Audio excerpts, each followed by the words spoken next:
Ramlila ground in their vehicle. Now here outside ground, that you see that a huge number of these Congress supporters and the workers from different states, not only confined only to Delhi. We have seen protesters coming from Telangana, Andhra Pradesh, West Bengal, Delhi, Rajasthan, Haryana. In a huge number, they are reaching at Delhi's Ramlila ground to participate in this Halla Bol against inflation and the soaring prices of essential commodity. And very interesting, like you rightly mentioned out, just 3 days after when Rahul Gandhi is starting Bharat Jodo Yatra from Kanyakumari to Kashmir, and that has given also ammunition to the BJP when it is questioning that whether is it an attempt to relaunch Rahul Gandhi as the president of the Congress. Well, clearly we have seen the posters also at Ramlila ground, Preeti. Huge number of protesters carrying a human chain with a poster that says, "We want Rahul Gandhi as the president of Congress party." Those banner posters, and all over you see the massive cutouts of Priyanka Gandhi and Rahul Gandhi. So clearly, even the Congress workers from the ground also, hinting towards the same that what could be the next when the next election of Congress president takes place. This could be one symbol that is also coming, indication coming from the Ramlila ground and this protest venue. Preeti. Well, you're right there, Ashutosh. There is a thrust, even when we are talking to people here, most of them want Rahul Gandhi, even the cadre. So the echo is Rahul Gandhi for party president. Elections are in October. But Ashutosh, we're going to come right back to you. We're going to continue to get our viewers the latest, the reason viewers, that the Delhi police is detaining some of the Congress leaders and workers. As per the Delhi police, that permission is there for a rally, not a protest march. And there are a lot of Congress workers led by Congress leaders who are actually marching to the venue in protest, holding placards, squatting, and taking out a protest march to the venue. That's what the Delhi police is opposing. A fair amount of politics at the back of the Mehangai rally in the national capital. Listening. Amid exodus of heavyweights, successive poll reverses, corruption heat on Gandhis, and the bad blood over upcoming party president polls,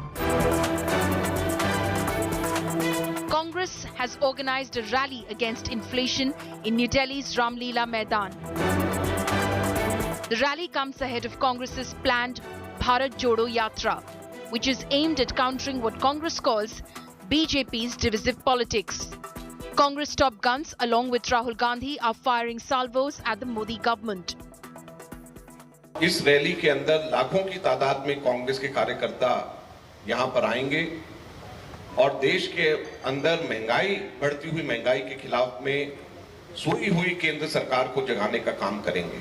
Massive arrangement has been happening throughout the states where the yatra is going. In the states where the yatra is not going, there should be a big level padayatras. But Congress's inner turmoil and a series of desertions are already taking a toll. Congress की leadership style पर कई सवाल उठाए हैं. जिस तरह से आपने राहुल गांधी पर नॉन सीरियस, इमैच्योर, इस तरह के जो आरोप लगाए हैं. अरे प्रेसिडेंट वाइस प्रेसिडेंट वही थे. मैं किसको इल्जाम लगाऊं? वो चला जो रहा है पार्टी और सलाह किसी की मानते नहीं है, कोई एफर्ट नहीं करते हो, किसको ब्लेम करें? Leaders across age groups are disappointed, frustrated by this entire coterie culture which is thriving in the Indian National Congress. BJP, which mocks Rahul Gandhi, calling him a political tourist, has been terming the Congress campaign a stunt to save corrupt Gandhi family. Bharat केवल वही जोड़ सकता है जो भ्रष्टाचार छोड़ सकता है. जो भ्रष्टाचार छोड़ नहीं सकता वो भारत जोड़ कैसे सकता है? ये भारत जोड़ो नहीं, ये गांधी परिवार बचाओ आंदोलन इनका आरंभ हो रहा है. Congress campaign aimed at rebranding Rahul Gandhi as the principal 2024 challenger is witnessing a war of words.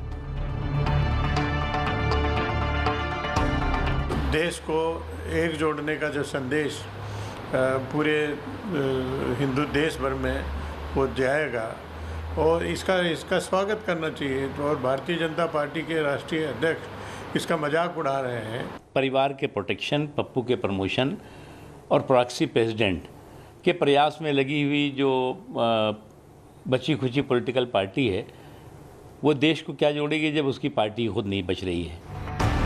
With the 3,570-kilometer Bharat Jodo Yatra from Kanyakumari to Kashmir, the Congress aims to prepare itself for the upcoming state polls. Will Congress be able to revive its dwindling political fortunes? Bureau Report, India Today.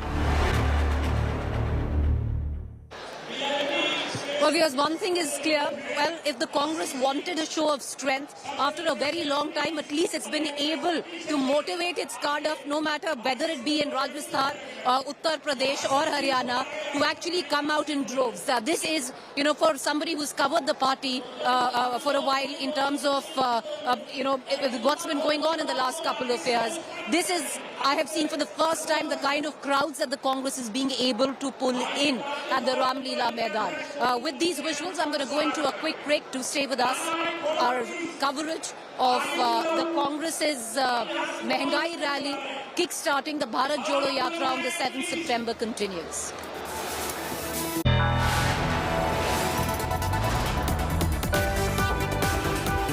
You are watching India Today.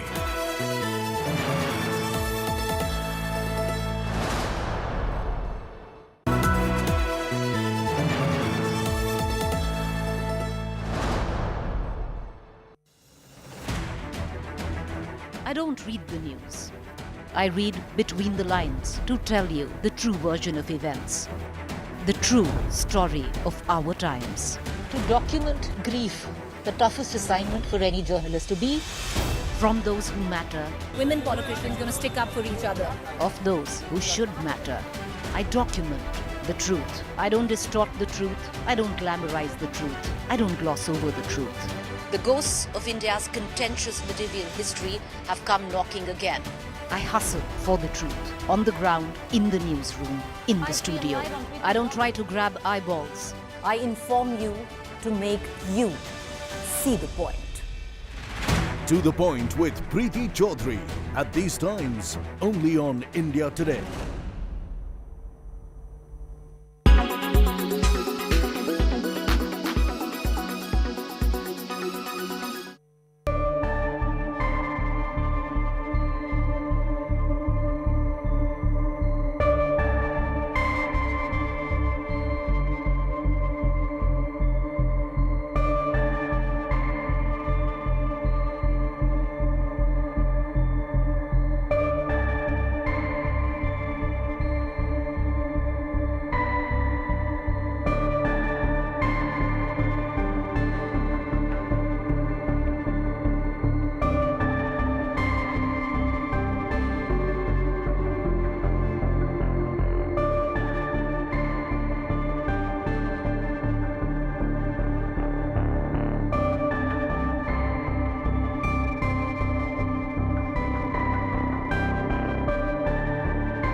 Hello and welcome to this special broadcast. I am Dipali Patel, and in the next half hour I'm going to talk about all things Lord of the Rings, Rings of Power.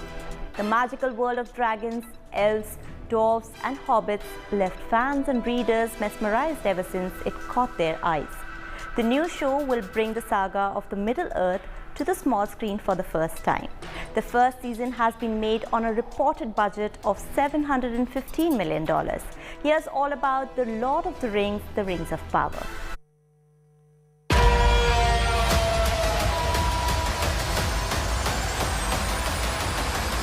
The Lord of the Rings, The Ring of Power, which is based on J.R.R. Tolkien's iconic fantasy world, will bring the second age of Middle-earth to life in live action.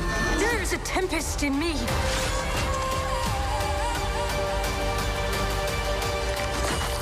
fought long enough, Galadriel. Put up your sword. The new series is set thousands of years before The Hobbit and the Lord of the Rings films.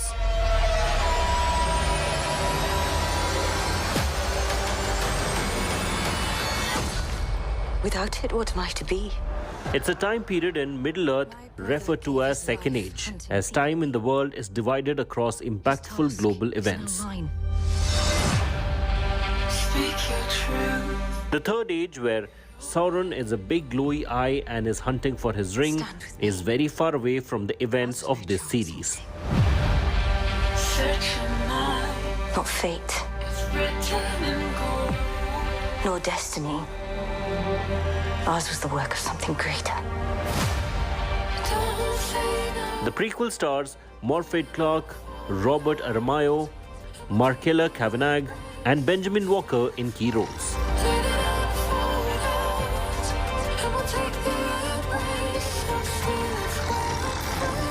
Each of us. Everyone. The first season of this series will be 8 episodes long, and streaming service Amazon has reportedly announced that it will be making 5 seasons. I am not the hero you seek. Whatever it was you did, be free of it. One day this will be your kingdom.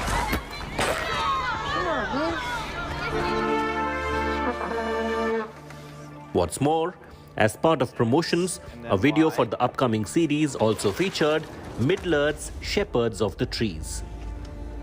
It follows a young, awkward boy as he discovers the Lord of the Rings books, becoming a passionate fan before attending a special screening of the Rings of Power premiere in what appears to be an elf cosplay.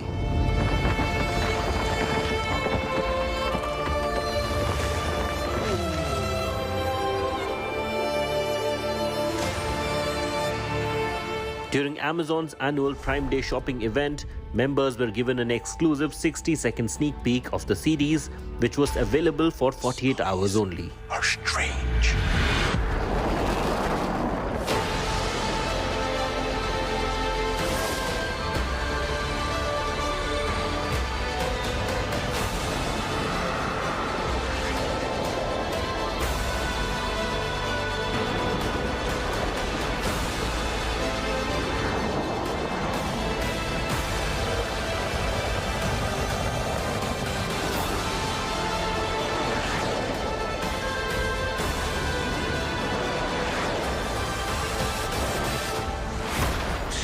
That's not all. The series, which is reportedly the most expensive TV show ever, One day this will be your kingdom. Raise your sail and then let go. had its premiere at London's Leicester Square, with the area turned into a leafy pasture. Streaming giant Amazon reportedly bought the rights to the appendices of Tolkien for $250 million. According to reports, Amazon has spent about $465 million filming the first season of the show. Choose not the path of fear, but that of faith. The Lord of the Rings, The Rings of Power streams on OTT platform Amazon Prime Video. Better than any creature in all Middle-earth. We stay true to each other with our hearts even bigger in our feet. Entertainment Bureau, India Today. We can survive this. You and I. Now, our entertainment editor Tushar Joshi is our in-house Lord of the Rings expert, and he saw a special preview of this epic show. But should the Rings of Power be on your weekend binge list? Here's our special club review. The makers of The Lord of the Rings, The Rings of Power, are dropping the first 2 episodes of the most anticipated series. So should you make your way back to Middle-earth? Well, let's find out as our entertainment editor Tushar Joshi joins me to give us a lowdown. Tushar, I want to begin by asking you a question that's on everyone's mind. How similar is the storyline to Lord of the Rings? Dipali, before answering that question, I have to tell you that The Rings of Power is one of the most anticipated series of the year for 2 reasons. One is the fact that we have all grown up watching the Lord of the Rings films, and those are iconic films in that genre. I mean, who hasn't watched Lord of the Rings? And if you haven't, you better watch it before you start watching The Rings of Power. And the second reason why we are discussing the comparisons between Lord of the Rings and The Rings of Power is the fact that the creators have managed to bring back the world that we grew to love, the story of that magical ring, the story of Sam and Frodo that we watched in those 3 films. That is sort of coming back in The Rings of Power. To answer your question, it is a very different story from the Lord of the Rings series. You know, in 2001 to 2003, we had these 3 films: The Fellowship of the Ring, The Two Towers, and The Return of the King. This is one of the biggest trilogy in the history of Hollywood films, in fact, in the history of cinema. So The Rings of Power sets its story around characters that we've grown to know and love from the films. But it's not a very similar story. It's a very different world. There are different creatures, there are different magical characters that have been introduced by the makers, but it's a very interesting world. Also, it is one of the most expensive shows of all time. Does it reflect in the series, especially the VFX? Oh, it does reflect, and how. I mean, I was privileged enough to watch the first 2 episodes on a huge screen in a theater. And I was literally mind blown by the sheer scale of the VFX of the series. They have put a lot of money, but apart from the money, they've also paid attention to detail. Everything from the costume to the set to where the special effects look on the big screen, the action scenes look on the big screen. It is magical. If you've been a fan of Lord of the Rings, if you're aware of the world of Lord of the Rings, if you're aware of elves and dwarves and hobbits and men, then this world in the Rings of Power will just sort of mesmerize you with its special effects. The special effects are one of the biggest highlights, Dipali, of the Rings of Power. Tushar, I also want to ask you, this series has come around the same time as House of the Dragon. You think it will have any impact? Well, I mean, you're getting 2 things at the price of one. I'm not complaining. If you're a fan of the fantasy fiction genre, you're getting to watch the story in Westeros, or you're getting the story of House of the Dragon.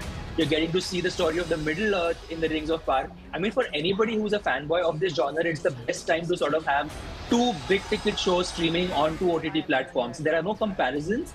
But yes, the genre is very similar. And I think fans can enjoy both these shows on these 2 different streaming platforms. It's the time to be a fanboy. I think it's a great time for all of us. For someone who's a fan of Lord of the Rings, how good or bad is the Rings of Power experience? See, I have only watched the first 2 episodes of the Rings of Power, right? And every episode, I mean, the first episode and the second episode ends on a cliffhanger, which means you're sort of drawn into what is going to happen next. As somebody who has read the books, who has watched the movies, and who's super excited for Rings of Power, I can tell you that it's not a disappointment at all. Of course, I mean, you will expect similar names like Gandalf, like Sam and Frodo, characters like Gollum, especially the creature who was iconic in those films, to sort of make an appearance or get a mention. That doesn't happen too early on in the books, in the episodes, simply because, like I said, this is a different world. It's a different timeline. I met the creator of the show, J.D. Payne, and he told me how he has taken storylines and characters from the appendices of the book, which means that whatever supporting characters that Tolkien imagined in his world, that's where the story of the Rings of Power sets in. I think, to answer the question, the Rings of Power opens with a bang, and it sort of takes you into that world from the opening frame. I can't wait to watch the next few episodes, and I think it's a massive treat for anybody who's wanting to sort of enjoy a big ticket experience, a spectacle, sitting at home watching it on your big screen. Try to watch this on a bigger screen. Even if you have a television, if you have a friend probably who has a 55-inch TV, go watch it at his place. You will enjoy the experience. I'm sure everybody's excited to watch it. So that was our entertainment editor, Tushar Joshi, summing up his overall experience of Lord of the Rings, The Rings of Power. Together we can survive this. Fight with me.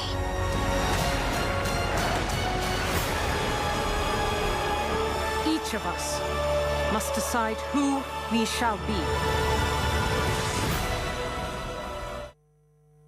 Now, Tushar also caught up with the star cast of the show, where the actors spoke about the impact Lord of the Rings had on their lives, their impressions about India and much more. Listen into this candid chat. Guys, welcome to India Today. This is so exciting to speak to you guys. I want to talk to you a bit about when did you first encounter Tolkien, if you could start. I was about 11 years old and I was given the book of The Hobbit. Yes. And that was the first time I'd come across Tolkien, and my imagination just exploded from that moment onwards. And then when my son, who also happens to be called Maxim, he's my fictional son, but my real son, I read it to him when he was 11. We read it out loud together over a period of weeks, which was fabulous to be able to share it with him. I mean, I've actually got a question for you, but I'll ask that in a minute. I'll pass it on. I think I was about 6 or 7 when the films came out, so I wasn't allowed to watch them. But most of the kids in my neighborhood had seen them. And so I knew the story orally from them because they would tell me about it. And then a few years after that, I was in a musical production of The Hobbit. I watched them 20 years ago. I haven't seen them since, but I remember just loving them. They were amazing. And then when I got this job, I did a deep dive into all things Tolkien. This experience has made me a super fan because it's impossible to have this experience and live in this world and bring Tolkien to life on screen without being a fan. Well, I was probably about 9, I think, when I became... It was actually there was an animated movie when I was little. Yeah. Wow. There was an animated movie of it, which for me was my equivalent of the Peter Jackson, because that was a very formative age, and I was absolutely obsessed with it. For me, it was The Hobbit. And I read The Hobbit when I was way too young to read The Hobbit, but technically it's the first book I ever read. I got lost in that and fell in love with Tolkien, and then the Peter Jackson films, I was so excited. I used to play Lord of the Rings on the playground with my best friends when I was at school. What character were you? I was Aragorn. Ah, wow. Okay, that's a shift then. It is, yeah. Well, there's connective tissue between Elrond and Aragorn. When I watched the movies, I only watched them once I got this job. I didn't have Tolkien in my life before this job. Really? Yeah. So this has been a very immersive experience for me. But when I watched them all in one go. One of the cinemas had a marathon for all of them extended versions. So I watched them all in one go. So little details I can't quite remember. That's all right. Because it was like an information overload. Yeah. But it was incredible. But I think in the films there's like a snippet of Isildur. Yes. And I wanted to see more. So I'm really glad that he's kind of... You got to explore that. And that, Maxim's playing him and he's great, and I just can't wait to see where that goes. Well, actually, similarly for me, Galadriel, I wanted to see more of, and I'm very excited to see more with Clark's. Already her performance that I have seen has blown me away. And I think similarly, exploring that story is one that is fascinating to me. It's the way that I feel like Tolkien has this really interesting impact and the ability to make children feel like adults witnessing something important, and adults feel like children witnessing something wondrous. And that's a really unique thing, that when you're reading it, you can feel like you're having the curtain pulled back for you on this mythology that feels real. Yes. It feels like if you had a time machine, you could actually kind of go back to some time in which Middle Earth or a place like it may have actually existed, and getting to see these powerful objects, these powerful beings, and these deeply human stories of pride and power and fall and corruption and then redemption and healing, are such powerful tectonic human soul stories that as soon as I experienced them, I couldn't get enough of them. When you have something of this scale and it's so beautiful, how tempted are you to take some stuff back home as mementos? I mean, come on. Did you guys get a chance to do that? I've got an elf here back home, which I was gifted by someone. The sword that I use, I would love to take that home, and I've been begging so many people, but I haven't been allowed to yet. But I think I'm going to manifest it that I will, and I'm going to ask to get 2 so I can auction one off to charity as well. Oh, wow. That's beautiful. Yeah, so that's hopefully, yeah. I took my hair home. Oh, yeah. So I have what was that like? Bronwyn's hair. It's wonderful. I think it's just a nice memento to remind me of her. Yeah. I'm definitely going to take the ring that I wear. which we developed in a discussion with Kate Orley, who's our costume designer. Yeah. And it's a ring. It's a gold ring with Elvish engraved around it, which says "Safe Return," which was a gift from Elendil's wife because he's a mariner going out on his boat. So that's a great one. Yeah. I kind of got lucky because I already have some bits and bobs. Oh wow! Well, no. My character has she draws and she has a notebook and I spent a lot of time drawing with Daniel Reeve, who made Bilbo's handwriting, and because of all the time I spent with him, I have things he's written, I have things I've written, I have his drawings and my drawings all in the big book. Yeah. Well, we got great drawings from Emma, who drew Maxim and I. Oh wow! Do we get to see that ever? Are you putting that out? I'd probably take Lloyd's wig and just make a little Elendil statue at home, something I could admire and see. It's all my own hair, people. It's all my own hair. It would make me happy when I go to sleep. I would take certainly some things from my workshop. We did a photo shoot and I had a golden scroll. I don't know if you remember the advertising campaign initially was just our hands holding various objects, and Celebrimbor's was a golden scroll. And you pull it and you pull out a map or a plan or whatever. That would be a nice thing to have. What about you?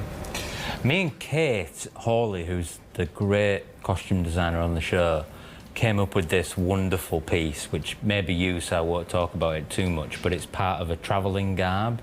It was a beautiful thing that never was seen in the show, and there's so many versions of that, things that were created and thrown out that I thought were incredible, or things that were kept but not seen, but the great thing is that we have so much scale, hopefully, and ability to go back and maybe they'll be seen next time. Poppy wears a spoon on her belt. That's sort of like a badge of honour in the Proud Fellow family. So I think I'd take that. Oh, good one. Very good one.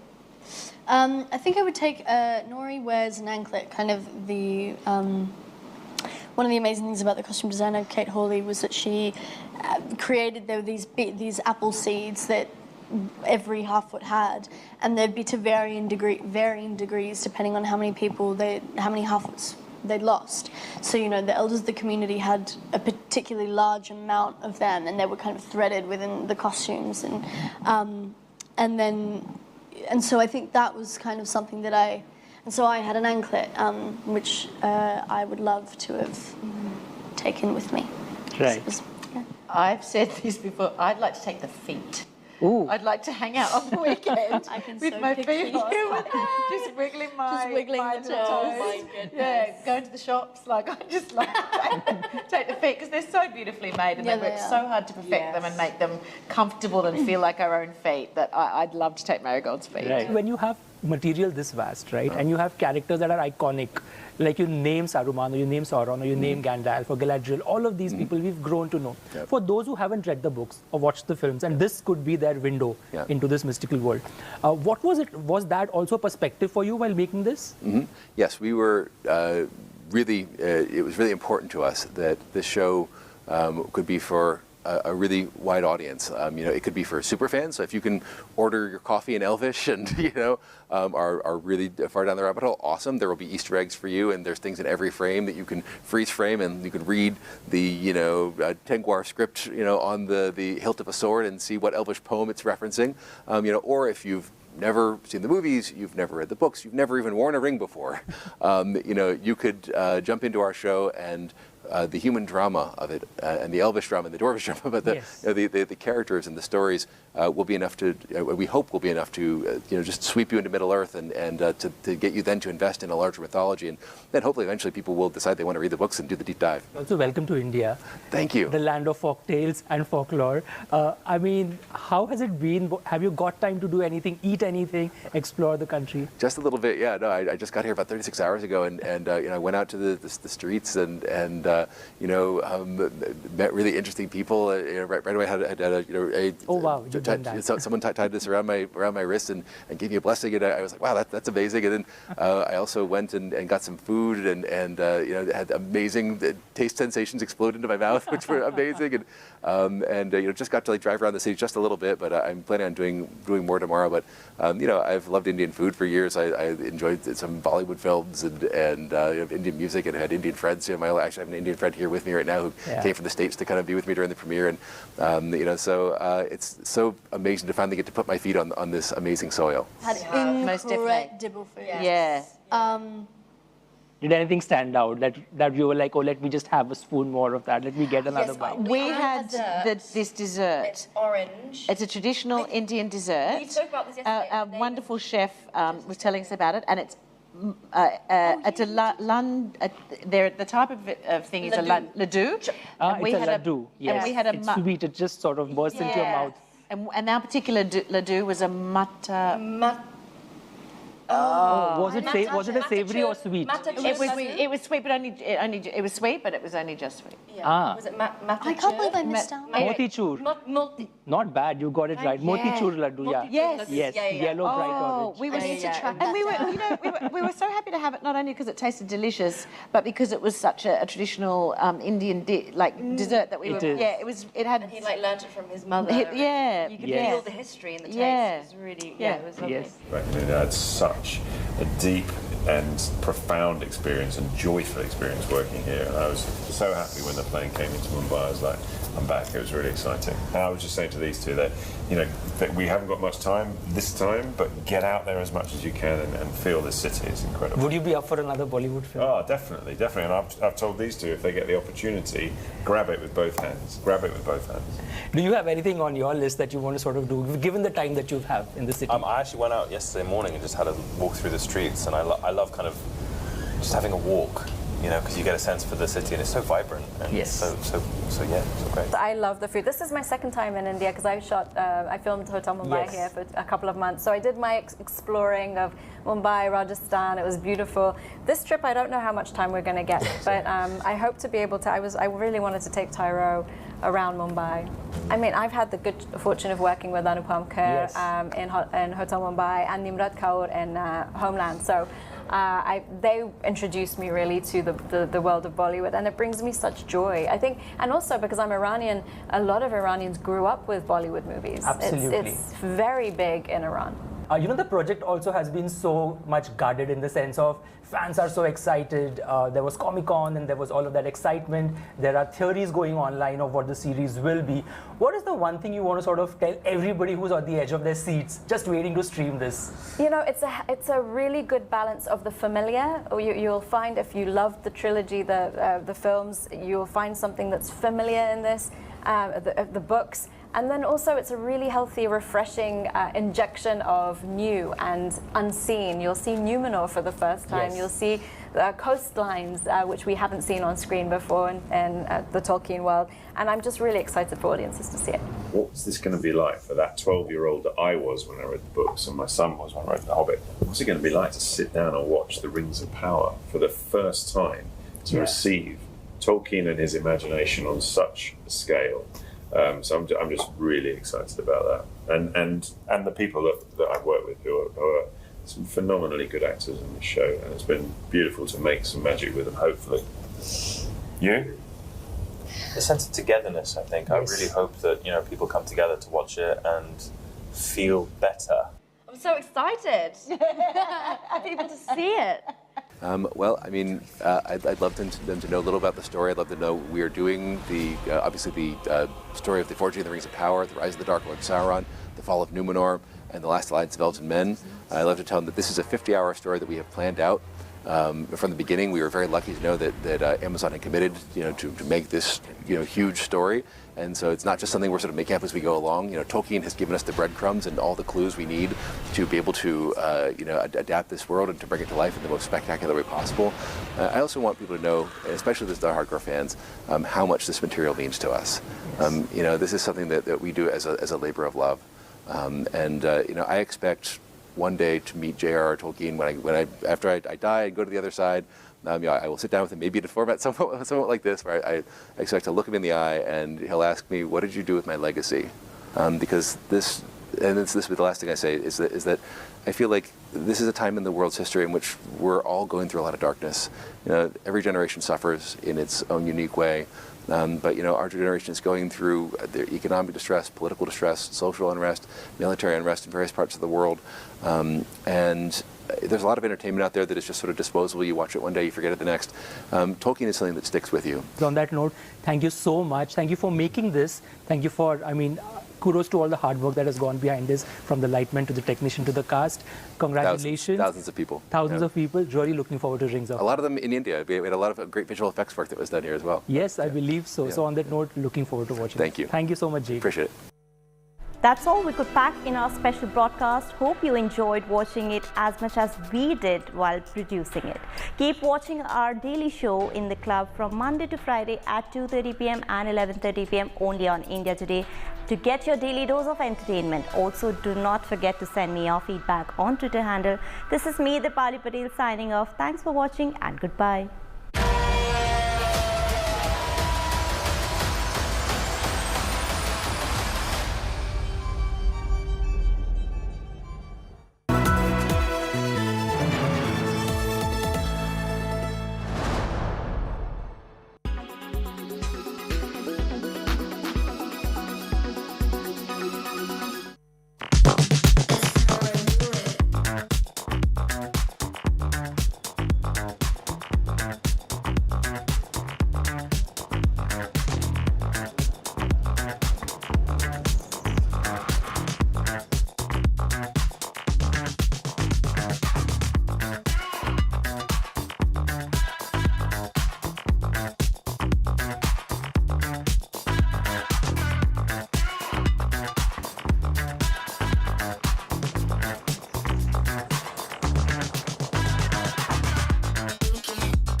Pour les entrepôts de préparation de commandes, donc typiquement un de nos clients est Cdiscount.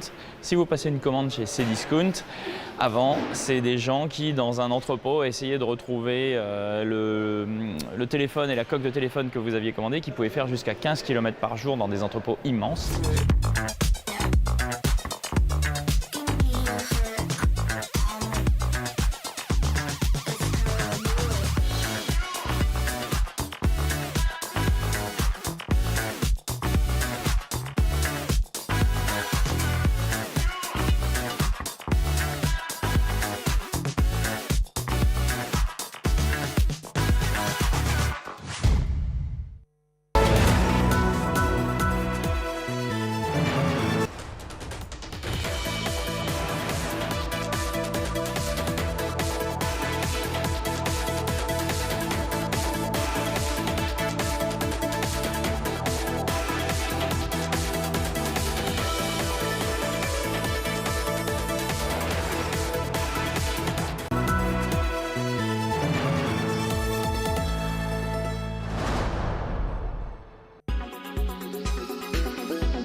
Everyone's busy finding what's trending. You're busy finding out why. India Today, for those who research before reacting. Download the India Today app now. Make your media plan smarter with India Today Live TV on your connected devices. Amplify your brand with 100 million smart internet viewers. To advertise, mail us at sales@aajtak.com. Make your media plan smarter with India Today Live TV on your connected devices. Everyone's busy finding what's trending. You're busy finding out why. India Today for those who research before reacting. Download the India Today app now.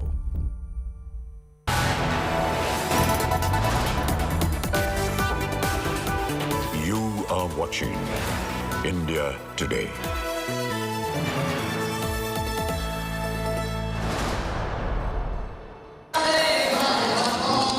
Warm welcome, viewers. We come to you from a miraculous Ramlila Maidan. Rahul Gandhi would be here any moment to address the surging crowds. I'll just ask my camera person, Nasir, to actually show you. Can you see that banner? We want Rahul Gandhi as president. That's the NSUI banner. We want Rahul Gandhi as president. This is the NSUI wing. But as per where the Congress cadre is concerned, all roads lead to the Ramlila Maidan. It's the biggest show of strength is what the Congress would hope to believe and will hope to be consistent.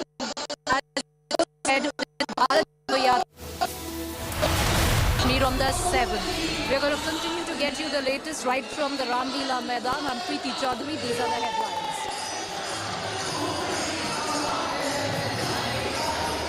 Congress massive muscle flex against Modi government. Rahul to lead Halla Bol rally against Sonia and Priyanka give rally a miss.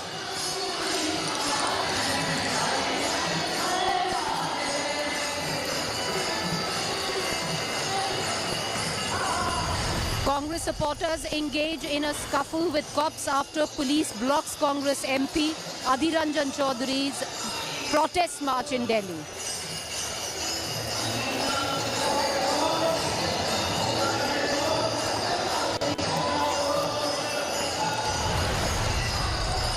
War of words between Congress and BJP over Bharat Jodo Yatra. BJP claims Congress tactics to save Gandhi's questions. Congress Jodo or Bharat Jodo?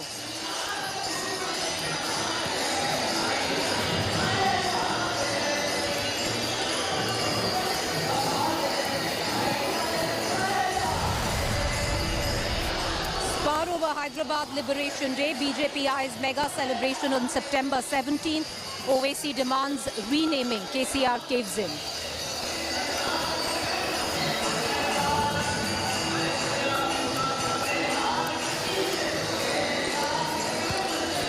Another minor girl murdered in Dumka. Tribal girl raped, murdered, then hanged.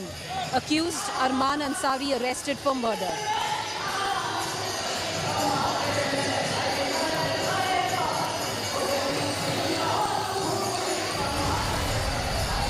Good news for Chennai Super King fans. MS Dhoni to continue as CSK skipper in the upcoming season of the IPL.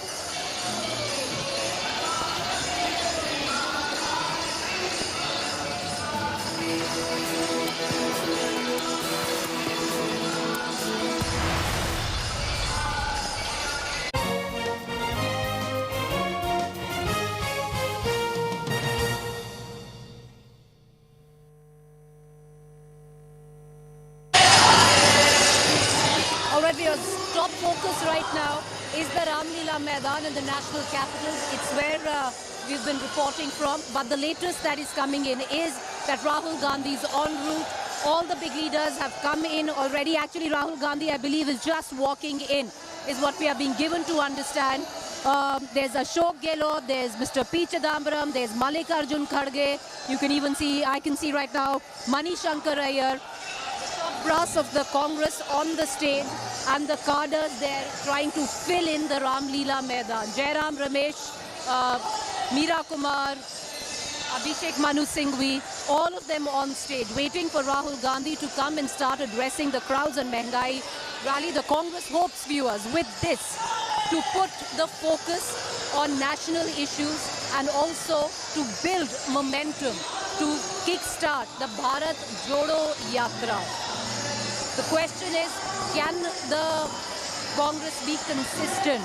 That's what's the big question is, where the cadre is concerned, for someone who's followed rallies of the Congress after a very long time, we've actually seen, some motivation in the cadre. The sheer fact that they've come in from far-flung areas in Rajasthan, in Uttar Pradesh, in Madhya Pradesh, from Haryana, in buses, but they've at least been motivated to come. It's been many times earlier that you haven't seen that kind of motivation from Congress workers. So is it the turning point for the Congress? Well, most will and should suggest it's way too early to say that. And will the Congress be consistent in it is the big question. But let's listen in to all the Congress workers whose destination today seems to be the Ramlila Maidan. My colleague Ashutosh in conversation with them. सरकार के खिलाफ कांग्रेस सड़कों पर है और आज दिल्ली के रामलीला मैदान पर महंगाई के खिलाफ हल्ला बोल, जिसका नेतृत्व करेंगे राहुल गांधी। सिर्फ दिल्ली ही नहीं बल्कि देश के अलग अलग राज्यों से कांग्रेस के कार्यकर्ता दिल्ली पहुंचे। अब मेरे पीछे नारे लगाते हुए जिन लोगों को आप देख रहे हैं, ये कांग्रेस के कार्यकर्ता हैं जो पश्चिम बंगाल से आए हैं और बड़े यूनिक तरीके से आए हैं। फटका, माला, टोपी तो ठीक है, लेकिन गले में आप जो देख पा रहे हैं ये वही माला है। जब आपको याद हो कि पहले बीजेपी जब विपक्ष में हुआ करती थी तो लगभग ऐसी ही तस्वीरें तब भी दिखाई पड़ती थी। अब आपको तस्वीर दिखाई पड़ रही है ये सब्जियों की माला, आलू, प्याज, बैंगन, भिंडी, करेले में। तो कहाँ से आए हैं आप लोग? अच्छा, बताइए कितनी सब्जियां महंगी हैं और कितनों के रेट? सारी की सारी सब्जियां महंगी है। आप जाकर देख सकते हैं दुकानों में, सारी की सारी सब्जियां। अच्छा, बताइए आलू का क्या रेट है? आलू का 30 रुपया, 30 रुपया किलो, 35 रुपया किलो है। अच्छा, प्याज? प्याज 40-45 रुपया किलो है। अच्छा, करेला, भिंडी? करेला 60 रुपया। अच्छा, इतना है मार्केट में, मतलब सब्जियों का रेट पता बाजार से होकर क्या है? अब मजबूरी ये है कि घरों में झगड़े हो रहे हैं। बीवी को खर्च जो दिया जा रहा था, बीवी कह रही मैं बाजार ही नहीं जाऊंगी, थैली और पैसे दोनों फेंक दिया उन्होंने। जब हम बाजार गए तो पता चला सही में महंगाई पे हल्ला बोल होना चाहिए। अरे बाजार में आग लगी है, जो आग दिखती नहीं है पर जो पेट की आग है ना, वो बाजारों में आ गई है।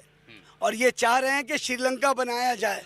हाय अफसोस, इसके खिलाफ अगर कोई लड़ रहा है पूरे देश में, कश्मीर से लेकर कन्याकुमारी तक, तो राहुल गांधी जी लड़ रहे हैं, अधीर रंजन चौधरी जी लड़ रहे हैं, और हम लड़ते रहेंगे। हमारा मकसद सत्ता नहीं, हमारा मकसद सत्य है। जब भी इस देश के लोगों पे कभी भी कोई आँच आएगी, तकलीफ आएगी, कांग्रेस का एक एक सिपाही रास्ते में उतरा रहेगा। अच्छा, देखिए जिसके खिलाफ आप प्रोटेस्ट कर रहे हो वो बीजेपी तो कह रही है, तो राहुल गांधी को लॉन्च करने की कोशिश हो रही है फिर से। असल में ये मंदबुद्धि लोग हैं, इन्हें पता ही नहीं देश क्या है, नेता क्या है, एमपी क्या है, इन्हें पता नहीं राहुल गांधी जी कितने बार एमपी बने, लॉन्चिंग का मतलब ही नहीं जानते। उनके तरह नहीं है अचानक आरएसएस से संदेश आएगा, फूट से उठा के एक आदमी को सीएम बना दिया जाएगा। हमारे यहाँ लोकतंत्र है, हमारे यहाँ राजतंत्र नहीं है, शाही तंत्र नहीं है। हमारी पार्टी नागपुर से नहीं चलती, हमारी पार्टी दिलों से चलती है। कईयों के लिए छोटा सा व्यवसाय, लेकिन राजनीति में विपक्ष के पास ये पकोड़ा सरकार के खिलाफ एक बड़ा राजनीतिक हथियार। रामलीला मैदान की बाहर की तस्वीरें आपको दिखा दूं, बड़ी संख्या में कार्यकर्ता पहुंच रहे हैं। राहुल गांधी, प्रियंका गांधी के पोस्टर लगे हुए हैं। तो जैसे ही आप इस तरफ आते हैं रामलीला मैदान के ठीक बाहर, तब आप एक तस्वीर देखते हैं पकोड़ा स्टॉल की। ये युवा कांग्रेस के कार्यकर्ता हैं जिन्होंने रामलीला मैदान के ठीक बाहर पकोड़े का स्टॉल लगाया है और ठीक पीछे मैसेज दिया हुआ है कि ये डिग्री होल्डर पकोड़ा स्टॉल और जूता पॉलिश स्टॉल। तो ये अब आप देखिए पकोड़े यहाँ पर छाने जा रहे हैं। कई राज्यों में कांग्रेस ने और दूसरी विपक्षी पार्टियों ने हमेशा सरकार को घेरने की कोशिश की है कि लोगों के पास डिग्री है लेकिन रोजगार नहीं है, ऐसे में वो पकोड़ा बेचते नजर आ रहे हैं। लेकिन अब यहाँ पर संदेश कांग्रेस के कार्यकर्ता क्या दे रहे हैं, सीधा मैसेज पकोड़े की इस दुकान से क्या जाता है? पकोड़े की दुकान लगाकर हम लोग प्रधानमंत्री जी से अभी भी आग्रह कर रहे हैं कि जो उनका ये उपाय है उसको वापस लें और ज़मीन पर जाकर युवाओं को रोजगार किस तरीके से मुहैया कराया जा सकता है उस पर शोध करें और युवाओं को रोजगार प्रोवाइड करवाएं। क्या ये एक रोजगार का साधन नहीं हो सकता? बिल्कुल हो सकता है, बिल्कुल हो सकता है, लेकिन कैसे होगा? लेकिन जो डिग्री लिया हुआ है उसको डिग्री के हिसाब से ना दीजिएगा रोजगार, उसे ये ना पैसा करिएगा वो पॉलिश करेगा। शिक्षा के हिसाब से रोजगार, शिक्षा के हिसाब से मिलेगा। जिस आदमी ने लाखों रुपए अपना MBA में खर्च किए, अपना LLB में खर्च किया, अगर उसे आप पकोड़ा बेचने का रोजगार बताते हैं तो आपको शर्म आनी चाहिए। अगर हमारे देश के विद्यार्थी अगर पढ़ेंगे नहीं तो कौन माँ बाप पकोड़े बेचने के लिए अपने बच्चे को पढ़वाएगा? आप लोग जो है भारत जोड़ो यात्रा में भी निकलेंगे, आपके तिरुवनंतपुरम में तो 4 दिन तक रहेगी, कैसी तैयारी चल रही है वहाँ? अच्छी तैयारी चल रही है। इनफैक्ट दिग्विजय सिंह वहाँ जा रहे हैं, मैं तो कल जा रहा हूँ। हम लोग काफी कॉन्फिडेंट है। कन्याकुमारी में तो शुरुआत होगी 2 दिन में, और उसके बाद तो हम तिरुवनंतपुरम में उनको स्वीकार करेंगे। मेरे लोग में बहुत ऊर्जा है जनता की, और पार्टी में तो बहुत कंप्लीट कमिटमेंट के साथ ही आगे चले। कितनी इम्पोर्टेंट है ये party from political point of view and organisational point of view? देखिए, पार्टी आपको पता है कि आप लोग की तरफ से, माध्यमों की तरफ से यही शिकायत था कि पार्टी एक्टिव नहीं है। अब तो हम इतने ज्यादा एक्टिव है कि आप लोग पूछ रहे हैं कि एक्टिव क्यों हो। देखिए, बात यह है कि आज दिल्ली में रैली है, कल राहुल जी गुजरात जा रहा है, 2 दिन के बाद कन्याकुमारी में है, और उसके बाद पूरा देश में ये भारत जोड़ो यात्रा चलेगी। 150 दिन राहुल गांधी रास्ते में होंगे। मेरे ख्याल में ये सब से लोग को पता चलना चाहिए कि कांग्रेस आराम नहीं कर रहे हैं। हम तो जनता की सेवा के लिए, जनता के मुद्दों, जनता की समस्याओं को उठाने के लिए हम लोग सारे रास्ते में निकले। मोदी निर्मित बेरोजगारी ने देश के युवाओं के भविष्य को तबाह कर दिया। आज रोटी खाना, आज गैस का सिलेंडर भरवाना, आज आटा, दाल, चावल, तेल खरीदना दूभर हो गया है।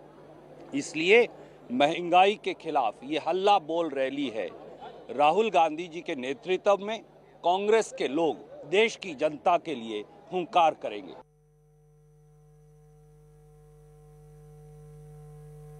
बाकी जिनके नाम है ज्यादा नहीं। You have Tarun Gogoi right now. Gaurav Gogoi, I beg your pardon. All right, we have Gaurav Gogoi right now on air addressing the crowds right before Rahul Gandhi comes in. But any moment expecting Rahul Gandhi to come in and start addressing the crowds at the Ramlila Maidan. But let's now cut across and listen in to what transpired just about 30 minutes ago, where Adhiranjan Chaudhary and other Congress workers, some of them detained by the police for taking out a protest march. The police says that they wanted a rally permission was given, but the permission for a protest march was not given. Listen in.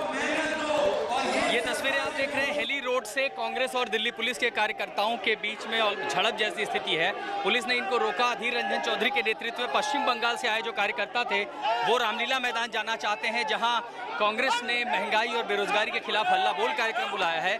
Delhi police ने बस लगाई, इनको यहाँ पैदल मार्च करने से रोक दिया है। और ये आप देखिए दिल्ली पुलिस के अधिकारी और अधीर रंजन चौधरी के बीच आप देख रहे हैं धूम की स्थिति यहाँ पर बन गई और पुलिस इनसे गुजारिश करे कि इनको पैदल यात्रा न करने दी जाए। यहाँ बसें लगाई गई हैं कि इनको बसों में फिर यहाँ से ले जाया जाएगा। और अब पुलिस के खिलाफ नारेबाजी हो रही है। क्या हुआ? आखिर देखिए, ये डेमोक्रेसी है। अधीर चौधरी के नेतृत्व में हम लोग जा रहे हैं, क्यों हमें जाने नहीं दिया जा रहा? और अब देखिए ये पहले बैरिकेड लगाया गया था, पुलिस ने ह्यूमन चेन बनाया और उसके बाद उस ह्यूमन चेन को तोड़ने में ये लोग कामयाब रहे। अधीर रंजन चौधरी आगे। अधीर रंजन जी, आप कहाँ जाना चाहते हैं? अजीब सी बात है, हमें जुलूस भी नहीं निकलने देते दिल्ली वालों ने। क्या होता है ये? पहले हम लोग पुलिस वालों को बताया कि भाई जुलूस निकलना है। ये बंगाल से लोग आए हैं यहाँ जुलूस में शामिल होने के लिए। ये जो हमारे आज गैदरिंग है, ये रैली में शामिल होने के लिए। प्रदर्शन से मैसेज क्या देगी कांग्रेस? ये अजीब सी बात है।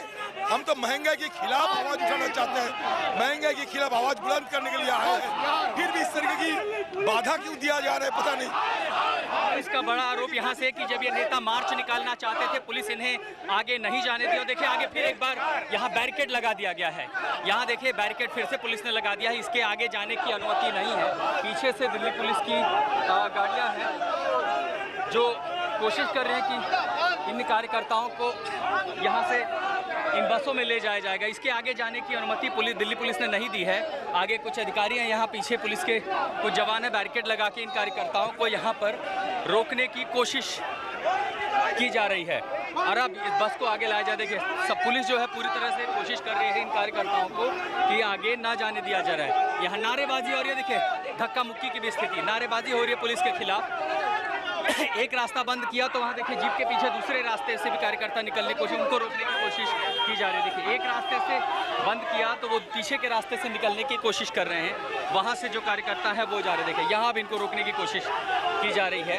हालांकि रामलीला मैदान पर प्रदर्शन की जो अनुमति है, बड़ी संख्या में कार्यकर्ता वहाँ पहुँचे हैं, लेकिन अधीर रंजन चौधरी और उनके समर्थक यहाँ से मार्च करके जाना चाहते हैं तो मार्च पुलिस नहीं करने दे रही है। और इनके लिए बाकायदा कहा गया कि आप AICC चले जाएं, वहाँ से जो पूरी व्यवस्था है सभी नेता की बैठ कर जाएंगे और यहाँ पर अधीर रंजन चौधरी को समझाएं। Lots of questions that have come forth, viewers, which beg to be asked at this time. Can the Congress actually keep the momentum on national issues with this Mehangai rally? Will it be consistent in days ahead? Will it give it that push where the Bharat Jodo Yatra is concerned? Let's bring in Congress spokesperson Radhika Khera and the Bharatiya Janata Party spokesperson Shehzad Poonawala. You know, I'd barely be able to hear you both with the din is so high at this rally. But, you know, Ms. Khera, I'd like to begin with you.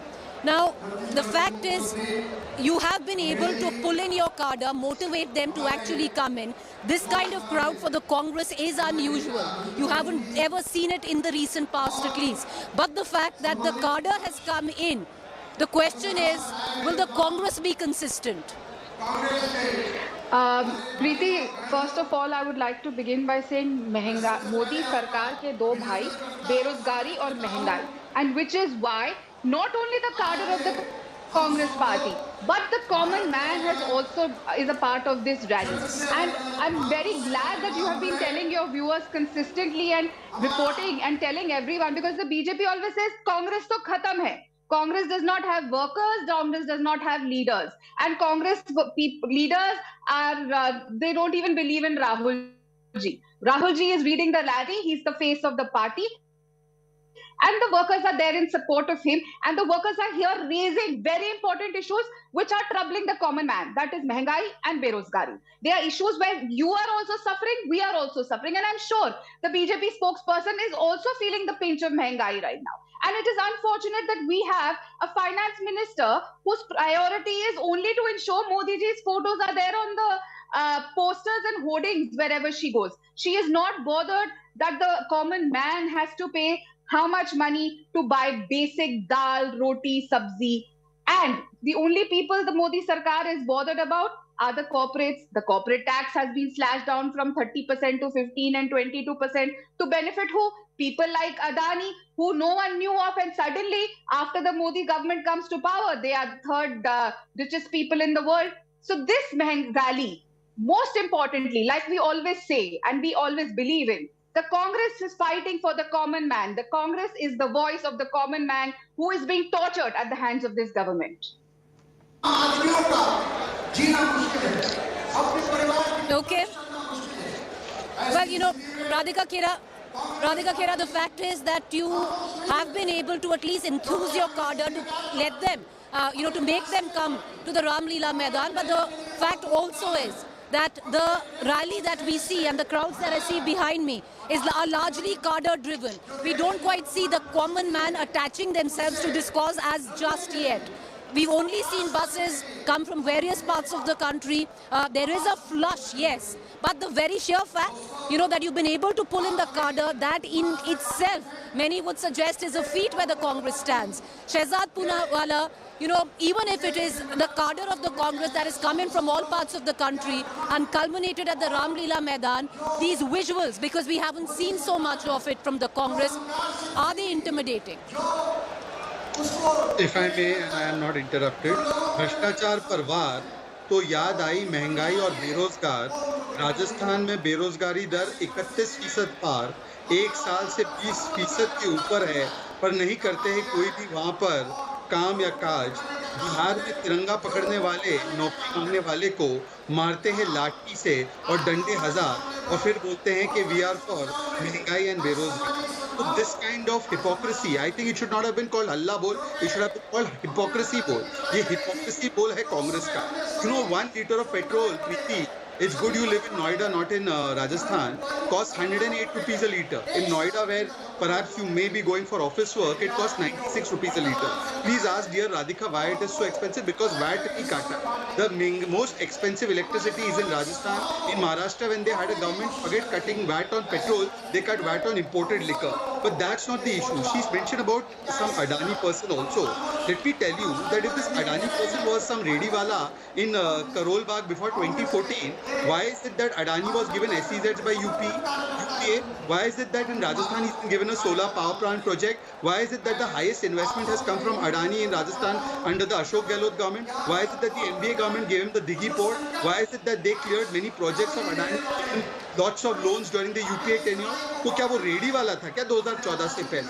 Look, and last time you remember, Preeti, when there was a rally on Mehangai in December, it was Rahul Gandhi who said that Hindutva teaches how to hit or how to kill minorities. So they are the ones who are not consistent on this issue, and this is the issue that has propped up only because they are all against the idea of action on corruption. Today, when action is being taken on corruption, ये भ्रष्टाचार का भाईचारा, इसलिए महंगाई का है सहारा. Now I asked Radhika Khera that what is her solution for berozgari of 31% in Rajasthan?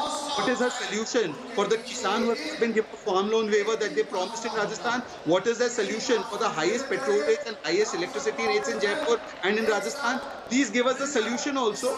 This is being done to relaunch Rahul. You know, there is an ecosystem, Preeti, that relaunches Rahul, just like there is an OTT series, Series 1, Series 2, Series 3. Today is the 5th episode of the 5th season of Rahul ki relaunch. There is Thalak Dikhla Ja, other serials. There is Rahul ki relaunch. Today is season 5. There is Mehuna by Mamta Didi. There is Mehuna by Nitish Kumar. There is Mehuna by Arvind Kejriwal. So they felt that we should come up with Rahul ki relaunch, season 5. That is all this is about.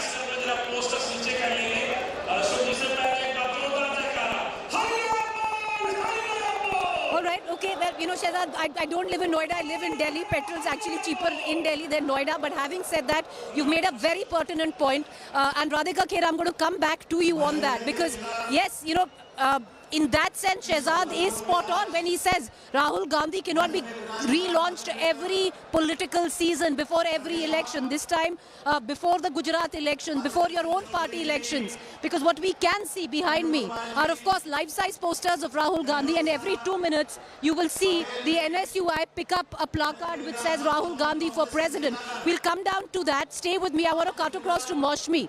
And I want to, you know, get in a word from Maushmi on what the Congress says right now. You know, Maushmi, the fact that Rahul Gandhi will be the spotlight where this rally is concerned, he'll be addressing the crowds. There is no Priyanka Gandhi or even Sonia Gandhi on the dais today.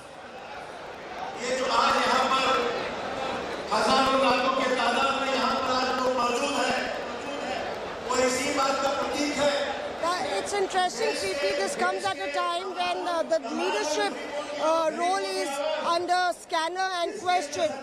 So Rahul Gandhi there, you know, leading this entire Mehangai Par Halla Bol rally has many meanings. A, that Rahul Gandhi is the leader of the Congress party, whether he is president or no president. Secondly, the Congress is the lead opposition party, and it is the one that is cornering the government as far as the inflation crisis and key issues as far as policy paralysis is concerned. And thirdly, this is the place that actually was the genesis of the anti-corruption movement against UPA too. So clearly, the Congress says that life has come full circle, and they've come back to the Ramlila Maidan after 3 years to in fact start the entire campaign, campaign for the 2024 elections. So clearly, in the pictures, Sachin can show you Ashok Chavan even as he addresses a gathering. The Congress putting up a show of strength. That is also a message to other opposition parties like the Aam Aadmi Party, like the Trinamool Congress, like the Samajwadi Party, and also its alliance in Bihar, the JDU, that it is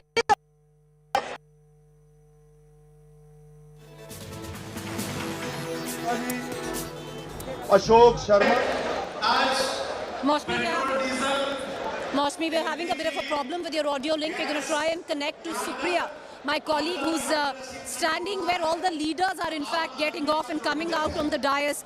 The dais is packed with every possible Congress leader across the country. I can see DK Shiv Kumar, Ashok Chavan from Maharashtra right now speaking. But Supriya, was there design to the fact that this rally will be skipped by Sonia Gandhi and Priyanka Gandhi? Okay, we are going to cut across to Supriya in just about a minute. But Maushmi, I'll pull you back into this conversation again. Was this by design that, you know, Priyanka Gandhi and Sonia Gandhi will skip the rally? Because 2 days before the rally, multiple Congress leaders already saying that Rahul Gandhi is very much in the race and he is our party leader. You know, when I turn around the cadre here, most of them given placards which says Rahul Gandhi for president. What does it mean? and there is a desire and Sonia Gandhi is concerned, but yes, a lot is being read between the lines because this is a time when murmurs for making Priyanka Gandhi water the Congress president, and only Rahul Gandhi is not ready, are going louder. There is a group that really wants Priyanka Gandhi water. It's not Rahul Gandhi to come to the end of affairs. So certainly a lot would be right between the lines. Just 2 days later, on the 7th, Rahul Gandhi will be leading the Padiyatra. Apparently without a face and banner of the Congress party, he was not leading the Padiyatra. That is being called Padiyatra. Apparently Priyanka Gandhi water possibly won't be there as well. Called the Bharat Jodo Yatra, and apparently Priyanka Gandhi Vadra possibly won't be there as well.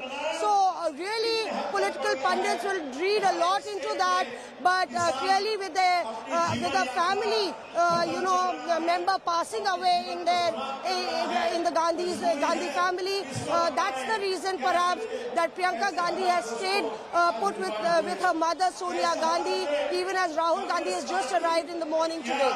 ये सब देखते रह जाएंगे, बिल्कुल नहीं दोस्तों, और All right, Mashmi, stay with me. Supriya also joining us. Supriya, Rahul Gandhi clearly is in the spotlight, all eyes on him. The kind of signage that we've seen, the posters that we have seen, 80% of them only have Rahul Gandhi, and maybe one odd you'll see with Priyanka Gandhi or Sonia Gandhi. One thing is now getting clearer, that Rahul Gandhi for president and the build-up to it, and the relaunch of Rahul Gandhi, all of that, the Mehangai Halla Bol rally an instrument for also.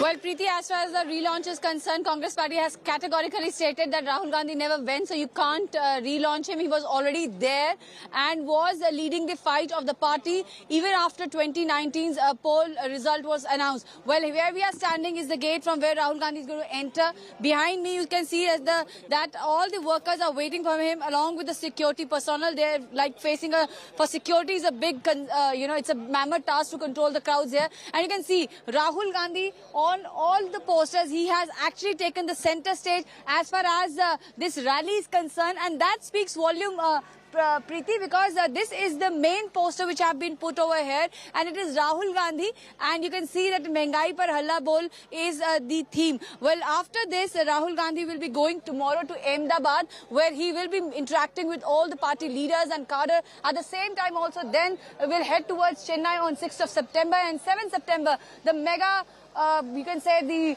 Padiyatra of the Congress party, unprecedented. The Bharat Jodo Yatra starts, where Rahul Gandhi is going to walk around 170 kilometers. Behind me, you can see that what is happening outside. You are inside the Ramlila Maidan. Outside, you can see that a lot of Karyakarta and common people are present here. Outside, the big of Rahul Gandhi. I'll just come in. Sachin Pilot, Supriya, hear me out.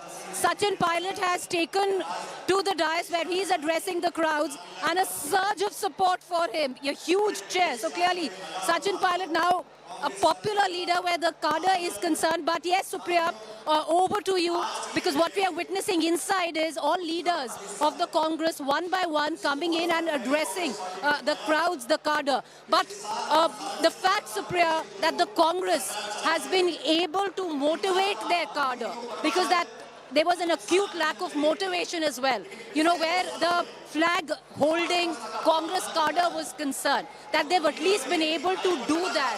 For the Congress, that in itself would be a big win today. Well, Preeti, as far as Congress cadre is concerned, I have been saying this because I have been following Rahul Gandhi and the Congress party since 2013. Then Rahul Gandhi is for the cadre and the cadre is for Rahul Gandhi. Rahul Gandhi, since the time he came into the politics, we have seen that time and again, whatever platform he is, wherever he addresses the cadre, he's always talking about as to how the workers of the Congress party are the kings, they are the babbar sher, and how they are the ones who actually provide the shakti to the entire Congress family, which includes the top topmost leadership also. Right now you can see that what is happening is Congress Party's cadre, the leaders are here in that bus and the cadres are not letting these leaders go, and this is exactly what is happening at ground zero outside the Ramlila Maidan. And this is what Rahul Gandhi was also saying, that earlier what used to happen was that the cadre, the workers, the people used to come from the entire country to the 24 Akbar Road. But in that Bharat Jodo Yatra, it is the top leadership, including Rahul Gandhi, who will go all the way to the workers, at the same time also to the common people. The connect which we heard in the Udaipur Chintan Shivir that was broken. This Rahul Gandhi said that somewhere the Congress Party has top leaders or the middle level leaders, the AICC secretaries, general secretaries, PCCs in charges have lost their connect with the workers, and he said that we all have to go back to the cadre as well as that to the workers. Now what you're seeing over here is that leaders as well as the cadre both are present in huge number, and we'll try to get in a word from some of these leaders who are standing here. आप लोग यहाँ पे आए हैं, सब जगह पे राहुल गांधी जी के पोस्टर्स लगे हुए, सेंटर स्टेज ले लिया, आपको इस पर क्या कहना?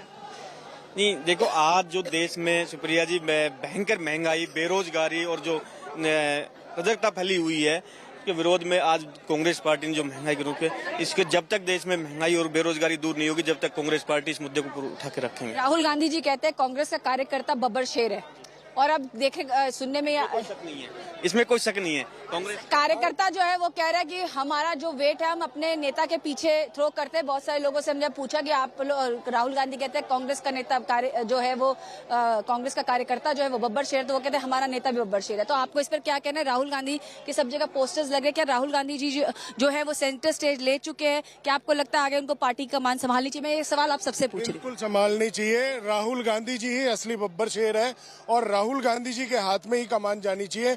युवाओं में, आम लोगों में, जनप्रतिनिधियों में, सब में। All right, viewers, listen in to Sachin Pilot addressing the crowds. भैया मेरी सबसे अनुरोध है, पूरा देश हमको देख रहा है मीडिया के साथी के जरिए, कोई आगे जगह नहीं उठाएंगे। जिनका नेता के पास नाम दर्ज करवाना था हो गया है, अब उसको उठा के रखने की जरूरत नहीं है। मैं अब विनती करता हूं, हमारी महिला नेत्री के नाम से जानते हैं, आइए, परेशान है। और ये बहना मेरी, आप तो यूपी से आती हो, वहां एक मोदी जी की करीबी मंत्री है, पता है ना आपको? जो गैस का सिलेंडर 400 रुपये का था ना, तब वो गैस के सिलेंडर पे चढ़ जाती थी। अब उसके खिलाफ हमें लड़ना है कि 1100 हो गया। आइए आराधना बहन, संबोधित कीजिए। आज रामलीला मैदान में हल्ला बोल, कांग्रेस का हल्ला बोल, इस रैली में आज मंच पे बैठे हमारे सभी वरिष्ठ, मैं सबका और सबसे ज्यादा देश के कोने कोने से आए कांग्रेस सिपाही हाथ जोड़ करके आप सबका स्वागत और अभिनंदन करती हूँ। साथियों, That was not Sachin Pilot, but the Gujarat wing of the Congress Party addressing the cadre here. But let's take you now to all the reactions that we are getting in from the other Congress leaders who are making their way to the Ramlila Maidan.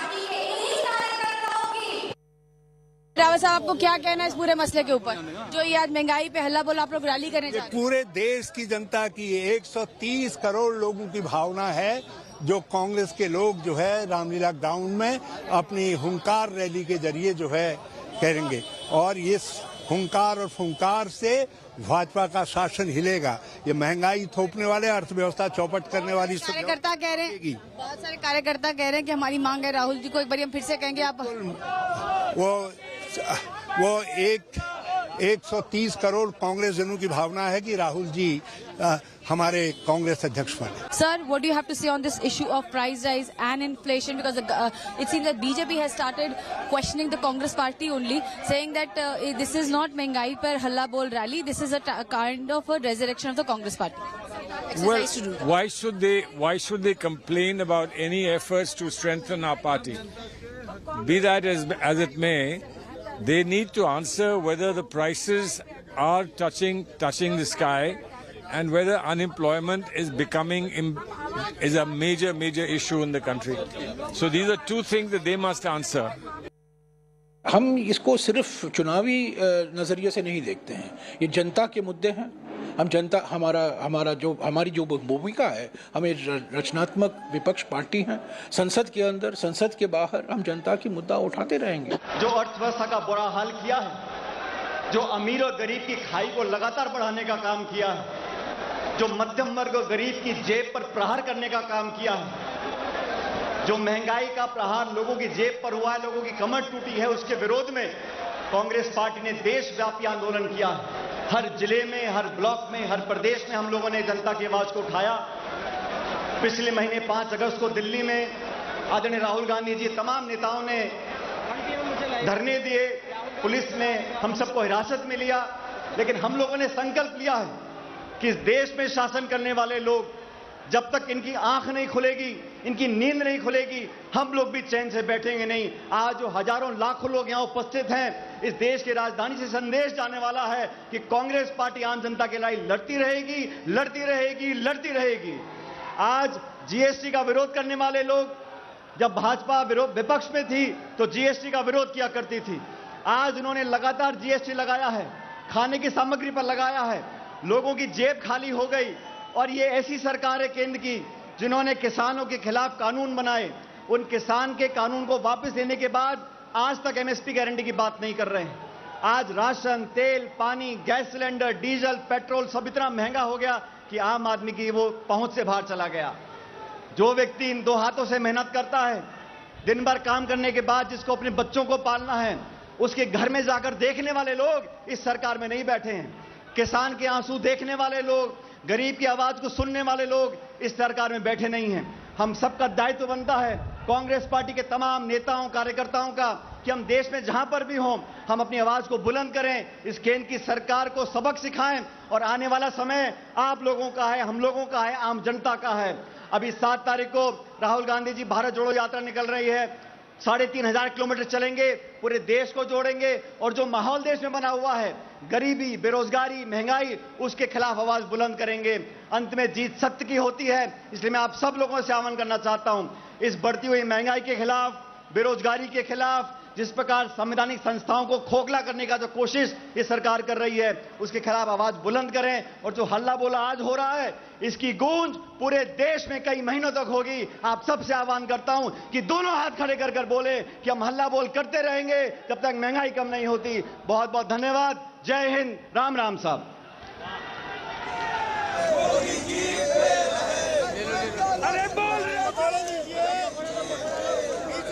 Pilot was just a short while ago addressing the crowds there. You know, what's interesting is as Jairam Ramesh was walking in and I was walking at the same time, and I asked him that the rally taking place today for the Congress, what about also Ghulam Nabi Azad's own show of strength in Jammu and Kashmir? And there were a lot of reporters there. Our cameras were also rolling, and he turned around and he said, we are talking about the Congress rally, not the BJP's rally. So there's also an attempt right now by many of its leaders, because what we've seen is Ghulam Nabi Azad, where he came in to Kashmir today with a huge show of strength of supporters. So in that context, you can even see a lot of speeches being made by senior Congress leaders, on that account, where they are even talking about Ghulam Nabi Azad and other sectors to say who have left the Congress at this point of time. But we're going to continue to get you the latest. I'll ask my camera person Nasir to actually give you a pan perspective of where we are right behind you, the surging crowds of the Congress party, the cadre coming in from various states of Madhya Pradesh, Uttar Pradesh, Rajasthan, Haryana. The Congress, for the first time, viewers at least will be happy that they've been able to motivate, enthuse the flag-bearing cadre to actually come out. Is this a rally which has seen a connect with the common man? Do we see people from all walks of life joining in? No, we don't. But for the Congress, I would reckon they would take heart in the sheer fact that they've been able to at least enthuse their cadre that was completely lackluster to actually come out in support of what they are calling the Mehangai Par Halla Bol rally in Delhi. You know, what's important is that this rally takes place 2 days before Rahul Gandhi kickstarts the Bharat Jodo Yatra, spanning about 3,500 kilometers from Kanyakumari all the way to Kashmir. The Congress is hoping that this rally will give it a bit of a push, a momentum of sorts. On the other hand, one thing is clear, that this rally is seemingly structured around Rahul Gandhi.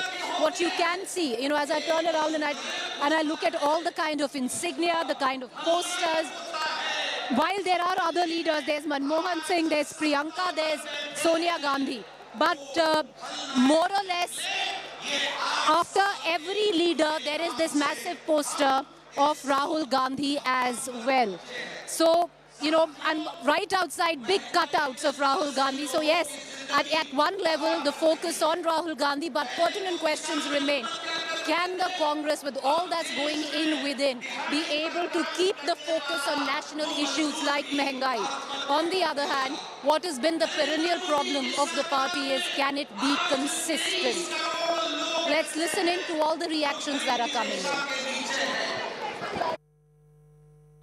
Maharashtra ऐसा एक state है कि जहां आर्थिक राजधानी जो पूरे देश की जो है मुंबई, और ये शहर वैसे ही पहले से ही महंगा था, लेकिन मोदी जी की सरकार के बाद और जो हमारे खाद्यान्न पे भी जो जीएसटी लगाई, उसी का परिणाम आज महंगाई के रूप में पूरा देश देख रहा है। आम आदमी का जीना दुभर हो चुका है। पूरा देश ही इस महंगाई की आग में जल रहा है।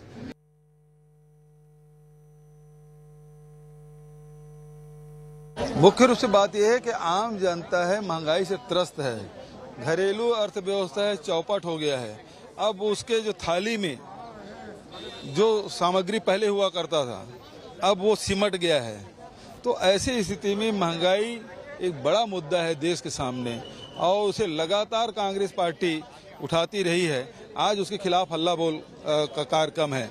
आम आदमी, गरीब आदमी सबसे ज्यादा इससे त्रस्त है, और कांग्रेस पार्टी ये लड़ाई लड़ रही है और आखिर दम तक लड़ेगी, क्योंकि कांग्रेस का जो है इस देश के साथ एक भावनात्मक संबंध है, और जिस तरह से केंद्र सरकार चल रही है, जिस तरह से असंवेदनशील ढंग से काम कर रही है, उसको रास्ते पर लाने का काम कांग्रेस पार्टी करेगी।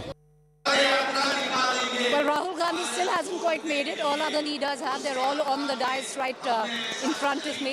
I want to pull in Moshmi into this conversation. Moshmi, when are we expecting Rahul Gandhi to come in and address the crowds? It was to be 11, but one by one we've seen all the other leaders come.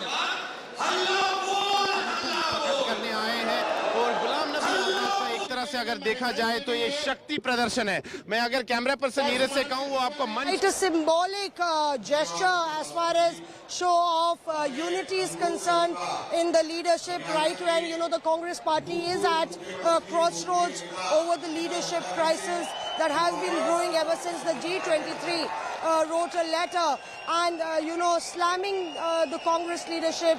The G23 member, specifically Ghulam Nabi Azad, while he exited, said that the Congress party hasn't won an election ever since the G23 wrote a letter. So this is a time when the Congress is trying to get its acts together, show solidarity with the Gandhi family, and there you will see Rahul Gandhi. He's supposed to arrive at 1 o'clock. He is arriving from abroad. He did arrive from abroad in the morning. He will be reaching here at 1 o'clock to address this gathering, the sea of Congress workers that we've often seen before 2019 and more so before 2014. So really, the Congress party is hoping that this will be a fresh start for it as far as the campaign of 2024 is concerned, and also perhaps a pre-roll as far as the Bharat Jodo Yatra is concerned. Though we won't see the Congress flags there, but yes, symbolically, as you mentioned, We see a lot of Rahul posters. Now that seems to be intentional because this is clear show of backing to Rahul Gandhi as far as, becoming the Congress president is concerned. The Youth Congress and several units earlier have already passed a resolution that Rahul Gandhi should take the baton from Sonia Gandhi and make a comeback. But whether this could actually be a relaunch for Rahul Gandhi as far as being the challenger to Prime Minister Narendra Modi is concerned, we'll only have to wait and see. Over to you.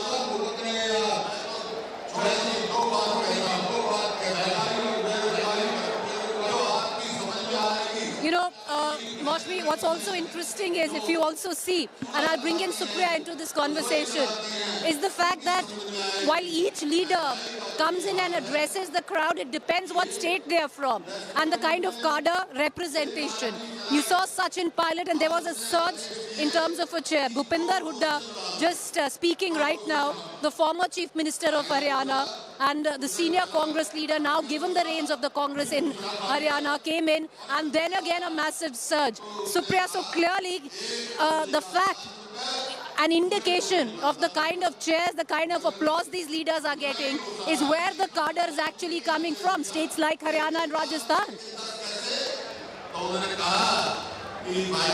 Well, not just Haryana and Rajasthan, Preeti. Cadre has come all the way from Himachal also, as well as that of the states in South. Well, what is interestingly, the thing over here is that the biggest and the loudest cheer will be kept for Rahul Gandhi is about to reach. You can see that entire area has been now cordoned off where we are.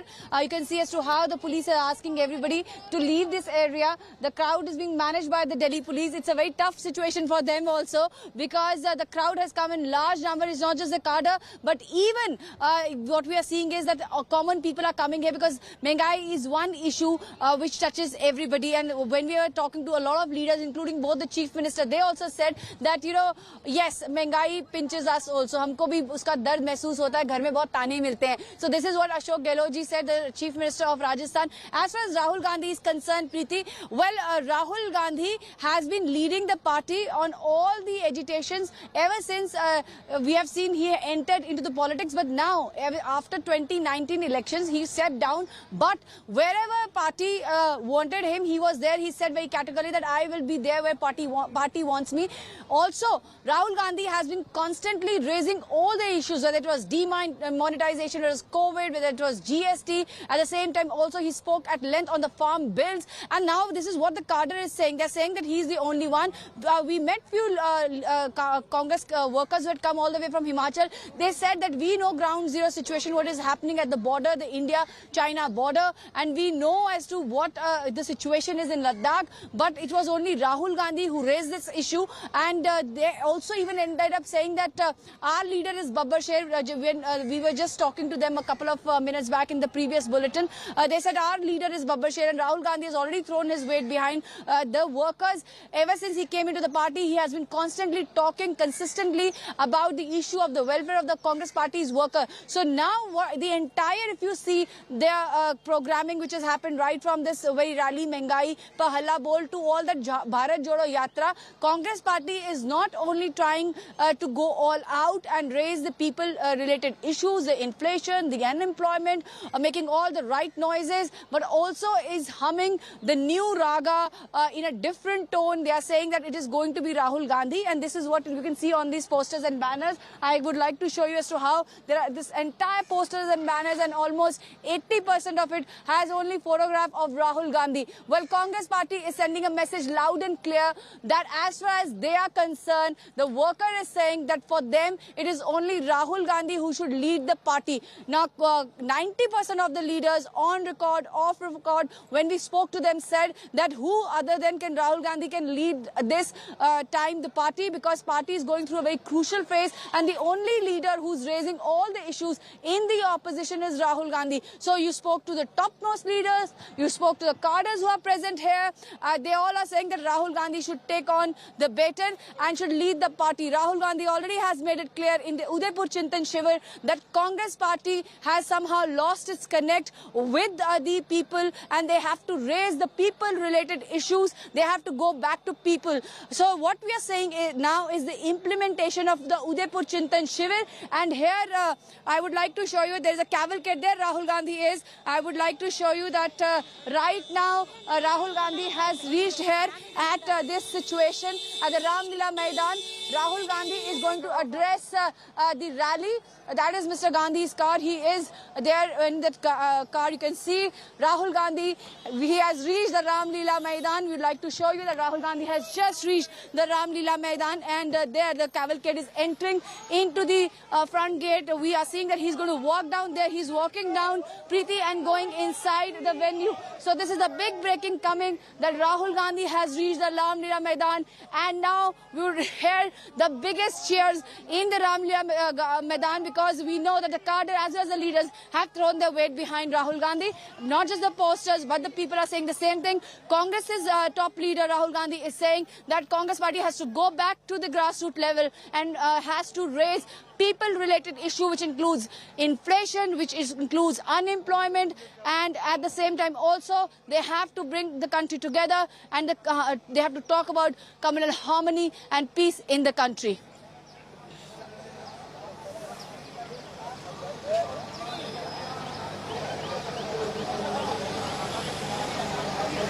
Crowds right behind me. Once again, the banner, "We want Rahul Gandhi as Congress president," all coming up. You can see the people all standing now, all eyes peeled on the stage. Rahul Gandhi is walking up on the stage, waving to the crowds, greeting all the leaders who are on stage. And that's the reception that he's been given by the cadre there. Well, he's expected to speak in just about 5 to 10 minutes from now, viewers. But there is a sense of elation where Rahul Gandhi is in question. He flew in this morning. A lot of other leaders coming in, putting a shawl around him. He doesn't seem very happy with that, a courtesy smile. But that's just about that. One by one, a lot of leaders coming in, putting the Congress, the flag as well. But Bhupinder Hooda right now, I'm just telling you what's happening on screen. Rahul Gandhi sitting next to K.C. Venugopal, who's clearly briefing him. He flew in this morning from Europe. And Bhupinder Hooda trying to rally the crowds there. Don't quite need much rallying. The cadre already quite enthused with Rahul Gandhi's walking in.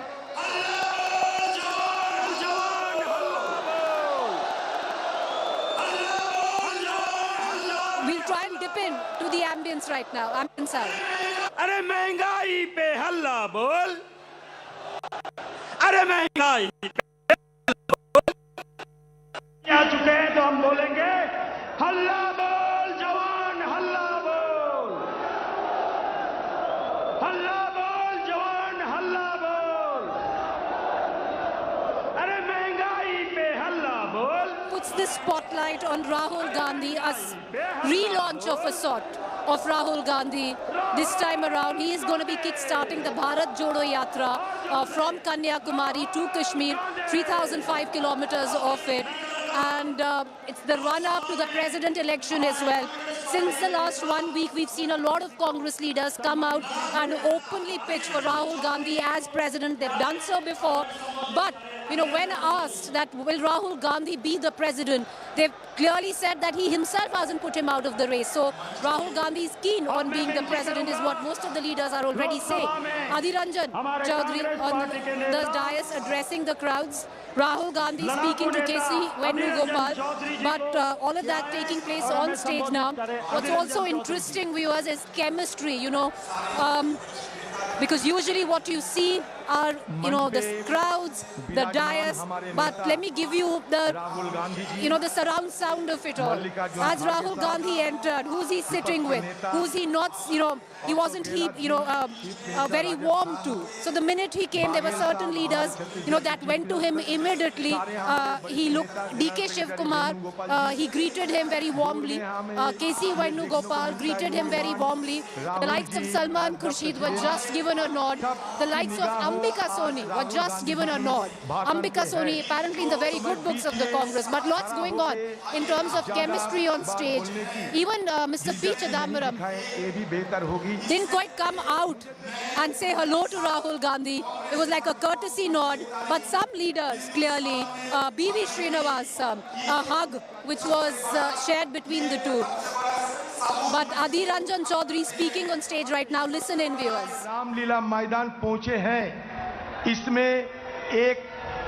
इसमें एक नए ऊर्जा के साथ Congress party को अगले तारीख हिंदुस्तान में उभारने की ये सबसे बड़ा सबूत महसूस हम करते हैं।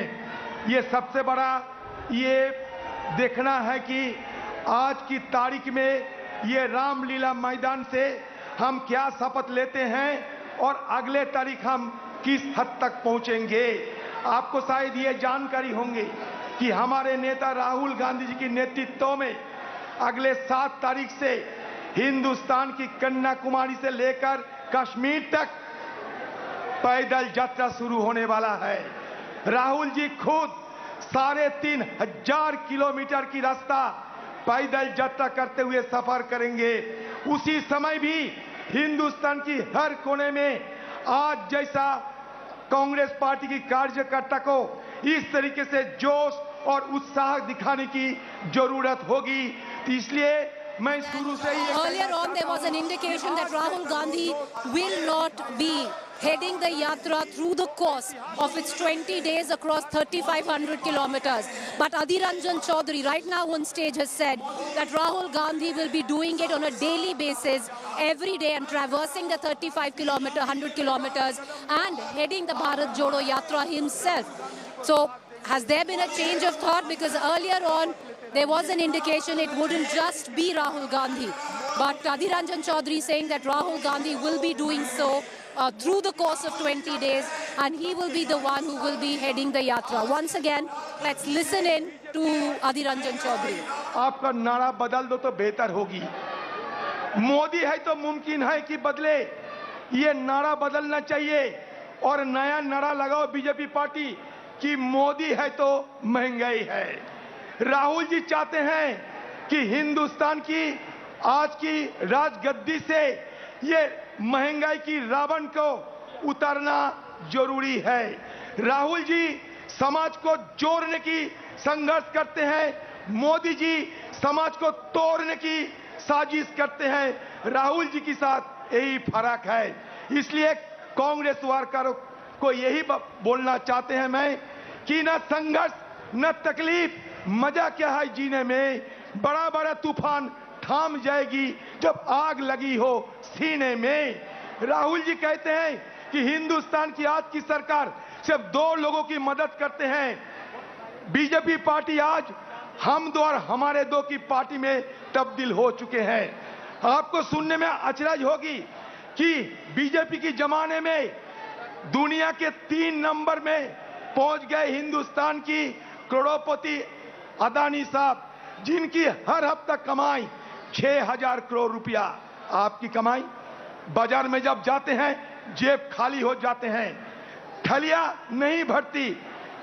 फिर अब महंगाई की संघर्ष जब हम करते हैं, हमारे खिलाफ ये सरकार तरह तरह की पाबंदी लगाते हैं। मैं बात खत्म करना चाहते हैं इसलिए कि राहुल गांधी जी सदन आज मंच पे आ चुके हैं। सिर्फ जाते समय एक बात, छोटी सी एक बात रख के मैं अपना बात को विराम देंगे, वो ये है कांग्रेस पार्टी में आना आसान है, कांग्रेस पार्टी से जाना भी आसान है, लेकिन कांग्रेस पार्टी में टिके रहना सबसे कठिन है। आज ये सिपाहियों ने कोई पद की मोहताज पे ये रैली में नहीं शामिल हुए हैं। तो इसलिए मैं कहना चाहता हूं, जिंदगी में कितने दोस्त आए और कितने बिखर गए। किसी ने आए 2 रोज के लिए, किसी ने 2 कदम चलते ही सांस भर लिए, पर जिंदगी का दूसरा नाम है दरिया। वो तो बस बहते रहेंगे, चाहे रास्ते पे फूल गिरे या पत्थर।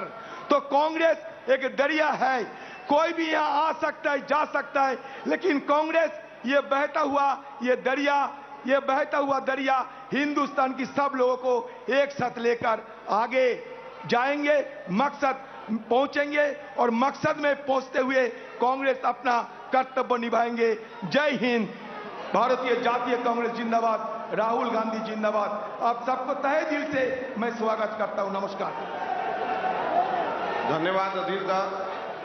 अब मैं अनुरोध करूंगा मध्य प्रदेश के पूर्व मुख्यमंत्री वरिष्ठ नेता कमलनाथ जी से कि वो आए और हम सब लोगों को संबोधित करें। आदरणीय कमलनाथ जी।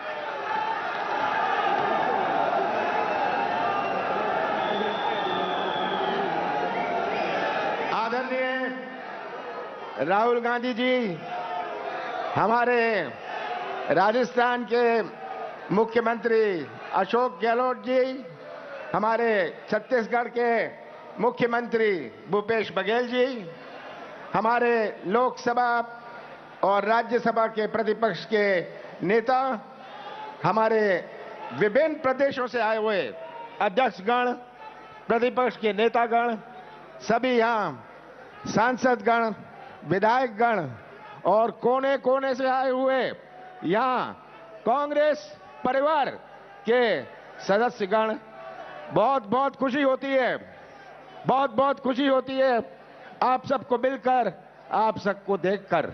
इसे हमें सबको बल और शक्ति मिलती है। आप देते हैं बल, आप देते हैं वो शक्ति, आप कांग्रेस को वो बल और शक्ति देते हैं। आजादी से देकर आज तक हमेशा कांग्रेस ने आम जनता की आवाज उठाई है। आज देश की तस्वीर आप सबके सामने है। मैं ज्यादा नहीं कहना चाहता, यही कहना चाहता हूं कि आज जो बेरोजगारी की समस्या है, यही नौजवान जो हमारे प्रदेश का और देश का निर्माण करेंगे भविष्य में, अगर उनका ही भविष्य अंधेरे में रहेगा तो कैसा निर्माण होगा।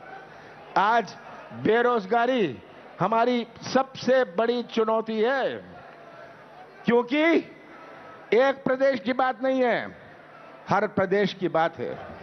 और उनकी तरफ देख के बड़ी चिंता होती है कि कैसे ये नौजवान ये बेरोजगारी से हम मुकाबला करेंगे। हमारा कृषि क्षेत्र 50% हमारा देश की अर्थव्यवस्था कृषि क्षेत्र पर आधारित है। हमें ये नहीं भूलना चाहिए।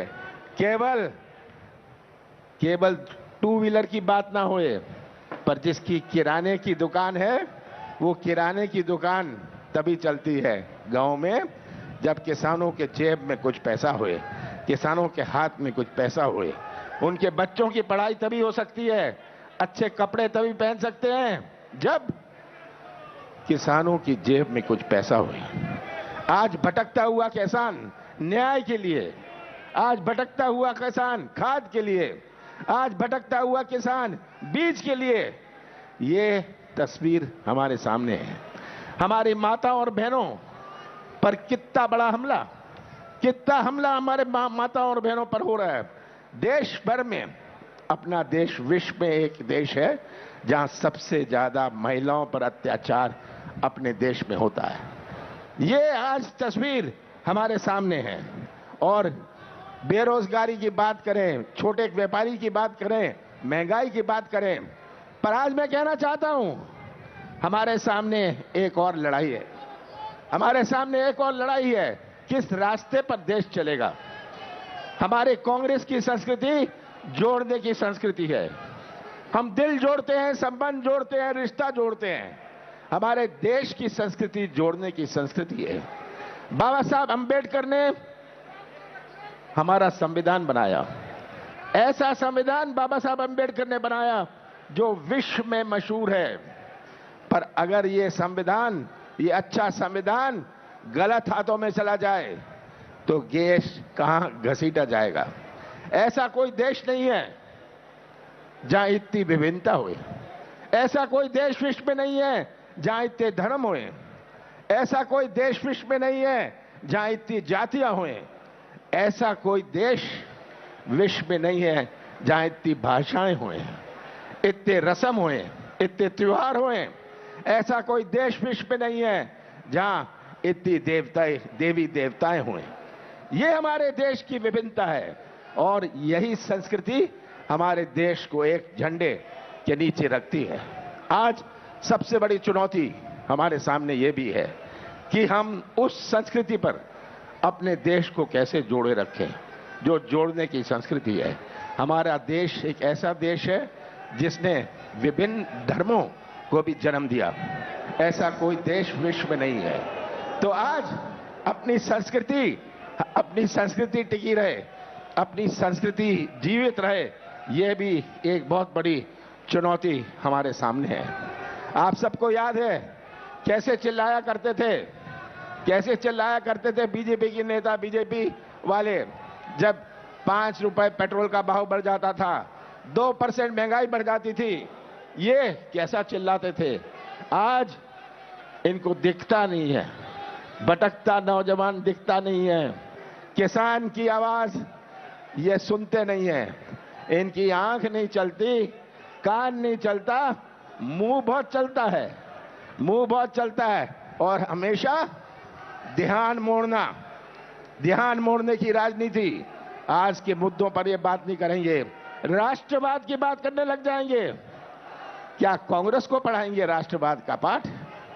मैं तो पूछता हूं बीजेपी से, एक नेता का नाम बना दो जो स्वतंत्र संग्राम सेनानी रहा हो। भारतीय जनता पार्टी एक नाम नहीं ले सकती। तो ये तस्वीर आज हमारे सामने है। मैं जानता हूं आप सब राहुल जी को सुनना चाहते हैं। अंत में मैं यही कहूंगा कि आपके ऊपर है बोझ, केवल कांग्रेस का बोझ ही नहीं पर पूरे देश का बोझ आपके कंधों पर है। आप राहुल जी को बल दें, आप राहुल जी को शक्ति दें। 3500 किलोमीटर ये चलेंगे देश जोड़ो यात्रा में। हम सब मिलकर राहुल जी को वो बल और शक्ति देंगे और फिर से कांग्रेस की आवाज हर गांव, हर कस्बे में गूंजेगी। और मुझे कोई शक नहीं कि आने वाले समय में कांग्रेस का झंडा हमारे संसद और तिहाड़ जेल में छोड़ा। इंदिरा जी को 1 हफ्ते या 10 दिन के बाद छोड़ा, लेकिन हमें 20 अगस्त 1988 में गिरफ्तार किया और अगले साल जनवरी में छोड़ दिया, क्योंकि वो जमानत चाहते हैं। हमने जमानत नहीं लिया, लेकिन इस अरसे में दिल्ली के मौसम जम्मू जैसा होता है, श्रीनगर जैसा होता है दिसंबर जनवरी में। सीमेंट का हमारा फर्श था, सीमेंट पर नीचे सोना था, एक कंबल बिछोने के लिए था, वैसे ही जैसे जेल में होता, आधा फटा होता और आधा ओढ़ने के लिए होता था जनवरी के महीने, और खाने के लिए 2 चपाती और 1 दाल। हमने उनसे पूछा कंबल क्यों नहीं देते? कहा हमारे पास उस वक्त 8-9 हजार लोग जेल में होते थे, 1 लाख लोग जेल में, तो हम कहां से कंबल लाएं, कहां से खाना लाएं? इसीलिए तुम लिख के दे दो, जाओ घर में खाना। लेकिन हमने लिख के नहीं दिया जब तक वो खुद ही मजबूर नहीं हुए हाँ इतने लोगों को खाना खिलाने और इनका बिस्तरा इंतजाम करने। जो आज कहते हैं हमें, मुझे ऐसे लोगों पर तरस आता है।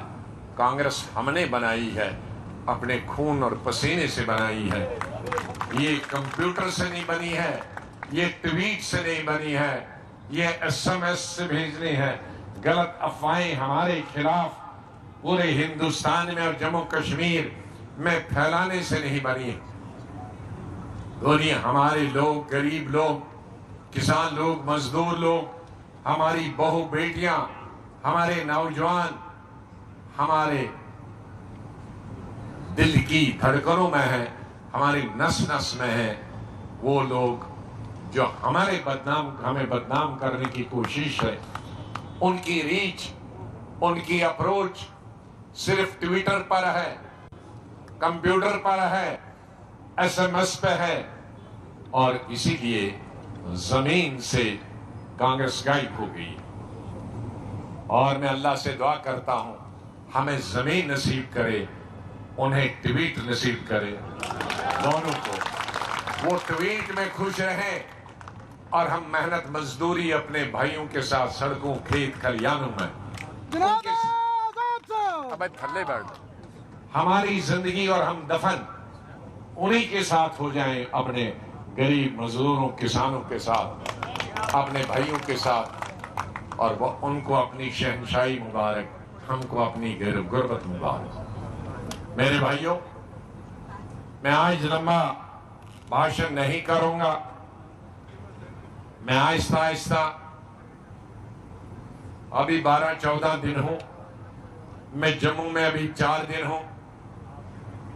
जम्मू के मेरे भाइयों को कहूंगा आप आखिरी दिन में मिलना, लेकिन दूर दराज मेरे घर पे सबको मालूम है, गांधीनगर में, चौक में, जो दूर दराज से आए हुए हैं, रजौरी, पुंछ, नाभैली, वो सबसे पहले कल मिले, आज तो नहीं। फिर कठवा, उधमपुर, रियासी के लोग परसों मिले, क्योंकि उनका नजदीक से आना है, और जम्मू वाले तीसरे दिन में।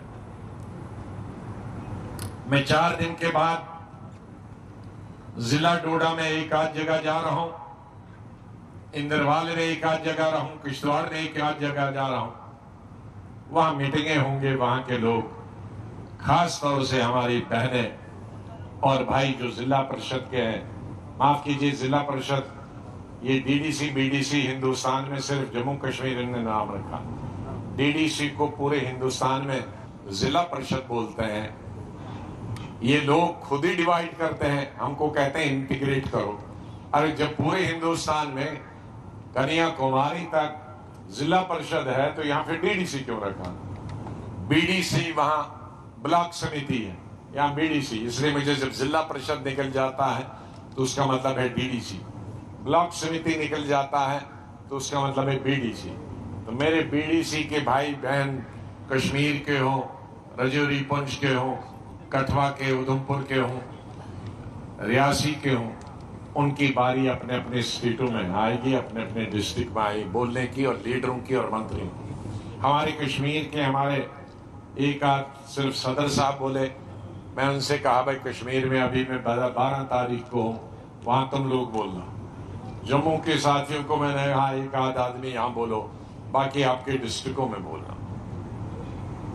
तो मेरे कहने का मतलब है, सुरणी साहब और बलवंत सिंह जी ने, और बाद में सबका XDP में डिप्टी CM ने फरमाया, मेरा वक्त एक गेस्ट अपीयरेंस की तरह,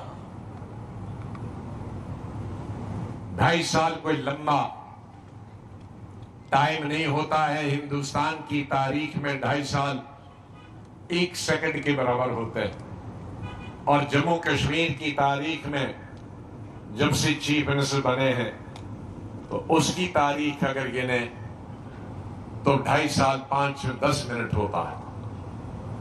तो उस 10 मिनट के अरसे में मैंने फास्ट ट्रैक सिस्टम किया, और कुछ ऐसी चीजें हैं जो दुनिया में मैंने पहली दफा की।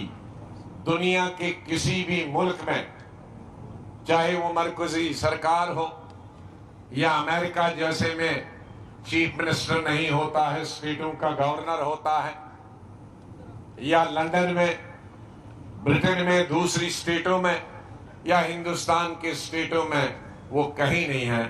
और जम्मू कश्मीर के लिए भी मैंने वही प्लान बनाया था, मैंने ही बनाया था और मेरे साथ ही खत्म हुआ।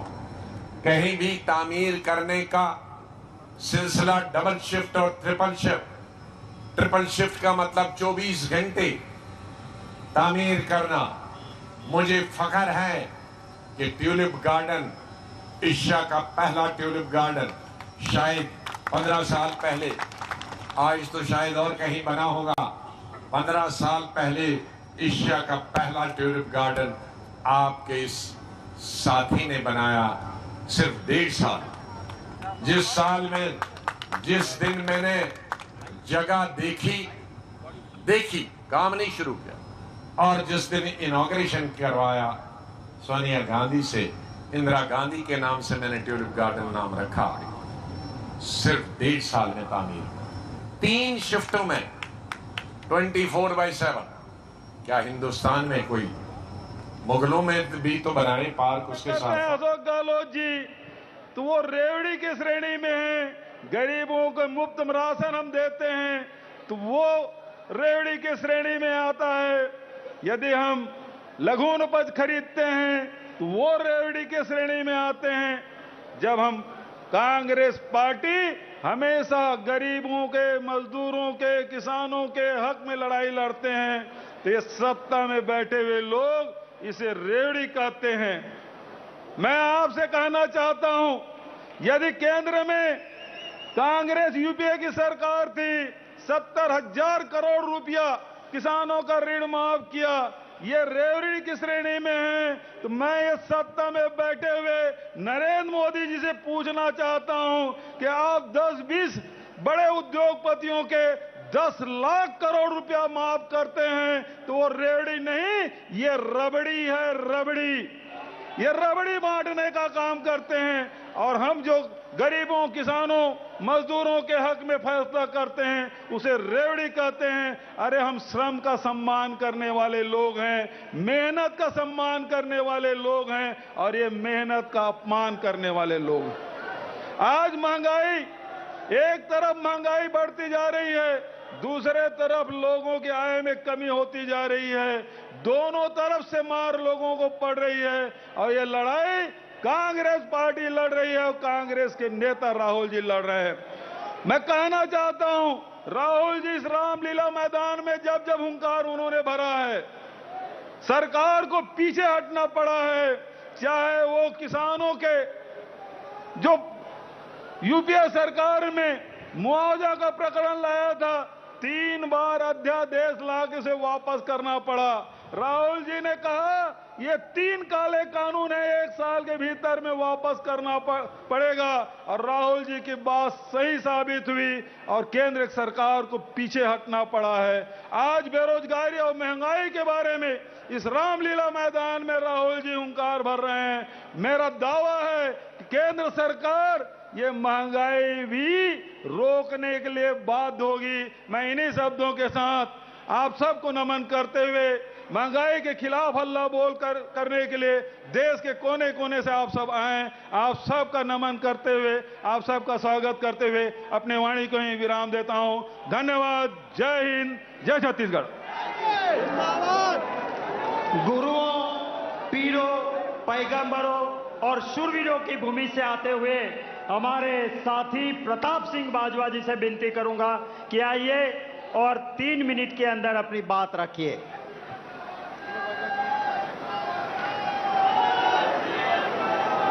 बहुत ही परम सत्कारयोग राहुल जी, साड़ी कांग्रेस दी सारी सीनियर लीडरशिप जिहदे विच साडे honourable chief ministers, former chief ministers, साडे लोक सभा ते राज्य सभा दे लीडर्स ऑफ द ओपोजिशन, साडे प्रदेश कांग्रेस दे प्रधान, साडे CLP दे लीडर्स, साडे मैंबर्स ऑफ पार्लीमेंट ते विशेष तौर इस महा इकट्ठ च एकत्रित सारे हिंदुस्तान तो, कश्मीर तो कन्याकुमारी तक एकत्रित इत्थे वड्डे पैमाने ते पहुंचे हुए कांग्रेस के वर्कर्स, सारिਆਂ ਨੂੰ मैं इत्थे बहुत बहुत वेलकम करना ते कांग्रेस के वर्कर्स ਨੂੰ मैं हिंदी च बोलने के बजाय Well, one thing that is being established right now, viewers, is that Rahul Gandhi will be leading the Bharat Jodo Yatra through the course of its 20 days and through the 3,500-kilometer stretch from Kanyakumari to Kashmir.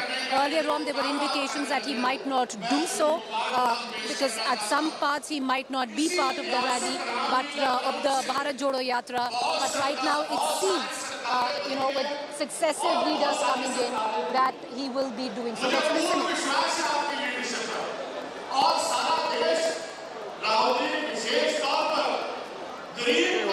मैं दिली मुबारकबाद पेश करना चाहता हूं। इसी ऐतिहासिक Ramlila ground से बहुत सारी सरकारें बनी हैं और बहुत सारी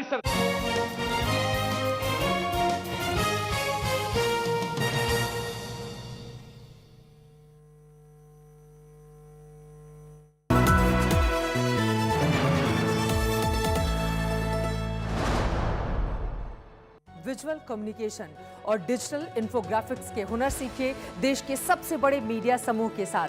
ज्वाइन कीजिए India today media institute. Register करने के लिए www.indiatodaymediainstitute.in पर विजिट करें।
युवक जान गंवाते हैं हर साल लापरवाह ड्राइविंग के कारण।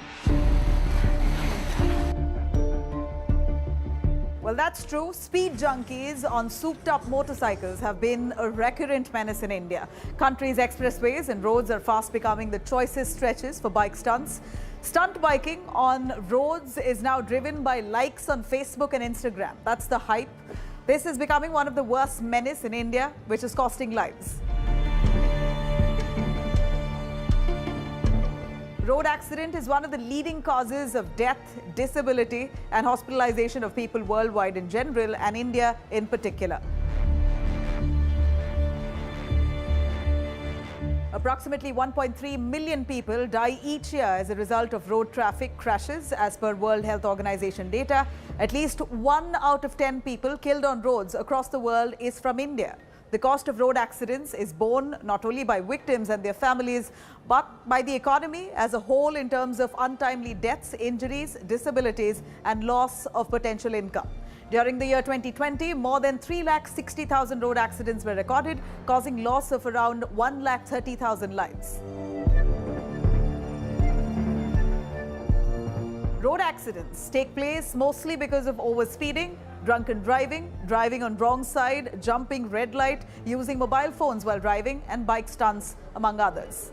However, top 10 states in number of fatalities on national highways are Tamil Nadu, Uttar Pradesh, Karnataka, Madhya Pradesh, Andhra Pradesh, Telangana, Kerala, Maharashtra, Rajasthan and Bihar. This is in order as a report that was released by the authorities.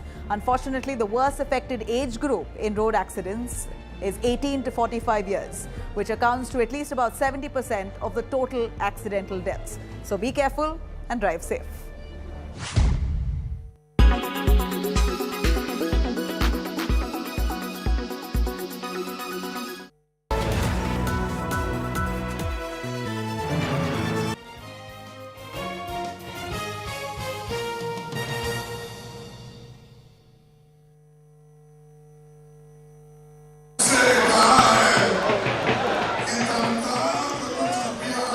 Very muggy September afternoon, viewers.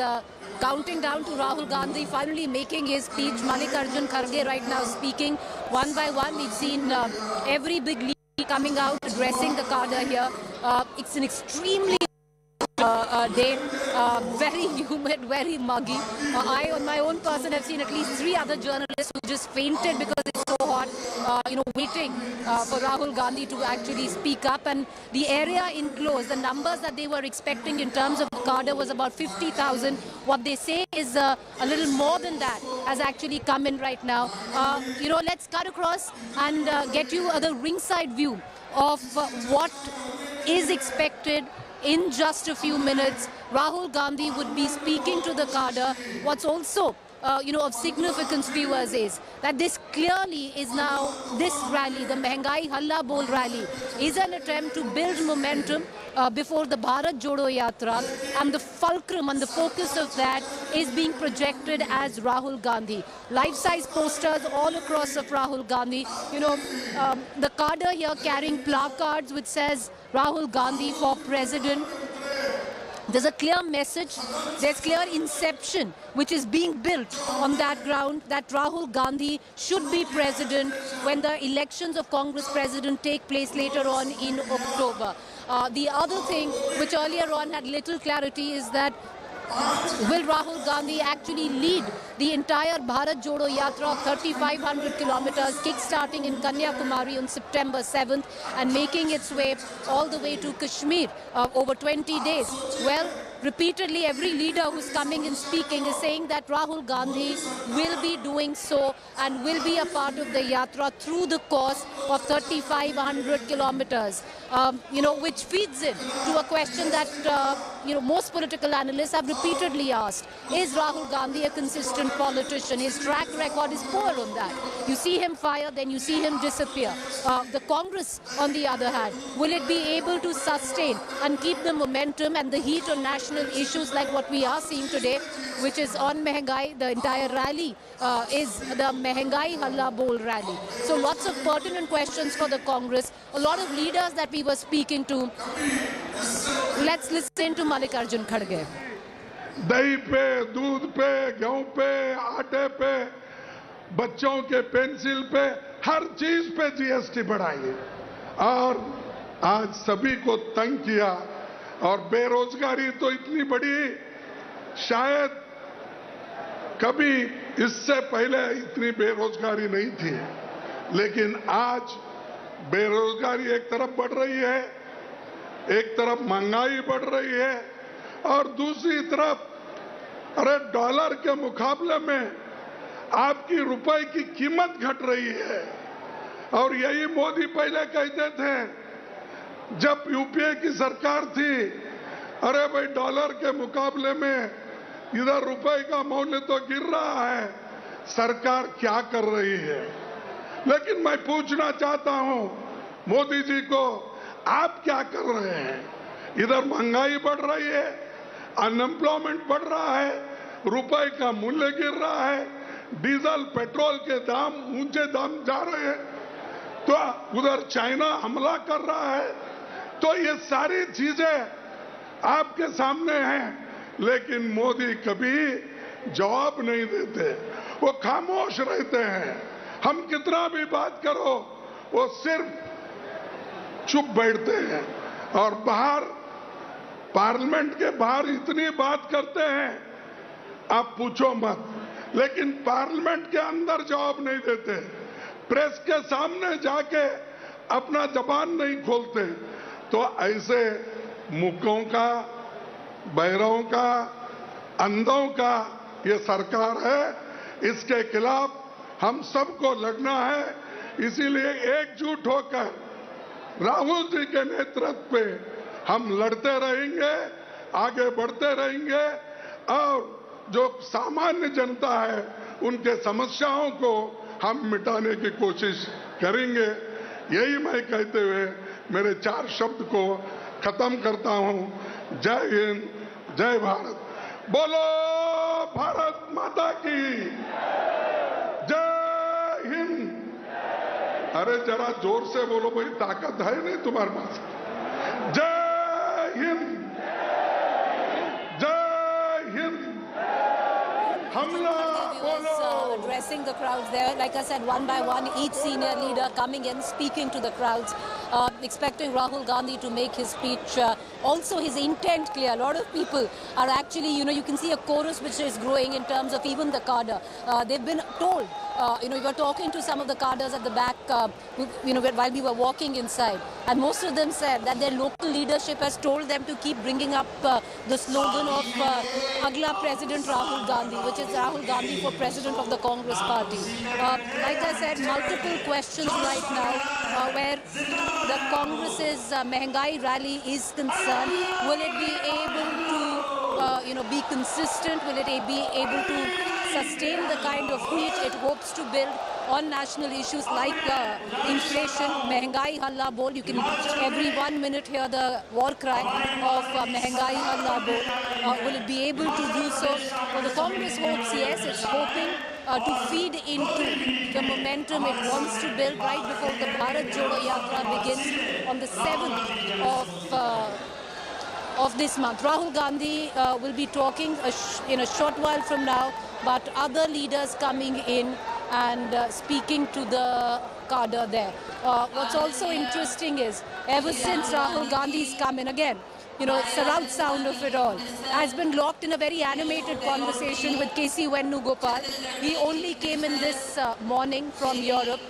Both Sonia Gandhi and Priyanka Gandhi will not be making it to this particular rally. So the entire spotlight where the Gandhi Parivar or family is concerned is solely on Rahul Gandhi. Other leaders all have been given turns where they have spoken.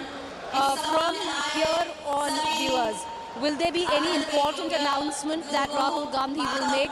Indications suggest it's going to do more with the Bharat Jodo Yatra, on what his vision for the Bharat Jodo Yatra is. On the other hand, like I said, there is a big push, where the cadre is concerned. After a very long time, I would think it might have even surprised the Congress itself, the kind of cadre strength, even if it's about 60 to 70,000. Rarely do you see this kind of, the flag-bearing Congress card holder walking out for a cause that they believe in, and coming out and taking to a rally or the streets. It's after a very long time, especially in the national capital, we've actually seen that. Let's listen into all the reactions. Gandhi को जो बार बार launch करने की जो योजना है उसमें शामिल हो जाते हैं। ये कोई महंगाई कम करने की, महंगाई के ऊपर कोई रैली नहीं है, ये परिवार बचाओ रैली है।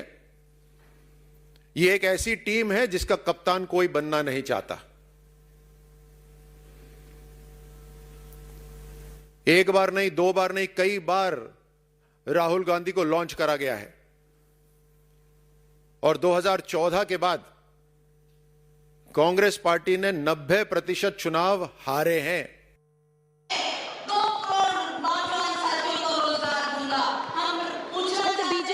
Is not very far away, viewers. There have been, where the Congress is concerned, because all that is going on within the Congress. The very fact that Rahul Gandhi really never wanted, to be party president, stuff that he said over and over and over again, not once, has added to the fact that after a few months, every time there seems to be an attempt to possibly relaunch Rahul Gandhi. Off record, many Congress leaders hopes that this time it will be for good and there will be traction and there will be electoral dividends. Some would suggest coming in too little, too late. The states of Himachal, Gujarat go to vote in about 2 months' time from now, and Rahul Gandhi begins his Bharat Jodo Yatra from Kanyakumari to Kashmir and is actually not even going to go through the states of Himachal or Gujarat. So questions being raised there on what is this? Is there a disconnect where the voter is concerned, or is the Congress really not very serious about fighting state elections, especially in states like Himachal and Gujarat where they have skin in the game? We're going to try and connect to our reporters, get to know what's going on inside the Congress, a lot going on stage itself, who Rahul Gandhi was warm to, the others courtesy nod, and some he completely ignored. So all of that coming together at the Ramlila Maidan, at the Halla Bol rally, which the Congress hopes will build a momentum as it goes towards the Bharat Jodo Yatra starting the 7th of September. There was an attempt to connect to all local leaders. A final word had gone, is what our Congress reporters tell us, to the local leadership, where they were told very clearly that this is the acid test, that they have to get enough cadre at the Ramlila Maidan from whichever area that they represent. And one can actually see that the minute you step outside the Ramlila Maidan, there are buses lined up, viewers, with Haryana numbers, Rajasthan numbers, UP numbers. A lot of the cadre has actually come in from trains overnight from Madhya Pradesh, Karnataka. DK Shivakumar was there. He was speaking to the media a short while back.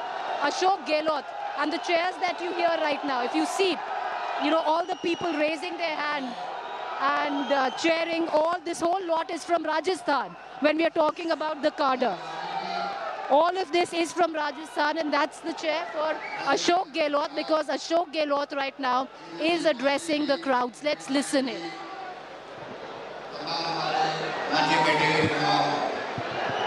हमारे महबूब नेता आदरणीय राहुल गांधी जी,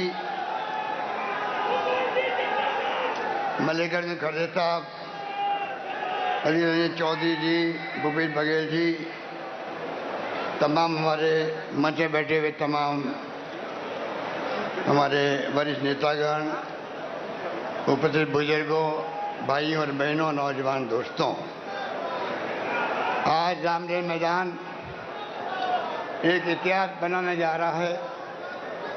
जो सैलाब उमड़ पड़ा यहाँ पर, मुझे याद आ गया जब हम लोग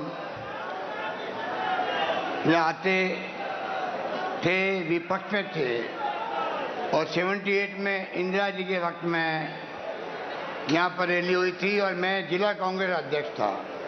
आप सोच लीजिए उस वक्त जो माहौल था, राहुल जी, मैं वो माहौल आज देख रहा हूँ। इसके अपने मायने हैं। पूरे देश के जो हालात हैं वो इतना चिंताजनक है, कोई सोच नहीं सकता। संविधान की धज्जियां उड़ रही है, लोकतंत्र खतरे के अंदर है। मोदी जी जब 14 में कैंपेन करते थे देश के अंदर, काला धन लेके आऊंगा, महंगाई कम करूंगा, 2 करोड़ प्रतिवर्ष रोजगार दूंगा, और क्या नहीं बोलते थे। अगर उनका भाषण सुन ले वापस जनता तो हमें कहने की कोई आवश्यकता ही नहीं है। और तमाम बातें भूल गए। हमारी सरकार के वक्त में जो आंदोलन करवाए गए थे दिल्ली के अंदर, अन्ना हजारे जी से भी, यही केजरीवाल जी आज जो राजनीति कर रहे हैं वो भी हदें पार कर रहे हैं असत्य बोलने की। किस प्रकार देशवासियों को गुमराह कर रहे हैं, पूरा देश देख रहा है। तो आप सोच सकते हैं वो षड्यंत्र था हमारे खिलाफ में। शानदार काम हो रहा था यूपी गवर्नमेंट में। सोनिया गांधी जी ने मनमोहन सिंह जी मिल करके वो काम किया, कानून बना के अधिकार दे दिया, नरेगा का, रोजगार का अधिकार दे दिया महात्मा गांधी के नाम से। उन्होंने किस प्रकार से 2 रुपए किलो गेहूं, 3 रुपए किलो चावल दे दिया, अधिकार देके कानून बना के पार्लियामेंट के अंदर, राइट टू एजुकेशन दे दिया, आरटीआई दे दिया। और एक माहौल ऐसा बनाया गया, जो लड़ाई हम लड़े थे आरटीआई के माध्यम से, ट्रांसपेरेंसी देनी चाहिए। और उन्होंने 2G स्पेक्ट्रम, कोलगेट के स्कैंडल, वो CNAG साहब कहाँ चले गए, अब गायब हो गए। 1,76,000 करोड़ के घोटाले हो गए। ये षड्यंत्र करके सरकार को बदनाम करने की कोशिश की गई, उसमें वो कामयाब हो गए। और सच्चाई कभी छिप नहीं सकती है। अब जो महंगाई की मार है देशवासियों पर, कमर तोड़ चुकी है देशवासियों की। मेरे पूर्व वक्तों ने बताया आपको, बेरोजगारी की तो हाहाकार मर गया लोगों में। जो रईसी नौकरी है वो भी जा रही है। और ये सरकार इतनी झूठ आधारित है। मुझे याद है 2019 के अंदर NSSO ने जो संगठन है भारत सरकार का, उसने आंकड़े निकालने का प्रयास किया सच्चाई का, बेरोजगारी का। मोदी सरकार ने रुकवा दिया। उस NSSO के अध्यक्ष को, चेयरमैन को, मेंबर को इस्तीफा देना पड़ा। पूरे देश के तमाम अखबारों ने संपादकीय लिखा इसके ऊपर। पहली बार आजादी के बाद में आंकड़े रोके गए हैं। और आप देखिए जैसे परिणाम आए मोदी जी के पक्ष में और तमाम आंकड़े जारी कर दिए, कितना भयंकर महंगाई की मार पड़ी है, बेरोजगारी की मार पड़ी है। तो मैं कहना चाहूंगा, आप सब राहुल जी को सुनेंगे, इस सरकार की करनी में अंतर है। ये सरकार मुकुटा पहने हुए लोकतंत्र का, इनका कोई यकीन नहीं लोकतंत्र के अंदर। ये फाशिस्टी लोग हैं, धर्म के नाम पर राजनीति कर रहे हैं, बर्बाद कर रहे हैं देश को। लोग चिंतित है, बोल नहीं पा रहे हैं। एजेंसियों का दुरुपयोग कर रहे हैं, ED का, CBI का, इनकम टैक्स का, आतंक मचा रखा है।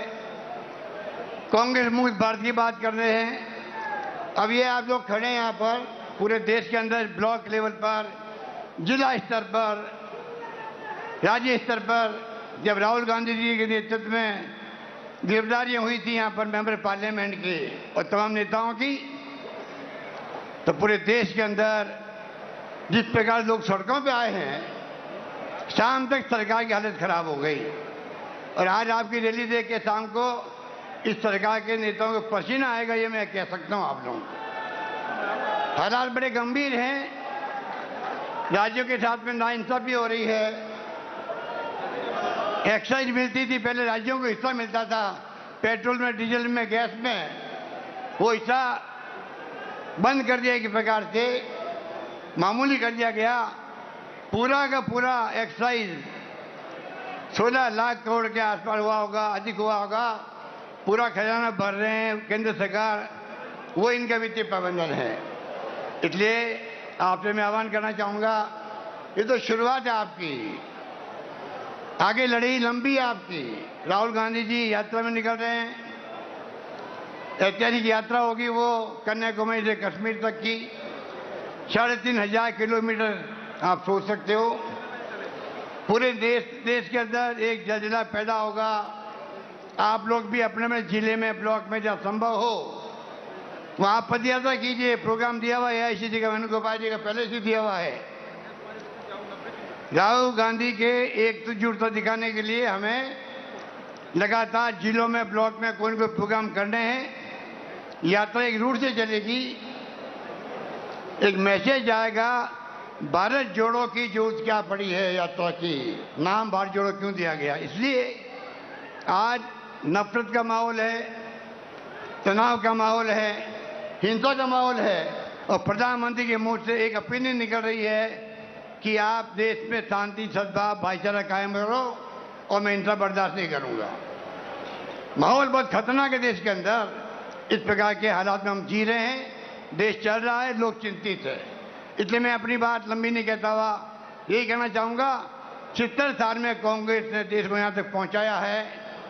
अगर दुनिया में आज सम्मान है देश का, इसलिए है कि पंडित जवाहरलाल नेहरू से लगा कर आज तक जिस प्रकार इंदिरा गांधी हो, राजीव गांधी हो, नरसिम्हा राव जी हो, सोनिया गांधी जी आई जब बन करके अध्यक्ष कांग्रेस की, डॉक्टर मनमोहन जी आए, जो आज जो सफर तय किया है उसके कारण से आज देश एक रहा, अखंड रहा है। इंदिरा गांधी जी ने जान दे दी पर देश को एकजुट रखा, एक अखंड रखा, ये कैसे भूल जाते हैं हम लोग। राजीव गांधी जी शहीद हो गए देश के लिए, लंबा इतिहास है। पर हमारे नरेंद्र मोदी जी को कांग्रेस मुक्त भारत चाहिए। नरेंद्र मोदी जी गांधी परिवार की बात करते हैं, वंशवाद की बात करते हैं, तो पूछो इस परिवार का एक भी मेंबर पिछले 30 साल में ना प्राइम मिनिस्टर बना, ना केंद्रीय मंत्री बना, ना कोई पद लिया हो। अगर संगठन में उनकी भागीदारी है, पूरा देश चाहता है, पूरे देश के कांग्रेसियन चाहते हैं, आपके पेट में दर्द क्यों हो रहा है मैं पूछना चाहता हूँ आपको। इससे समझ जाइएगा कि इस परिवार की क्रेडिबिलिटी हाईएस्ट है कंट्री के अंदर, आपसे भी ज़्यादा है। चुनाव जीतना एक बात है, प्रधानमंत्री एक बात है बनना, पर जो रेस्पेक्ट कमांड करती है सोनिया गांधी, इनका परिवार देश में हाईएस्ट है, उससे आपको तकलीफ क्या होती है? इसलिए मैं ये कहना चाहूँगा आपको लड़ाई में पूरी भागीदार बनना है, मजबूती के साथ में। अंतिम विजय सत्य की होगी और सत्य आपके पक्ष में है। यही बात कहता मैं अपनी बात समाप्त करता हूँ। धन्यवाद। जय हिंद। धन्यवाद।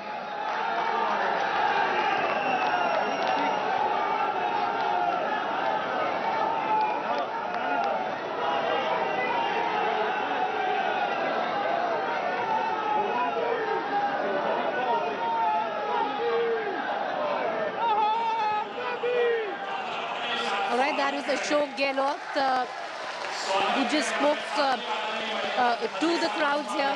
Every leader that you see, viewers, will keep it centric to his state as well. With Ashok Gehlot, he did speak a lot about the misuse of central agencies, what he alleges, the fact that the BJP trying to spread, as per the Congress, trying to spread communal disharmony in the state of Rajasthan. So each of them holding a small, mini speech or a political rally state cadre as well, because most of the people here, viewers, have come from various states that they belong to. I want to cut across to Supriya, who's joining us with the latest. Over to you, Supriya. Well, Preeti, it is electrifying at the Ramlila Maidan where the Congress's rally is going on. Just see what is happening here. The Congress cadre, the workers have actually broken the barricade and had come out to head where the podium is. Well, the leaders are saying that the workers have to just go back a bit, but that is not happening because the entire area is chock-a-block inside the Ramlila Maidan as well as outside the Ramlila Maidan.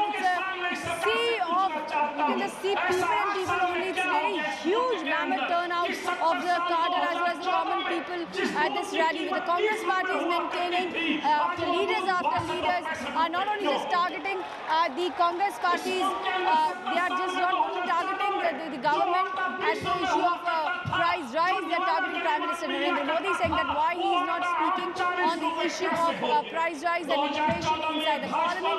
At the same time, also they are going all out and appealing that we will follow our leader Rahul Gandhi. And also at the same time, there is an appeal as far as the Bharat Jodo Yatra is concerned. Preeti, we have just heard both the chief ministers, Ashok Gehlot as well as Bhupesh Baghel, and both have said that Rahul Gandhi will lead and we all will follow. Same thing was said by Mallikarjun Kharge, who is the Congress party's topmost leader in Rajya Sabha, is the leader of the opposition. Also, in Rajya Sabha, and he has also said that Congress party workers as well as he himself will follow Rahul Gandhi. So here, I'll ask my camera person once again to show you what is happening. It's a chock-a-block situation. Rahul Gandhi is all set to address the rally in a short while. It was in 2019. In this very place at Ramlila Maidan, we had seen Rahul Gandhi had addressed a rally on the issue of Bharat Jodo. Now we are all set to listen to Rahul Gandhi. Preeti, as the Anil Chaudhary, who is Delhi Congress chief, is all set to just close his his address. Well, at the moment we are present here in the press gallery, and certainly yes, it's a huge turnout because in and around people have just flooded the area in the head area, just in front of the stage. Rahul Gandhi is all set to address the people, the rally. Question which is constantly being addressed by various leaders is each one of them is saying that Rahul Gandhi will lead the Bharat Jodo Yatra through the course of 20 days and across 3,500 kilometers. Is that a confirmation now? Because earlier on there were indications that Rahul Gandhi might not do so through the course of the entire yatra, but now it seems he will.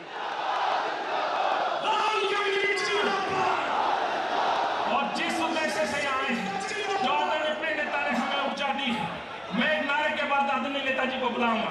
एक जोरदार जयकारा, हल्ला बोल, हल्ला बोल,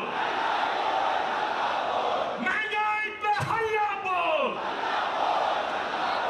श्रद्धा आदरणीय श्री राहुल गांधी जी को आमंत्रित करता हूं कि आए। Can you hear me? Okay, we don't seem to have to pray. We're going to try and connect to her and my colleague Moshmi, who's also joining me from the Ramlila Maidan. But cheers right now. Rahul Gandhi coming up to the dais and speaking to the cadre. Mallikarjun खड़गे जी, केसी वेणुगोपाल जी, अशोक गहलोत जी, भूपेश बघेल जी, पवन कुमार बंसल जी, अधीर रंजन चौधरी जी, शक्ति सिंह गोहिल जी, अनिल चौधरी जी, CWC members, PCC president, CLP leaders, senior नेता और हमारी party के प्यारे कार्यकर्ता भाई और बहनों, आप सबका यहां बहुत बहुत स्वागत, नमस्कार।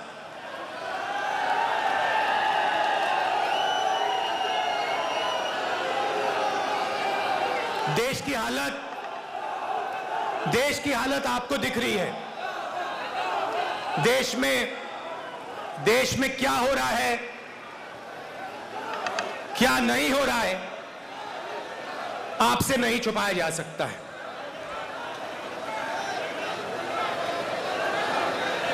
और जब से बीजेपी की सरकार आई है, तब से देश में नफरत और क्रोध बढ़ता जा रहा है। सही है?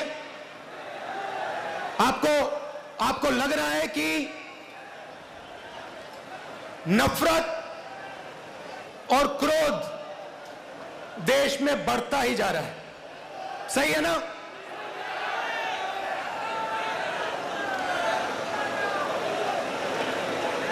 नफरत किसको होती है?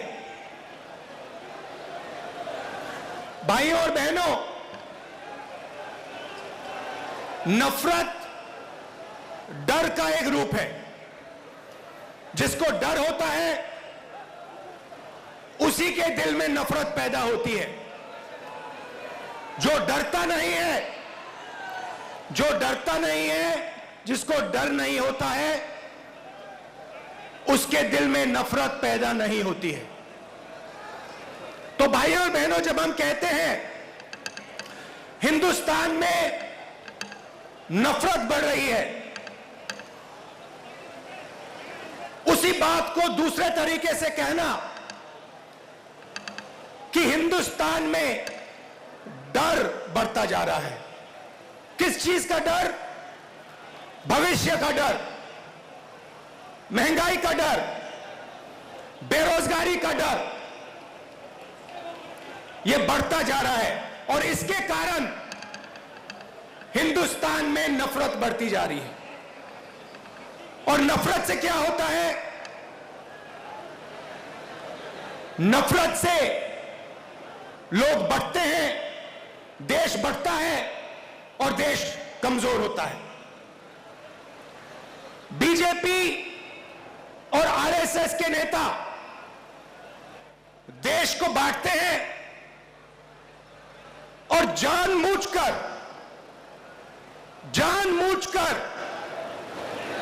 देश में भय पैदा करते हैं, लोगों को डराते हैं और नफरत पैदा करते हैं। अब सवाल उठता है, ये किसके लिए करते हैं और क्यों करते हैं? फायदा इस डर का, इस नफरत का फायदा किसको मिल रहा है? भाई और बहनों, क्या इस डर का फायदा, नफरत का फायदा हिंदुस्तान के गरीब आदमी को मिल रहा है? पिछले 8 सालों में आप मुझे बता दीजिए, हिंदुस्तान के गरीब आदमी को, किसान को, मजदूर को, छोटे दुकानदार को नरेंद्र मोदी जी की सरकार ने क्या फायदा दिया?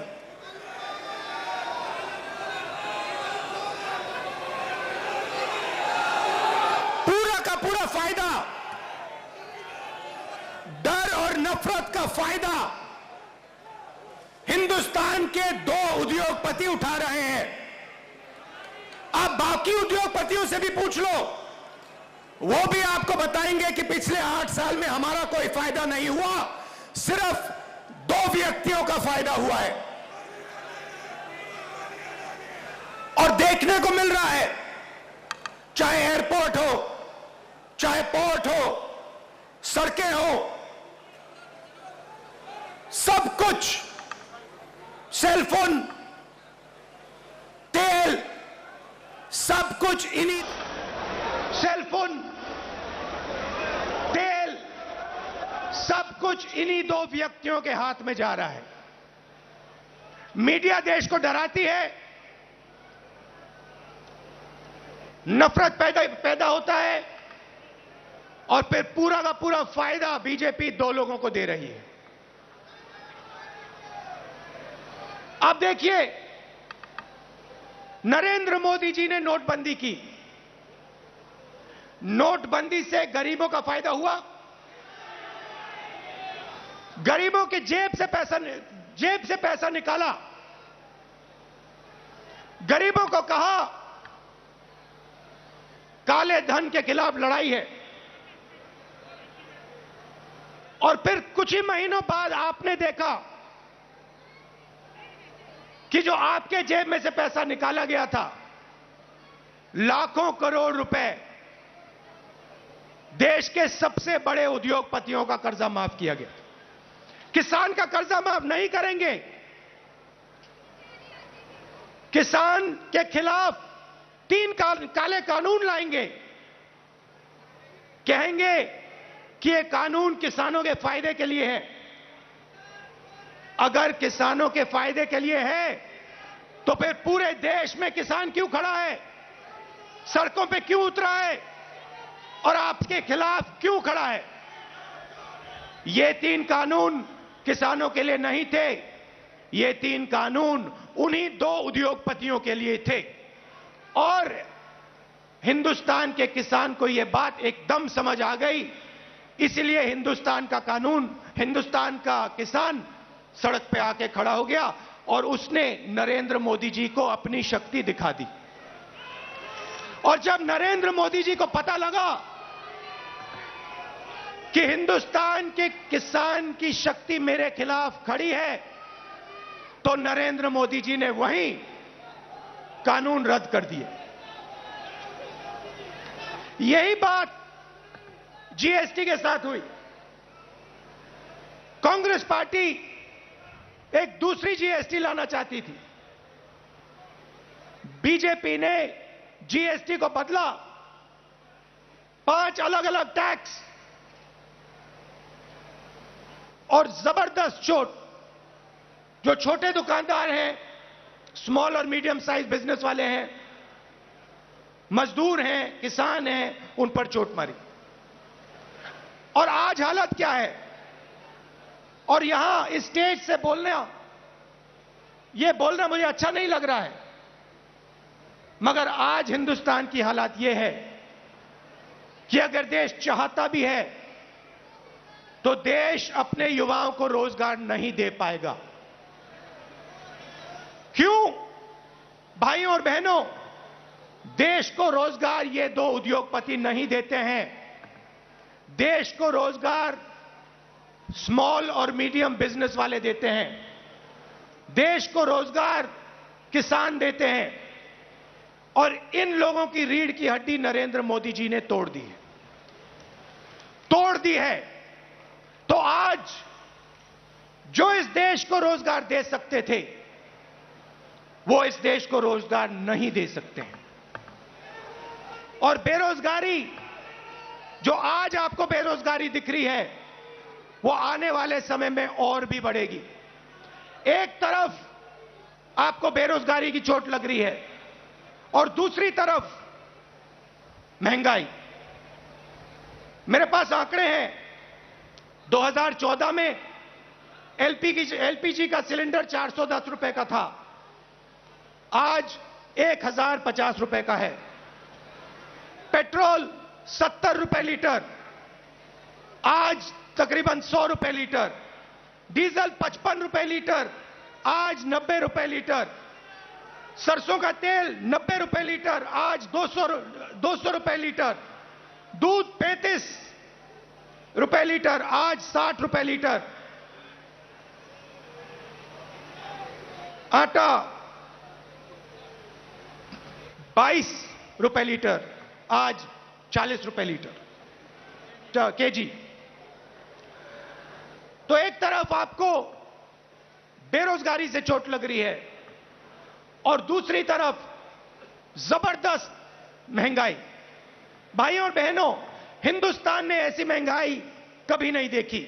नरेंद्र मोदी जी कहते थे 70 साल में क्या किया कांग्रेस पार्टी ने। 70 साल में कांग्रेस पार्टी ने इतनी महंगाई हिंदुस्तान को नहीं दिखाई।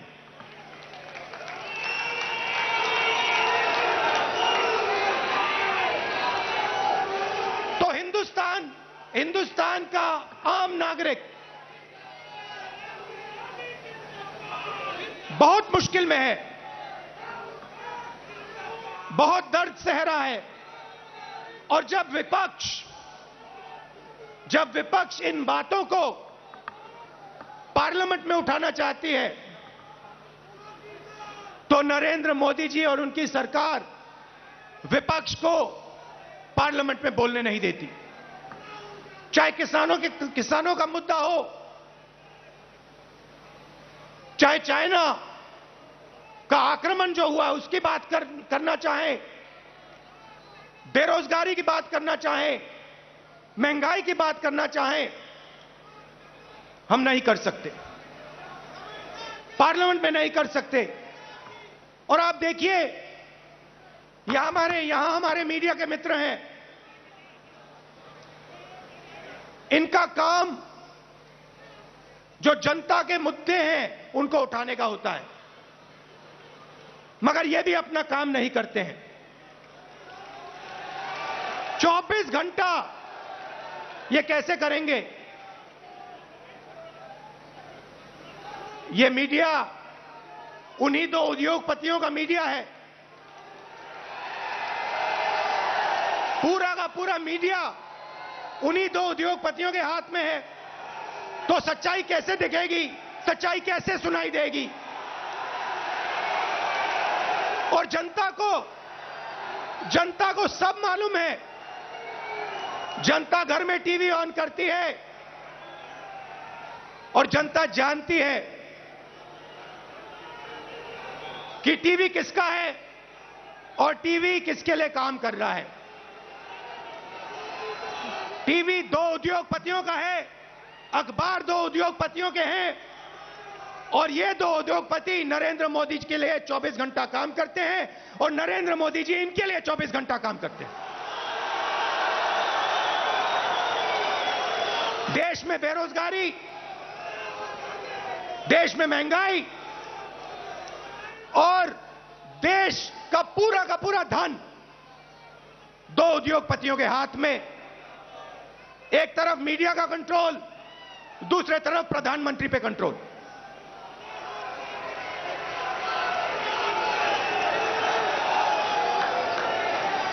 अभी किसी ने कहा नरेंद्र मोदी जी प्रधानमंत्री हैं, मगर मैं आपको एक गारंटी दे सकता हूं, नरेंद्र मोदी जी प्रधानमंत्री हैं, मगर उन दो उद्योगपतियों के समर्थन के बिना नरेंद्र मोदी प्रधानमंत्री नहीं हो सकते। मीडिया के समर्थन के बिना नरेंद्र मोदी प्रधानमंत्री नहीं हो सकते। और जो हिंदुस्तान के इंस्टीट्यूशंस हैं, चाहे मीडिया हो, प्रेस हो,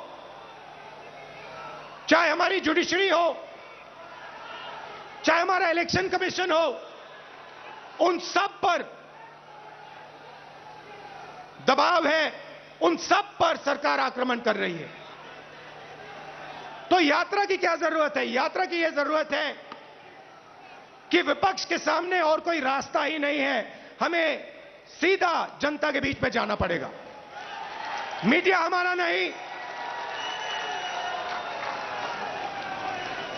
सांसद में हम बोल नहीं सकते, तो अब कांग्रेस पार्टी और बाकी विपक्ष के पास सिर्फ एक रास्ता है, जनता के बीच में जाकर उनको देश की सच्चाई बताना।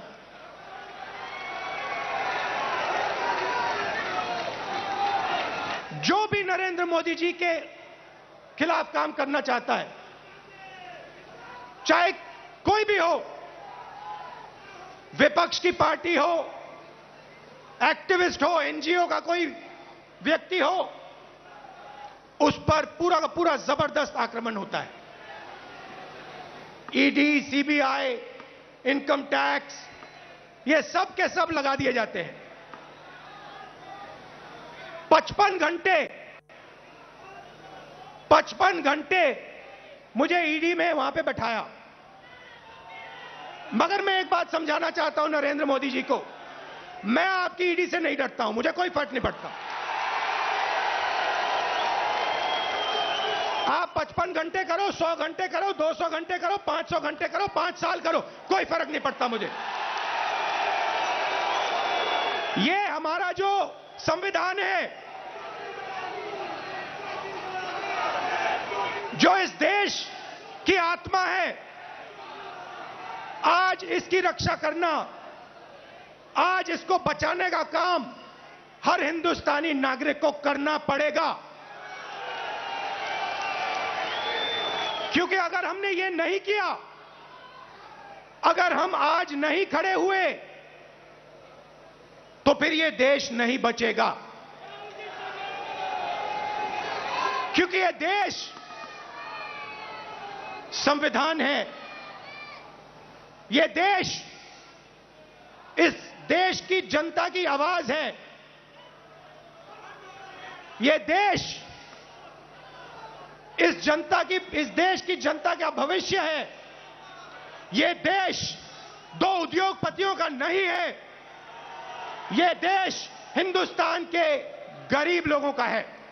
और आज दो हिंदुस्तान बन गए हैं, एक मजदूरों का, गरीबों का, किसानों का, बेरोजगार युवाओं का। उस देश में कोई सपना नहीं देखा जा सकता। उस देश में अगर आप रोजगार चाहते हो नहीं मिल सकता, अगर आप अपने बच्चों को कॉलेज, यूनिवर्सिटी में भेजना चाहते हो आप नहीं कर सकते हो। उस देश में आपको अपना खून पसीना देना पड़ेगा, और खून पसीना देने के बाद आपको कोई फायदा नहीं मिलेगा। और दूसरा देश, इसी हिंदुस्तान के अंदर 2, 3, 10, 15 उद्योगपतियों का, अरबपतियों का, उसमें आप जो भी सपना देखना चाहते हो देख सकते हो। जो भी आप चाहते हो आपको हिंदुस्तान में मिल जाएगा। भाइयों और बहनों, इन दो देशों के बीच में लड़ाई है। नरेंद्र मोदी जी की विचारधारा कहती है कि देश को बांटना है और पूरा का पूरा फायदा चुने हुए लोगों को देना है। हमारी विचारधारा कहती है कि देश सबका है और देश की जनता जो अपना खून और पसीना देती है, उसका फायदा 2-3 उद्योगपतियों को नहीं मिलना चाहिए। उसका फायदा हिंदुस्तान के किसान को, मजदूर को, गरीब को, बेरोजगार युवाओं को मिलना चाहिए। यह फर्क है। और आप जाइए, आप आज चले जाइए और किसी भी छोटे दुकानदार से, किसी भी मजदूर से, किसी भी स्मॉल और मीडियम बिजनेस वाले से, किसी भी किसान से पूछ लीजिए, क्या यूपीए के समय और आज के समय में क्या फर्क है? यूपीए के समय में 70,000 करोड़ रुपए यूपीए की सरकार ने हिंदुस्तान के किसानों को दिया बिना पूछे। नरेंद्र मोदी जी ने 3 काले कानून दिए। मजदूरों के लिए यूपीए सरकार ने एक ऐतिहासिक कानून मनरेगा दिया। नरेंद्र मोदी जी ने पार्लियामेंट में कहा कि मनरेगा गरीबों पर अपमान है। और फिर आज उनको नरेगा देना पड़ रहा है, क्योंकि अगर आज यूपीए का नरेगा नहीं होता, हिंदुस्तान में आग लग जाती। जमीन अधिग्रहण बिल हम लाए, लाखों करोड़ रुपए हमने गरीब जनता को कॉम्पनसेशन में दिला। लाखों करोड़ रुपए, अरबपति बना दिए। पहले बिना पूछे किसान की जमीन छीन ली जाती थी। हजारों एकड़ बिना पूछे 1 मिनट में छीन लिया जाता था। हमने कहा यह गलत है, हम कानून लाए। नरेंद्र मोदी जी ने पहला काम उस कानून को रद्द करने की कोशिश की। उनका पहला काम था।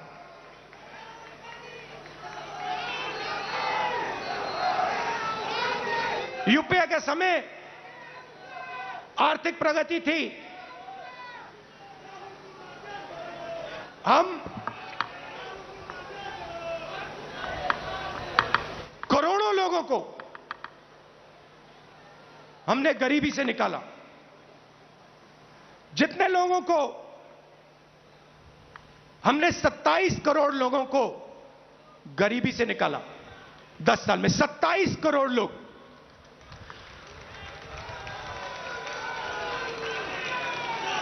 भोजन का अधिकार, मनरेगा, कर्जा माफी, इन औजारों से हमने 27 करोड़ लोगों को 10 साल में गरीबी से निकाला। भाइयों और बहनों, पिछले 8 साल में नरेंद्र मोदी ने 23 करोड़ लोगों को वापस गरीबी में डाल दिया है। तो जो हमने काम किया 10 साल में, उन्होंने 8 साल में खत्म कर दिया। और फिर जाके भाषण देते हैं, प्रगति की बात करते हैं, न्यू इंडिया की बात करते हैं, मेक इन इंडिया की बात करते हैं, कहते हैं कि हिंदुस्तान बदल गया। हिंदुस्तान को नरेंद्र मोदी जी पीछे ले जा रहे हैं। हिंदुस्तान में नरेंद्र मोदी जी नफरत फैला रहे हैं, डर फैला रहे हैं, और इससे देश का नुकसान होगा। देश का फायदा हो ही नहीं सकता। फायदा देश के दुश्मनों को होगा। फायदा चाइना को होगा, फायदा पाकिस्तान को होगा, मगर हिंदुस्तान को नहीं होगा। हिंदुस्तान में जितनी भी नफरत फैलेगी, जितना क्रोध फैलेगा, जितना डर फैलेगा, उतना हिंदुस्तान कमजोर होगा। और पिछले 8 सालों में नरेंद्र मोदी जी ने हिंदुस्तान को कमजोर करने का काम किया है। जो हमारी आर्थिक शक्ति थी उसको खत्म किया, बेरोजगारी 40 साल से सबसे ज्यादा बेरोजगारी आज हिंदुस्तान में, वो नरेंद्र मोदी जी की देन है। मैं आपसे पूछना चाहता हूं, क्या महंगाई से, बेरोजगारी से, नफरत से देश मजबूत होता है क्या? कौन सी दुनिया में नफरत, बेरोजगारी, महंगाई से देश मजबूत होता है? देश कमजोर होता है, और नरेंद्र मोदी जी और बीजेपी देश को कमजोर करने का काम कर रहे हैं। कांग्रेस पार्टी देश को जोड़ती है, हम नफरत मिटाते हैं, हटाते हैं, और जब नफरत मिटती है, खत्म होती है, जब डर कम होता है, तब हिंदुस्तान तेजी से आगे बढ़ता है। हमने ये करके दिखाया है, सालों करके दिखाया है। तो ये मैं आपको कहना चाहता था। कांग्रेस कार्यकर्ताओं को मैं धन्यवाद करना चाहता हूं। आप हमारी विचारधारा के लिए लड़ते हो, आप हिंदुस्तान के लिए लड़ते हो, आप संविधान के लिए लड़ते हो, आप अपना खून, अपना पसीना इस देश को देते हो। मैं आपको दिल से धन्यवाद करना चाहता हूं, और आपको कहना चाहता हूं कि कांग्रेस पार्टी का कार्यकर्ता ही देश को बचा सकता है। कांग्रेस पार्टी की विचारधारा देश को प्रगति के पथ पे ला सकती है। हमारे लिए सरकार ने, जैसे मैंने कहा, रास्ते बंद कर दिए हैं। पार्लियामेंट का रास्ता बंद कर दिया। संसद में कांग्रेस पार्टी या विपक्ष के लोग भाषण कर ही नहीं सकते, हमारा माइक ऑफ हो जाता है। और किसी भी मुद्दे पे हम चाइना के आक्रमण पे बात करना चाहते हैं, नहीं कर सकते। बेरोजगारी के बात पे बात करना चाहते हैं, नहीं कर सकते। महंगाई पे बात करना चाहते हैं, नहीं कर सकते। वो रास्ता बंद है।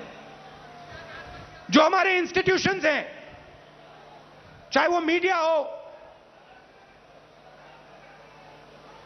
चाहे वो इलेक्शन कमीशन हो, जुडिशरी हो, मैंने कहा उन पर आक्रमण है, उन पर दबाव है। तो हमारे लिए सबके सब रास्ते बंद हैं, एक ही रास्ता बचा है, और वो रास्ता हमें सबसे अच्छा लगता है। जनता के बीच में जाकर, सीधा जनता के बीच में जाकर, जनता को जो देश की सच्चाई है वो बताना, और जो जनता के दिल में है उसको गहराई से सुनना और समझना। इसीलिए कांग्रेस पार्टी भारत जोड़ो यात्रा शुरू कर रही है।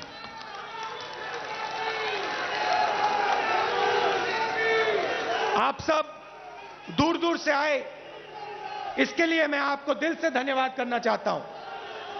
विचारधारा की लड़ाई है, और कांग्रेस पार्टी की विचारधारा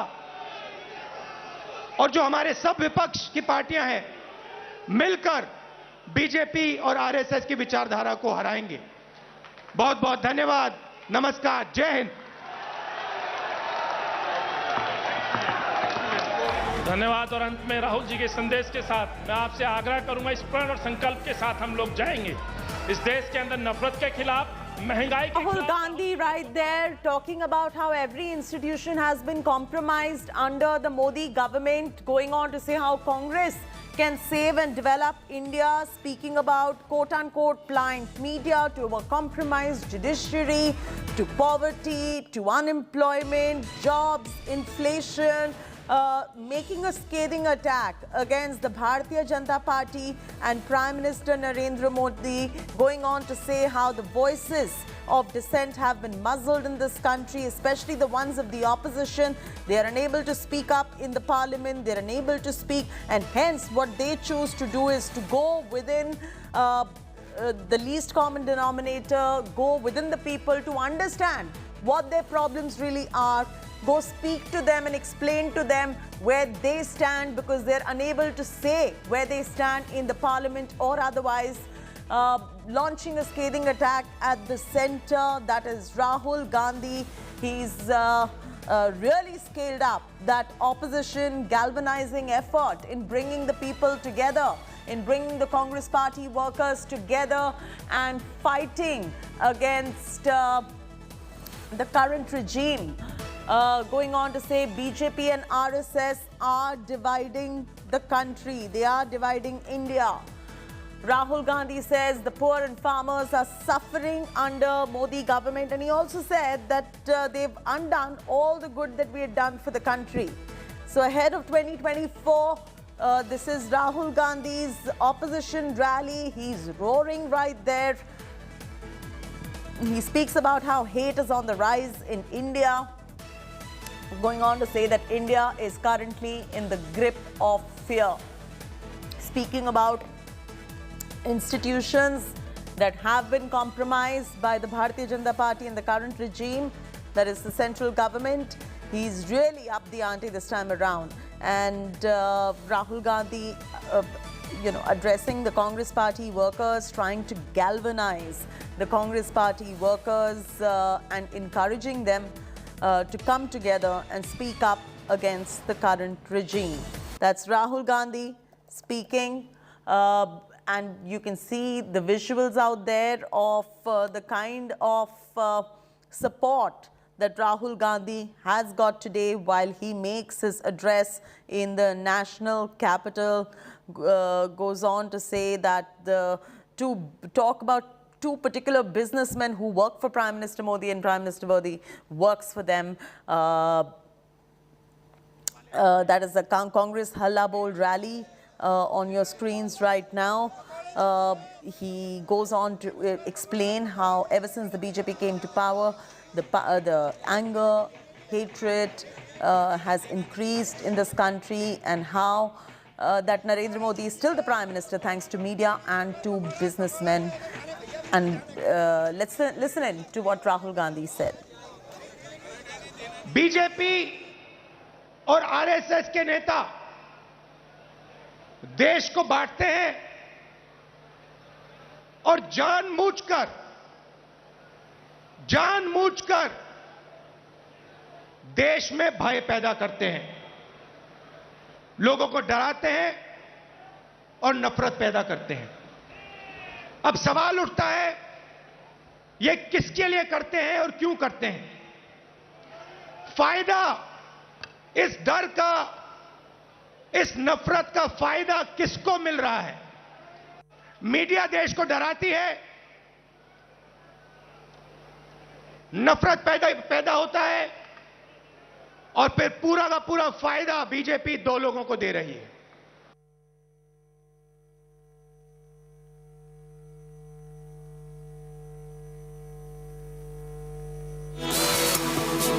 बीजेपी और आरएसएस के नेता देश को बांटते हैं और जानबूझकर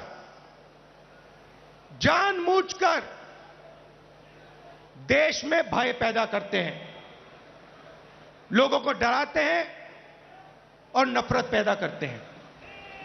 अब सवाल उठता है, ये किसके लिए करते हैं और क्यों करते हैं? फायदा इस डर का, इस नफरत का फायदा किसको मिल रहा है? मीडिया देश को डराती है, नफरत पैदा होता है, और फिर पूरा का पूरा फायदा बीजेपी दो लोगों को दे रही है। बीजेपी और आरएसएस के नेता देश को बांटते हैं और जानबूझकर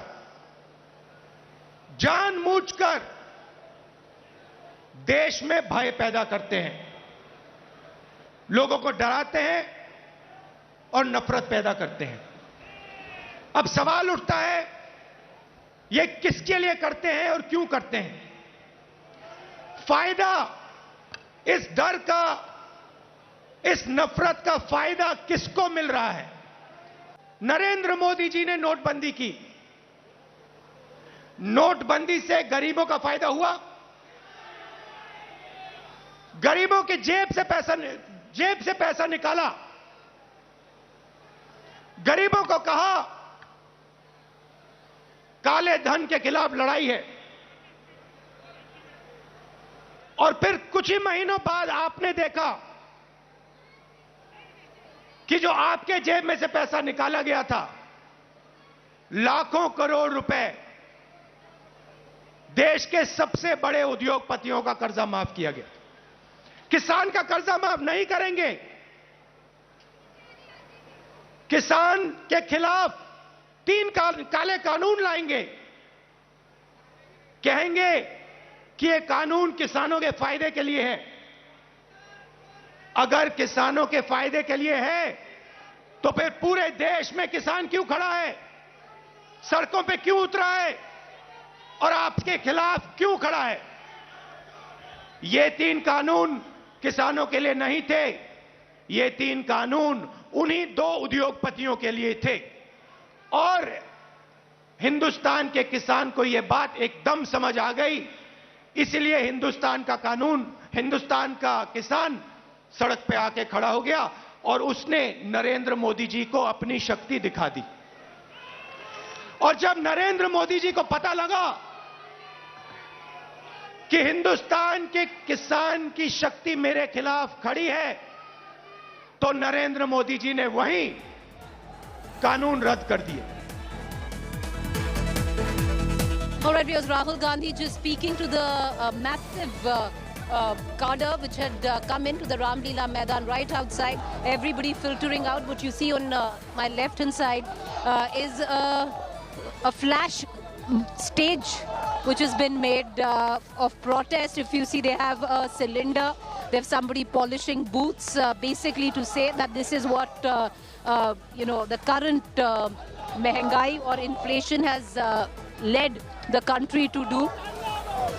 So, all of this gimmicks clearly also to propagate on what the Congress party did today, which is a Halla Bol Mehangai rally, hoping that the momentum that they have built from here on, will aid their Bharat Jodo Yatra, which begins on the 7th of this month.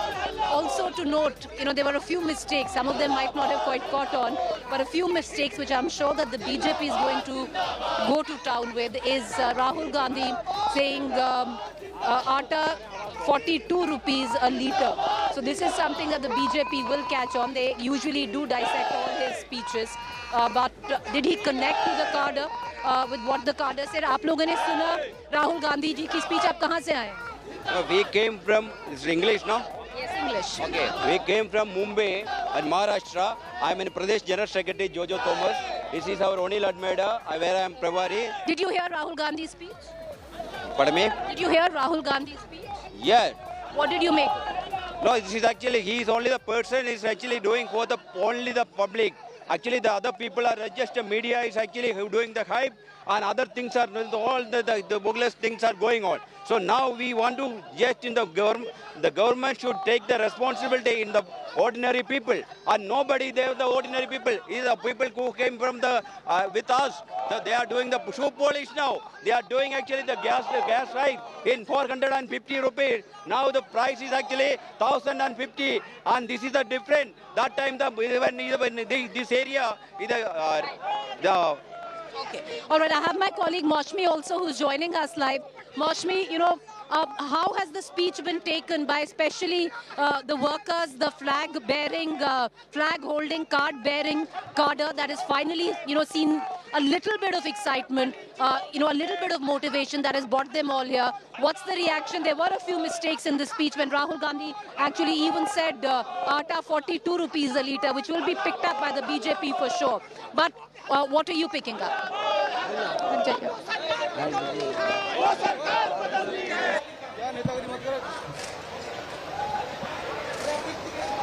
So clearly, Preeti, one thing is clear that Rahul Gandhi was the highlight of this entire Halla Bol rally as far as inflation prices are concerned, and the workers seem to be quite infused and enthused by what Rahul Gandhi has said, because he's picked up certain key issues like unemployment, like inflation. He's again targeted the Prime Minister Narendra Modi, saying that the media and the industrialists are the two powerhouses because of which Prime Minister Narendra Modi is the Prime Minister. So those are the key takeaways as far as the attack of Rahul Gandhi on the media, on the industrialists, and in turn on the Prime Minister is concerned.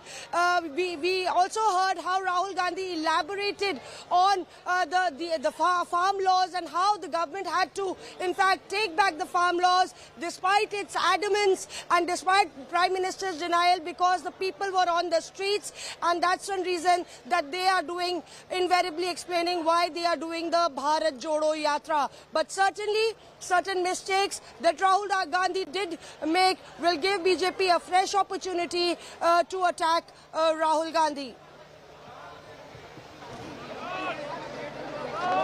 Right.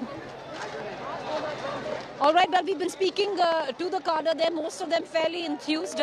The big question is, with what many leaders said on the stage, will Rahul Gandhi now be consistent? Because that's been a bone of contention where the Congress and even its leader, Rahul Gandhi, is concerned. Will he also, in the immediate future, much before the president's election, will he be consistent through the 20-day Bharat Jodo Yatra, leading it through 3,500 kilometers? Most leaders came on stage and suggested he would. Well, we'll be keeping a track on all developments on that front. Stay with us on the other side. News and updates continue.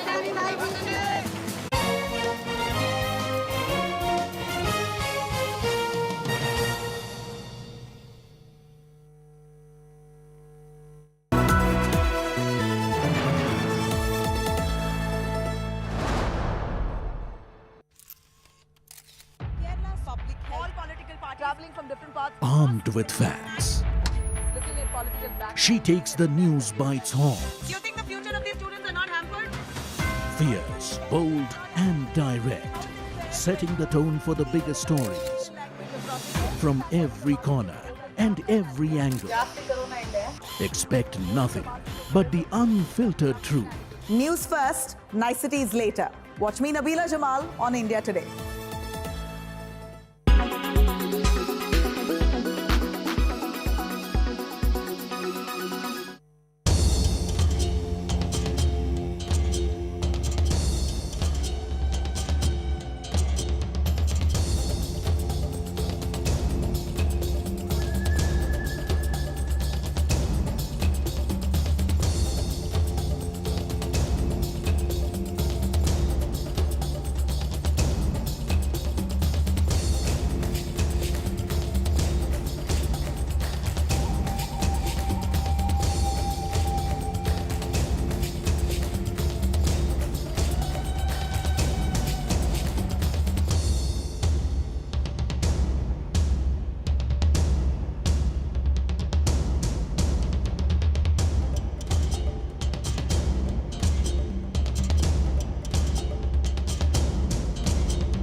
Make your media plan smarter with India Today Live TV on your connected devices.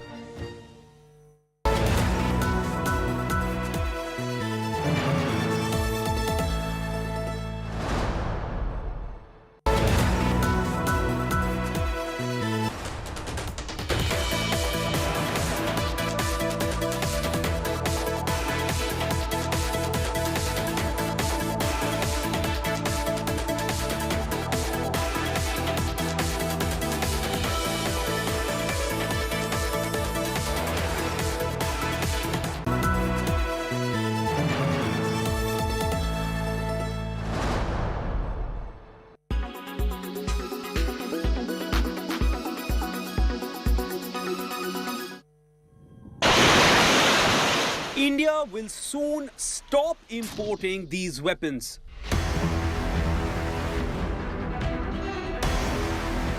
Defence Minister Rajnath Singh has approved the third positive indigenization list, which comprises of 780 subsystems and components to minimize imports by defence public sector undertakings in India. हम सारे हथियार, सारे platform, सारी missile, सारे aircraft, fighter plane हम दुनिया के दूसरे देशों से कब तक खरीदते रहेंगे? ऐसे 310 आइटम्स हमने तय कर दिए हैं, चाहे जो कुछ भी हो जाए, हम दुनिया के दूसरे देशों से नहीं खरीदेंगे, बल्कि वो भारत में ही बनेंगे।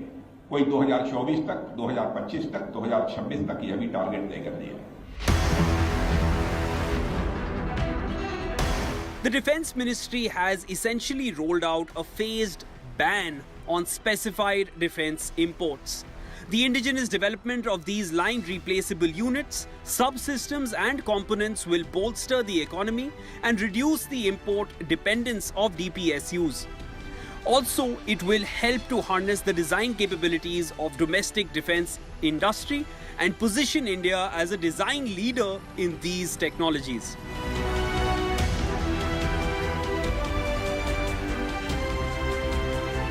The components and subsystems sought to be produced locally in India include several items for Sukhoi 30 and Jaguar fighters, light combat aircrafts and Dornier 228 planes, multiple systems for submarines and equipment for T-90 and Arjun tanks.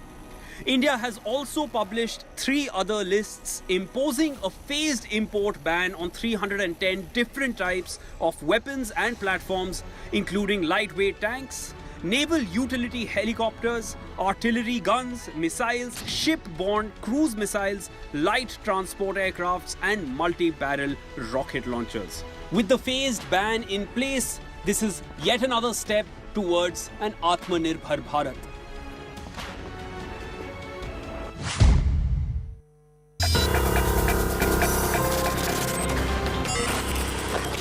This is how most people like to watch TV.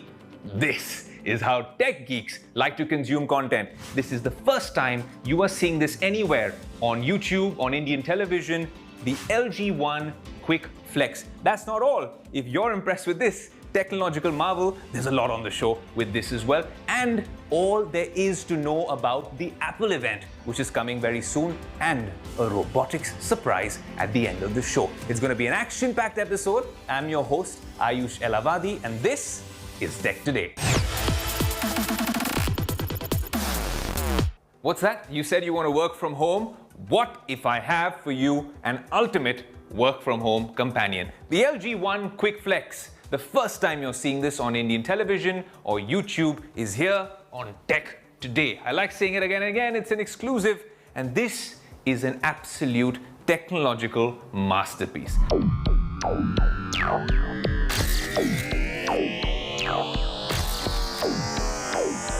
The minute you get this, you're looking at it and you're showing this to your family members and you're saying, what's this all about? Is this a computer? Is this, well, a TV? What if I told you it has everything that a computer has and a TV has, and it could be in this lovely 16:9 orientation, and in a minute like that, it is 9:16 as well. It makes our lives a lot easier because of the fact that this isn't WebOS or Android or any of that. This is Windows. The way Windows was supposed to be a lot more intuitive for touchscreen devices. I am fascinated by the initial application on this particular device. This product, or this line of products by LG, was more for enterprise users. It was for big IT firms or banking firms or even doctors or even for education if you want to use this for remote learning in schools. Well, of course, there's a 55-inch, which is an enterprise edition, but the 43-inch version, I think LG thinks, and I think as well, would be ideal in your hall. And if it's not something that you want to keep in your hall and you want to wheel it away, it comes with a movable stand and you can just roll it around. Well, at the back it has a bunch of different ports. There is the Windows computer ports because it runs on Windows, and then there's the typical TV ports. The TV ports have an HDMI 1, HDMI 2, a USB Type-C, which is kind of fascinating that it has a Type-C USB in it. You can use it obviously for charging. And at the back, there's a magnetic surprise. There's a stylus, which can also be used to operate this particular device. And then there's a remote. quite a lot like the LG Magic Remote. It has a pointer where if you want to use it, you can just click on something and it's done. It points quite effectively. This touch is called in-cell touch. It's quite quick, it's quite responsive, and you can do all these things. But now let's talk about the camera, because if you're using this as your work from home companion, wheeling it around the house, or maybe just wanting to do family video calls on it, this camera does the job. It's got a manual tilt, an 88-degree field of view, and if you're using it for Skype and stuff like that, it does quite a fairly good job. In terms of the microphone, it picks up audio from the speaker up to 3 meters away. So even if you're far away from the screen, it does a very good job, and it's a very wide camera, and I'll show you how it actually works. I'll first go on the camera app to give you a sense of how wide the field of view is. And here you go. We're right here shooting in the Tech Today studio, and it's grabbing everything. Even though there's a light at the back, it's doing a fairly decent job. Now, that's not all. So if you're testing out the camera, of course, it comes with Microsoft Teams and Skype. That comes with Windows. You can also download Zoom if you want, but since we're using Skype and I want to have a chat with the team, then I can do that. All I got to do is click on this button, call my teammates, and there you go. All good with the show? There you go. So it's a nice wide screen. I'm guessing my producer Ashish can see me as well, because I have a nice little viewfinder in the corner. This is Windows as we all know it, as we've all known it since the 90s.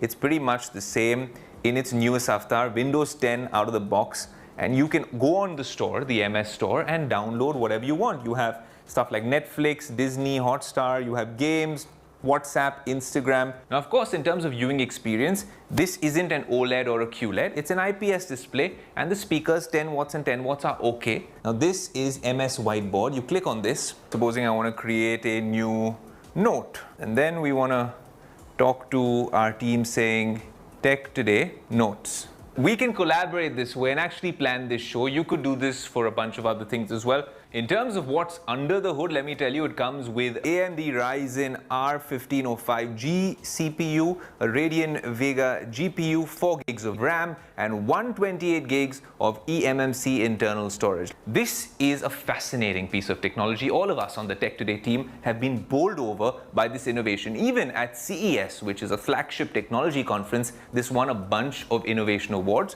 So credit to the company for getting that right. A few things which I think can get better are the display, of course. Sometimes there are glare sort of issues that we face, but let's just address the elephant in the room.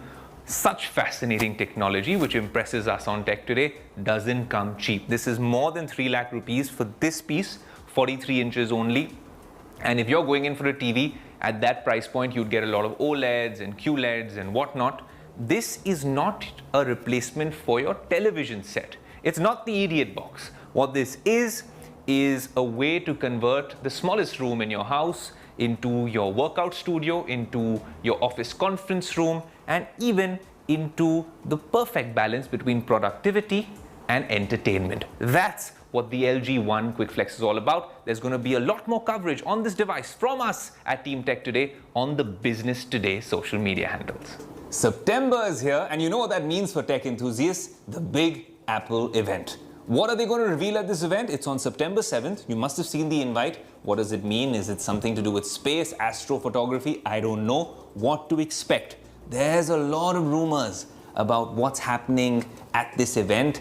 A lot of rumors have been doing the rounds about maybe there being a new type of iPhone, a new type of Apple Watch. Look, I'm not going to be giving you any spoilers here, but someone who's been tracking this on social media and all over the news networks is joining us now. Nabila, over to you. Give us the real story behind the Apple event. It's that time of the year again. Techtember is here, and that means the launch of a new iPhone at the big Apple event on September 7th in Cupertino. But there are a few surprises this year around, and that's what we're here to prep you up for on Tech Today.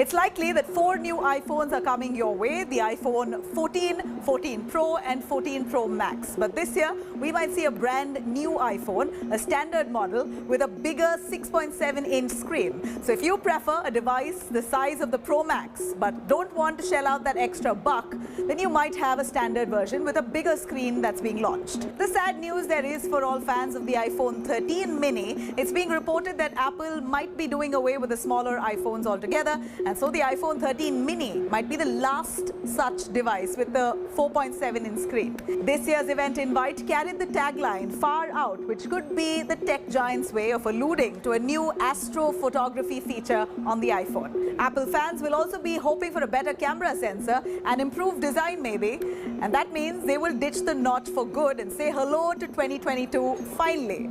It turns out there's a lot of cues that Apple can take from Android after all. New Apple Watches are on the cards, and there's a twist here too. While a new Series 8 and SE model is expected, Apple might finally be launching a third Pro model as well. We're expecting a bigger screen and watch built for a more durable outdoorsy use case.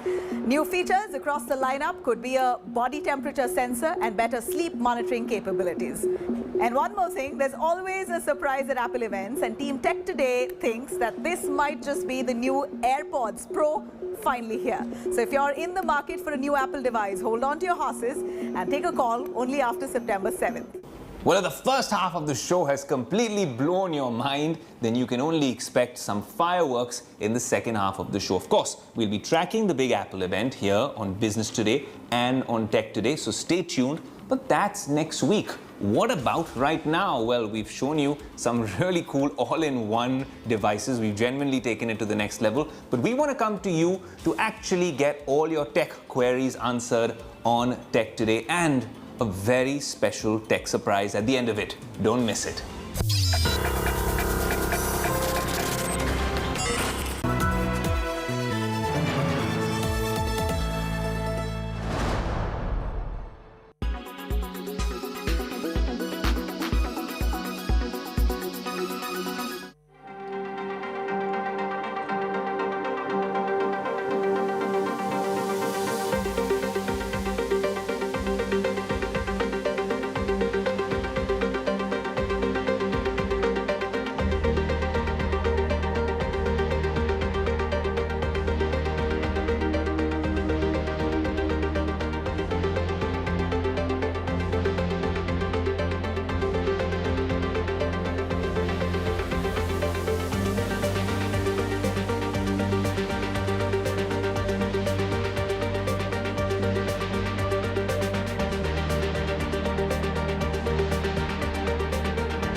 Welcome back to Tech Today. I'm your host Ayush Elavadi, and this is my favorite segment on Tech Today. Why so? This is where we get to engage with you, the Tech Today community, and all the tech geeks out there, especially during upcoming festive season. I'm guessing you have a bunch of queries that need to be answered. That's why we are coming to you. And if you don't want us coming to you, then you should write into us on our social media handles. You can just drop me a message as well, and I promise you, your query will be answered. The best of them will be featured on the show. So where are we off to now? Well, let's spin the wheel and off we go.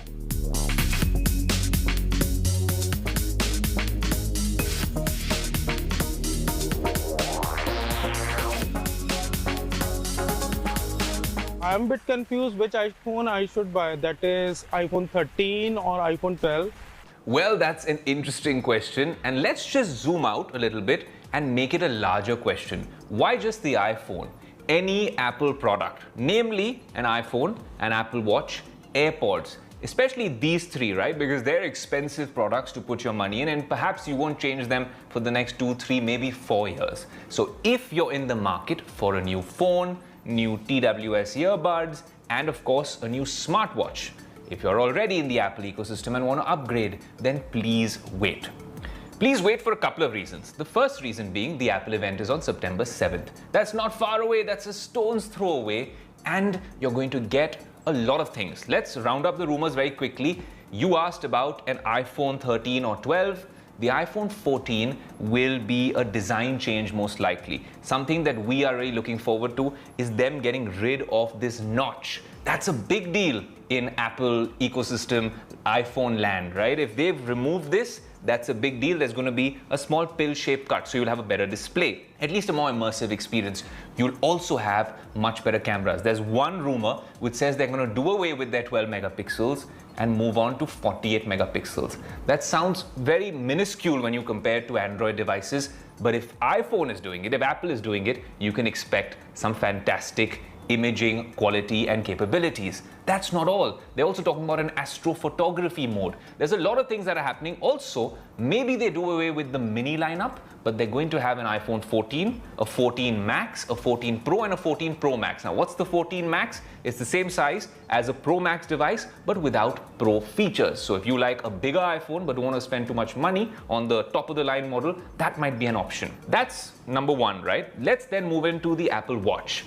If they are actually competing with Garmin and launching an Apple Watch 8 Pro, which might be a little more expensive, it'll be meant for the rugged outdoors. So wait for that, because that's a new product altogether if that comes. And of course, the AirPods Pro 2. We've been waiting for a very long time for them, and maybe the time has come. So that's the first case scenario. If you want to splash the big bucks on perhaps the latest and greatest from Apple on September 7th. Those devices will come out first to America maybe in September 16th, 14th, something like that. And then by the end of September, they'll flood all the markets around here in India, Dubai, and the like. The second case is that some of the products that you might be in the market for, be it the previous AirPods Pro or even an iPhone 13 Pro Max or 13 Pro or 12 Pro as well, will become a lot cheaper, and they're very good devices as well. There won't be some sort of monumental changes, though they are saying that this September 7th event would entail a lot of them, but they'll still be great devices. You might get great deals. The festive season's coming. Their back to school offers coming as well. You might bag a bunch of them like the AirPods free with your next MacBook or iPad purchase. So my advice is wait up, hold up. Let's wait till September 7th and we'll have this conversation yet again.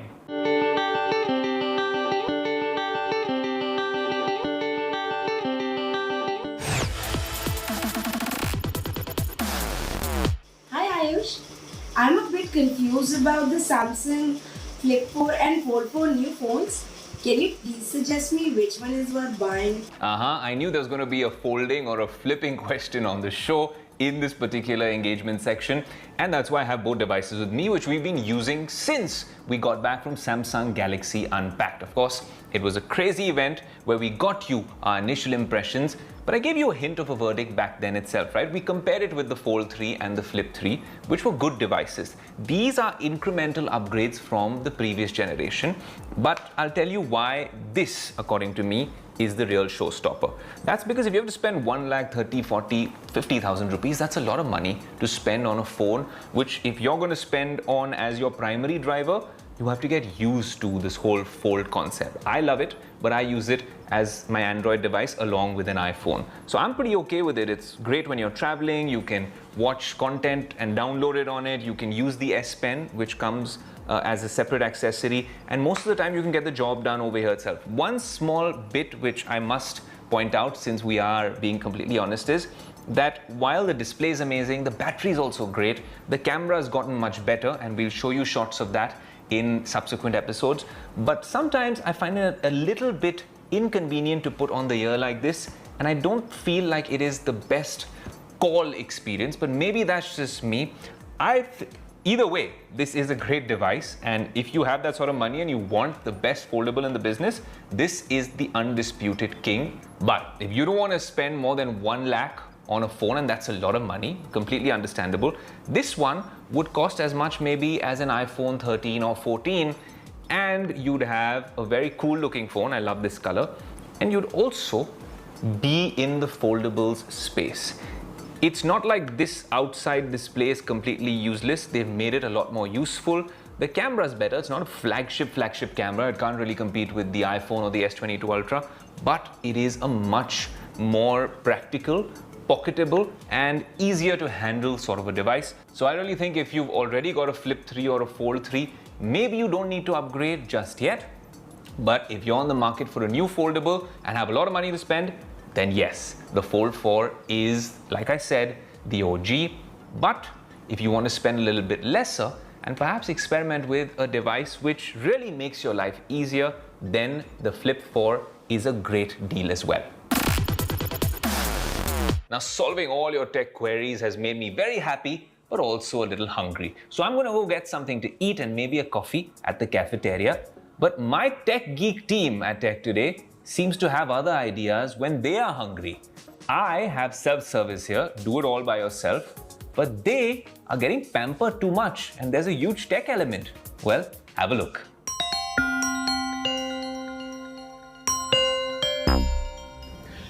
So, ever since COVID, things have become more and more contactless with humans and more hands-on with robots. There's one here serving me my spring rolls. Dear guest, your order has been delivered. Hello, here's your dish. Please take it away from my tray and touch my hand to let me get back to work. Thank you. Her name is Diva, and she has a selected path on which she's going to move, and she can go and stop at each and every one of these tables here at this restaurant. Robots come and serve you food, and this is as hands-on with a robot and contactless with humans that you can get as far as an experience is concerned. Now this one, it functions on a battery. Okay, so they charge it overnight and it can do entire day on one single charge. Other than that, they have a tab which is fitted, and then you can just feed in the number of the table. Like this is table number 2, you feed in 2 and it'll come and it'll stop right here. After this, it'll take its entire path and it'll go back and it's done. Now, if I wanted to leave, all I need to do is press on exit and she will take her own path and head back. The entire thing is fairly easy and interesting when you get served by a robot. Terminator can wait a while. I think right now the experience is enough fun. Have a nice meal. Fairly well mannered as well. So Diva is fitted with some sensors as well because I'm standing on her path and ideally she's going to... Excuse me, you're on my way. Very polite. Please, excuse me, you're on my way. Excuse me, okay. You're on my way. Would you please make a room for me? Thank you. Would you please make a room for me? Thank you. So very politely she'll ask you to move out of her way and she'll keep repeating herself until you don't move out of her way, and that's how she goes about her path. So there are sensors and they can trace anybody standing in front. Boy, oh boy, technology never ceases to amaze me. Robots serving you dinner. You also saw what the Apple event is going to be all about on September 7th. And our showstopper, you've never seen this anywhere else on Indian television or on Indian YouTube, the LG all-in-one device, which you can use like this, of course. And if you're at home and you want to enjoy the ultimate viewing experience, you can do this as well. Cameras up on top. If you've liked this and you want me to use this as the background in some of my shows, maybe do all sorts of newsy stuff on Business Today, then let me know. Do write into us. Thanks so much for watching. This is your host, Ayush Alavadi, saying until next week, adios.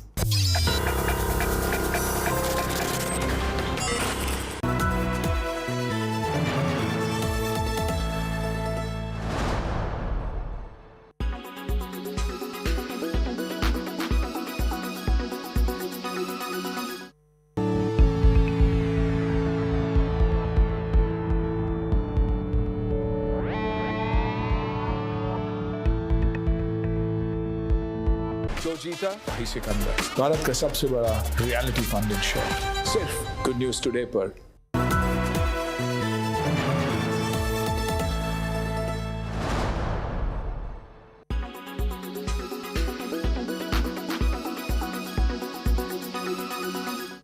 Another case of leaders drunk on power. An FIR has been registered at the Kunda police station against 7 people, including BJP MPs Nishikant Dubey and Manoj Tiwari, in connection with a lapse in security at Jharkhand's Devghar airport.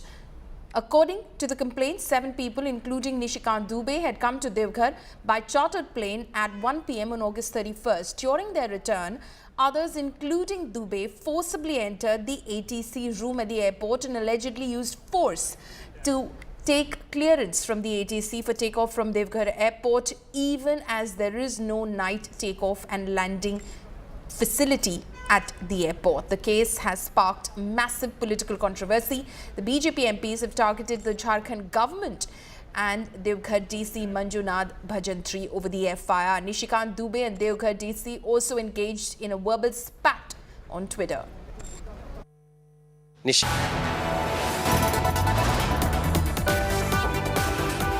You are watching India Today.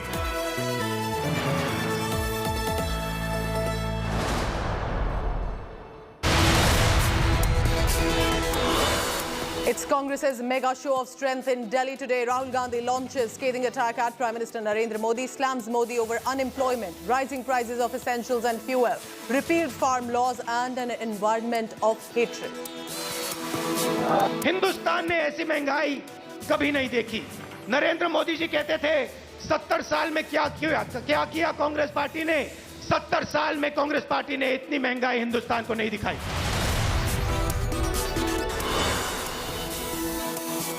The mega rally in Jammu and Kashmir says he built the party with blood and sweat, alleges the Congress coterie tried to malign him.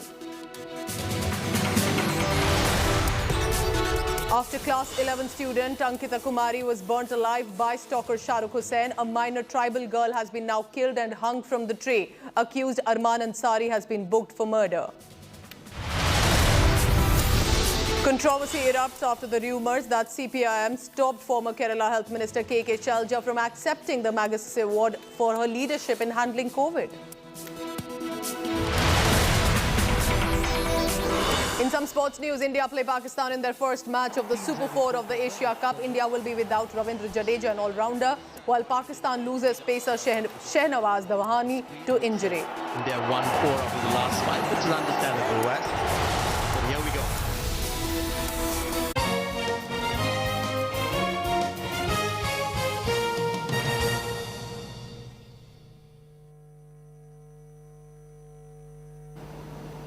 So the top story this Sunday comes in from the Congress rally, because Congress Member of Parliament Rahul Gandhi launched today a scathing attack at the centre and Prime Minister Narendra Modi specifically during this mega Mehangai Par Halla Bol rally over inflation and rising hate and fear, according to him, in the country.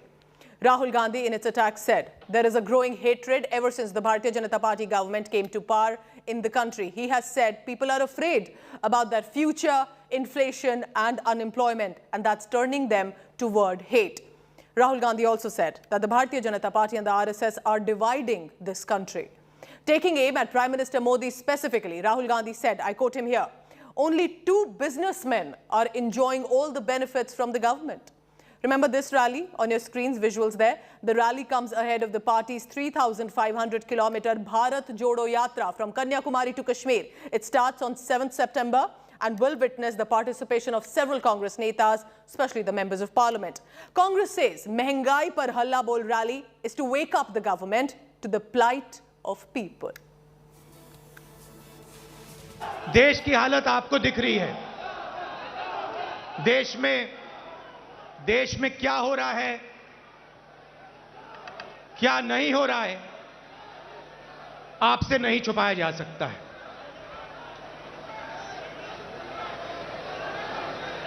और जब से BJP की सरकार आई है, तब से देश में नफरत और क्रोध बढ़ता जा रहा है। बीजेपी और आरएसएस के नेता देश को बांटते हैं और जानबूझकर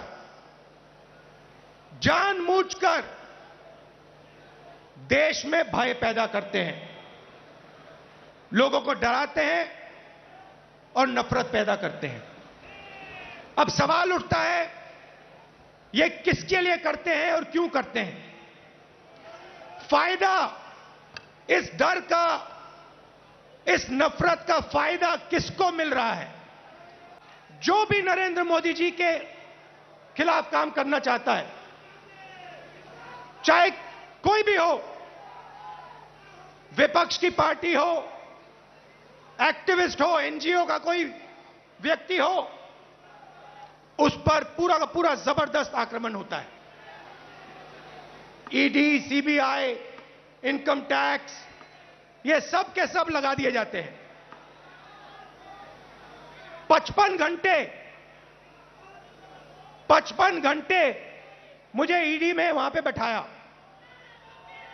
मगर मैं एक बात समझाना चाहता हूं नरेंद्र मोदी जी को, मैं आपकी ईडी से नहीं डरता हूं, मुझे कोई फर्क नहीं पड़ता। आप 55 घंटे करो, 100 घंटे करो, 200 घंटे करो, 500 घंटे करो, 5 साल करो, कोई फर्क नहीं पड़ता मुझे। मेरे पास आंकड़े हैं। 2014 में एलपीजी का सिलेंडर 410 रुपए का था, आज 1050 रुपए का है। पेट्रोल 70 रुपए लीटर, आज तकरीबन 100 रुपए लीटर। डीजल 55 रुपए लीटर, आज 90 रुपए लीटर। सरसों का तेल 90 रुपए लीटर, आज 200 रुपए लीटर। दूध 35 रुपए लीटर, आज 60 रुपए litre.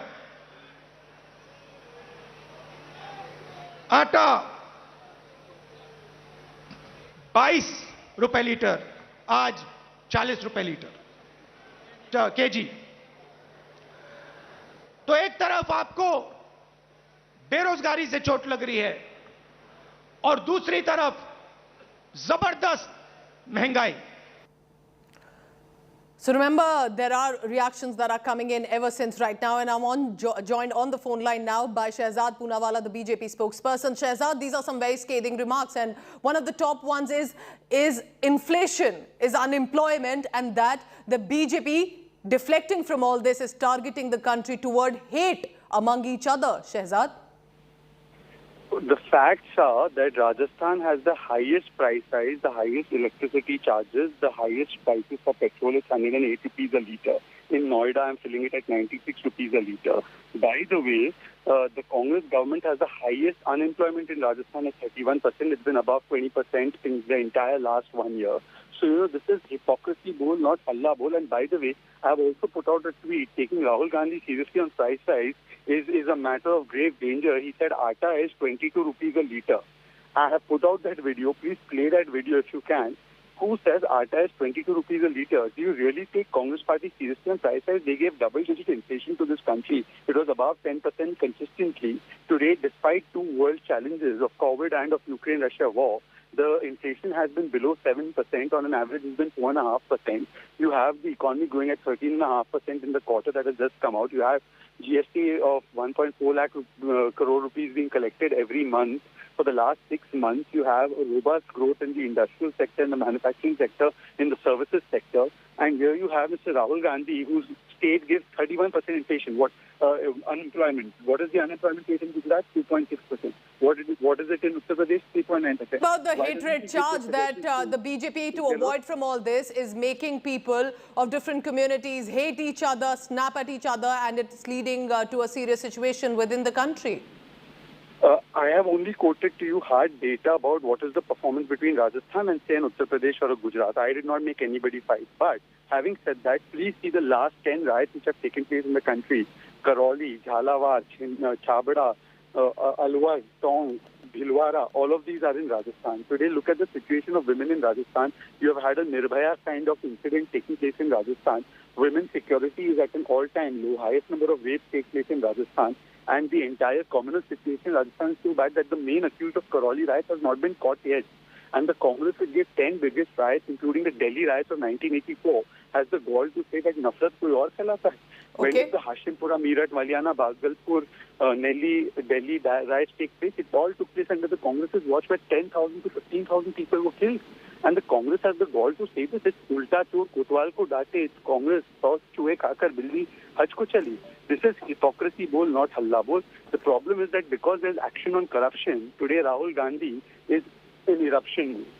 All right, Shehzad, thank you so much. So Shehzad saying that it appears that the one Congress-ruled state, Rajasthan, is where there's maximum inflation and law and order, and that BJP is not making people fight. But what we see is this resurgence of the Congress party's cadre, and this is only going to escalate. Remember, this was just today's rally, but it's just the beginning also. Congress party will be putting up a big show of strength at Delhi's Ramlila Maidan, which already is ongoing, and they are launching an all-out attack on the BJP government. Price rise, unemployment, GST hike on essential items. Here's a report about first what happened today by the Congress party's rally.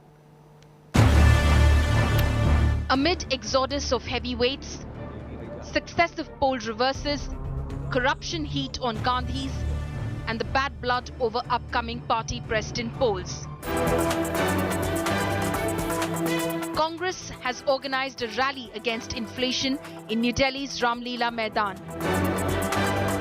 The rally comes ahead of Congress's planned Bharat Jodo Yatra, which is aimed at countering what Congress calls BJP's divisive politics. Congress top guns, along with Rahul Gandhi, are firing salvos at the Modi government. इस rally के अंदर लाखों की तादाद में कांग्रेस के कार्यकर्ता यहां पर आएंगे और देश के अंदर बढ़ती हुई महंगाई के खिलाफ में सोई हुई केंद्र सरकार को जगाने का काम करेंगे. Massive arrangement has been happening throughout the states where the yatra is going. In the states where the yatra is not going, there should be a big level padayatras. But Congress's inner turmoil and a series of desertions are already taking a toll. Congress की leadership style पर कई सवाल उठाए हैं. जिस तरह से आपने राहुल गांधी पर नॉन सीरियस, इमैच्योर, इस तरह के जो आरोप लगाए हैं. अरे प्रेसिडेंट वाइस प्रेसिडेंट वही थे. मैं किसको इल्जाम लगाऊं? वो चला जो रहा है पार्टी और सलाह किसी की मानते नहीं है, कोई एफर्ट नहीं करते हो, किसको ब्लेम करें? Leaders across age groups are disappointed, frustrated by this entire coterie culture which is thriving in the Indian National Congress. BJP, which mocks Rahul Gandhi, calling him a political tourist, has been terming the Congress campaign a stunt to save corrupt Gandhi family. Bharat केवल वही जोड़ सकता है जो भ्रष्टाचार छोड़ सकता है.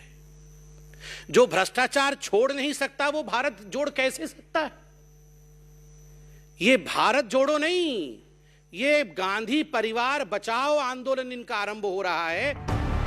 Congress campaign aimed at rebranding Rahul Gandhi as the principal 2024 challenger is witnessing a war of words. देश को एक जोड़ने का जो संदेश पूरे हिंदू देश भर में वो जाएगा और इसका स्वागत करना चाहिए. और भारतीय जनता पार्टी के राष्ट्रीय अध्यक्ष इसका मजाक उड़ा रहे हैं. परिवार के प्रोटेक्शन, पप्पू के प्रमोशन और प्रॉक्सी प्रेसिडेंट के प्रयास में लगी हुई जो बची खुची पॉलिटिकल पार्टी है वो देश को क्या जोड़ेगी जब उसकी पार्टी खुद नहीं बच रही है. With the 3,570-kilometer Bharat Jodo Yatra from Kanyakumari to Kashmir, the Congress aims to prepare itself for the upcoming state polls. Will Congress be able to revive its dwindling political fortunes? Bureau Report, India Today.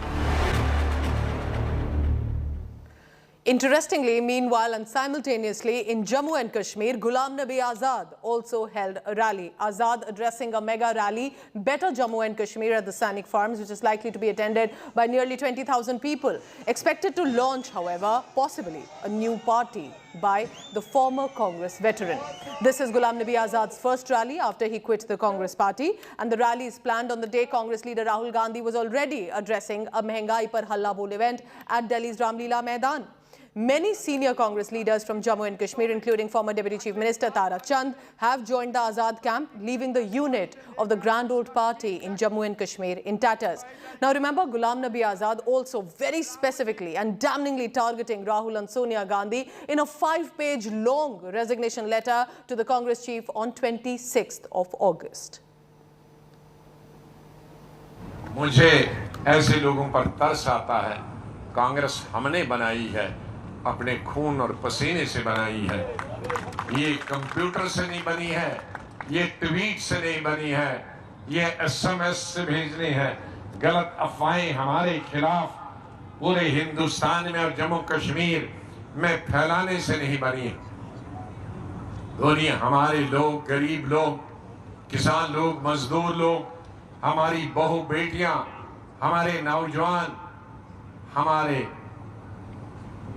दिल की धड़कनों में है, हमारी नस नस में है। वो लोग जो हमें बदनाम करने की कोशिश है, उनकी रीच, उनकी अप्रोच सिर्फ ट्विटर पर है, कंप्यूटर पर है, SMS पे है, और इसीलिए जमीन से कांग्रेस गायब हो गई। और मैं अल्लाह से दुआ करता हूं, हमें जमीन नसीब करे, उन्हें ट्वीट नसीब करे, दोनों को। वो ट्वीट में खुश रहे और हम मेहनत मजदूरी अपने भाइयों के साथ सड़कों, खेत, खलियानों में। मुझे किसी भी आदमी का दिल्ली से घर में कंप्यूटर चलाने वाले का और गलत मैसेज लोगों को भेजने का, मैं उनकी तरह नहीं। मैं हमेशा जमीन से जुड़ा हुआ हूं। हिंदुस्तान के किस स्टेट का भी इंचार्ज बना, वहां के शहर में नहीं रहा, वहां के देहातों, गांव में सरपंचों के घर रहा, जनरल सेक्रेटरी होकर और मिनिस्टर होकर। पंचों के घर में मैंने रातें गुजारी हैं। इंदिरा गांधी जब जेल में गए तो लोग, आज मैं देखता हूं कांग्रेस पार्टी से जेल में जाते हैं, सुबह बस में ले जाते हैं और उसी वक्त DG वगैरह को फोन करते हैं या पुलिस कमिश्नर को, हमारा नाम बस लिख लिए, 1 घंटे में वापस छोड़िए। इसलिए कांग्रेस आगे नहीं बढ़ पाई। लेकिन मैं जनरल सेक्रेटरी था ऑल इंडिया यूथ कांग्रेस। जब इंदिरा गांधी को 20 दिसंबर 1988 में पार्लियामेंट से बर्खास्त किया और सीधे तिहाड़ जेल ले गए, और मैंने जनरल सेक्रेटरी के नाते 5000 यूथ कांग्रेस के लड़कों का जुलूस दिल्ली के जामा मस्जिद से शुरू करके पार्लियामेंट की तरफ बढ़ा। लेकिन रास्ते में हम सबको गिरफ्तार किया और तिहाड़ जेल में छोड़ा। इंदिरा जी को 1 हफ्ते या 10 दिन के बाद छोड़ा, लेकिन हमें 20 अगस्त 1988 में गिरफ्तार किया और अगले साल जनवरी में छोड़ दिया, क्योंकि वो जमानत चाहते हैं, हमने जमानत नहीं लिया। कांग्रेस पार्टी में आना आसान है, कांग्रेस पार्टी से जाना भी आसान है, लेकिन कांग्रेस पार्टी में टिके रहना सबसे कठिन है। आज ये सिपाहियों ने कोई पद की मोहताज पे ये रैली में नहीं शामिल हुए हैं। तो इसलिए मैं कहना चाहता हूं, जिंदगी में कितने दोस्त आए और कितने बिखर गए। किसी ने आए 2 रोज के लिए, किसी ने 2 कदम चलते ही सांस भर लिए, पर जिंदगी का दूसरा नाम है दरिया। वो तो बस बहते रहेंगे, चाहे रास्ते पे फूल गिरे या पत्थर।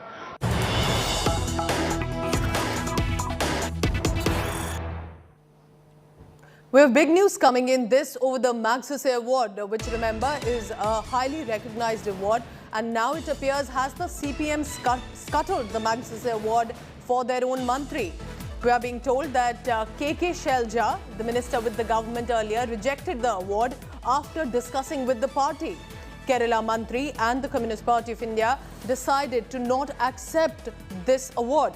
KK Shailja has said, and I quote her here, that she got a letter from the award committee.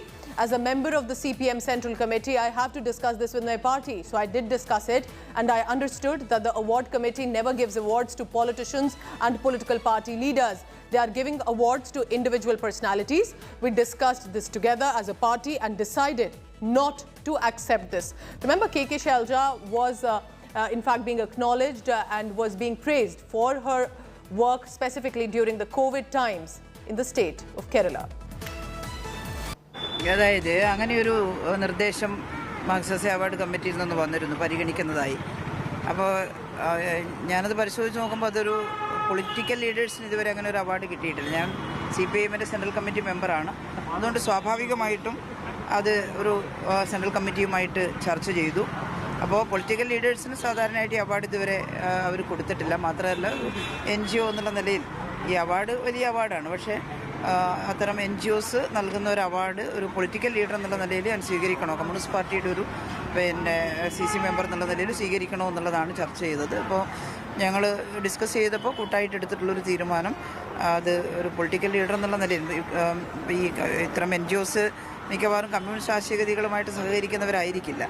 അതുകൊണ്ട് ഞാനത് ഇൻഡിവിജ്വൽ എന്നുള്ള നിലയിൽ സ്വീകരിക്കുന്നത് ശരിയല്ല. ഒരു കൂട്ടായ പ്രവർത്തനത്തിൻ്റെ ഭാഗമായിട്ട് കൂടിയാണ് പരിഗണിക്കപ്പെടുന്നത്. So let's go across to my colleague Shibimol KG. She's joining me now live. Now, Shib, it's very interesting.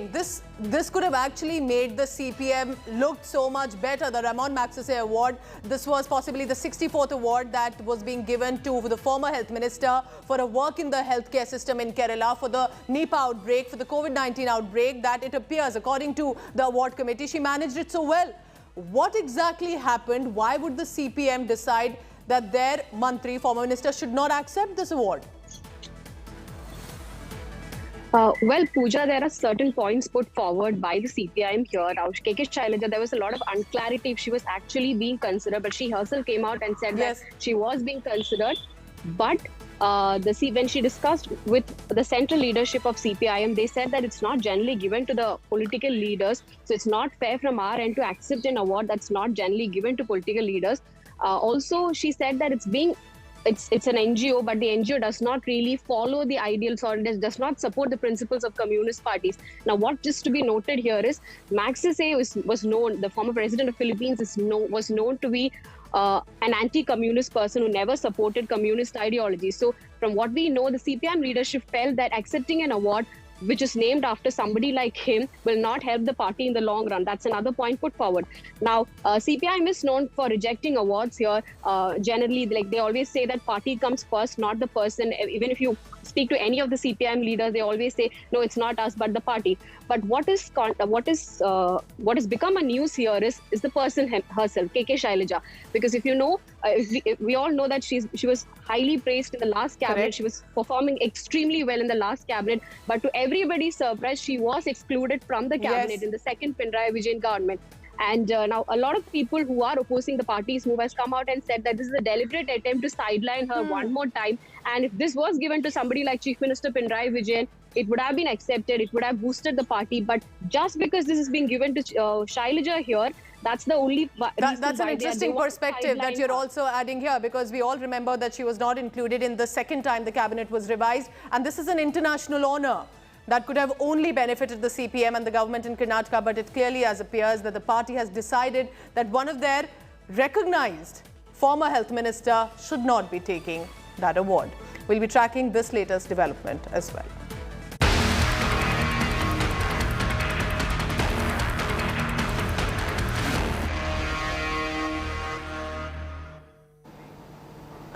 Now, the Lingayat seer arrest drama is exploding in Karnataka. The minor rape accused right now that the seer was taken to the Deputy SP office to the Murga Mutt for a spot inspection. The police have seized some documents from the residence of the top seer.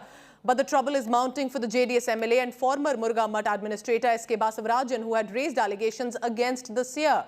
The victim's uncle, the minor rape victim's uncle, has now registered a complaint against Basavaraj and his wife Shobhagya with the Chitradurga Superintendent of Police. The Tippeswamy is claiming that duo conspired against the seer and the minor girl's family was duped into signing on a blank sheet after they filed a complaint against the seer. He says Basavarajan and his wife was sheltering the rape victims at their house, where they were allegedly brainwashed. Now, police are likely to summon Basavarajan for questioning. Police will be questioning him on POCSO cases as well, and the role of Basavarajan possibly on these allegations of the conspirators or the allegation of brainwashing the survivors. Basavarajan and his wife recently received bail in a counter rape and kidnapping case filed by the Murga Mutt warden Rashmi. ಆದರೆ ಆ ಮಠ ಉಳಿಸುವಂಥ ಕೆಲಸ ಸರ್ಕಾರ ಮಾಡಬೇಕು. ಒಳ್ಳೆಯ ಅಲ್ಲೊಂದು ಒಳ್ಳೆಯ ಒಂದು ಆಡಳಿತಾಧಿಕಾರಿನ ಹಾಕಿ ಮುಂದಿನ ದಿವಸಗಳಲ್ಲಿ ಅದನ್ನು ಆ ಮಠಾಧೀಶ ಒಳ್ಳೆಯ ಮಠಾಧೀಶರನ್ನ ಅದಕ್ಕೆ ನೇಮಕ ಮಾಡಬೇಕು. ಇಡೀ ಸಮಾಜ ವೀರಶೈವ ಲಿಂಗಾಯತ ಸಮಾಜ ಮಾಡಬೇಕು. ಹೌದು ರೀ, ಮತ್ತು ಅದು ಹಿಂಗೆ ಇಟ್ಕೋತೀರಿ, ಹಂಗೆ ಇಂಥವೆಲ್ಲ ಆರೋಪ ಬಂದಮೇಲೆ, ಗಂಭೀರ ಆರೋಪ ಬಂದಮೇಲೆ ಇಟ್ಕೊಳ್ಳೋಕೆ ಆಗೋದಿಲ್ಲ. ಅದರ ಬದಲಿ ಪರ್ಯಾಯ ವ್ಯವಸ್ಥೆ ಸರ್ಕಾರ ಮತ್ತು ನಾಡಿನ ಎಲ್ಲ ಧರ್ಮದ ಒಂದು ಅಭಿಮಾನ ಪಡುವಂಥ ಹಿರಿಯರನ್ನು ಕೂಡಿಸಿ ಒಂದು ನಿರ್ಣಯ ಮಾಡಬೇಕು. So more claims and counterclaims coming in on this story from Karnataka. I'm wrapping up this bulletin for now, but stay tuned because news and updates continue on the other side as well. Thank you for watching.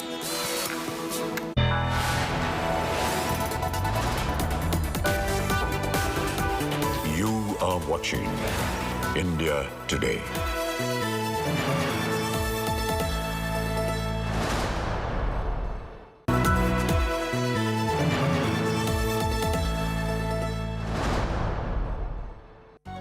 Media और entertainment management की बारीकियां सीखिए आज तक की अनुभवी team के साथ. ज्वाइन करें India today media institute. Register करने के लिए www.indiatodaymediainstitute.in पर विजिट करें.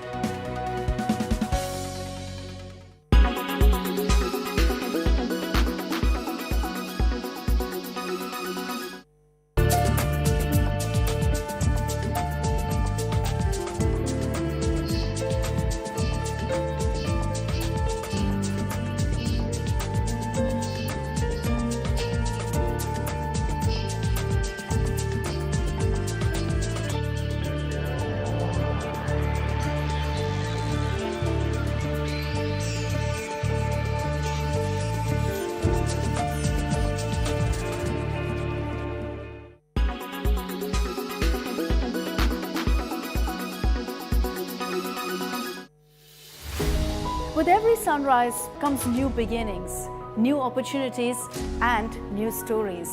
And that's why we're first up. While you're sleeping, we're hard at work to ensure you get the perfect news shot every morning. Get you all the updates. Our morning mission to get you news that's fresh and packed with flavor. Watch First Up every weekday morning with me, Akshita Nandagopal, right here on India Today.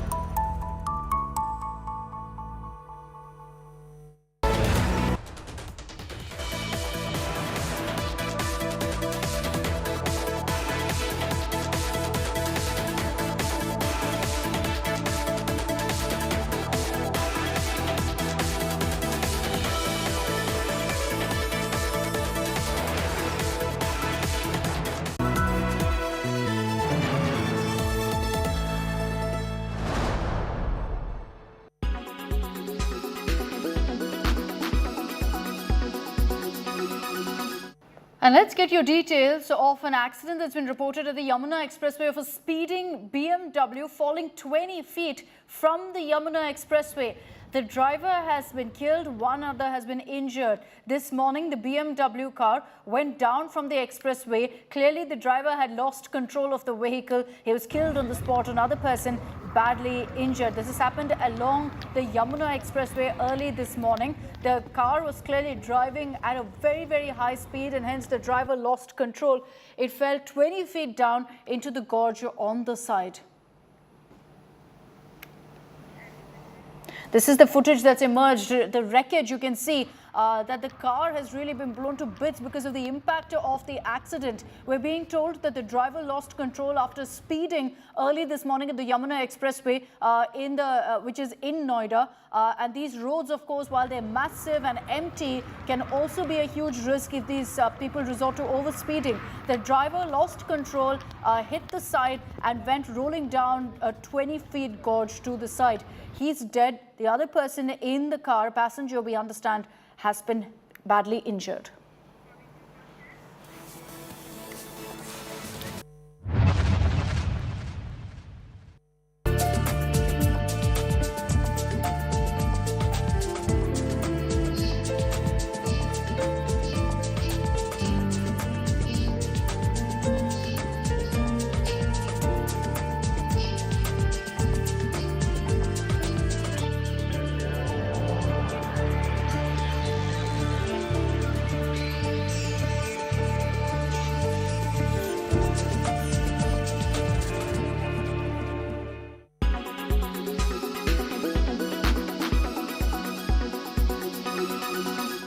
Make your media plan smarter with India Today Live TV on your connected devices. Make your media plan smarter with India Today Live TV on your connected devices.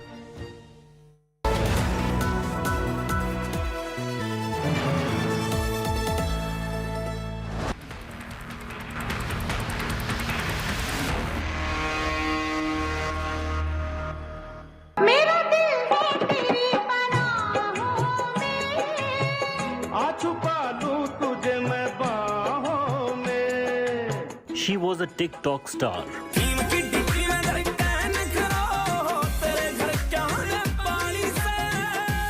She wanted to be an actress. She was the Big Boss celebrity.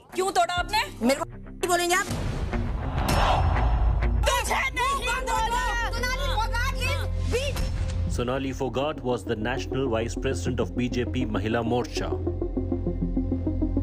She was a widow and a mother at the age of 42. She died under mysterious circumstances miles away from her home in Goa on 22nd August. Initial reports suggested her death was due to heart attack, but her family cried foul. अपने sister की body देखी तो उनके चेहरे पे जो निशान थे, चेहरा उनका बिल्कुल नीला हो चुका है और कान बिल्कुल नीले हैं। बाकी बॉडी ठीक है, नॉर्मल थी, कोई चोट का निशान नहीं था, लेकिन चेहरा नीला वजह होने की वजह, जिस तरह हमने वैसे ही वर्बली डॉक्टर हैं या जो भी बड़े बुजुर्ग उनसे थोड़ी राय मशवरा किया भी ऐसे बॉडी, तो बोले कि जिस तरह कोई भी चीज हाथ पैर या चेहरा नीला पड़ना ये एक पॉइजन है। 2 days after her death, autopsy revealed murky truth incriminating her personal assistant and an associate for murder. We got the complaint of the brother of the deceased, and based on that complaint we have registered a case under section 302/34 IPC, that is the murder case, and we are investigating the case. Videos of the night before her death revealed her partying with her assistant Sudhir Sangwan and an associate Sukhwinder Singh. She is forced to drink from a bottle, allegedly spiked. Later in the wee hours of the morning, she is seen with the same associate being escorted in a visibly inebriated state to the washroom. और एक video से जाहिर होता है कि उसको एक substance forcefully victim को वन ऑफ द एक्यूज पिला रहा है। करीब 4:30 बजे जब वो अपने आप को संभालने में नाकाम रही तो मुलजिम विक्टिम को बाथरूम टॉयलेट की तरफ लेके जाता है और फिर वहां करीब 2 घंटे वो रहते हैं टॉयलेट में, जिसका एक्सप्लेनेशन अभी तक एक्यूज ने नहीं दिया है। In a shocking audio call accessed by India Today, the same Sudhir can be heard blatantly lying about Sonali's health to her relative Sachin. वहीं हो क्या अभी? गोवा हूँ भाई। अच्छा, तो ऐसे कैसे हो गया ये? पता नहीं भाई कैसे हुआ, मेरे तो समझ में नहीं आ रहा। He told Sachin that Sonali was perfectly fine and the two had a good conversation through the night. रात तो सारी रात तो रात ही बतलाए। In the audio, he claimed that Sonali died after he left the room for 5 to 7 minutes in the morning. सुबह 7-7:30 बजे की बात है, मैं 5 से 7 मिनट के लिए कमरे के बाहर गया था, इतनी देर में हो गया। Soon after, both were taken into custody for questioning and they confessed to drugging Sonali's drink. The owner of the Goan club, where the late night party took place, and the peddler who supplied drugs to the accused were also arrested. मेरे को justice मिलना चाहिए, investigation होनी चाहिए proper, और जो culprit है उन्हें पनिशमेंट मिलनी चाहिए। Sonali Fogart's family fights for justice and truth about her death.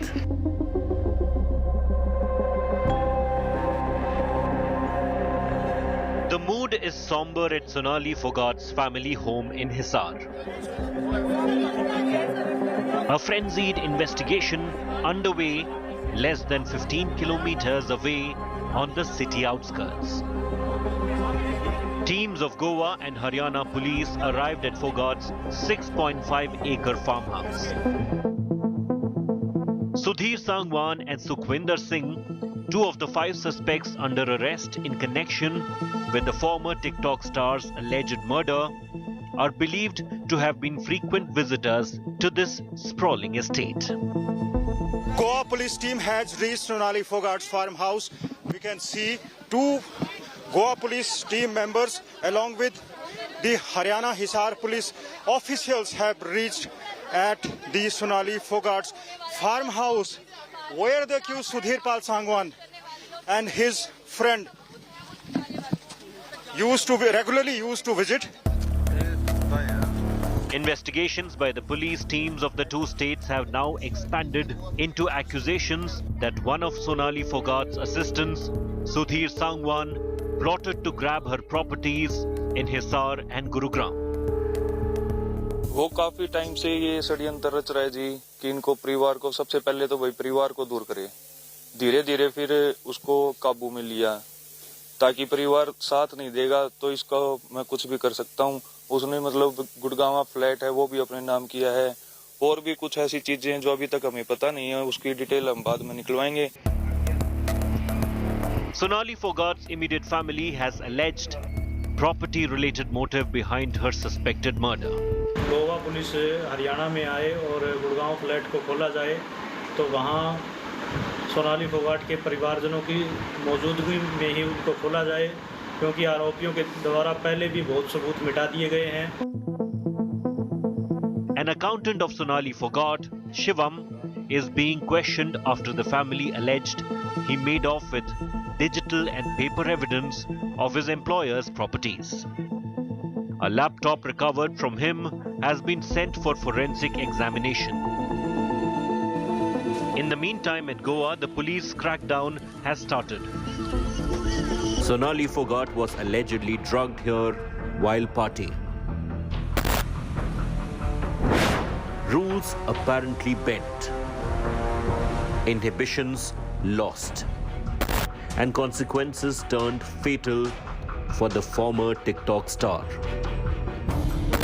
An imminent closure of Curly's restaurant in sight, with the Goa police now moving to have its permit cancelled.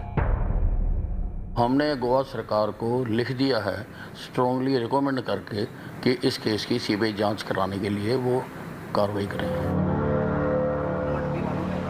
As the Fogat case snowballs, India Today has reached out to one of the 2 senior doctors involved in the post-mortem. Dr. Mandar Kantak candidly shared his opinion. Turns out that the autopsy he conducted has revealed multiple external injuries on the woman's body. Injury किस body किस part में है? Body में है, हर जगह है, पूरे body में इंजरी है। और लेस बाहर है, हाथ में, पैर में, around legs, I said no, legs, buttocks, thighs पे इंजरी है। थोड़ा वो गिरी और उसने hit the wall in the toilet, that is what the accused said. That is उसके यहाँ पे भी इंजरी है, इसलिए अंदर नहीं है, बाहर है, छोटा है लेकिन है। We write a 7 pages report. Every detail is written in that. There is nothing left for discussion in that. If further discussion is required, it can only come after I get all these reports. Fogat was declared dead on arrival at Goa's St. Anthony Hospital early Tuesday. Her family withheld consent for autopsy till Thursday. Dr. Mandar Kantak fears the 2-day delay in Fogart's post-mortem could prove critical in determining the drug overdose. In his opinion, the viscera samples must be examined in a designated lab without further delay. 2 दिन के बाद 2 दिन वो बैठ के क्या कर रहे थे और क्या किया वो मुझे मालूम नहीं। आपके पास बॉडी 2 दिन बाद आई है? नहीं, बॉडी इधर थी लेकिन पोस्टमार्टम 1-2 दिन बाद हुआ ना, क्योंकि 2 दिन के बाद जो रिपोर्ट हमको दिया उन्होंने एक ही लाइन लिखा, नेचुरल, कुछ नहीं, इंजरीज कुछ नहीं, ऐसे पैचेज है। तो ब्लाइंड केस आपको दिया, सब कुछ मालूम होते हुए भी, तो आपका क्या परिस्थिति होगी? तुम ये क्या होता है ना, जब दोज ये wherever the power is and wherever who wants to turn it the way he or she wants, they turn. उनको मैं दो, हम क्या, हम तो एक सर्वेंट है और एम्प्लॉई है, हमारा साइंटिफिक जितना है हम करेंगे और उतना ही किया हमने. So drugs, not poison. Poison and drugs and poison है ना. For us, drug is a poison. अच्छा. Narcotic drugs, psychotropic substances, everything which is causing harm is for poison. अब उसमें कॉम्बिनेशन क्या है, अल्कोहल हो सकता है, दूसरा हो सकता है, हमको आना.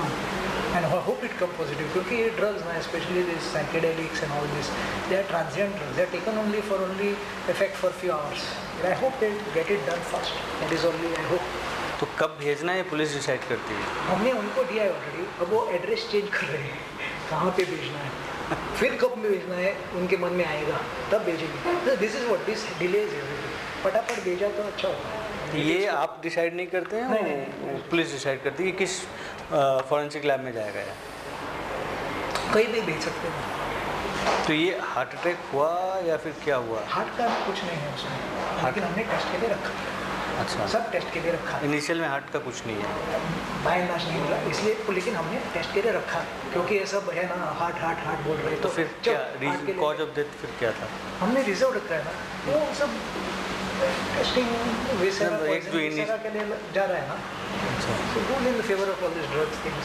The one and only OG ਕਾਟ ਦੇ ਵੈ ਤੇਰੇ ਨਖਰੇ ਜਨਾਬ ਫਿਟਿੰਗ ਵਾਲੇ ਸੁੱਟਾਂ ਨੇ ਤੂੰ ਪਾਣਾ ਛੋੜ ਦੇ ਐਟੀਟਿਊਡ ਬਿਊਟੀ ਮੈਂ ਲਗਾਵੇ ਚਾਰ ਚਾਂਦ ਭੂਰ ਕੇ ਨੂੰ ਛੋਰਿਆ ਨਾ ਲਖਣਾ ਛੋੜ ਦੇ.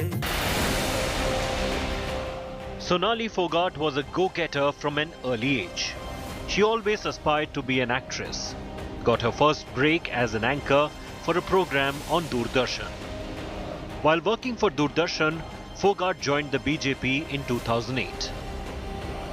This opened many avenues for the actor. Fogart went on to work with big names of regional cinema, including Ravi Kishan and Jimmy Shergill. She also got a chance to feature in the 14th edition of Big Boss. आपकी बच्ची को बीच में नहीं घसीटा, बल्कि आपने किसी की बच्ची, वो है रुबीना, उसको आपने कहा. आपने ये शो देखा है? आपको पता है कि इस घर के अंदर क्या क्या टास्क होते हैं, किस हद तक लोग जाते हैं? सलमान जी, मैं यहाँ ये नहीं करने आई हूँ जो मुझे गालियाँ दे, मैं उसके आगे काम करती घूमूं. Sonali featured in a number of music videos and had a sizable following on TikTok.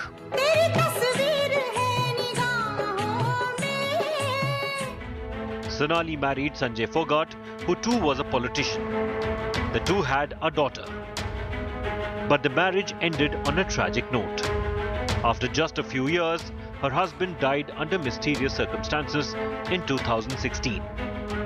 Sonali then focused her efforts on work. In 2019, seeing her growing popularity, the BJP gave her a chance to prove her mettle. Sonali Fogart was given the ticket from Hisar's Adampur seat against then Congress leader Kuldeep Bishnoi. Sonali, however, lost the election by a big margin. Controversial in life, her death too is not devoid of controversy. Her family suspects foul play in her sudden death in Goa.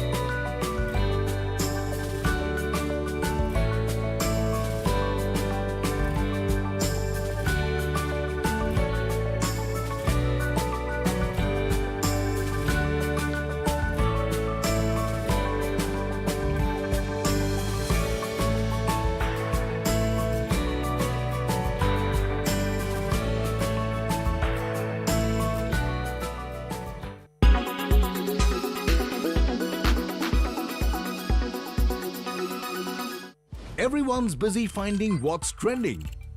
You're busy finding out why. India Today for those who research before reacting.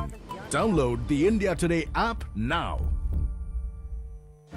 Make your media plan smarter with India Today Live TV on your connected devices. Amplify your brand with 100 million smart internet viewers. To advertise, mail us at sales@aajtak.com.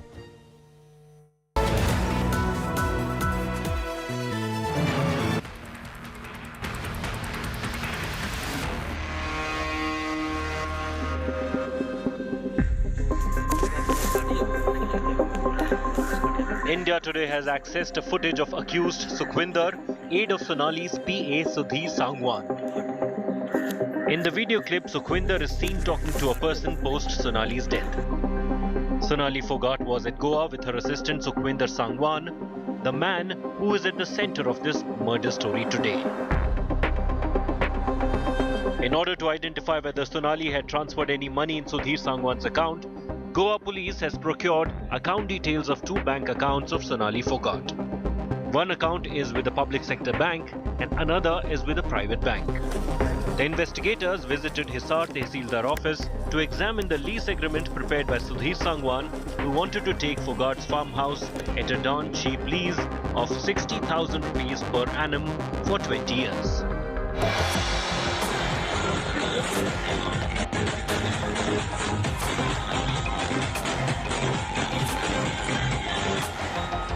He is visible in this video, partying with BJP leader. And he is visible in the final available image of the social media star before her death. The Goa police says he has confessed spiking Sonali Fogart's drink, triggering a chain of events that ended in her death. In the investigation so far, we have told you about her assistant Sudhir Sangwan. But very little has been known so far about the other man in the images, Sukhwinder Singh. Goa police believes there were economic reasons for the alleged crime.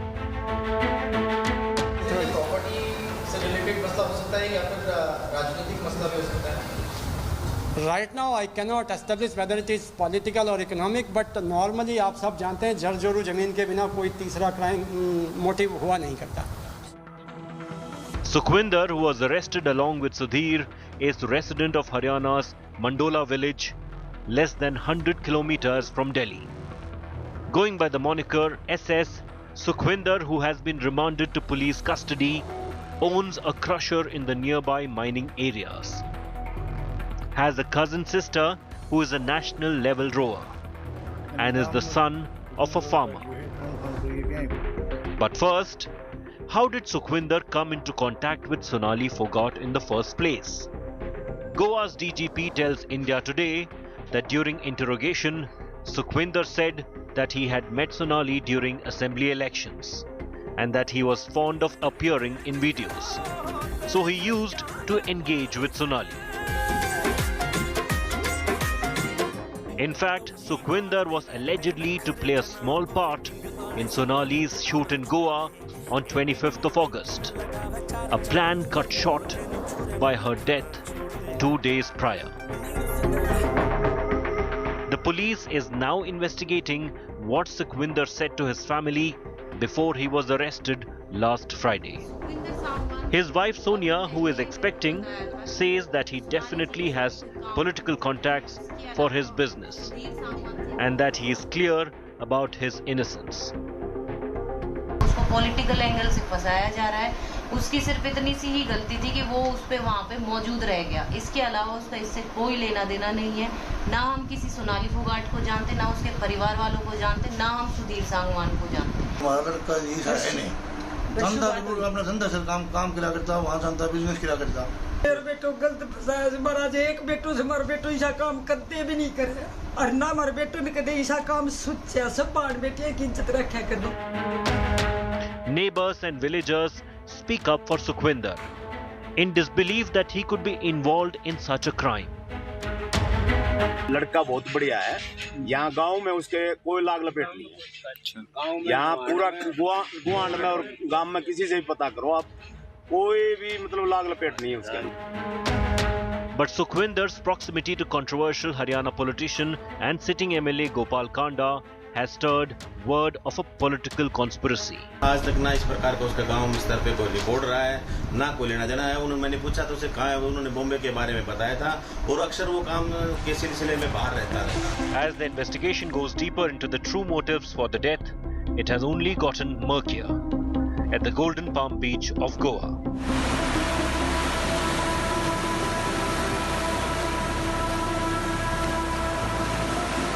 Its golden sand, its stunning blue waves, its beach shacks,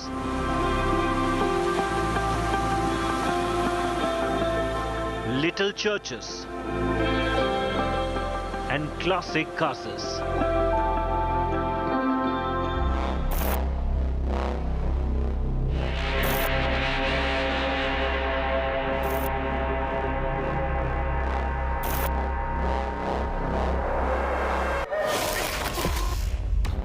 But this Eden along the Arabian Sea is battling its own underbelly. A series of murders, rapes, mystery deaths, and drug-related crimes over the past 15 years bear testimony to Goa's malaise.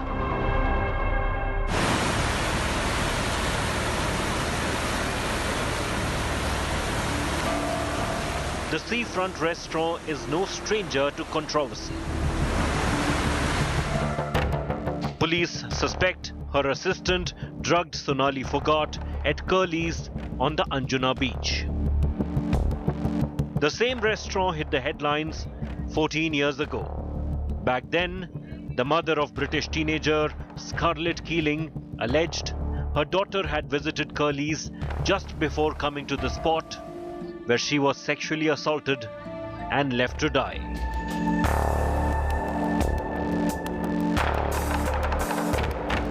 In the Phogat case, the management of Curly's stands accused of allowing narcotic activities on their property. An India Today investigation appears to corroborate the charge. Patrick Savio Almeida was the Sarpanch of Anjuna Panchayat from 2012 till the 12th of August this year. Almeida insisted he received numerous complaints about drug use at Curly's. बहुत complain मिला मुझे Curlies के लिए। किस तरह की? ये सब पूरा वेटर लोग ड्रग बेचता है उधर, पूरा बच्चा लोग को खराब किया है। पुलिस तो बोलेगा हफ्ता उन लोगों को चालू है, कौन बोलेगा? तो पंचायत के आप इंचार्ज से तो आपके पास भी वो कभी ऑफर नहीं किया उसने? नहीं, मुझे किया था। हाँ। मैं बोला हमको कभी नहीं, 100 में बात नहीं करते उससे। मैं उसको बोला था क्या म्यूजिक बना होना चाहिए, not disturbing the public. And जो तुम ड्रग्स का पार्टी कर रहा है वो सब ये करके बीच बंद करके वो नहीं चाहिए, इसलिए we are fighting from that day till today. तो उसने क्या बोला? क्या करता है वो करता है, नहीं करता है, बाद में इसको लाता है, वो पुलिस को सेट करता है। मैं अकेला भी गया था बंद करने के लिए। तो आप एक ही बार आपने अटेम्प्ट किया था? एक नहीं 10 बार किया था पहले बंद करने के लिए। थ्रू पंचायत कंप्लेंट भी बहुत भेजा है। अच्छा। And there is a big lobby now. As gradually the lobby is increasing now. Drugs का lobby अभी पहला कौन था? You never heard also about drugs. Now you can hear everywhere. Chinna is a drug peddler, supplying drugs like LSD, MDMA, and ganja to Goa's famed beaches and restaurants, Curly's included. क्या क्या मिलेगा? बोले जब आऊँगा तब phone करना। क्या क्या मिलेगा? एम मिलेगा, पेपर मिलेगा, एम मिलेगा, एमडी, हाँ, और पेपर और गांजा, ये 3। 1 ग्राम का क्या रेट है? 6000 आपको बताया था। 6000 पूरा क्रिस्टल, पूरा 1 ग्राम के ऊपर रहेगा। आपके साथ में करूँगा, उधर भी अपने रेस्टोरेंट में करना था आपको। प्योर जो चीज़ है तुम यकीन भी नहीं करोगे तो। गोवा में कहाँ देख भाई, मेरे को रिलेशन बनाते हैं उससे। कहाँ तू सप्लाई कर देगा मेरे को? कहाँ तक? हाँ गोवा में कलंगुट, बागा, कांदुलियम, अंजुना तक। अंजुना तक ज़्यादा दूर नहीं जाएंगे सर, क्योंकि ना रिस्क चीज़ है, लेके घूमना भी बहुत डेंजर चीज़ है। अंजुना तक पहुंचा देते हो? हाँ, बस इतना दूर तक तो कर सकते हैं, अंजुना तक। सब कुछ करलीज वर्लीज सब पटाऊँ सर, ऐसा कुछ नहीं। करलीज में सप्लाई देता है? कस्टमर अच्छा हो, अपने भरोसेमंद हो तो तभी देंगे, नहीं तो नहीं देंगे। अच्छा, वो है। इन्वेस्टिगेशन क्या चीज़ का कर रहे हैं आप? V. Pednekar is a manager at Curly's. When probed, he confessed drug consumption by guests is common at his Anjuna Beach restaurant. As an employee though, Pednekar couldn't do much to stop it. अभी कल भी एक customer इधर breakfast में बैठा था, मैं आपको सिंसियरली बोल रहा हूँ, उसके पास भी कुछ था, वो रोल कर रहा था। मैंने बोला सर ये क्या है? प्लीज सर, जस्ट पे my bill and please go from here. तो डेली कितने लोगों को आपको बाहर हटाना पड़ता है यहाँ से? मतलब नहीं तो जैसे कि डेली कितने आप लोगों को लगता है कि ड्रग लिया हुआ है या फिर कुछ रोल करके पी रहा है, तो कितने लोगों को आप लोग हटा देते हैं? भाई मैक्स टू मैक्स ऐसा 8-9 कस्टमर हमको दिन में ही मिल जाते हैं। बाहर से आते हैं, एक बियर लेते हैं, इधर बैठ जाते हैं। हमारा कुछ भी नहीं है, बियर हमारा है, टेबल हमारा है, रेस्टोरेंट हमारा है, बाकी क्या नहीं। तो मतलब आप कह रहे हैं 8-10 लोगों को डेली आप लोग निकालते हैं? बाउंसर रहते हैं ना, नहीं सुन रहे तो बिल क्लियर करके जाओ भाई साहब, हम लोग तुमको हैंडल नहीं कर सकते। बाकी दूसरे कस्टमर को, इधर कस्टमर आते हैं सुकून लेने के लिए, रेस्ट लेने के लिए। आप ही कभी कह रहे थे 8-10 लोगों को डेली हम निकालते हैं, ठीक है, I will not write your name.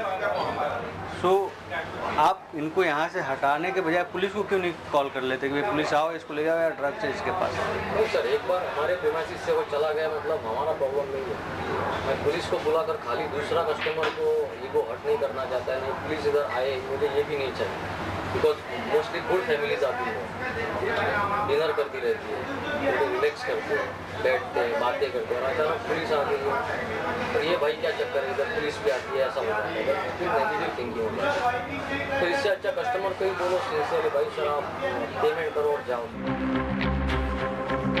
The notorious record of Curly's has now come haunting. Police in Goa have initiated the process to have its license revoked. But it's not about just one restaurant. It's about Goa's paradise reputation. Unraveled by violent crimes and drugs in a decade and a half. It now has a new addition to its list of infamous cases. It is the Sonali Fogart murder files.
watching India Today.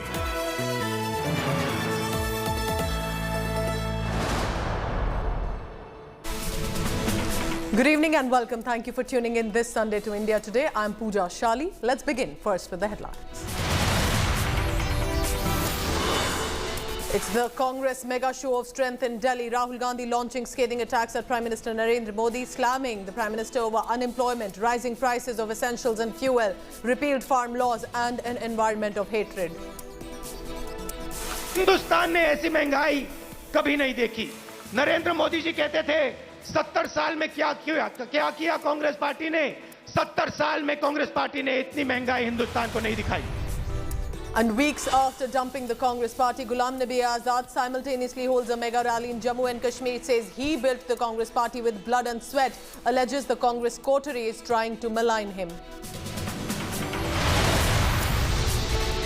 After class 12 student Ankita Kumari was burnt alive by stalker Shahrukh Hussain in Jharkhand, now a minor tribal girl was killed and hung from tree. Accused Arman Ansari has been booked for murder.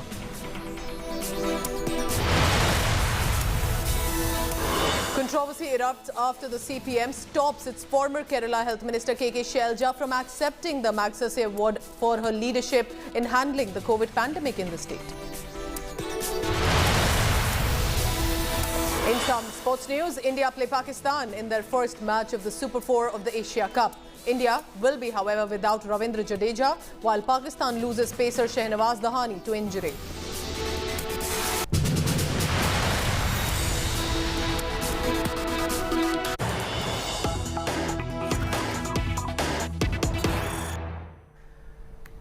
The insensitivity of the politicians, even the ones in power, again surfaces, this time in Jharkhand.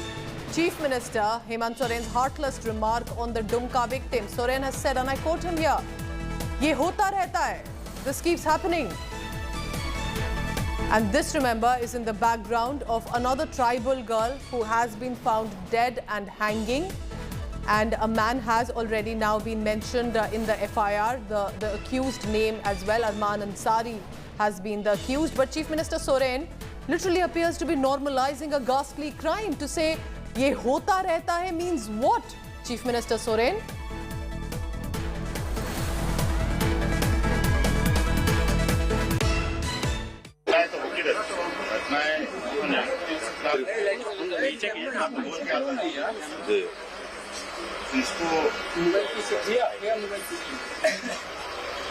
इसको किस तरीके से कल आपने tweet भी किया, हमने अपनी जो सोच थी आप लोगों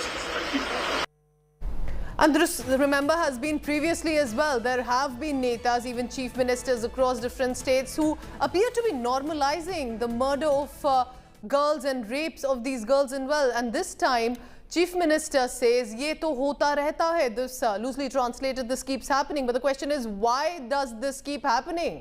Why are the girls being raped and murdered? And in this case, the girl's body found hanging from a tree. Right now, a name has surfaced in this case. But the question is, why shouldn't the Chief Minister say, "We will ensure that the accused are arrested and no other girl suffers"? Why would he want to say, "This keeps happening"? We'll try and get further details on that. But the question is, क्यों होता रहता है, Chief Minister Soren, and क्या होता रहता है is also the question that you as a Chief Minister needs to rather ask.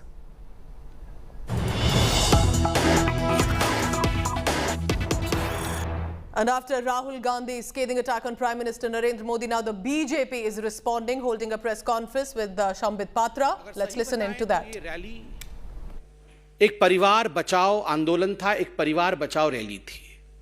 जिस प्रकार से नेशनल हेराल्ड केस में खुद इनके पूर्व मुख्यमंत्री, 4 बार के मुख्यमंत्री उत्तर प्रदेश के, दशकों पहले जिनकी मृत्यु हो चुकी है, उन्होंने भी नेशनल हेराल्ड के विषय को उठाया।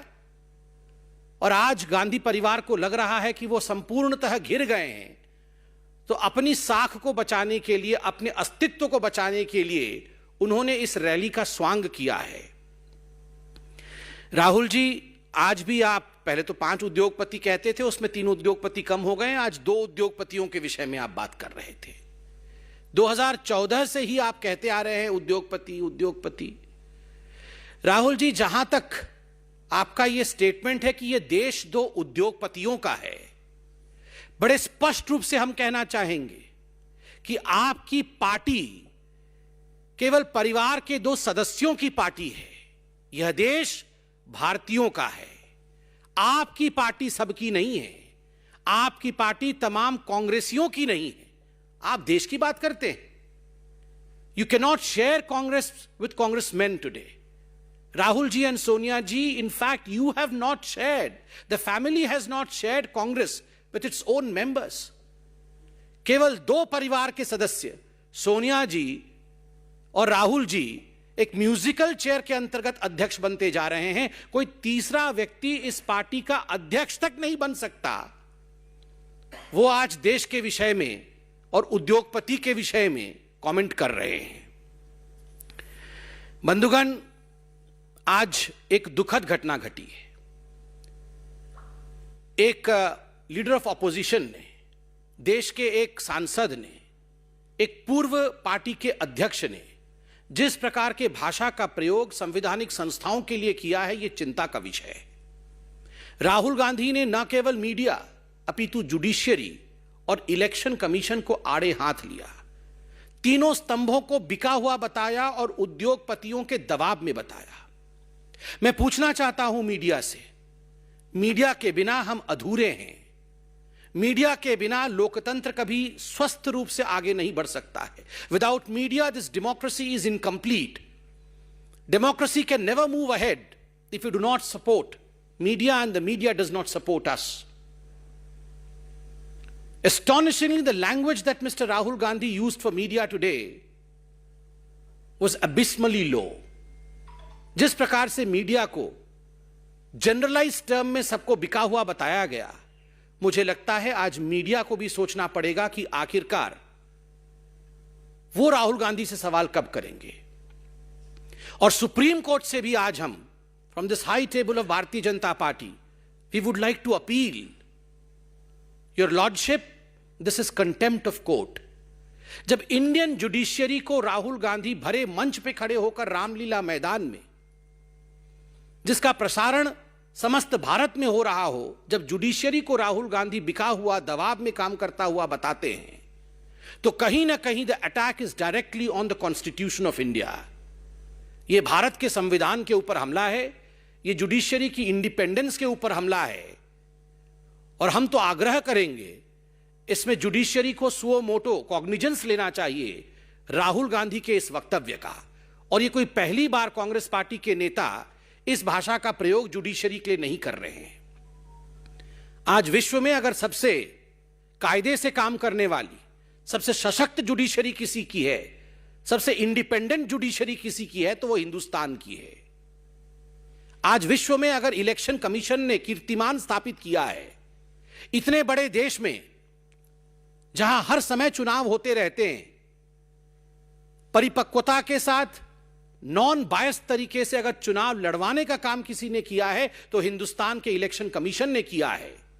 यह वह कांग्रेस पार्टी है जो बार बार इलेक्शन कमीशन को धता बताती है, नाच न जाने आंगन टेढ़ा। खुद इलेक्शन लड़ नहीं सकते हैं और इलेक्शन कमीशन को बिका हुआ बताते हैं, उद्योगपतियों के दबाव में काम करने वाले बताते हैं। यह बहुत ही चिंता का विषय है और मुझे लगता है प्रत्येक हिंदुस्तानी को इसका संज्ञान लेना चाहिए। जुडिशियरी, इलेक्शन कमीशन, मीडिया को बिका बताने वाला नेता कभी भी सही मायने में नेता नहीं हो सकता।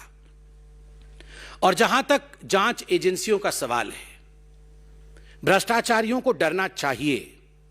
जिन लोगों ने देश के करोड़ों रुपए का गबन किया, जो लोग आज बेल पे बाहर हैं, कांग्रेस के दर्जनों नेता आज बेल पे बाहर है because of the humongous corruption that they have committed. और स्वाभाविक है, भ्रष्टाचार किया है तो जांच होगी।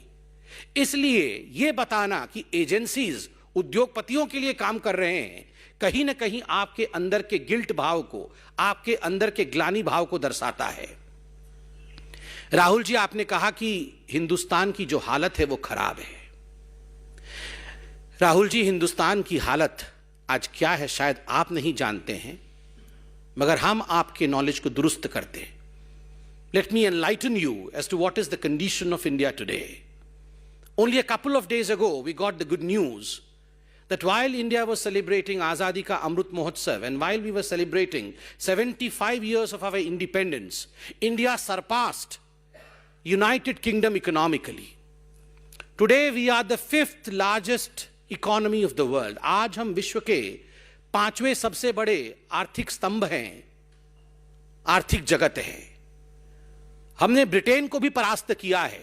आज ब्रिटेन 6ठे नंबर पे है तो भारतवर्ष आज 5वें नंबर पे है। याद करिए राहुल जी, आपके समय एक ऐसा वक्त आया था जब भारत फ्रजाइल 5 इकोनॉमी में काउंट होती थी। We were the fragile 5 economy under Dr. Manmohan Singh and Sonia Gandhi. India has come feats forward under the leadership of Prime Minister Narendra Modi.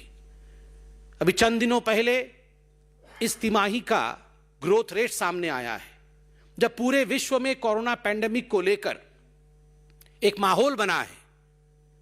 Economy is sliding across the world, growth rates are sliding across the world. We can proudly state today, आज हम गर्व के साथ कह सकते हैं 13.5% आज भारत का ग्रोथ रेट है। ये नतीजे अभी आए हैं। Probably Rahul Gandhi is unaware of these results because anything that is good about India, Rahul dislikes it. Bharat के विषय में कुछ भी अच्छा होता है वो राहुल गांधी को पसंद नहीं है। ब्लूमबर्ग तो राहुल गांधी आप जानते ही होंगे, भारतीय कंपनियों के नाम तो आप नहीं जानते मगर ब्लूमबर्ग को तो जानते होंगे। अभी चंद दिनों पहले ब्लूमबर्ग ने कहा कि India will never go into recession. Bharat कभी भी रिसेशन में जा नहीं सकती है because of basics are strong. Under the leadership of mister Narendra Modi, हमारे प्रधानमंत्री के नेतृत्व में भारत इस प्रकार से सशक्त हुआ है कि हम कभी भी मंदी की तरफ गति नहीं करेंगे। और आप कह रहे हैं हिंदुस्तान की हालत खराब है। कोरोना के बावजूद हिंदुस्तान ने जिस प्रकार अपने आप को संभाला है, यह अपने आप में बहुत बड़ी बात है। आपने पाकिस्तान, चाइना, इनके विषय में बात की। 5-6 बार चाइना चाइना चाइना किया। चाचा नेहरू ने कितनी जमीन दी थी, मैं उस राजनीति में अभी जाना नहीं चाहता। राहुल जी, जब डोकलाम स्टैंड ऑफ हुआ था तब आप चाइना के अधिकारियों के साथ टेंट के नीचे रंगे हाथ पकड़े गए थे और आज आप चाइना चाइना कर रहे हैं, पाकिस्तान कर रहे हैं। जब सर्जिकल स्ट्राइक होता है, एयर स्ट्राइक होता है, तो आप उस सर्जिकल स्ट्राइक को धता बताते हैं, आप उसे खून की दलाली बताते हैं और आप अपने एम्बेसडर मणिशंकर अय्यर को पाकिस्तान भेजते हैं, जहां जाके मणिशंकर अय्यर कहते हैं मोदी को हटाना होगा, सरकार भारत में गिराना होगा और पाकिस्तान को हमारा साथ देना होगा, और आप नफरत और क्रोध की राजनीति का विषय उठाते हैं। शर्म आनी चाहिए राहुल गांधी आपको। एक आश्चर्य का विषय है, राहुल गांधी जी ने आज कहा कि कांग्रेस पार्टी एक अलग जीएसटी लाना चाहती थी। हम एक अलग जीएसटी लाना चाहते थे। वो जीएसटी भी अलग लाना चाहते थे, वो राफेल भी अलग लाना चाहते थे, वो आईएनएस विक्रांत भी अलग कमीशन करना चाहते थे, वो हिंदुस्तान की आर्मी के लिए बॉर्डर में भी रोड्स कंस्ट्रक्ट करना चाहते थे। मगर 70 वर्षों तक सत्ता में रहने के बावजूद ये सब केवल वो चाहते थे, हुआ कुछ नहीं, क्योंकि कमीशन खा करके ये सारे काम डस्टबिन में चले जाते थे। Your performance was zero, you lived only in selling dreams, केवल सपनों को बेचना।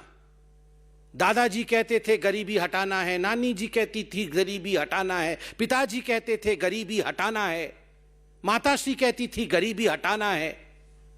मगर आलम यह था कि 2014 से पहले 22% लोग भारतवर्ष में गरीबी रेखा से नीचे थे और आज 12% लोग इस गरीबी रेखा से ऊपर उठ चुके हैं, और जो लोग गरीबी रेखा से नीचे रहते हैं वो अब 10% रह गए हैं।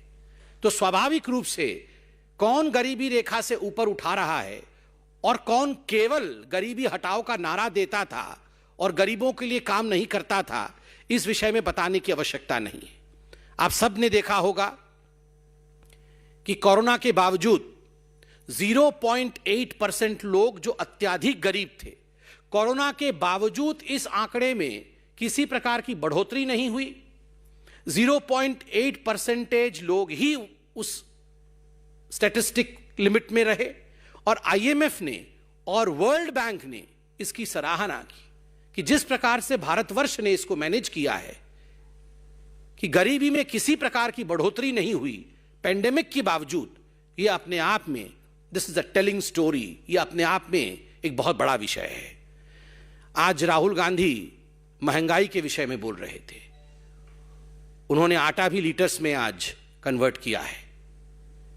वो जानते नहीं हैं आलू मिट्टी के नीचे होता है, आलू ऊपर होता है, आटा सॉलिड है या आटा लिक्विड है, मगर बोलते हर विषय में। मगर Rahul ji, to enlighten you, एक ऐसा कालखंड था यूपीए के राज्य के समय जब 22 महीनों तक जो महंगाई दर है वो 9% या 9% से ऊपर रही for a continuous phase of 22 months। That was the red zone of India, जब जीडीपी नीचे थी और इन्फ्लेशन ऊपर थी।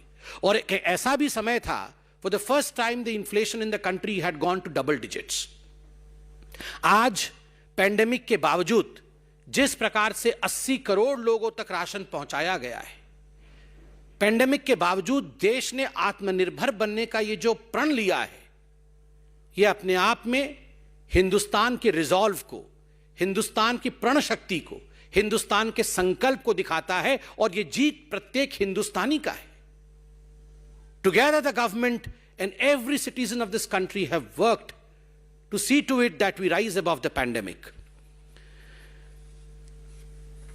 मैं आज राहुल जी आपको बताना चाहता हूं, जब आप कहते हैं कि हिंदुस्तान में कुछ नहीं हुआ, हिंदुस्तान में कोई पॉलिसी गरीबों तक नहीं पहुंच रही है, तो मैं बताना चाहता हूं कि पीएम गरीब कल्याण योजना के माध्यम से 80 करोड़ लोगों को मुफ्त अनाज मिला। पीएम आवास योजना के माध्यम से 3.52 करोड़ लोगों को पक्का मकान मिला। स्वच्छ भारत मिशन के माध्यम से 11.22 करोड़ लोगों को शौचालय मिला। उज्ज्वला योजना के माध्यम से 9 करोड़ लोगों के घरों तक एलपीजी कनेक्शन पहुंचा। जनधन योजना के माध्यम से 25 करोड़ खाते खुले। पीएम किसान सम्मान निधि के माध्यम से 11.30 करोड़ परिवारी लाभार्थी हुए, जिनको कि 2,01,000 करोड़ रुपए उनके खाते में 11 किस्तों में पहुंचाए गए। हर घर नल योजना के माध्यम से 8 करोड़ लोगों के घरों में नल के माध्यम से जल भेजा गया। आयुष्मान भारत योजना में 3.2 करोड़ लोगों को 5 लाख रुपए तक की मुफ्त चिकित्सा दी गई। 18 करोड़ लोगों के आयुष्मान कार्ड खुले। 213 करोड़ लोगों को मुफ्त टीका दिया गया। 8 साल में 15 एम्स खुले। 8 साल में 200 मेडिकल कॉलेज खुले और पीएम स्वनिधि योजना के माध्यम से 30 लाख रेहड़ी पटरी वालों को ऋण दिया गया। यह है हमारा रिपोर्ट कार्ड। हम केवल हवा में बात नहीं करते। Modi ji delivers, reforms, performs and transform, and we present a report card to the country, and that's the reason as to why, जो आपने अंत में कहा ना राहुल जी, कि जनता सब जानती है, जनता सब जानती है, तभी तो भारतीय जनता पार्टी को वोट देती है, तभी तो आज कांग्रेस खत्म हो चुकी है, तभी तो आज कांग्रेस उत्तर प्रदेश जैसे राज्य में जहां से कांग्रेस आरंभ हुई थी, वहां आज वो अपने जमानत तक को बचा नहीं पा रही है। वाकई राहुल जी, जनता सब जानती है, and you have to be more responsible in the future. Thank you so much. कोई प्रश्न हो तो अवश्य पूछें। राहुल गांधी की लास्ट विपक्षी को एकजुट करेंगे, आरएसएस और बीजेपी को हराना, इसके साथ साथ सभी विपक्षों को एकजुट करेंगे दिल्ली जाकर के, और सभी एकजुट होते हैं। The Bharatiya Janata Party spokesperson Dr. Shambit Patra, he is taking on Rahul Gandhi. कि विपक्षी जो है वो एकजुट हो जाएं, तो ये एकजुट करने वाला काम मोदी जी, नड्डा जी और अमित शाह जी तो नहीं करेंगे। ये एकजुट करने वाला काम उन्हीं को करना पड़ेगा। तो क्या कारण है एकजुट नहीं हो पा रहे हैं? हम रोके हैं उनको एकजुट होने से।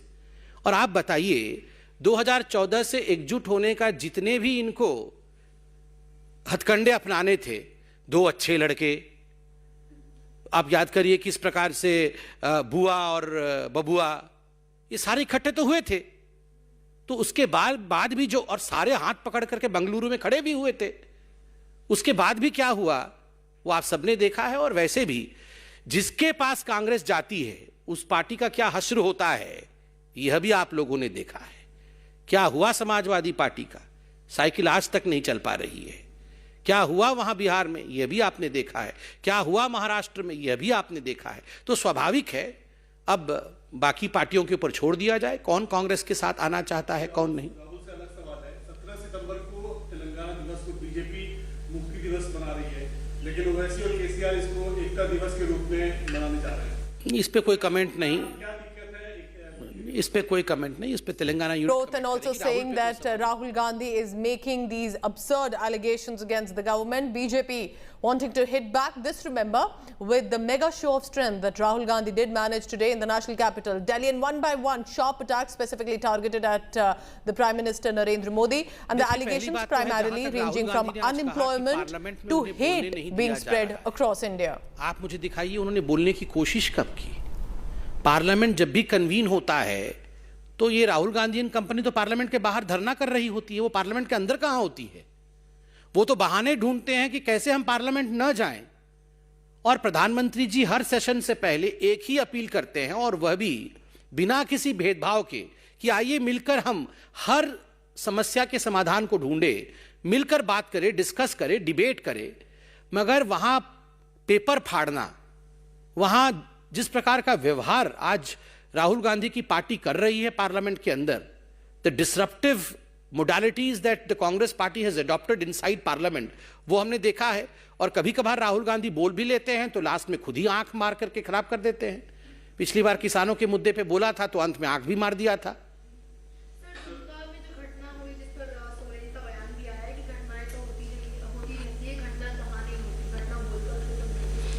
नहीं, देखिए, दुमका में जो घटना हुई वो बहुत ही संवेदनशील घटना है। हम सबको इसके प्रति बहुत ही संवेदनशीलता के साथ अपने वक्तव्य को रखना चाहिए। अगर सोरेन साहब ने इस प्रकार का वक्तव्य दिया है तो मैं इसका खंडन करता हूं। ये बहुत ही गलत विषय है, इस पे उन्हें माफी मांगनी चाहिए। ये इस प्रकार से घटना होती रहती है, हुआ तो हुआ, ऐसे भाषा का प्रयोग उचित नहीं है। Thank you so much.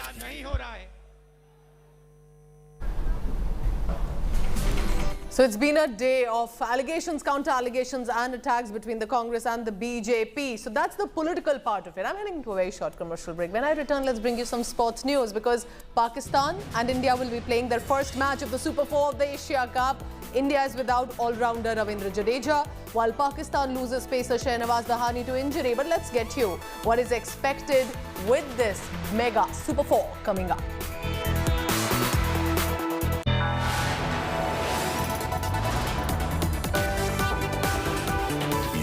Are watching India Today.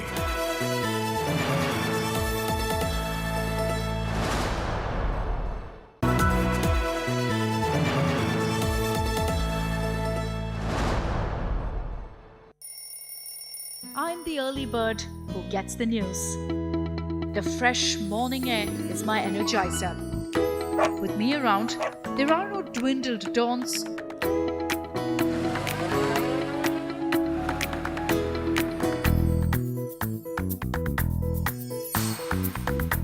only bright, action-packed mornings. Rise and shine with me every single day, and you'll never hit that snooze button. Good morning, India. Why wake up any other way when you can witness magic every single day? Watch First Up with me, Akshita Nandagopal, right here on India Today TV.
watching India Today.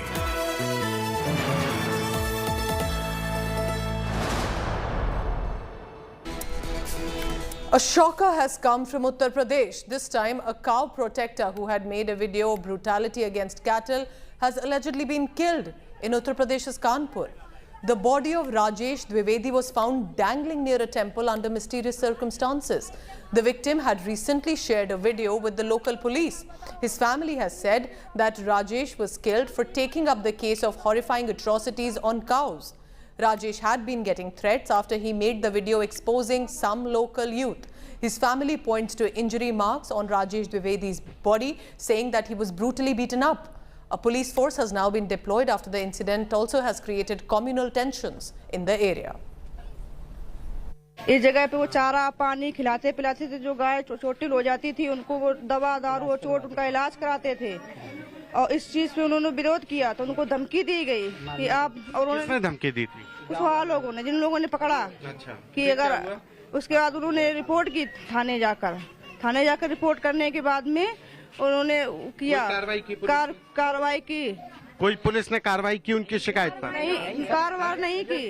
और अंगोछा इसमें बंधा हुआ था, सिर्फ बैठे हुए थे यहाँ पे, लटका नहीं था, बैठे थे यहाँ पे। हाँ, और गले में क्या, मतलब गले में अंगोछा बंधा हुआ था और यहाँ पे बैठा था, और लेकिन गले में निशान है रस्सी के, पीठ पूरी काली पड़ी, पैर में रस्सी के निशान है, सर में मारा है, पीछे मारा है, हाथों में चोट लगी है, पैरों में चोट लगी है। पापा ने मेरे कहा तुम लोग मारो नहीं, योगी जी कहते हैं गौ सेवा करो, हम सेवा करते हैं, हम तो उनके गौ रक्षक हैं, तुम मारो नहीं, अपने घर ले जाओ, बांध लो, उससे कोई हमें आपत्ति नहीं, पर मारो नहीं। ये लोग फिर भी नहीं मारे, मारते रहे, वहाँ तक पापा कहे कि मारो नहीं, वहाँ भी नहीं माने, कोई पुलिस सुनवाई नहीं। अगर पुलिस सुनवाई होती।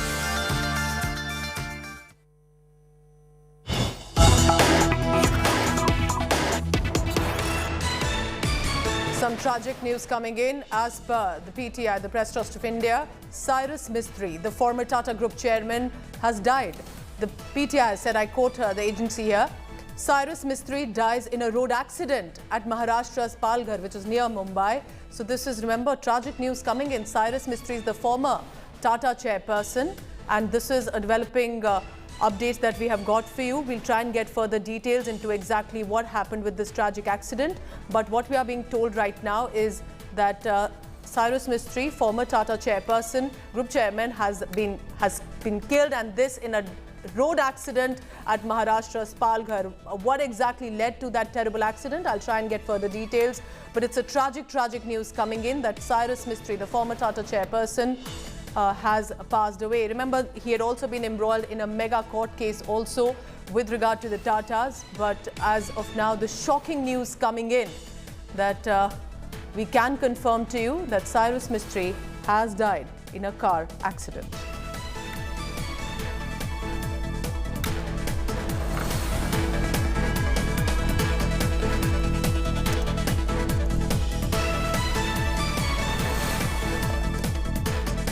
Right, so we'll try and stay on with this news coming in. Remember, Cyrus Palanji Mistry, born in 1968, and he was the chairperson of the Tata Group, which, of course, remember, is a mega Indian business conglomerate. And while we can also only confirm to you right now that the death has happened in a car accident, what exactly led to it? Were there any more passengers with him? That is still unclear. But Cyrus Mistry no more is what we can confirm to you at this moment. A terrible news coming in. We'll try and get perhaps a likely statement coming in from the Tatas as well. But this in the background of this tragic news. Indian businessman Cyrus Mistry, he's also, remember, scion of a wealthy business family in Mumbai. So he was a very big known name with regard to the Tata Group. He was also a former chairperson. He was embroiled in a battle of remaining as a chairperson or not. That also had gone on for several years. And this, remember, it was primarily even in the Supreme Court, the plea that had come with regard to the removal of Cyrus Mistry as the Tata chairperson. That had been going on for several months, had been cleared eventually, but it's a massive loss, clearly, to the Indian business community. I want to quickly go across to Siddharth Zarabi for the latest on that. Siddharth, this is absolutely a tragic news. So what do we know so far? And what does it really mean as his loss for the Indian business community as well? Pooja, it's obviously a very tragic bit of news that has come in this Sunday afternoon. And according to PTI, Cyrus Mistry, who was around 54 years old, yes, is said to have died in a road accident. The circumstances of that accident and one more death that is being spoken about at this moment along with Mr. Mistry will come out, but very clearly the former chairman of Tata Sons, and the only time a non-Tata was ever the head of the Tata Group, has passed away. So obviously quite a bit of a shocking development this Sunday afternoon, Pooja. Siddharth, can you possibly tell us a little more about Cyrus Mistry by himself? We know that there was this, for the longest time, a sort of tussle between whether he stays as the chairperson or not after he was removed. It had even reached the court. Who are in his family? Anything about his personal background, about the family members at this point? Any details that you can give us about Cyrus Mistry? From the publicly available information, Mr. Mistry was, as we all know, the 6th chairman of the Tata Group. And there is, of course, a business history to the group that Mr. Mistry himself comes from. And he had Irish citizenship, and was very clearly someone who, during his period, as for 4 years roughly, when he was the chairman of the Tata Group, tried to conduct the group and its business in a very different manner. From what we know, he has been educated. He had studied overseas, including in the United Kingdom. And for the Shapoorji Pallonji Mistry group, which is one of the oldest business groups in India, and has had a very old and a very interconnected relationship with the Tata Group. Two businesses that are part of storied Indian corporate culture, and which were set up in the times when Bombay and the Parsi businessmen, as some would like to describe them, had a very significant role to play. It's part of business folklore as to what happened, the fallout, and how Mr. Cyrus Mistry was evicted in a way from the Tata Sons chairmanship, and then subsequent developments. But that's perhaps for some other time. But very clearly a loss for his group, for his family, and in some ways also a rather tragic turn of events ever since Mr. Mistry hit the headlines in some ways several years back after the ouster from the Tata Group. So born to a Parsi family, has been living in Maharashtra. But Siddharth, for many who may not be aware about how well known he was and how connected he was to the business community, and he was, as you also already have just mentioned, very few times, a rare time perhaps, that a non-Tata, so to say, had become the chairperson of the Tata Group. So that also is a part of his legacy. Well, that's absolutely right. And, his legacy in trying to reshape the Tata Group, and the reasons for which non-Tata came to the fore are again part of business. But for the wider sort of public, for the consumers of the Tata Group, salt to software conglomerate and India's largest, most storied industrial empire, Mr. Mistry represented a very clear move away from promoters family running a group, which is part of Indian corporate culture in some ways. And in a way, he was also a part of a business family. He was also part of a promoter. The Shapoorji Pallonji Group has had a stake in the Tata Group. But he did not come across as someone who was a founder's appointee. He was in many ways his own person, and that is what he tried to do in terms of changing the culture in the Tata Group. Tata Group, which because of its history, because of its long business connections, and the fact that they operate in so many sectors, had a certain way of doing business, and that obviously led to certain clashes and a difference in strategy and execution. But very clearly, if we were to go into his contribution, he brought the spotlight on several aspects of the Tata Group's operations, and I'm reminded of what had happened many years back when Mr. Ratan Tata himself had taken over. There was an old guard, and Mr. Tata had to do a lot of considerable heavy lifting. Siddharth, I request you to stay on. 54 years old, born in 1968, Cyrus Mistry, the former chairman of the Tata Group, has died in a road accident. We're trying to get details about what exactly happened. It's a terrible loss for the business community in the country and worldwide. Divyesh Singh is now joining me from Mumbai. Divyesh, what are you picking up on the details? Was he en route Mumbai? What exactly happened? Were there other passengers as well with him? What about the status of their situation? Pooja, what we've learned is from senior director of Cyrus Mistry's company, and he revealed that Cyrus Mistry and another person identified named Pandole has died in the accident. The driver seems to have lost control of the vehicle, and after which this accident happened.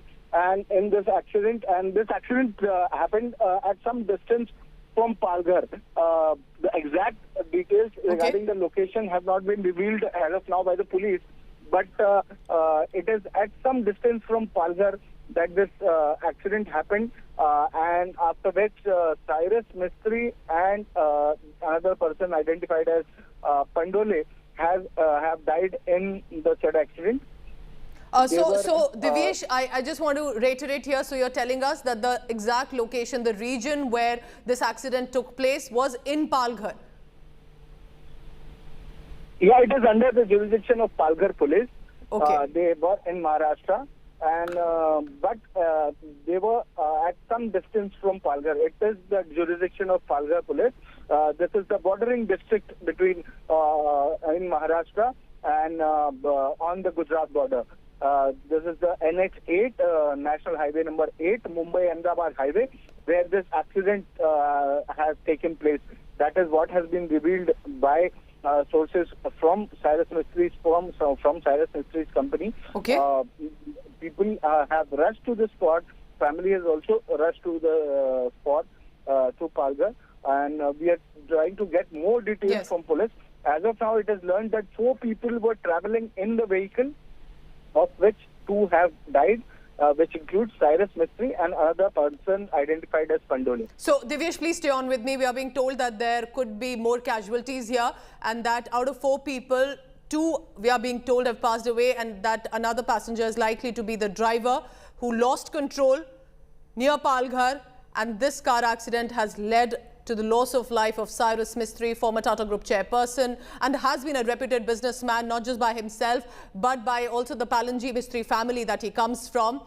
He had there had been massive valuable contribution for the business community by Cyrus Mistry. Apart from, of course, the recent controversy that he was embroiled in with regard to being the chairperson, but Divyesh is trying to get us the details, and we do understand it's a developing story. We are only putting out not any conjecture, but only confirmed information that's coming in either from the company of Cyrus Mistry or from our reporters on the ground. So we can only tell you right now that there were 4 passengers in the vehicle, including the driver, and Cyrus Mistry and 1 more individual, likely the driver, we are being told, have lost their life, while the other 2 have been rushed to the nearby hospital. Divyesh is back with us.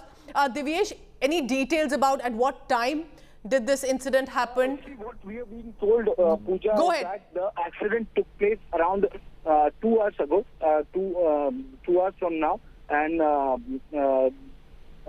that is when the driver lost control of the vehicle in which Cyrus Mistry was traveling. Another senior official of the Shapurji Palanji group was traveling with Cyrus Mistry. That is what we are being told. CEO level officer, CEO level person employee of the company was traveling along with Cyrus Mistry. That is what we are being told. But we are yet to get more details regarding the people, their names and other details regarding who were traveling in this particular vehicle, who are the people who are traveling. And as of now, as we had earlier confirmed, that Cyrus Mistry and Pandole are the two people who are casualties of this accident. And we are trying to get more information on this. And Divyesh, is it correct, because with some information coming in that Cyrus Mistry was traveling in this vehicle with 4 people, including the driver, from Gujarat. So Gujarat to Mumbai is where they were traveling, and then this accident took place? The information that the primary information that we received is that he was traveling towards Mumbai. And the accident took place beyond Palghar. It is not exactly in Palghar, but beyond Palghar. It is within the district, but beyond Palghar, in the border areas between Gujarat and Maharashtra. That is where the accident has taken place. Cyrus, also, Divyesh, what we are trying to confirm is when Cyrus Mistry was traveling in this car, any detail that you can give us about what led to the accident? How suddenly that if they are traveling en route, likely on a highway, what exactly happened? Any exact detail? And I understand it's a developing story, but any information that you're getting from the ground source? Well, Pooja, what we've learned as of now is that the driver lost control of the vehicle, and that is how the accident took place. That is how the accident took place. What we are being told is that the driver rammed into the divider, and after which he lost control of the vehicle. The vehicle was damaged, and the people traveling in the vehicle, including Cyrus Mistry, suffered grievous injuries. They've been rushed to the hospital, while Cyrus Mistry and another person identified as Pandole have been declared dead. But there are other 2 persons who are still admitted at the hospital. They were being rushed to the hospital. That is what we are being told by our sources. Absolutely terrible news coming in. Out of 4 people, 2 confirmed dead, 1 including Cyrus Mistry himself. The company of Cyrus Mistry has confirmed this to our colleagues in Mumbai. And that's the news that we are breaking right now at this hour. Divyesh, do tell us about Cyrus Mistry. For many who may not know him, perhaps likely beyond the business community, about the valuable contributions, about the fact that he did come from a very well-known Palanji Mistry business family. Apart from being the chairperson of the Tata Groups, he was in fact a big name in the business community in India and across the world. Cyrus Mistry was part of the Palanji Mistry family, as you pointed out, and he was part of the firm, the group which has been there for over 100 years into construction. They have several projects in India and overseas. He was running the company Shapoorji Palanji and SD Corporation. These are the 2 companies that he was running. Other than that, there were several other companies which were being run by Cyrus Mistry as part of the Shapoorji Palanji group. They constructed some of the iconic buildings in Mumbai and other places. They constructed some of the iconic buildings in UAE, in various other countries, various other Gulf countries, and overseas as well. So, other than that, he was the chairman of Tata Group for a period of time, and while he was there at the Tata Group, he had brought about several changes in the Tata Group as well. After that, and then he was taking care of the several projects that are being run across Mumbai and other places by the Shapoorji Palanji Group presently, and SD Corporation as well. Any information coming in about the exact location, if this was while they were en route to Mumbai, perhaps likely near a river bridge, or any other information about that location? Because we will only want to go, not with speculation of course, but what exact details are coming in. Divyesh, stay on with me, because it looks like that we have been able to get the first visual from the site of that terrible road accident. This is from near Palghar, within the Palghar jurisdiction. This appears to be the luxury vehicle in which the former Tata chairperson Cyrus Mistry was travelling. 4 individuals were travelling in this vehicle, out of which 2 have been confirmed dead by our reporters on the ground. We'll try and get details about the exact location and what exactly led to this incident. But as we can see, looking at this vehicle, it's a strong collision that appears to have happened, where we can see that the front part of the vehicle, including the engine area, is completely damaged, and even the front two seats where the driver and the passengers sit, completely crushed. The police personnel deployed on the location are trying to document all possible evidence of this vehicle. This is the first visual on your screen coming in from near Mumbai, where the terrible accident has taken place. This is in Palghar, where Cyrus Mistry, while en route Mumbai, has died in a road accident. One more casualty has also been confirmed. We are being told by reporters that the driver appears to have lost control. But look at the damage that has happened. We can see that the airbags also coming out, which means it must have been a massive collision that has led to even the airbags of the vehicle to have popped out. But tragically, it could not save the life. And as it appears from the vehicle, that there has been massive damage, not just to the car, but also to the passengers. Two, we are being told, have been rushed with injuries to a nearby hospital. But the two sitting right in the front vehicle, take a look at the damage to the car. But there could have been at least some hope with the airbags, but that also was not enough. That means this must have been a terrible and a very strong accident, a collision that took place with this vehicle.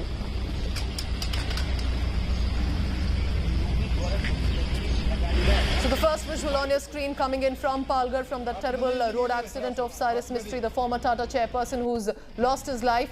One more person, we are being told the driver, has also died in this accident. Who are the other two? We'll confirm only once the officials and the administration and the hospital confirms the identity. With injuries, they have been rushed to a nearby hospital in Palghar. Our reporters are also rushing to the ground right away. The Mercedes in which Cyrus Mistry was travelling, this is that vehicle on your screens right now. Take a look at that damage to the front part of the vehicle, clearly showing the sort of impact of that otherwise very safe vehicle. That means it must have been a very strong collision that happened, and within seconds, while the airbags popped out, and then even the car, the seats that we can see from this visual, literally crushed with the impact of that accident. Let me go across quickly to my colleague Divyesh. We have these visuals coming in. First, from the ground, two people confirmed dead, including Cyrus Mistry, a well-known Indian businessman. And from the impact itself, it does appear it must have been a massive impact of a collision with that accident that took place, leading to the loss of life. And this despite the fact that the airbags also did pop out.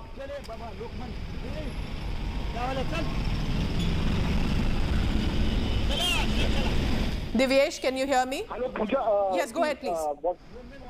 Pooja, what we learned is that the driver lost control of the vehicle and banged on the divider, and after which this accident happened, after which this collision happened. It seems this is primary information. We are yet to get more details. This will only be confirmed after the vehicle is properly inspected by the RTO and police officials. Technical evaluation is done, but primarily what police sources are telling as of now is that the vehicle could have been at a very high speed, and that is why the collision happened, and collision led to death of two persons, including Cyrus Mistry and another person said to be the driver of the vehicle, identified as Pandole, and this was near Palghar. This was at some distance from the Palghar district headquarters, where this accident has happened. And this vehicle, which they were traveling, there were four people traveling in the vehicle, including Cyrus and the driver. Two others have been rushed to the nearby hospital, and they've also suffered serious injuries. But they are alive right now, and it is being said by the police sources that they are being treated at the hospital, but they've also suffered serious injuries. All right, please stay on with me, because Divyesh is trying to speak to as many sources on the ground, including the officials that are giving us the details. And what we can tell you right now is that what the local police are telling us, that the car, which was a Mercedes MH number, which is Maharashtra, crashed into a divider near Sharoti on a bridge. on a bridge likely adjacent to a river. There were 4 people traveling. 2, including Cyrus Mistry, have been confirmed dead. Our reporters can confirm that 2 people, including Cyrus Mistry, have lost their life. The other 2 out of 4 with injuries have been rushed to a hospital. And Divyesh, it's very tragic to even be looking at that vehicle, because Mercedes, with its safety standard, with the airbags, is believed to be a safe vehicle. But that means that the accident must have been so strong with the impact or the collision that it has led to the loss of life of 2 people out of 4. We'll try and ascertain who the other 2 are, and we'll give out names only once it is officially confirmed to us. They are injured. They have been rushed to a nearby hospital in Palghar. Our reporters are also rushing to the ground to help us assess the situation. But what a terrible tragedy. Cyrus Mistry confirmed dead in a road accident en route from Ahmedabad to Mumbai. The first visual on your screen that India Today has confirmed and brought to you is the impact. Take a look. No space left between the passenger sitting on the front vehicle and the driver, and where the airbags have popped up. As you can see, the leg area completely crushed and has been literally pulled in. So we can imagine the impact of that terrible road accident that has taken place in this vehicle with 4 people. But of course, we can already see on social media the condolences that are pouring in from people who have known Cyrus Mistry personally, as family and friends, those who have, of course, worked with him in the business community. He was a very popular business person coming in from the Palanji Mistry family, and the only Tata to have become the chairperson, even if for a brief time, with the Tata Group. That did later was a matter that reached the court as well. But that apart, a massive loss to the business community, and our prayers to the family of Cyrus Mistry. We're trying to get an official statement from the company as well, but it is Cyrus Mistry's company that has confirmed the death and have also given out some details about the accident that took place there in Palghar.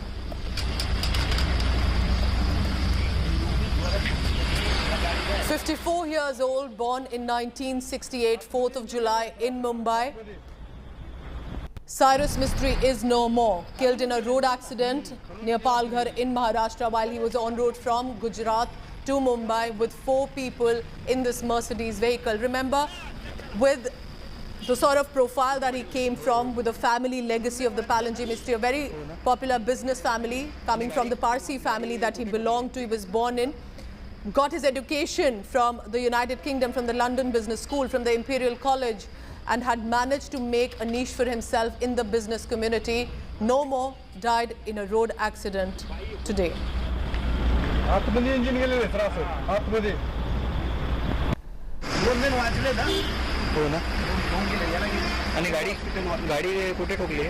So, just to give you a background till we connect our reporters as well about Cyrus Mistry. He had joined the family construction company Shapurji Palanji and Co-Limited as a director in 1991, then became a managing director as well, and has been a part of the group, and then became the chairperson of the Tata Sons of the Tata Group.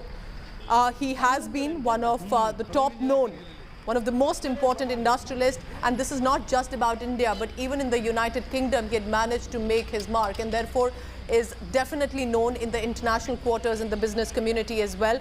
It was in 2006 actually that he had joined the Tata Sons on the board, and his father had also been a part of it. But to have become a chairperson for Cyrus Mistry of the Tata Group was also a big decision that had been taken. We're trying to get some details about the family, but remember, this is a developing story. It's a sensitive story, so I will only put out information that's an absolutely confirmation coming in from either our reporters or the administration, because we are being told 2 people who have survived this crash with injuries have been rushed to a nearby hospital. With an Irish citizenship, Cyrus Mistry and his family had made a mega mark in India's business community. Whether it was the Shapurji Palanji construction company or whether with regard to the Tata Group, his contribution has been well known. And today it comes as a tragic, terrible loss for the business community to know that Cyrus Mistry, one of their own, one of the popular and well-known business person, is no more, has died in a road accident. And just take a look at that Mercedes in which they were traveling. Look at the impact between the front seats that the driver and the passenger was sitting in, and the impact with regard to the front area of the vehicle, the engine completely damaged. Can only imagine the collision that must have happened. The impact of the accident so big that even the airbags popping out could not possibly save the life of the two people sitting right in front. Terrible, terrible tragedy coming in from Maharashtra right now for having lost one of the very popular business persons, Cyrus Mistry. Even the legal fight with the Tata Group hadn't deterred him. He had gone on to continue with work even after he had, as many called it, evicted from Tata Group. But even when he was not the chairperson anymore, his work continued to be acknowledged across the country and across the world, specifically the United Kingdom. These are some previous visuals of Prime Minister Narendra Modi interacting and meeting Cyrus Mistry. Let's listen in to the top police official speaking in Palghar on this accident. Cyrus मिस्त्री और उनके साथ 3 लोग गुजरात से गाड़ी से मुंबई की तरफ जा रहे थे। तो सूर्या नदी की रिवर में जो डिवाइडर लगा हुआ है, वहाँ पे गाड़ी जा रही, उसमें 2 लोगों की जगह पे डेथ हो गई है और 2 लोग गंभीर रूप से घायल है। 2 लोगों को अस्पताल में, रेनबो अस्पताल वापी में एडमिट किया गया है और 2 लोगों की डेथ हो गई है। क्या इनिशियल जानकारी क्या है कि क्या ये सिर्फ ड्राइवर का जो कंट्रोल था वो छूट गया या किसी ने ठोकर मारी या किस तरीके से होगा, उसकी कोई इनिशियल जानकारी? इनिशियल जानकारी तो ऐसे है कि ड्राइवर का नियंत्रण गाड़ी पर खो गया और उसके कारण ये एक्सीडेंट हुआ है। कितने बजे के करीब ये एक्सीडेंट हुआ होगा और अब आगे की क्या कार्रवाई है? 3:15 साढ़े 3 बजे के आसपास ये एक्सीडेंट हुआ है और अभी जख्मियों को तो हॉस्पिटल में अगले इलाज के लिए एडमिट किया गया है और बाकी 2 लोगों की डेथ हो गई है। बाकी प्रोसीजर अभी इन्वेस्टिगेशन का चल रहा है। बहुत बहुत शुक्रिया सर हमसे बात करने के लिए। Thank you. So these are the senior police officials in Palghar who are updating, and what we can therefore now add here that there was a river bridge on which the vehicle was traveling, and that is when this accident has taken place. The driver appears to have lost control and then this terrible accident takes place. Second victim has been identified as one Pandole. We'll try and get more details about who are the other 2 passengers with injuries who've been rushed to a nearby hospital. But just look at the vehicle, because you know that is when you realize what exactly must have happened. The Mercedes vehicle in which they were traveling, Maharashtra number plate, from Gujarat en route Mumbai. In this vehicle, the impact clearly shows that it must have been a mega collision within seconds that led to the death on the spot of Cyrus Mistry.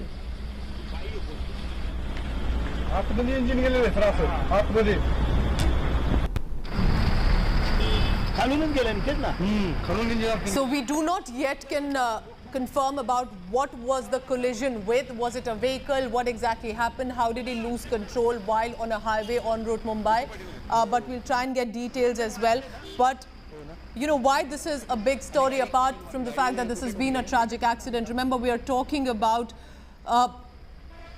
he was Indian origin, Irish businessman, but he was also the 6th chairperson of the Tata Group. He was the 2nd chairperson to not bear the Tata name. He was until recently known for becoming the chairperson of the Tata Group, then the legal battle that followed. Nevertheless, he continued to do his work and was known for his contribution in the business community.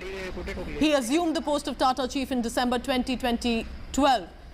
We are being told that he owned at least 18.4% stake in the Tata Sons. His net worth nearly $10 billion. And also, Cyrus Mistry was a member of the National Integration Council. Cyrus Mistry, no more, dies in a tragic car accident, but non-stop condolences are pouring in from whether the business community or anyone who personally or professionally knew Cyrus Mistry. Let's go across quickly to Sahil Joshi with all the latest on this. Sahil, absolutely terrible, tragic news coming in of the car accident. You've spoken to the senior cops. What exactly are the details that you're getting us? We're looking at the impact of the car and we clearly realize it must have been a mega collision impact. Well, of course, the cops are saying that right now the initial information what they have brought is that this has happened at around 3 to 3:15 p.m. in the afternoon. They were returning from Udwada from Gujarat. They're not yet sure whether who was driving the car. There is another person with Cyrus Mistry named Mr. Pandole with him. Whether it was Cyrus Mistry who was driving the car or Mr. Pandole was driving the car is not yet known to us.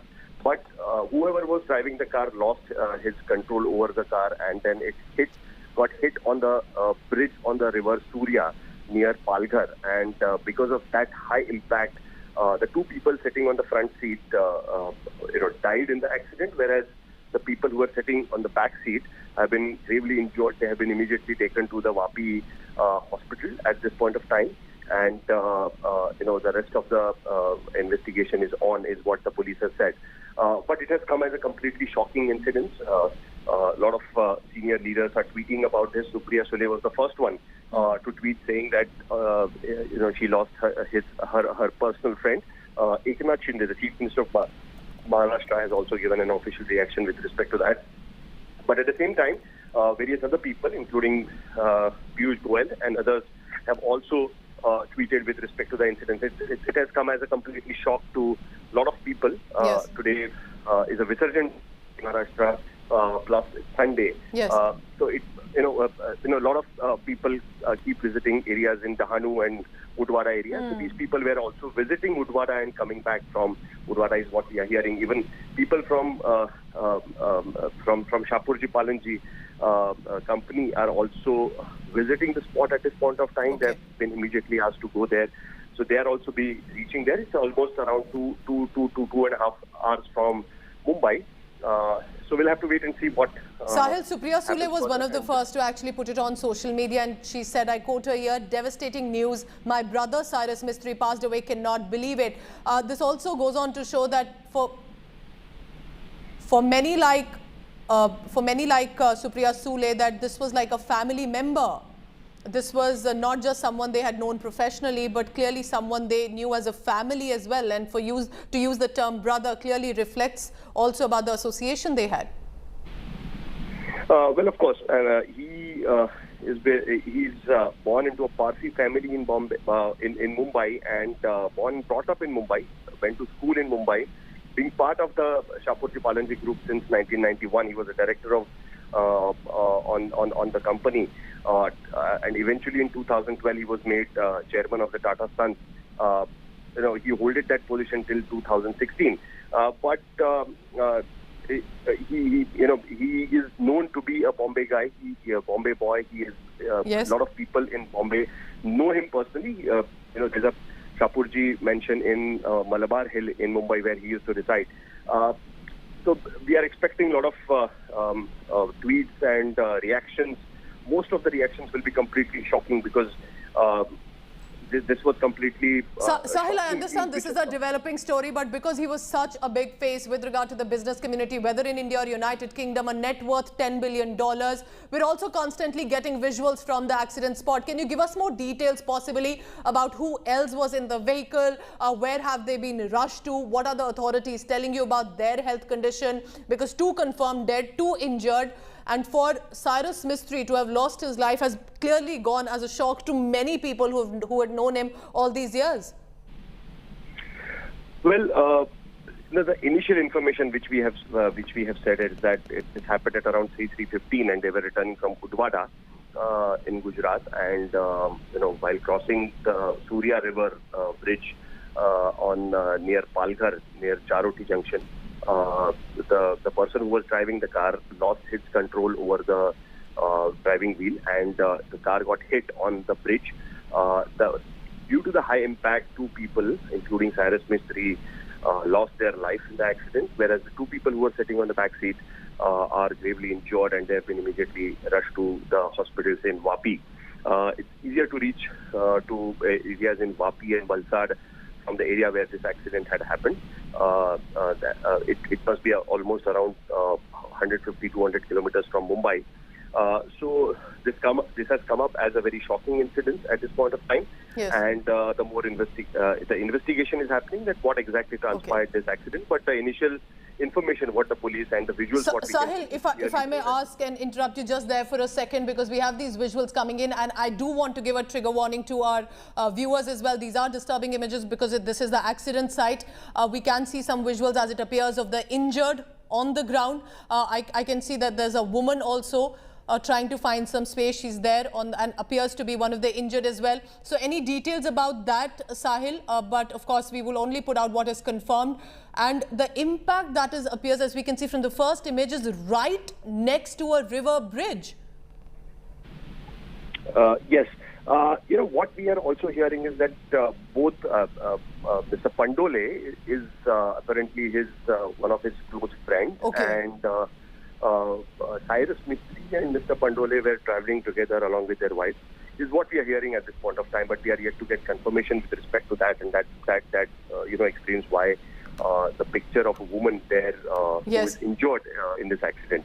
What the police thinks is that because of the high impact, this must have clearly happened, and as you can clearly see in that picture, that it has hit on the bridge, on the river bridge, and because of that, this has happened. The car seems to be have lost in control and have tilted towards the left side and has hit on the edge of the bridge, and that is the reason why. Sahil, please stay on with me, because for our viewers tuning into India Today right away, I want to bring this terrible, tragic update that's coming in. More details with regard to Cyrus Mistry, the former chairperson of Tata Sons, traveling from Ahmedabad to Mumbai, has died in a road accident after his car, the vehicle Mercedes, hit a divider in which four passengers present in the car, including the driver. 2 have died on the spot. 2 have been rushed to the hospital. Tragically, among the 2 dead is 54-year-old Cyrus Mistry. This information is coming in from the Palghar police officials. So this is a confirmed information that's on your screen right now, with the first visuals of the impact of the collision of the Mercedes, where even the airbags had popped up but not able to save the life of the 2 people right in front. Former chairperson of Tata Sons, Cyrus Mistry, had died in this car crash at around 3 p.m. near Palghar. Total 4 people were traveling, 2 including Cyrus Mistry have died, according to the police officials. So what can we inform and update about our viewers as well? The tributes I can see, Sahil, already pouring on social media. But while Sahil and all our colleagues in Mumbai are rushing to the spot, getting us updates, remember it's also a sensitive story, so we are putting out only the confirmed information, but terrible, distressing images coming in from the ground. Injured, trying to find some space right there on the street before they can be rushed to a nearby hospital. We can see that one of the passengers also appears to be a woman. 2 are dead, including Cyrus Mistry and Supriya Sule, one of the first politicians to have actually revealed it on social media, saying, "My brother Cyrus Mistry is no more." So this was the sort of family equations also that Cyrus Mistry had with many people in Mumbai and abroad as well. Remember, this is a mega shock to the business community. We're talking about Indian origin, Irish businessman, born into a Parsi family of a very reputed Palanji Mistry family. Divyesh now joins me for the latest on that. Divyesh, do tell us about the updates that you're getting in from the police officials. We are talking about a businessman whose net worth was nearly 10 billion, member of National Integration Council, was a chairperson of the Tata Group, owned 18.4% stake at least in the Tata Sons. So this clearly has come as a shock to the business community, and our prayers for the family. What can you update us, Divyesh, about this terrible, tragic car accident? Well, what we've learned, Pooja, from sources, that the person driving the vehicle lost control over the vehicle and then banged the vehicle towards the divider. This was a divider on the road towards Palghar, and this was at some distance from the Palghar district headquarters where this accident had happened and has happened. And after that, Cyrus and another person identified as Pandole, they were rushed to the hospital but were declared dead. While there are 2 other persons who were traveling in the vehicle have been admitted. They are hospitalized right now, and they've also suffered grievous injuries. identities of the other persons who survived this accident is yet to be known. We are yet to get clear idea on who were the people who were traveling with Cyrus Mistry. But Cyrus Mistry and another person identified as Pandole have expired, have died in this car crash that happened near Palghar. And the Divyesh, keep tracking and bringing us all the latest coming in from the police and the administration in Palghar. Deepak Kesarkar joins me on the phone line. He's a minister in the Maharashtra government. Mr. Kesarkar, because the politicians have clearly known Cyrus Mistry for a long time now, and with this terrible shock that has come in for not just people who've known him, but for the business community as well. It's a very unfortunate incident. And we have lost a very prominent industrialist of Maharashtra and India. So it is very unfortunate. How the accident happened and other things are yet to be known, because it has come like a shock to everybody. And proper investigation would be done. And proper precaution is also to be taken that unfortunate incidences don't happen again. Mr. Kesarkar, did you happen to know him personally? Any thoughts about, because at this point I understand the accident news has come as a shock to so many, but did you happen to meet him, have met him in the past personally as well? Was there any association at all, personally or professionally, with Cyrus Mistry? Madam, I'm not able to hear you properly. Okay. Can you repeat the question? Mr. Deepak Kesarkar, did you have any personal, professional equation? Had you been able to meet him in the past few years with Cyrus Mistry? Because to people who've known him, for example, Supriya Sule called him a brother who's no more. So did you have any remembrance of thought of me having met him in the past? I didn't have the opportunity to have interaction with him, but he was a very close friend of my family friend. Okay. So he was a classmate, and from him, whatever I came to know about him, he was genuinely a good person. And as you know, he was a dynamic industrialist as well, dynamic businessman. Mr. Deepak Kesarkar, yes. Tata Group as well, which is, kind of different. It is always a prestigious thing to lead Tata Group. Correct. Unfortunately, there were some differences after that, and he didn't continue on that post. But still, he had taken few good decisions for Tatas as well, and I think he will be remembered for that. Mr. Deepak Kesarkar, thank you so much for your first thoughts on this terrible, tragic loss that's coming in. On your screen as well, all the tributes that continue to have been pouring in right away since the news has spread, the confirmation that there's been a casualty, a fatality in the car accident. We're being told that there are 2 people who've been injured, including a woman. They've been rushed to a nearby hospital. These are disturbing images, so we request discretion of the viewers as well. But the first spot visuals clearly show that the impact of this collision that must have happened, leading to the loss of life within seconds, and 2 grievously injured. Maharashtra Chief Minister Eknath Shinde has also reacted, saying, and I quote him here, "Shocked to hear about the passing away of former Tata Sons chief Cyrus Mistry. Not only a successful entrepreneur, but also was seen in the industry as a young, bright and a visionary personality. It is a great loss.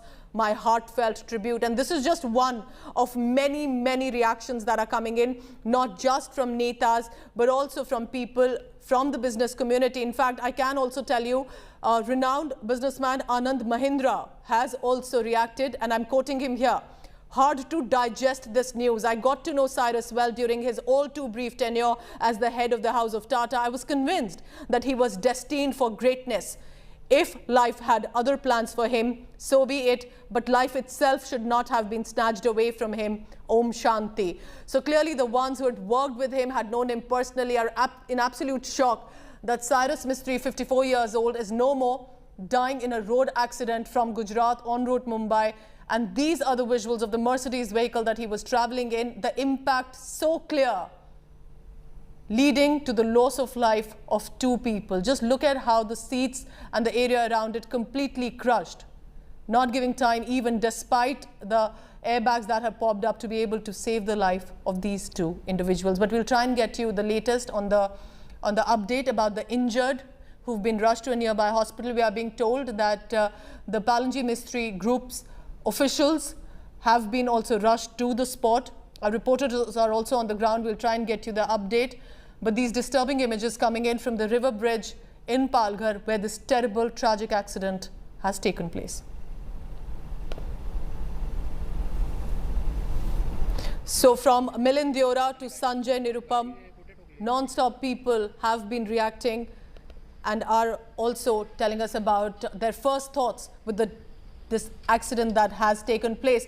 There are some names coming in. We will try and confirm to you about the 2 other people as well who've been rushed and their exact identities. But this tragic news coming in with the death of Cyrus Mistry has sent shockwaves across people from the political corridors to the business community as well. And just to give you a background about Cyrus Mistry, born in a Parsi business family, Indian origin, Irish citizenship, Cyrus Mistry was returning from Gujarat and has been a member of the National Integration Council, 6th chairperson of the Tata Group. Remember, it was a rarity for a non-Tata to have that position, and Cyrus Mistry had been able to become a chairperson, even though briefly he assumed the post. I remember in December 2012. By 2016, he was voted out. It did become a legal tussle as well between the Tatas and Cyrus Mistry. He owned 18.4% stake in the Tata Sons Group. His net worth of Cyrus Mistry was nearly $10 billion. And not just an Indian businessman with work around the country, but even across the world, specifically in the United Kingdom, Cyrus Mistry was a very well-known businessman, now dead in a tragic car accident.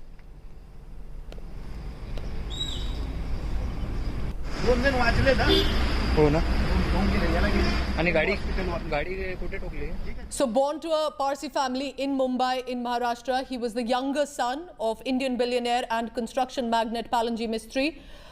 Both his parents, as of course we know, belong to the Zoroastrian faith. They have roots in India, but we're also being told that there was Irish citizenship that Cyrus Mistry had. He does have an elder brother, and one of the topmost business families, specifically with regard to the construction company that he belonged to as a family group, was very well known across the country since mega construction projects had been undertaken by the family. So coming in from a very reputed business family from Maharashtra, but of course known across the world, and now dead in a car accident in Palghar, in fact close to Palghar, on a river bridge. But what exactly happened is still not clear. We are trying to ascertain from the police officials and the administration about what exactly happened at that point of the car accident, that the impact of collision was so bad and so mega that it led to the life immediately on the spot of 2 people, while 2 others have been rushed to the hospital nearby in Palghar. We'll try and get only confirmed information that we can bring to you. Remember, this is a sensitive developing story, but already shockwaves across the country. We're looking at Smriti Irani, Union Minister's a reaction of how it's a shock that has come with regard to Cyrus Mistry's death. An untimely demise, shocked to hear, says Congress leader Shashi Tharoor. Maharashtra politicians specifically, who have known him personally and professionally, have been the first to react. From Priyanka Chaturvedi to Supriya Sule, Nitin Gadkari saying saddened about the demise of Cyrus Mistry. Piyush Goyal says anguished and shocked by Cyrus Mistry's untimely death. Remember, at this point, many who are tuning in right now to India Today, we can only confirm to you that the 2 people who've been dead include Cyrus Mistry and one Mr. Pandole. We are trying to get details about the 2 others, including a woman who you see on your screen. We are believed that she's one of the injured and have been rushed to a nearby hospital. Our prayers to the family of Cyrus Mistry, who must have just got this shocking news. We are being told that the accident took place at about 3 p.m., which is about 2 hours ago. And by the time the visuals have come and the updates coming in from the police as well, we are being told that the 2 are right now being treated at the nearby hospital in Palghar.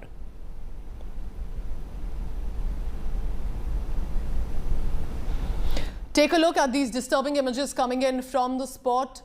2 people trying to find some space there on the road before they could be rushed to a nearby hospital. But what exactly happened? According to our reporters on the ground, the local police have informed our reporters that a vehicle, a Mercedes MH47 AB6705, which is the Maharashtra number plate, crashed into a divider, a river divider near Sharoti on a bridge. There were 4 people, which including Mistry, 2 have died on the spot. The 2 injured have been rushed to a hospital.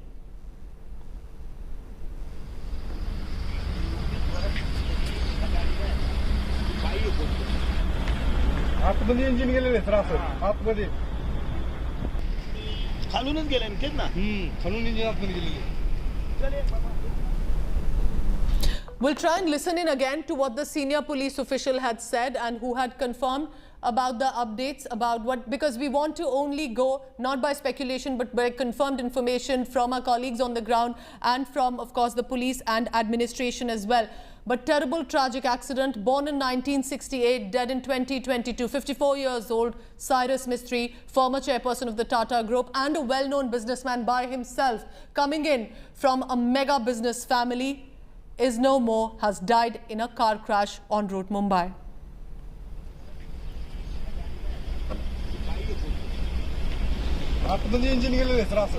And now even the External Affairs Minister of India, Dr. S. Jaishankar, has reacted, saying extremely shocked by the news of the passing away of Cyrus Mistry. We recall our various interactions over the years. My deepest condolences to the family.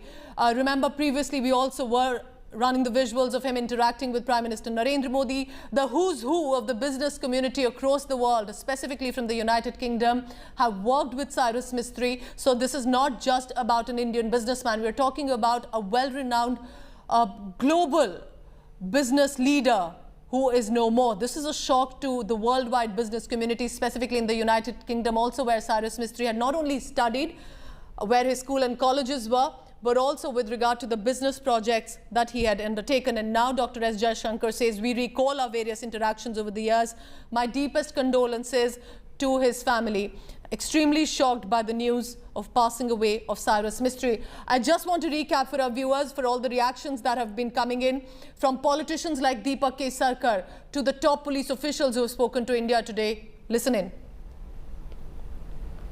It's a very unfortunate incident. And we have lost a very prominent industrialist of Maharashtra in India. So it is very unfortunate. How the accident happened and other things are to be yet to be known, because it has come like a shock to everybody. And proper investigation would be done. And proper precaution is also to be taken that against unfortunate incidents don't happen again.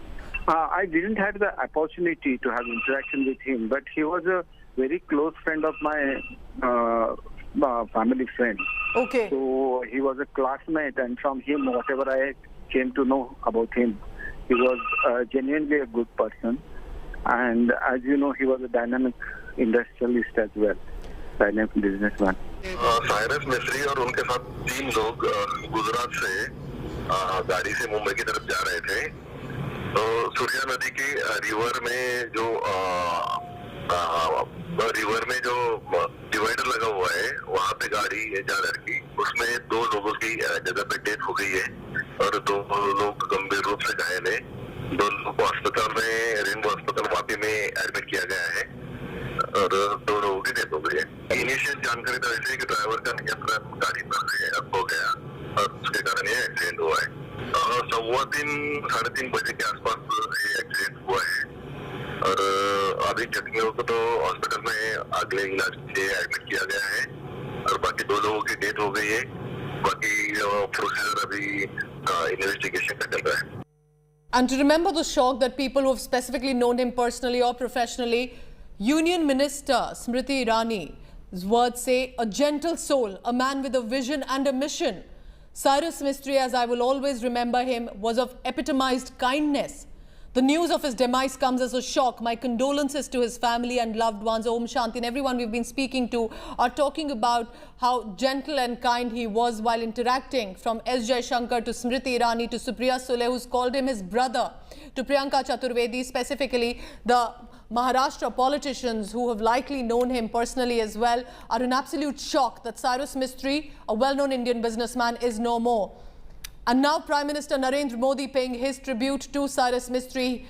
Prime Minister says, and I quote him here, "The untimely demise of Shri Cyrus Mistry is shocking. He was a promising business leader who believed in India's economic prowess. His passing away is a big loss to the world of commerce and industry.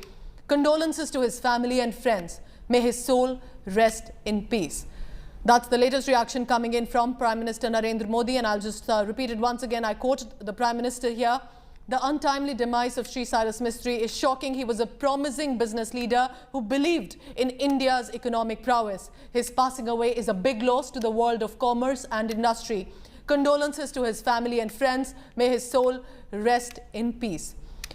Terrible, terrible news coming in from Palghar today evening. Cyrus Mistry, 54-year-old Indian businessman, born to a Parsi family, a family of construction company, and very well known as a businessman, not just in India, but across the world, specifically in the United Kingdom, where he'd got his education, where he'd worked and undertaken projects as well. And to the business community, specifically within India, this has come as a mega shock. Dead in a road accident en route from Gujarat to Mumbai. The impact of that collision so big that 2 people died on the spot, including Cyrus Mistry. 2 others have been rushed to a nearby hospital. And Prime Minister Narendra Modi now with the latest reaction coming in. This, remember, is just non-stop tributes that are pouring in, and Prime Minister Narendra Modi saying, "The untimely demise of Cyrus Mistry is shocking. A promising business leader, believed in India's economic prowess. Passing away is a big loss to the world of commerce and industry. Condolences to his family and friends. May his soul rest in peace." Even Hardeep Singh Puri has also reacted, deeply saddened to learn the unfortunate demise of former Tata Sons chairperson Shri Cyrus Mistry in a tragic road accident. Heartfelt condolences to his family.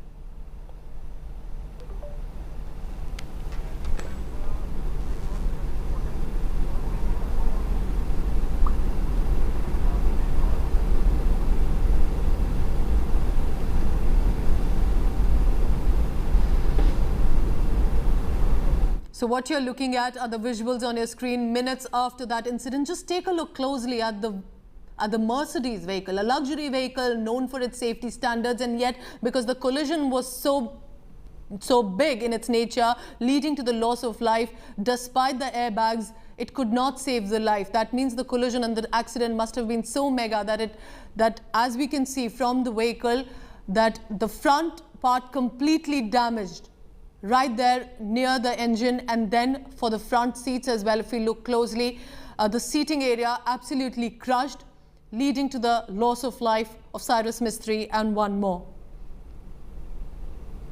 And as a 6th chairperson of the Tata Group, to become a chairperson who was not a Tata in the Tata Sons was no small achievement.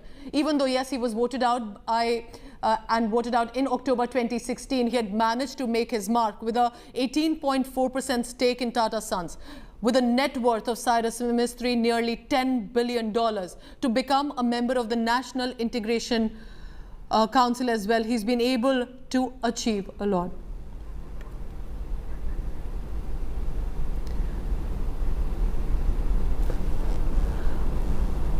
All right, what you see on your screens right now, this appears to be just seconds after the mishap that someone has been able to capture. We'll try and get details about these visuals. This is right on that street, on that highway, where that terrible, tragic accident has taken place. So we are giving you the visuals from the road. This is right where the accident has taken place from Palghar. Remember, this is a developing story. We are constantly getting updates that we are first ensuring to confirm and only then put out, considering the sensitivity of this news right now. But we have got the confirmation that Cyrus Mistry is no more. 1 more person with him. 2 people, as you can see right now on your screens, have been rushed to a nearby hospital.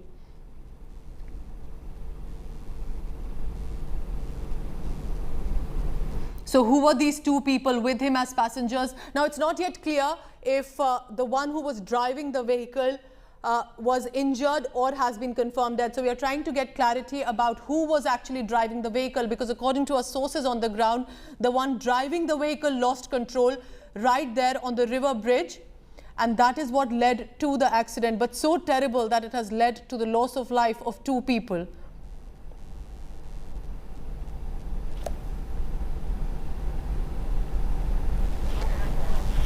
And we want to take a look at the visuals of the vehicle as well, because only then do we realize about the impact of that vehicle and the accident that has taken place. Remember, a Mercedes vehicle there on your screen, seconds and minutes after, when the locals around started to gather, helped out the injured, and the word spread out and reached the police and administration about the accident that has taken place. Of course, to many it would be unknown about who were in the vehicle, unknown that it was Cyrus Mistry, but when it got confirmed, it has become and sent mega shockwaves across the business community and the political corridors as well. Take a look at that vehicle closely. But what's also very interesting is that you can see that the doors have been able to be opened of the vehicle, but the engine area is primarily which has been badly hit. That is where the mega impact. So was it any sort of a head-on collision? What did the vehicle hit, and hit so badly that it led to the death of Cyrus Mistry? So as we can see, the front window pane intact, but inside the area is crushed. The engine is hit badly. The doors, though, have been able to be opened to bring the people out. Tragic, terrible accident. Shockwaves across the business community. We'll try and get details of that. Our condolences, our prayers for the family of Cyrus Mistry. I'm leaving you with these visuals, heading into a very short break. Do not go anywhere.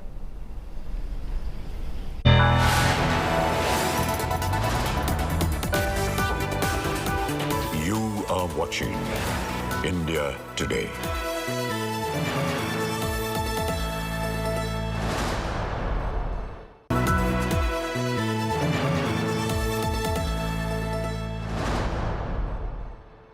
Everyone's busy finding what's trending. You're busy finding out why. India Today, for those who research before reacting. Download the India Today app now.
Make your media plan smarter with India Today Live TV on your connected devices.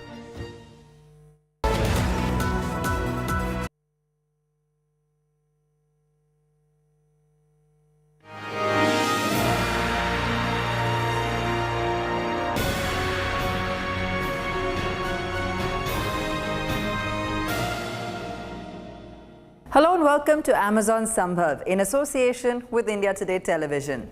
Today's episode is one that's really close to my heart. Yes, it's about empowering women through entrepreneurship.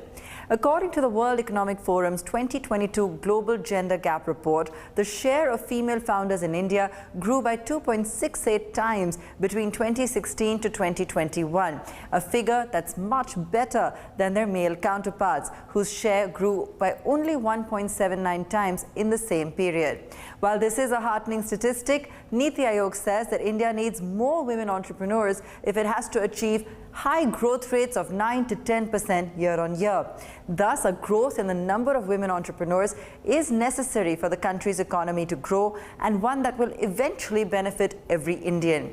This growth is largely possible for women entrepreneurs through digitization of their businesses. Digitization is the way forward for India's growth story.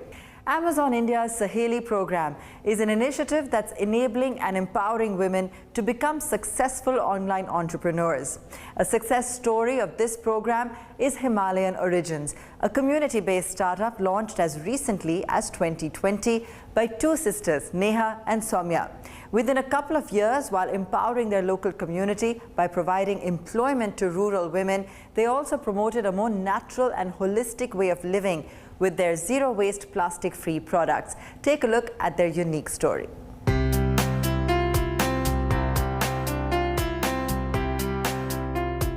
My name is Soumya, and my sister Neha and I, we started Himalayan Origins. We are making products which are for skincare and hair care, and we are making it in the Kumaon range of Uttarakhand. Mission was that we create clean products free of harmful chemicals and also sustainable, because a lot of the products in the market that you find are coming in plastic bottles. So we wanted to change the form of the product so that people are given an option. We use eco-friendly packaging or upcyclable packaging. We started in late November 2020. We started selling on Amazon Marketplace 8 to 10 months after we started online selling. So we were approached by the Saheli team because they work with a lot of women entrepreneurs. They were pretty detailed in their process around having someone from their onboarding team first help. How do you set up the account? What do you need to do for small things like, brand registrations or exemptions? What is required to do for packaging, and what are the guidelines that we have to follow?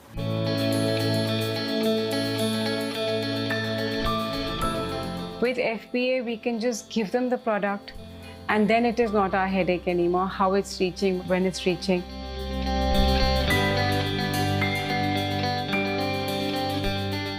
Our team is largely comprised of women, village women who are not even educated.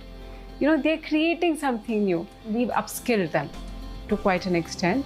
We've also contracted a lot of growing of our herbs to the women in the villages. We'll give them organic vermicompost. You have space, you've got land, aapka khet hai. Why don't you grow this for us and we'll buy it off you.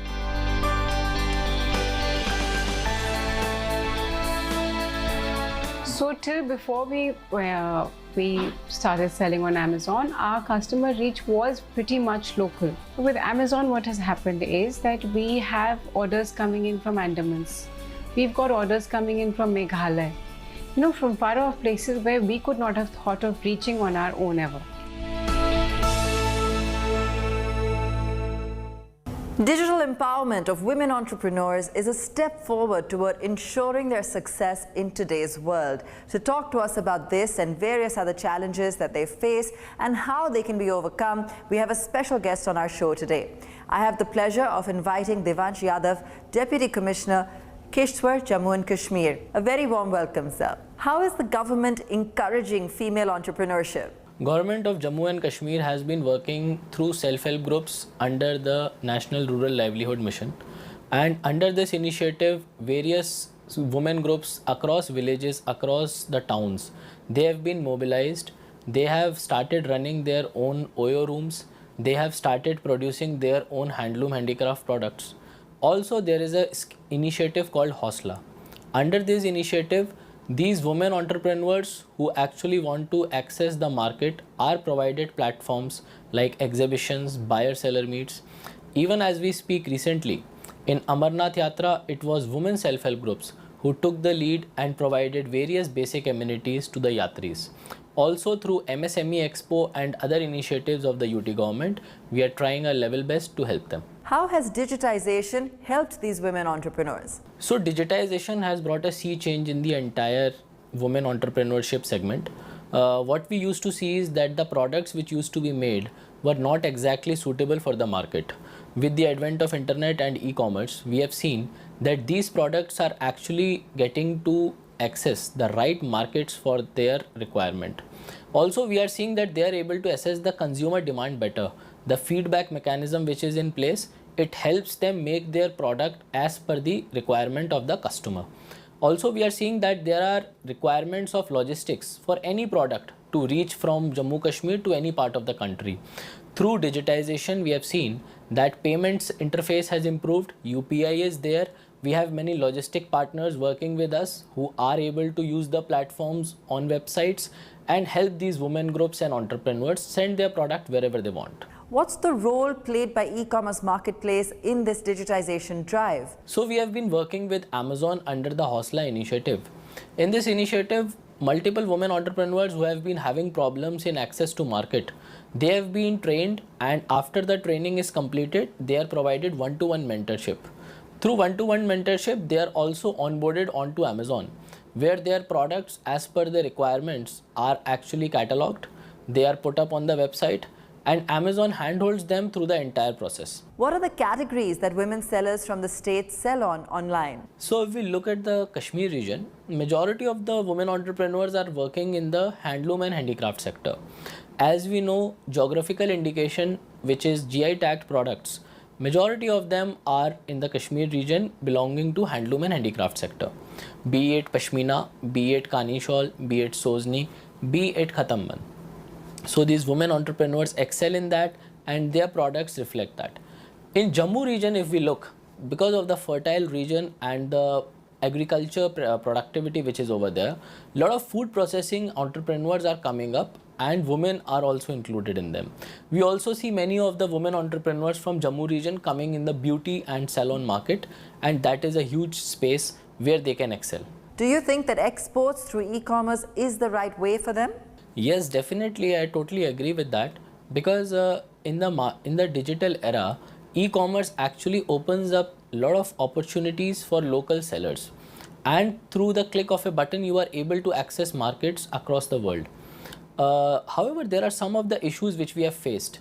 There needs to be proper product verification. The products which are there need to get their due price, and in that we are working with Government of India. Under Open Network for Digital Commerce, we are partnering for starting ONDC in Jammu and Kashmir. So I think e-commerce will hold a lot of opportunities, and sky is the limit. Thank you for those wonderful insights. Thank you. With the renewed sector focus on women entrepreneurship, ably supported by e-commerce marketplaces and programs that aim to uplift them, we hope this decade can be a golden one for them and help us in keeping India first. It's time for another inspiring story of a successful woman entrepreneur who went online first. Anubhuti Mahapatra started Dressosity as a loungewear brand for children to make them feel comfortable yet look stylish. Setting up on the Amazon Saheli program, she was able to cut through the complexities and barriers of setting up a new business in a short amount of time to reach customers across the country quickly. Here's her story. I'm Anubhuti Mahapatra, and I'm the owner of Sayers Creations. It's a business venture and with the brand name Dressosity. My brand, it gives a lot of comfort for the kids, as well as it's very high on fashion. So a kid can easily wear it as a nightwear, as a lounge wear, also can step out with the same wear. So it solves both the purpose. And the second part of the company, which deals with handloom product, that is a very unique. I chose Amazon as a marketplace because I felt the reachability of Amazon is widespread. We started somewhere in early 2021. In November, the products went live through Amazon, and I had my baby on the same day. The way Amazon team was there throughout, they were constantly on the call, ensuring that the shipment has moved smoothly and the products were counted, and I was having two very beautiful moments in my life. My business getting live and also having my second child. The team was so supportive and they enjoyed my journey, my day along with me. I felt that way.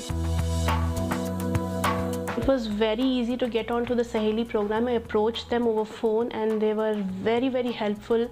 They guided me. They were extremely helpful in arranging the photo shoot, in getting the cataloging thing done, then helped me in my visibility, and in fact post sales also they were very, very helpful. They have a team, and the team is very much approachable. They just don't leave the new sellers on their own. They really help in each and every step. Our enterprise mostly comprises of women workforce, and some of them are the sole earning member of the family.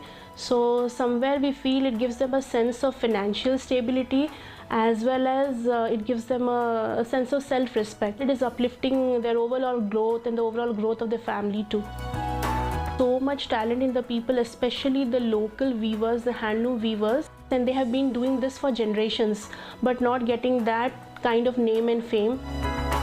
Because of the Amazon as a marketplace, they are enriching themselves, they are doing more of handloom products, and they are coming up with more and more designs. The handloom products, they are not confined to the local customers, their products are becoming global. So there has been a sudden surge in volume, like the more and more orders are coming. So somewhere we felt shortage of staff, but we chose Amazon again to our rescue. We use their FBA, and because of their warehouse and their shipping methodology, it has become very much easier. They are only helping us in timely delivery, and which saves us a lot of time, and also the whole process gets more smooth. The business setup is so good, and especially if you do with Amazon, you have a wonderful work-life balance. With that amazing story of a genuine market gap being fulfilled through the power of digital empowerment, we now slip into a short break. See you on the other side.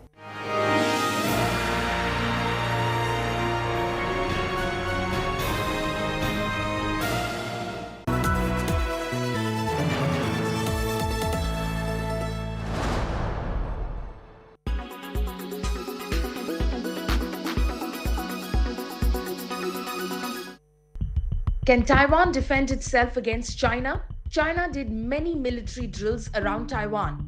If China decides to launch a full-blown military attack, its armed forces would dwarf Taiwan's. Here's China and Taiwan's military capabilities compared.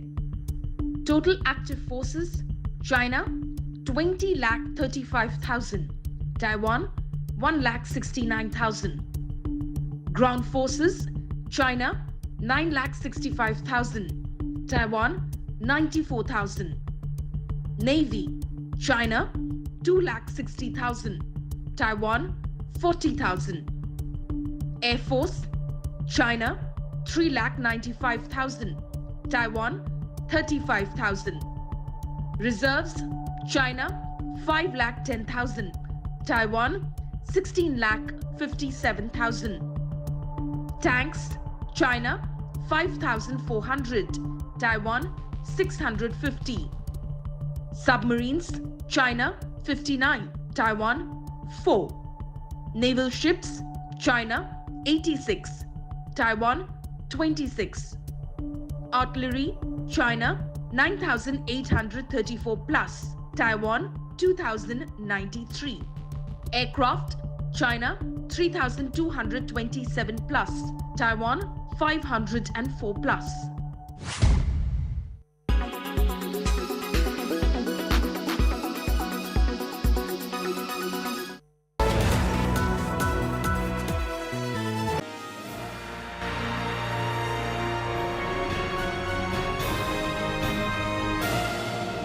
Welcome back to Amazon Sambhav in association with India Today Television. Amazon India launched its Saheli program in 2017. In the 5 years, it has become a companion of women entrepreneurs in India by enabling them to become successful online sellers and build a livelihood for themselves, their families, and their local communities. We now bring you the story of the Umbrella Store, a lifestyle brand offering mindfully curated, high-quality, sustainable products. Founded by a young entrepreneur, the brand employs rural women to help elevate them socially and economically.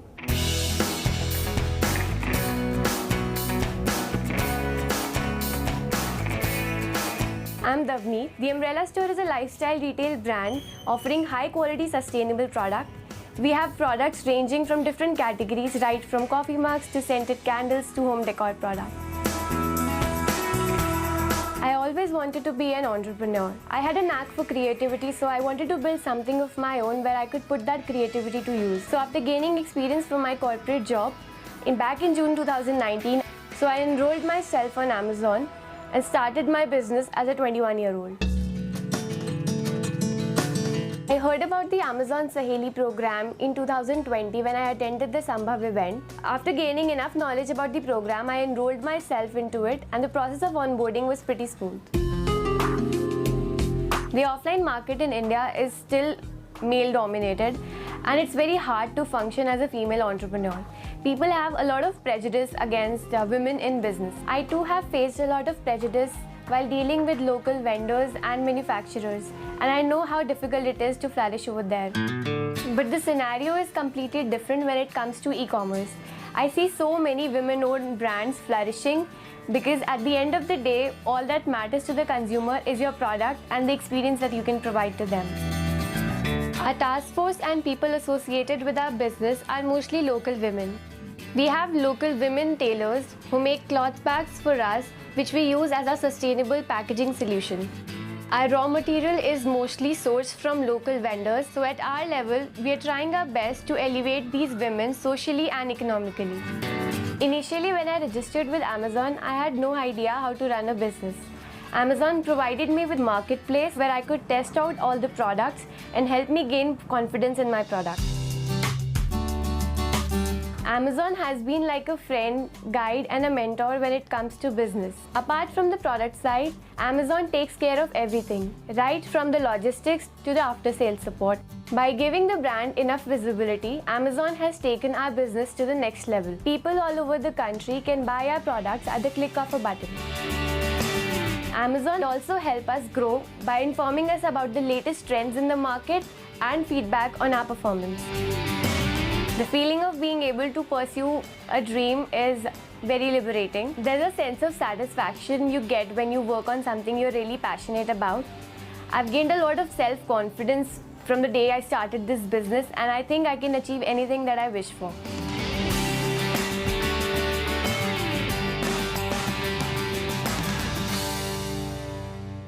The pandemic showed budding women entrepreneurs in India how smart and digital technologies can give wings to their dreams of selling their own products, right from their small offices and home offices, also known as Sohos. This democratic empowerment has given them much needed exposure, reach and branding, things that were obstructing their growth earlier. And with their growth and success, we see this trend becoming more popular across the country. As a result, helping to keep the Indian economy vibrant, strong, and gravitating towards a better future. It's a wrap on this episode of Amazon Sambhav. Stay tuned for many more stories of digital growth and transformation that are keeping India first. Bye for now.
toujours les entrepôts de préparation de commandes. Donc typiquement, un de nos clients est Cdiscount.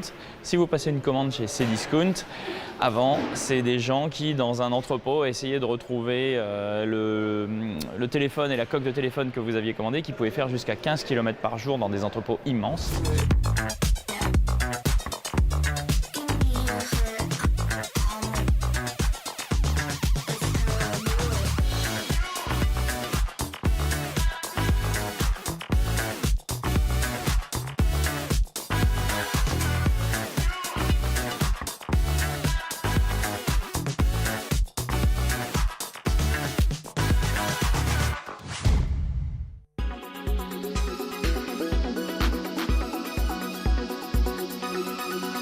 Make your media plan smarter with India Today Live TV on your connected devices.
Watching India Today.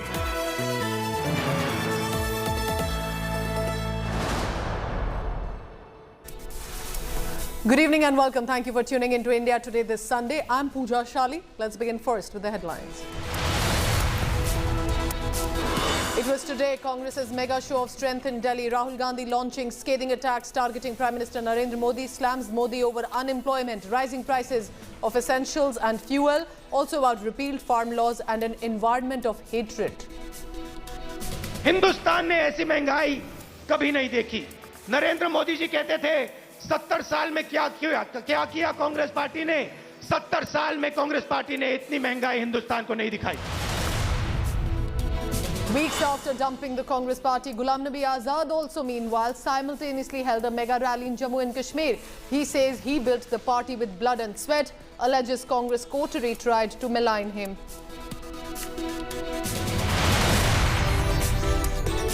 In a terrible tragic news, former Tata Group chairperson 54-year-old Cyrus Mistry is no more. Cyrus and one other were killed on the spot after a road mishap in Maharashtra's Palghar. Another brutal murder, a minor tribal girl killed and hung from a tree in Dumka. The accused has been named as Arman Ansari. He has been booked, but Chief Minister Hemant Soren stays defiant despite offensive comments. घटनाएं कहाँ नहीं होती, घटना तो बोल के आता नहीं है, तो इसको किस तरीके से लिया गया?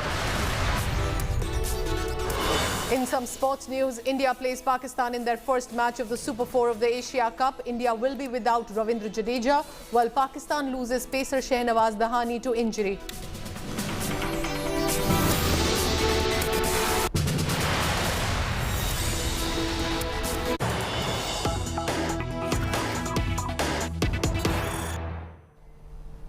Maharashtra's Deputy Chief Minister and Home Minister Devendra Fadnavis has instructed the Maharashtra Director General of Police for a detailed investigation into the Cyrus Mistry's car crash. This is the big news coming in. Remember, yes, there have been non-stop tributes pouring in from the political corridors and the business families as well, and anyone who's known him even briefly. But this time, this is now via the Home Minister of the state, Devendra Fadnavis, and the Deputy Chief Minister of the state, instructing the Maharashtra Maharashtra Director General of Police for a detailed investigation into Cyrus Mistri's car crash. So that's the big news coming in, with Fadnavis now initiating an investigation into what exactly led to this tragic, terrible road accident and what exactly was the cause. You're looking at the visuals coming in on your screen just seconds after that crash had happened. The local residents started to assemble, managed to bring the injured out of the vehicle, rush them to the hospital. This while politicians from across political ideologies and business people who've known him personally as well have been pouring in with their tributes and condolences. Devendra Fadnavis has added on to that and has instructed the Maharashtra Director General of Police to initiate an investigation into what exactly led to the car crash of Cyrus Mistry. We'll try and get you details on that. Remember, this is a big news and has come as a shocker to people across the country, specifically for the business community in India. We're talking about the former chairperson of the Tata Sons that he briefly was, and that also was a rarity and a massive achievement. He had owned 18.4% stake in Tata Sons. Cyrus Mistry had his net worth nearly $10 billion. And this time, also remember, he was while the member of National Integration Council. Now the businessman belonging to a popular Parsi business family, Shapurji Palanji, is no more.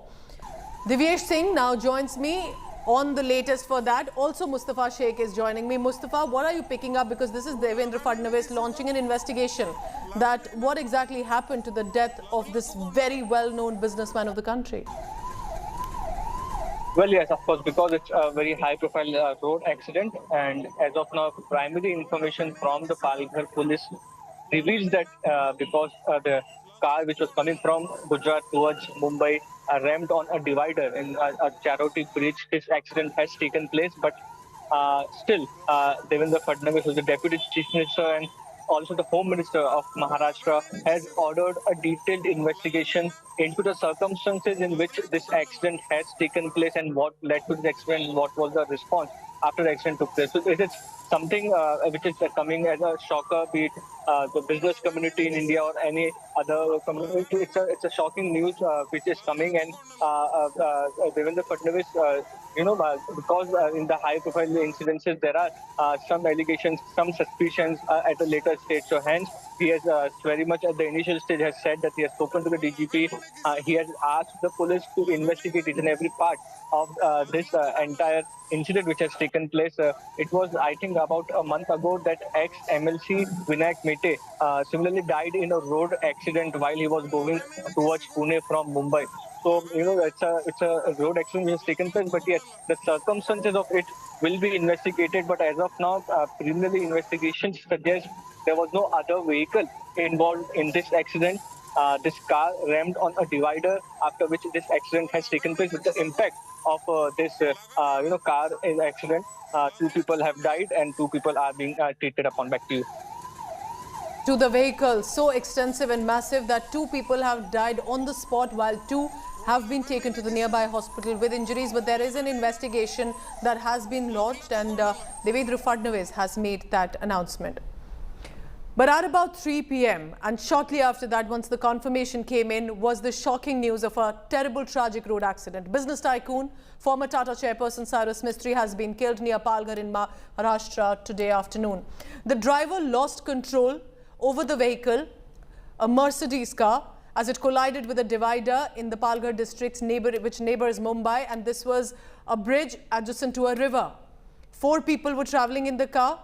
54-year-old Cyrus Mistry and his co-occupant Jahangir Pondol died on the spot, while in the car there were 2 more people who've been injured, and they have been now rushed and shifted to a nearby hospital in Gujarat. Now, the accident took place on a river bridge on the Surya River precisely at about 3:15 p.m.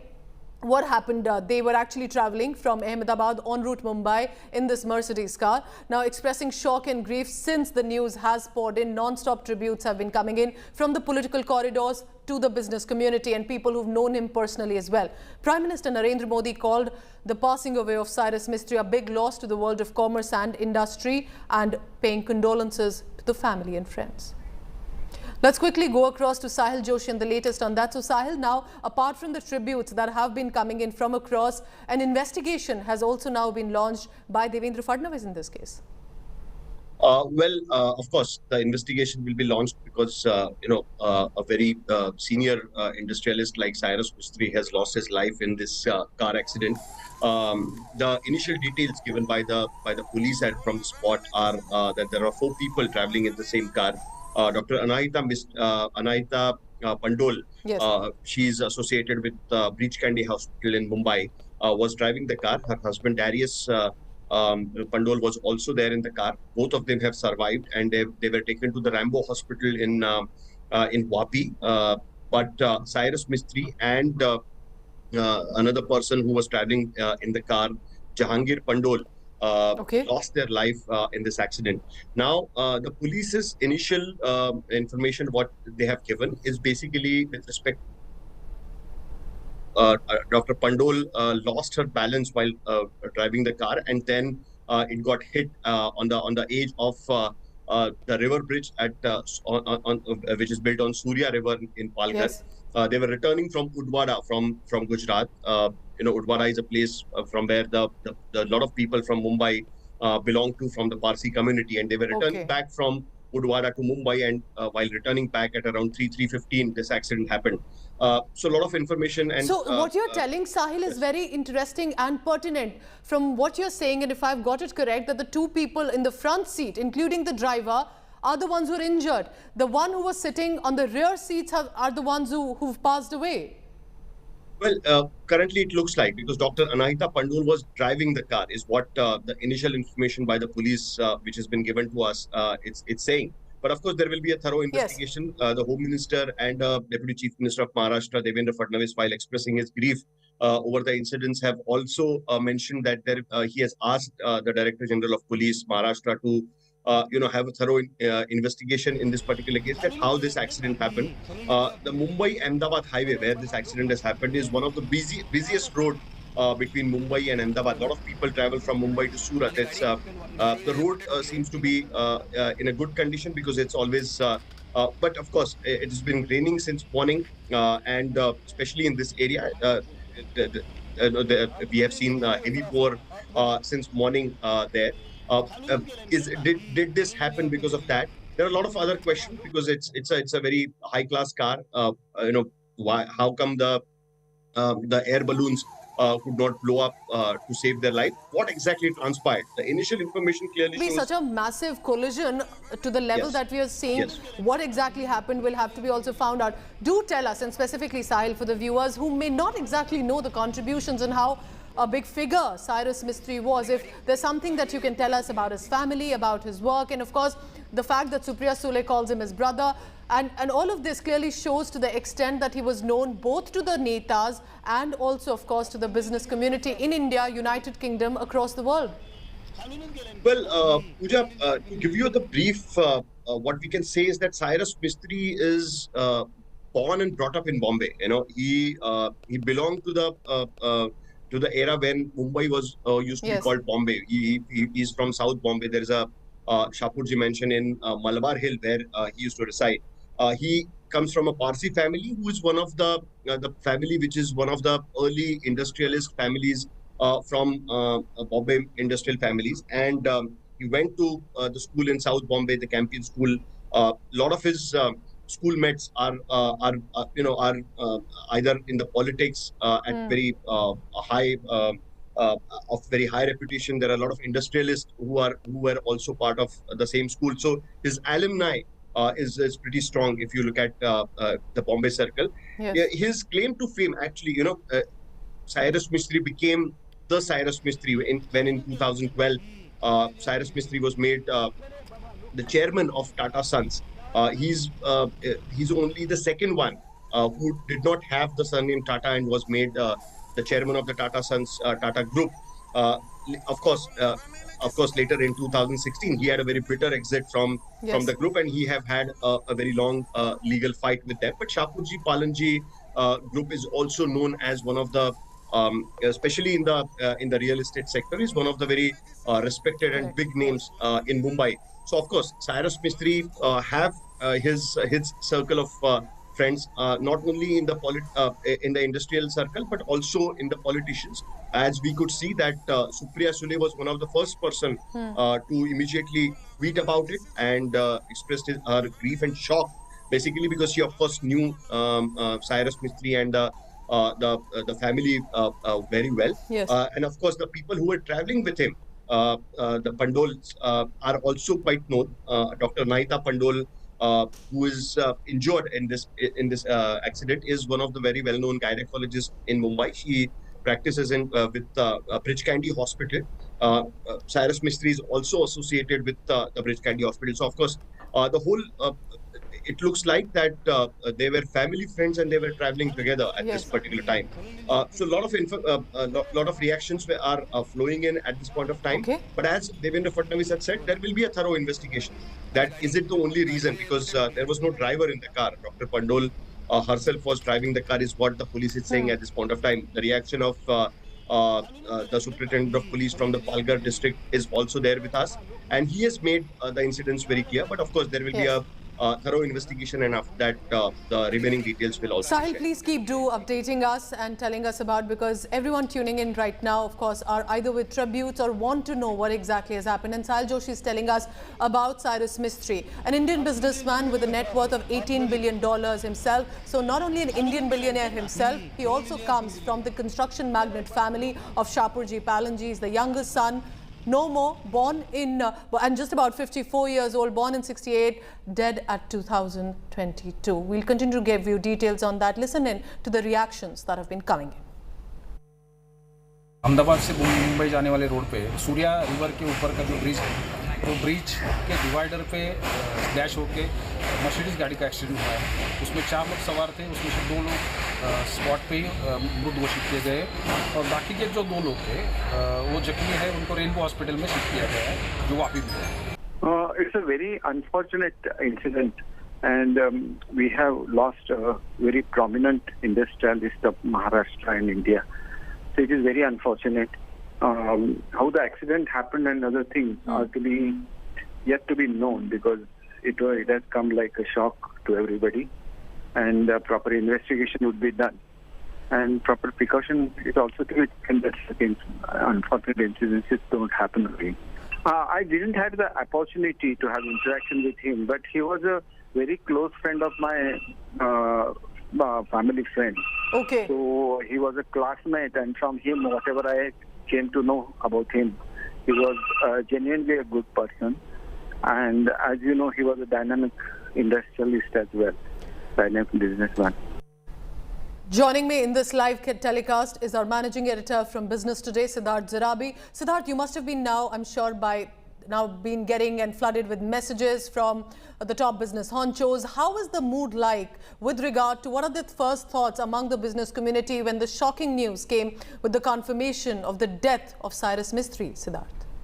Pooja, it's an absolute shocker, and I was speaking a little while ago with some people, and there are literally dozens of tweets. It's very clear that the Indian industry, the stock markets, business seem to be kind of very shocked at also the fact that we had Rakesh Jhunjhunwala passing away recently, and that kind of has shaken up people. And for Mr. Mistry's family, this is an extremely devastating blow, considering the fact that Mr. Cyrus Mistry's father had passed away just in the month of June, and that very clearly is something that everybody from industry, and many of them are tweeting, are reacting to in absolute shock. And I'm trying to look through the kind of reactions that have come.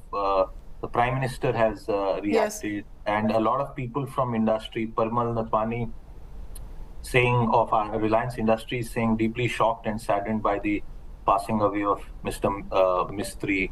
Harsh Goenka saying, so sad to hear of the shocking news of the passing away of Cyrus Mistry. So pretty much corporate India in deep shock, ministers, politicians, Congress, BJP, everyone. And it's obvious that his name and his family's fame, Pooja, was very, very significant. It's a mid-18th century company. Correct. Which has built some of India's most iconic landmarks.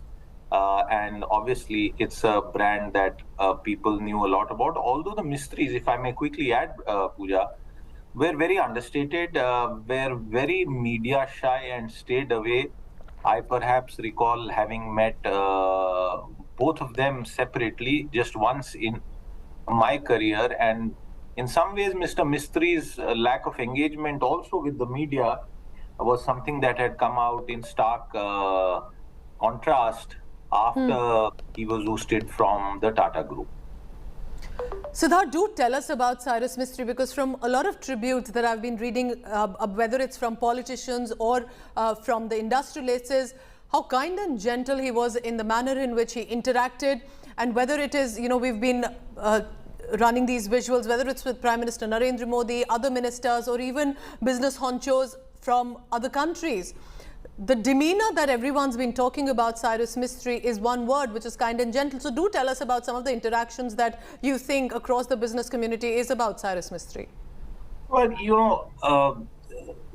the saga of the Mistry family is also connected with the saga of Atmanirbhar Bharat. And I'm saying this because self-reliance in critical industries, correct, especially in the construction sector, in the real estate and infrastructure sector, is what the Shapoorji Pallonji Group epitomized.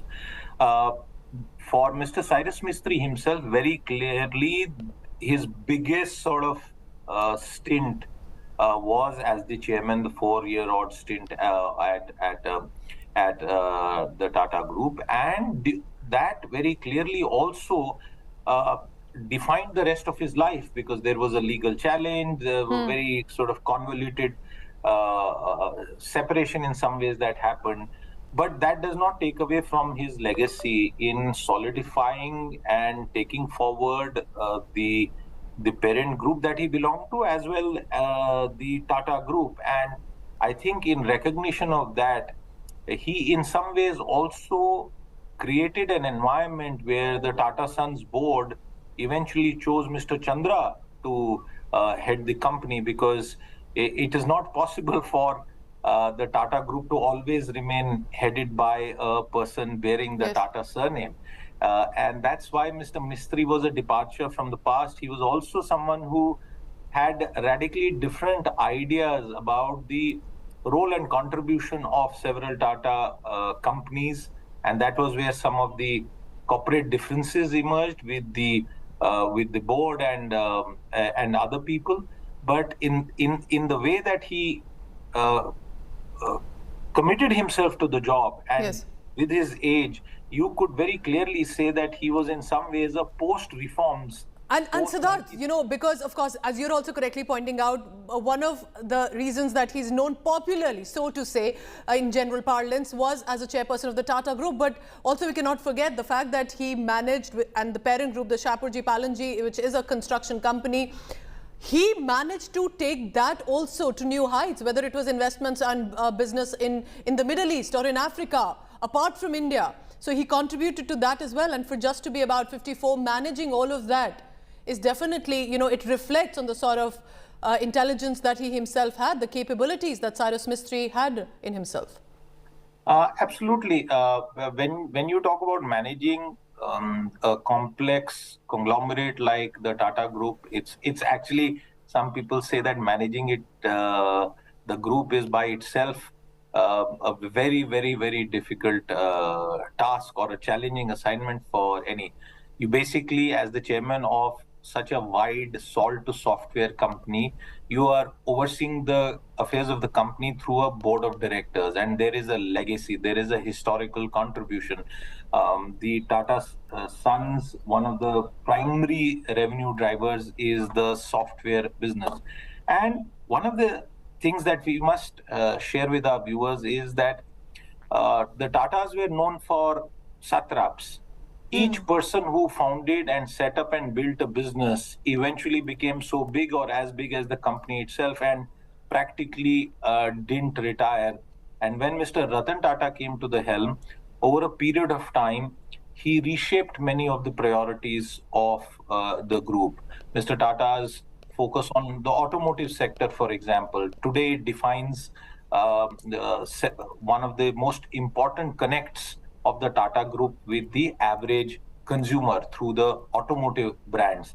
In the electric vehicle space, the Tatas are leaders. I don't need to tell our viewers about TCS and its role, size, and importance in the Indian IT software success saga. Much before many of the brand names in the software sector that we talk about, TCS was there. And I remember Mr. Fakir Chand Kohli, legendary person, and I have interviewed him. I had interviewed him, I think perhaps 15, 20 years back.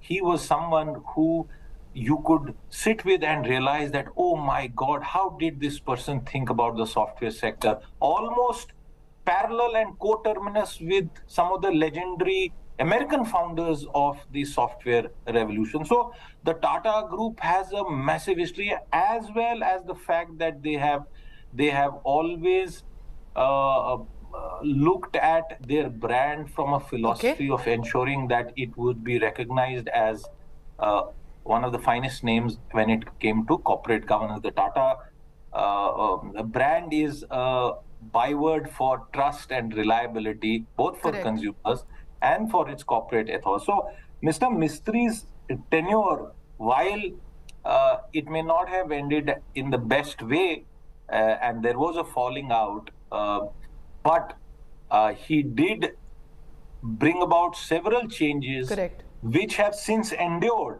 and led the Tata Group perhaps into a direction where Mr. Chandra is now so capably leading it and continuing to pave the success for future businesses. And Siddharth, just those 4 years were so pertinent, because even for Anand Mahindra, an industrialist, as a tribute to say, I got to know Cyrus well during his all too brief tenure as the head of the house of Tata, clearly reflects how his interactions have then spread out far and wide. But what a tragic, terrible loss coming in from Maharashtra today with the death in the road accident of Cyrus Mistry. Siddharth Zarabi, thank you so much for giving us a perspective about the life and times of Cyrus Mistry and the mood within the business community as well. I'm leaving you with these visuals, heading into a very short break. Don't go anywhere.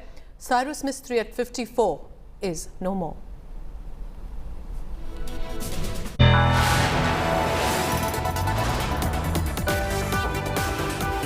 You are watching India Today.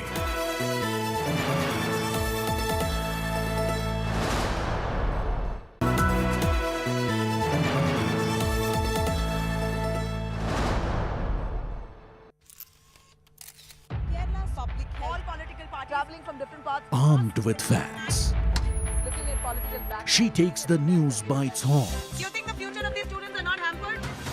Fierce, bold and direct, setting the tone for the biggest stories from every corner and every angle. Expect nothing but the unfiltered truth. News first, niceties later. Watch me, Nabila Jamal, on India Today.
Maldives' Greater Mail Connectivity Project is its biggest infrastructure project, and India is supporting Maldives in this project.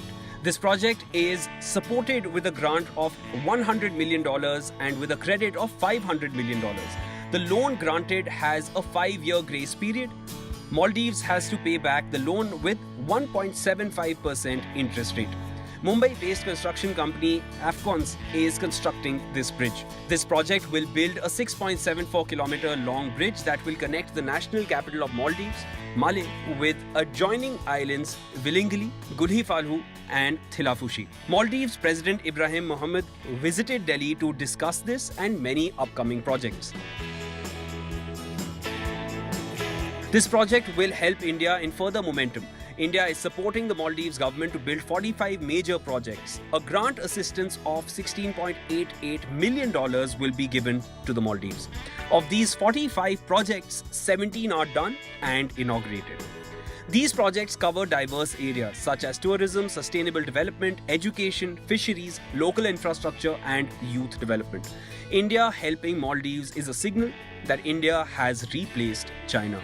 China built the Sinamale Bridge for Maldives. The bridge is 1.39 kilometers long. Until GMCP, this was the biggest infrastructure in Maldives. The GMCP project will boost Maldives' economy. This project is significant to Maldives as it facilitates inter-island connectivity. Transport is one of the major challenges for Maldivians. They always have to travel through ferries and boats. The condition worsens during the monsoon. Malé is one of the most densely populated cities in the world. This bridge will improve connectivity to the country's capital city. This has been a persistent issue for the residents. The bridge will be completed by the year 2023.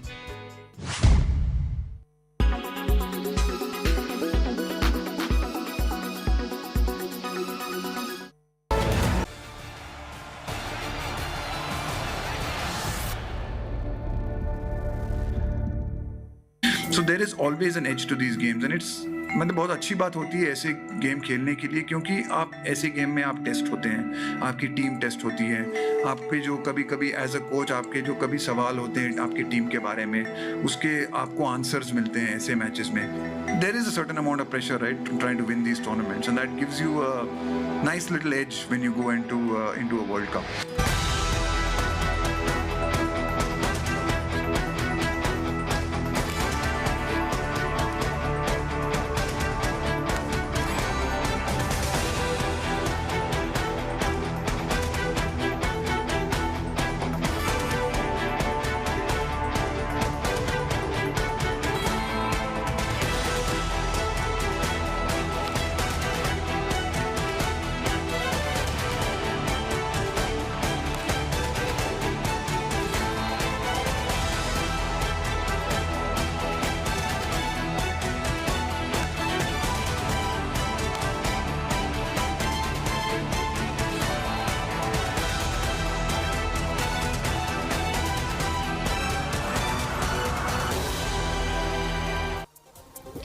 Right, you saw those visuals there. The Indian team practicing tells you that they're all set for this very, very important encounter. This is an India versus Pakistan game, but I have a gentleman with an American flag as well. So clearly he's come to enjoy the cricket here. But lots of Indian fans, lots of Pakistani fans. It is 2.0 when it comes to India-Pakistan in this tournament in the Asia Cup. But talking to most Pakistan fans, they've come back with the hope that this will be payback time and that their team could get one across the Indian team. So the stage has been set. You heard from Rahul Dravid, who's usually very, very calm, but even he was feeling the pressure of India versus Pakistan. I've been here for the last 1 hour or so, and the lines have been extending to more than a kilometer. So that's how much demand there is for the game today. These are the queues leading up to the stadium. We'll speak to the fans as well in a short while from now. Joining us are two analysts in Sunny Gavaskar and Pragyan Oja. But before I pick their brains, let's listen in to the two camps, how they're prepping up for this India versus Pakistan encounter, a match that we often refer to as mother of all battles. It's the second round of India versus Pakistan in this Asia Cup. India won the first round not without a few jitters though. Pakistan, on the other hand, will have their tails up, going into the match having registered their biggest T20 international victory after bowling Hong Kong out for a paltry 38. एक challenging match होता है पूरी मतलब it will be a packed stadium it will be so there is always an edge to these games and it's मतलब बहुत अच्छी बात होती है ऐसे गेम खेलने के लिए क्योंकि आप ऐसे गेम में आप टेस्ट होते हैं आपकी टीम टेस्ट होती है आपके जो कभी कभी एज अ कोच आपके जो कभी सवाल होते हैं आपकी टीम के बारे में उसके आपको आंसर्स मिलते हैं ऐसे मैचेस में So the stakes are high and if it is an India-Pakistan match, excitement is bound to fly around. देखिए इंडिया के साथ सबके सामने है कि एक प्रेशर वाला मैच होता है पूरी दुनिया एशिया के बाहर भी लोग उसका वेट करती है मैच देखने के लिए और ऑब्वियसली आपको इंडिया का मैच फाइनल मैच ही लगता है क्योंकि पूरा अवाम हमारे भी और इंडिया वाले भी देखते रहते हैं मगर अब उसको जितना नॉर्मल रखा जाए तो बेस्ट है In the first game between the two teams in Dubai, the batting of both the teams struggled and it were the bowlers who impressed. Defending a modest score of 147, Pakistan bowlers led by 19-year-old Naseem Shah tried their best to make a match out of it. ठीक है उनकी bowling ने भी अच्छी bowling की थी मैंने ये मानूंगा of course very good bowling side and उन्होंने अच्छी बॉलिंग की थी पर हम लोगों ने भी उनको 147 तक रिस्ट्रिक्ट करने के लिए भी काफ़ी अच्छी बॉलिंग की थी you are judged by the results you produce and bowling analysis of our fast bowlers was also pretty good so you know I would respect their bowling certainly but I'm very confident that we have a very good bowling attack as well. For India, the biggest headache will be to find an able replacement in the 11 for Ravindra Jadeja, who's been ruled out of the Asia Cup following a knee injury. Jadeja's promotion in the batting order turned out to be a crucial factor in India's win over Pakistan, especially in countering the leg spin of Shadab Khan and the left arm spin of Mohammad Nawaz.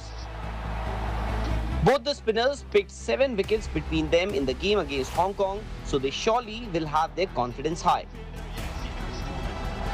Despite the absence of Jadeja, India will bank on their middle order that will have Suryakumar Yadav and Hardik Pandya.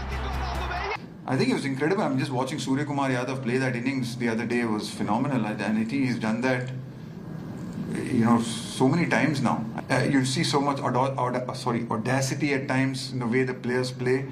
And it's marvels. I mean, obviously someone who's, not played that much of sort of T20 cricket, just to see the way the game has evolved. For India, KL Rahul's form could be another concern. He failed to open his account against Pakistan and against Hong Kong. Despite playing 39 deliveries, he failed to get going. Virat Kohli is back amongst the runs and that should be a huge relief to the Indian camp.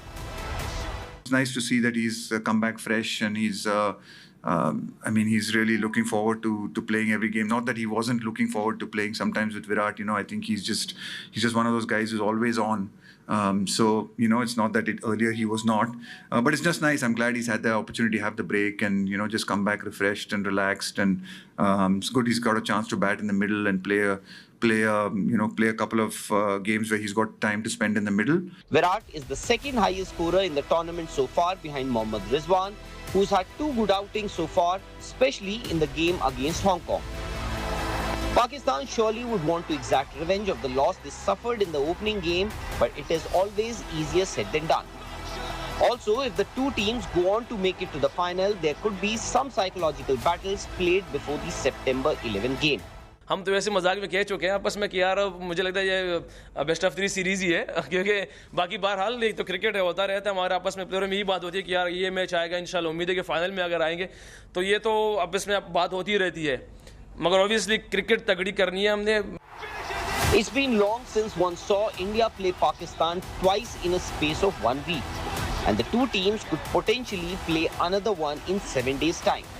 So brace yourself for round 2 of this epic rivalry. Sports Bureau, India Today. Okay, I'm coming to you live from Dubai and plenty fans here lining up as you can see right behind me, all heading to the stadium. I spoke to a few fans and there was a lot of banter that was happening here. I'll get those thoughts as well. But for the moment, correspondent Nitin Srivastav joins us with a bunch of fans. Nitin, over to you. How's the excitement back home? Well, of course, energy and enthusiasm is as same as in Dubai. As you can see behind me, there are so many Indian fans cheering for Team India, cheering for Rohit Sharma, cheering for Virat Kohli. Let's go to them and talk to them. What exactly they are expecting from today's match. It's a high voltage match. India and Pakistan playing. Of course India जीतेगा, लेकिन कितना आपको लगता है कि ये match Asia cup का सबसे बड़ा मैच? बिल्कुल, ये मैच बहुत इंपॉर्टेंट है और हमें लगता है कि टॉस बहुत इंपॉर्टेंट होगा आज के मैच में और हम चाहते हैं इंडिया जीते और हम बहुत कॉन्फिडेंट है कि इंडिया जीतेगा। विराट कोहली ने जिस तरीके से एक छोटी पारी खेली, लेकिन बहुत इंपॉर्टेंट पारी थी वो, 35 रन की, उसके बाद हांगकांग के अगेंस्ट उन्होंने बहुत ही अच्छा खेला। आज की मैच में विराट कोहली के नॉक्स कितने इंपॉर्टेंट? आज के मैच में विराट कोहली का शतक पक्का है, जीतेगा। ओके, बहुत अच्छा परफॉर्म किया था, चोट की वजह से बाहर। अच्छा,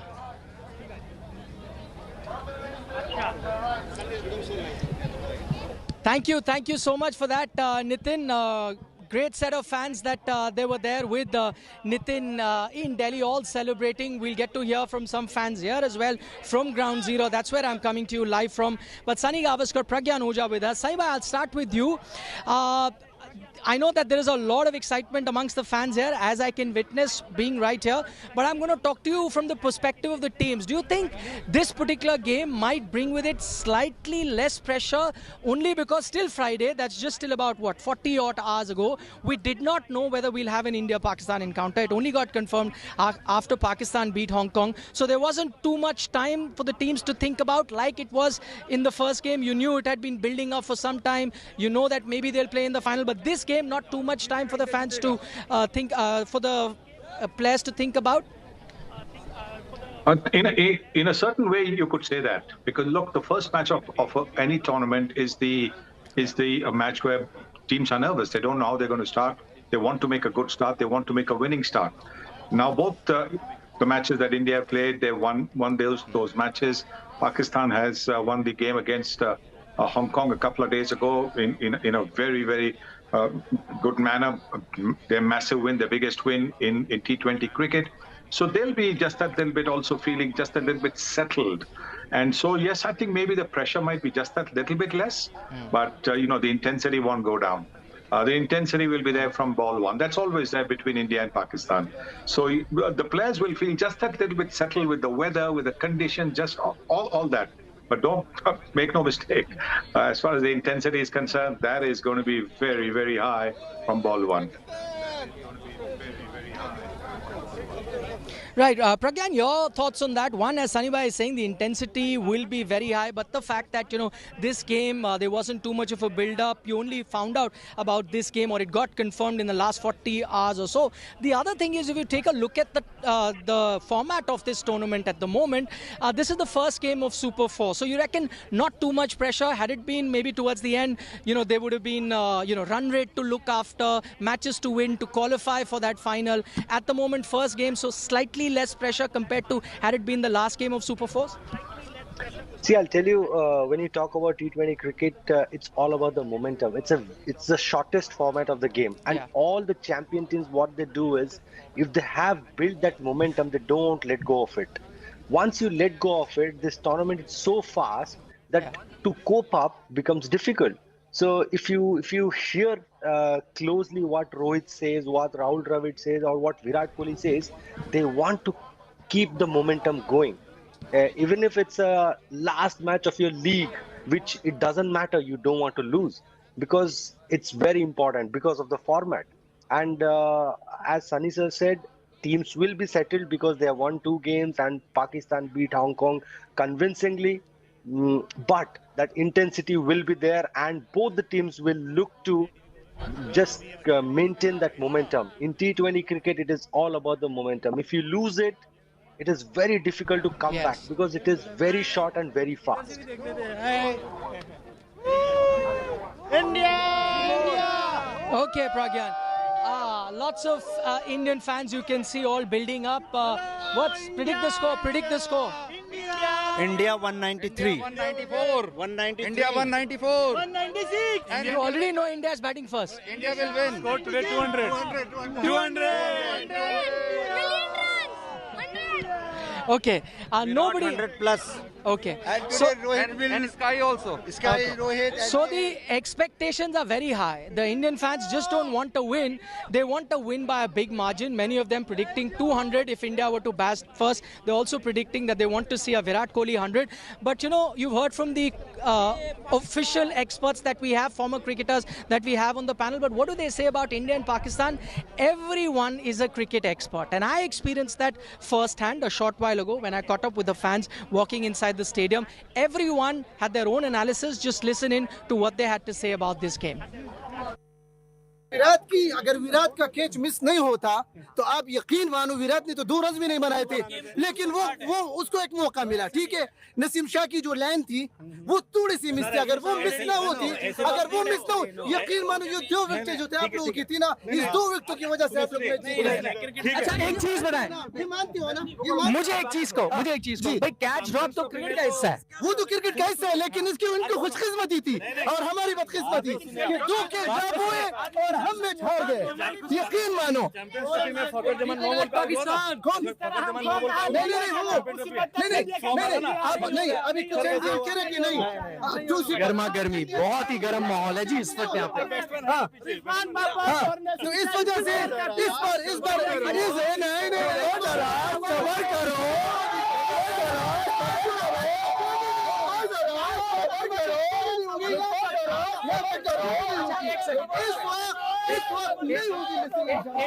एक सवाल तो पूछना दो। अच्छा, चले, कैच ड्रॉप तो क्रिकेट का हिस्सा है। अब क्या करना पड़ेगा पाकिस्तान को? अभी इंशाल्लाह अगर पाकिस्तान की पहली बैटिंग आ गई, पहली फील्डिंग आ गई, तो यकीन मानो इंशाल्लाह तो फिर आप देखेंगे बाबर के रन आएंगे कि नहीं? बाबर के रन आएंगे? बाबर के रन आएंगे? बाबर तो इस बार जरूर बनाएंगे, इस बार जरूर, क्योंकि 10 रन आएंगे। पिछली बार इंडियन विराट कोहली सेंचुरी, रोहित शर्मा 50। अच्छा, आपका जो विराट का तो एक हुआ था, लेकिन इस बार नहीं हुआ। आपका जो सेकंड बेस्ट बैट्समैन था पिछली बार, वो आपका बॉलर था शाहनवाज, वो हो गया बाहर है। उसने बनाए थे रन। जी, दहानी बाहर है, देखिए इनको ही पता है दहानी बाहर है ना? तो अब कौन रन बनाएगा भाई रिजवान के अलावा? रिजवान के अलावा फखर जमान बनाएगा। फखर जमान के अलावा शादाब है अभी हमारे पास। कितने बैट्समैन हमारे पास? बहुत है हमारे। पिछली बार नहीं चले ना। नहीं, वो तो मैं कह रहा हूँ उनकी खुशकिस्मती थी ना, मैं कह रहा हूँ उनकी खुशकिस्मती थी। अगर खुशकिस्मती नहीं होती ना, 2 कैच ड्रॉप नहीं होते।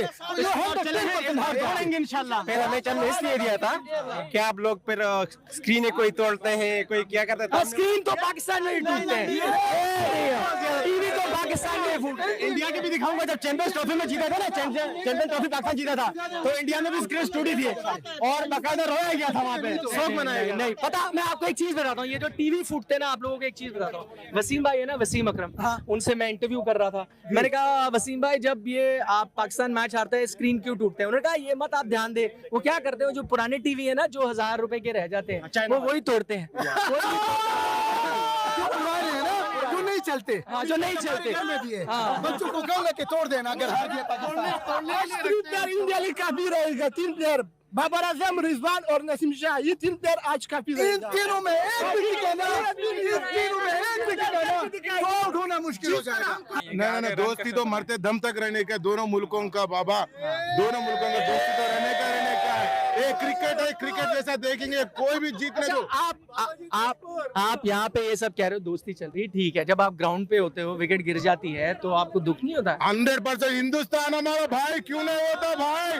वो ऊपर बोलने के लिए डिप्लोमेटिकली सीना खोल के देखो, हिंदुस्तान जीतेगा।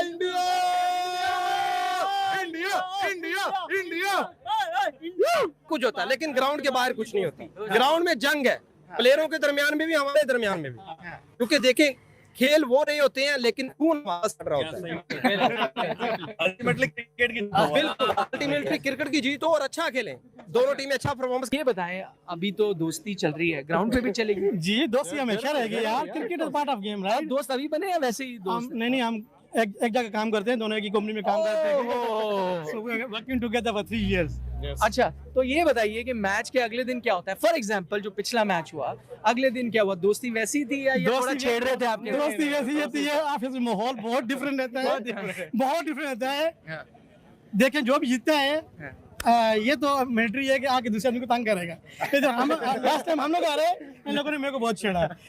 Okay, the games, the banter between both sets of supporters has already started. In fact, it started hours before even the first ball was to be bowled. Sunny Gavaskar, Pragyan Ojha still with us. Pragyan, I'll start with you on this one. The common consensus here has been, after speaking to a lot of Pakistani fans, most of them say, listen, that last game, everything that could go wrong for our team went wrong. We lost the toss, our main bowler had cramps, we dropped a few catches, everything went wrong, yet we took the game to the last over. If the luck is 50-50, then we'll come up triumph. How do you assess that, in terms of how Pakistan played in the previous game? Today is our revenge time. I think we will take our revenge. आज 28th वाला हम revenge लेंगे, और जो सबको खुमारी चढ़ी हुई है ना 28th को, जो हमें इंडिया ने हराया है, वो आज खुमारी हम इंशाल्लाह उतारने जा रहे हैं और हम जीतेंगे। इंशाल्लाह जीतेंगे और अपना बदला लेंगे और we will win today. Okay. Not my words.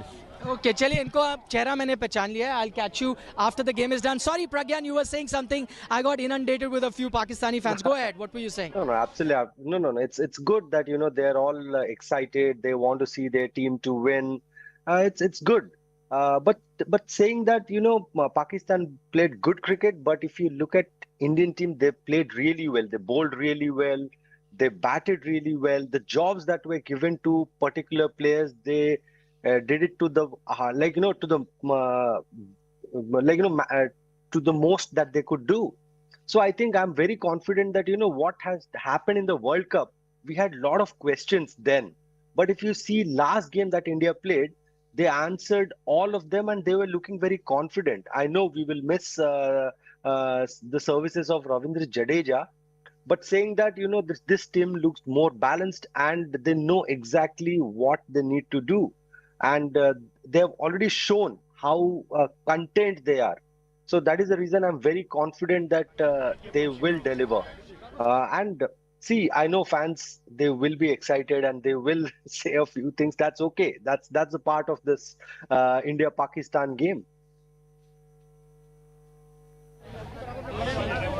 Okay, that's true actually. Fans will be excited and that's good for the game of cricket. I mean, if one set of supporters aren't too buoyant about their team, that contest will never be a close one. Saibhai, to you, just talking about the contest between these two teams, one thing that was certain in that game was that it was a close contest. It went down to the wire. That means that as far as the two teams are concerned, man to man, there isn't much to choose.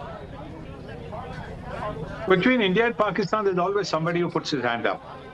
You saw Hardik Pandya and Ravindra Jadeja put their hand up in the first game because of the situation that India found itself in, and for Pakistan also, Naseem Shah, despite having cramps, he put his hand up. So there will always be the odd player, maybe not the one from whom you expect fireworks both with the bat or the ball. He might not do it, but somebody else does that, because there's an opportunity. There's an opportunity to become known all over the country by your performance against Pakistan. Just like in Pakistan, it's the same. I believe till date, Iqbal Qasim is often called Bangalore Qasim because he spun Pakistan to a win way back in the 1980s. So look, that's what happened. So yes, it was a close game, but again, you will find that there will be somebody who will come up trumps this time, and I'm hoping it's an Indian again. All right, plenty to come with Sunny Gavaskar and Pragyan Ojha, but we also spoke to Harbhajan Singh a short while ago and build up to this game. Harbhajan was talking about the selection and also told us what he thinks KL Rahul really needs to do to get back into the groove. It's Super Sunday, India versus Pakistan. To break the game down with us is Harbhajan Singh. I'll ask you some very short form questions, so let's build up to that particular encounter. Firstly, what does KL Rahul need to do to get back into form?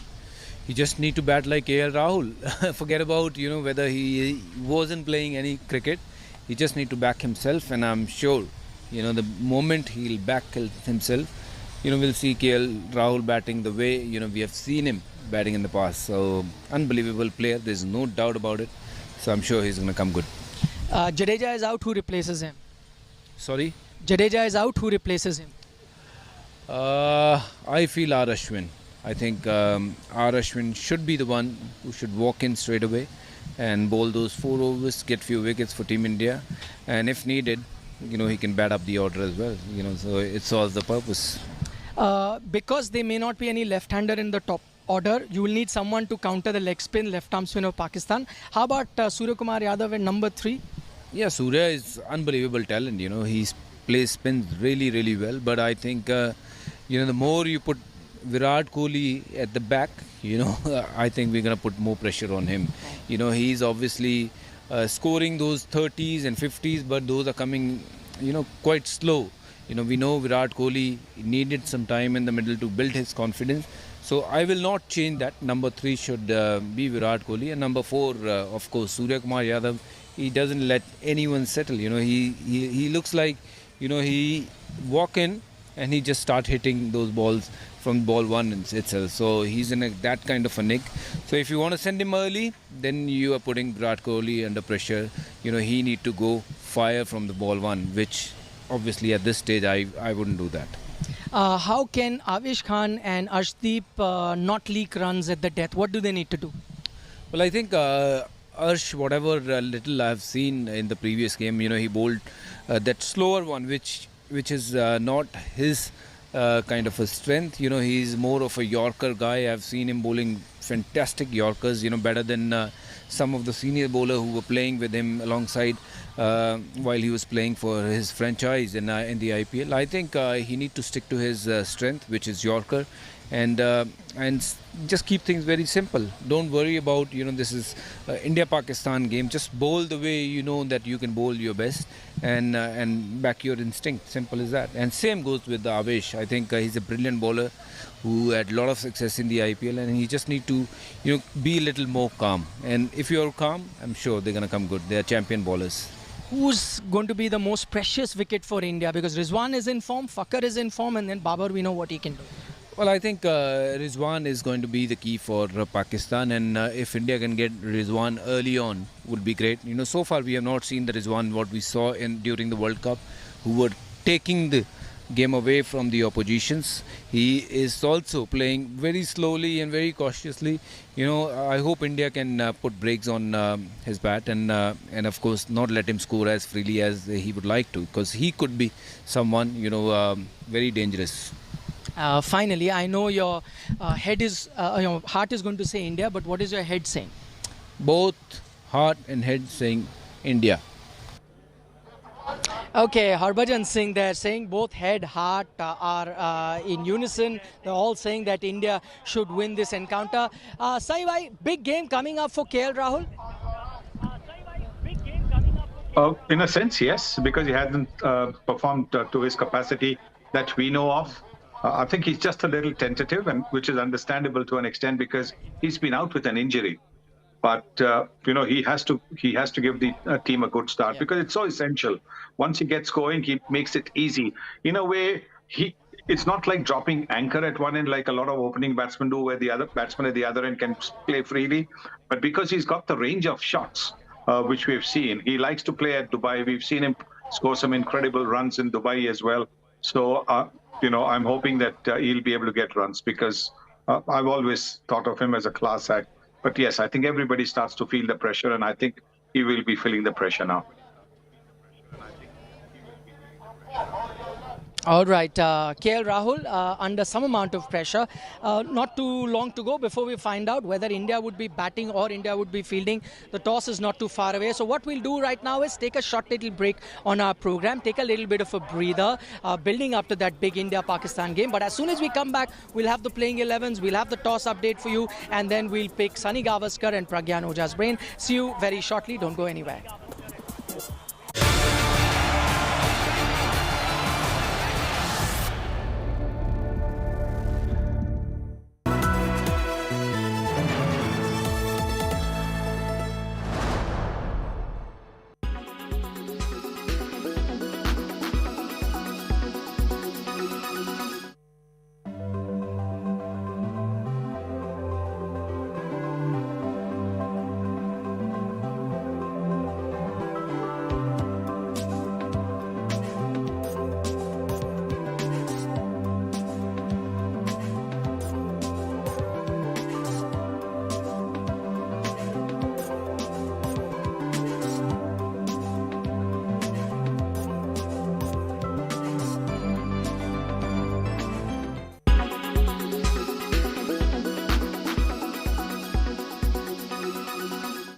Everyone's busy finding what's trending.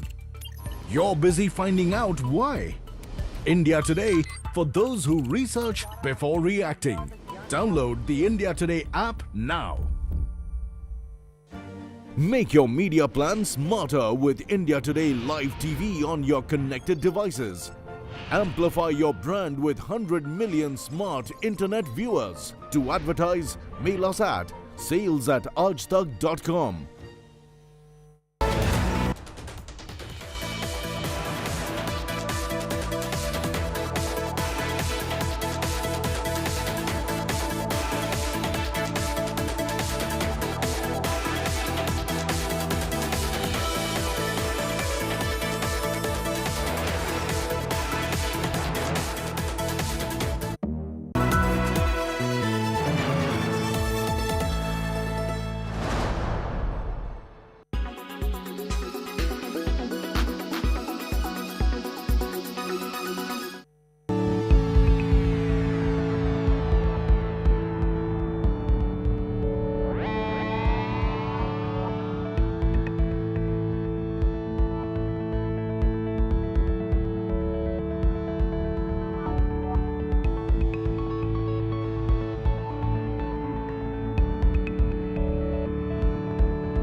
Welcome back to our special Desert Storm as we build up to India versus Pakistan 2.0, because the first one went India's way.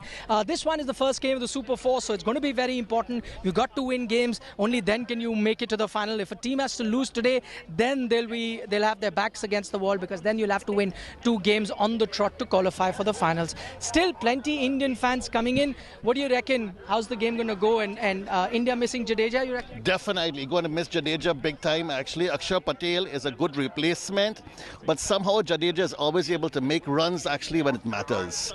So we're really going to miss him, but we're going to show how strong we really are, because even if Jadeja is not there, we're going to win the game for sure. Okay, I'll tell you what, you know who's with us right now? Sunny bhai, I don't know if you heard this gentleman talking is wearing an India jersey, but my question to you is, did you recognize the accent? Yes, it did too. Certainly didn't. Certainly didn't sound. Go ahead, Sunny bhai. Certainly didn't sound an Indian accent. So I don't know. Which accent was that? Okay, why don't you solve the plaza? Why don't you solve the plaza? Where are you from? Sunil Gavaskar? Yes. Mr. Gavaskar, do you remember me? We actually met in 1983 when you came to my house, and we actually First, tell us, what accent have you got? I've got a Guyanese accent. I'm from Guyana.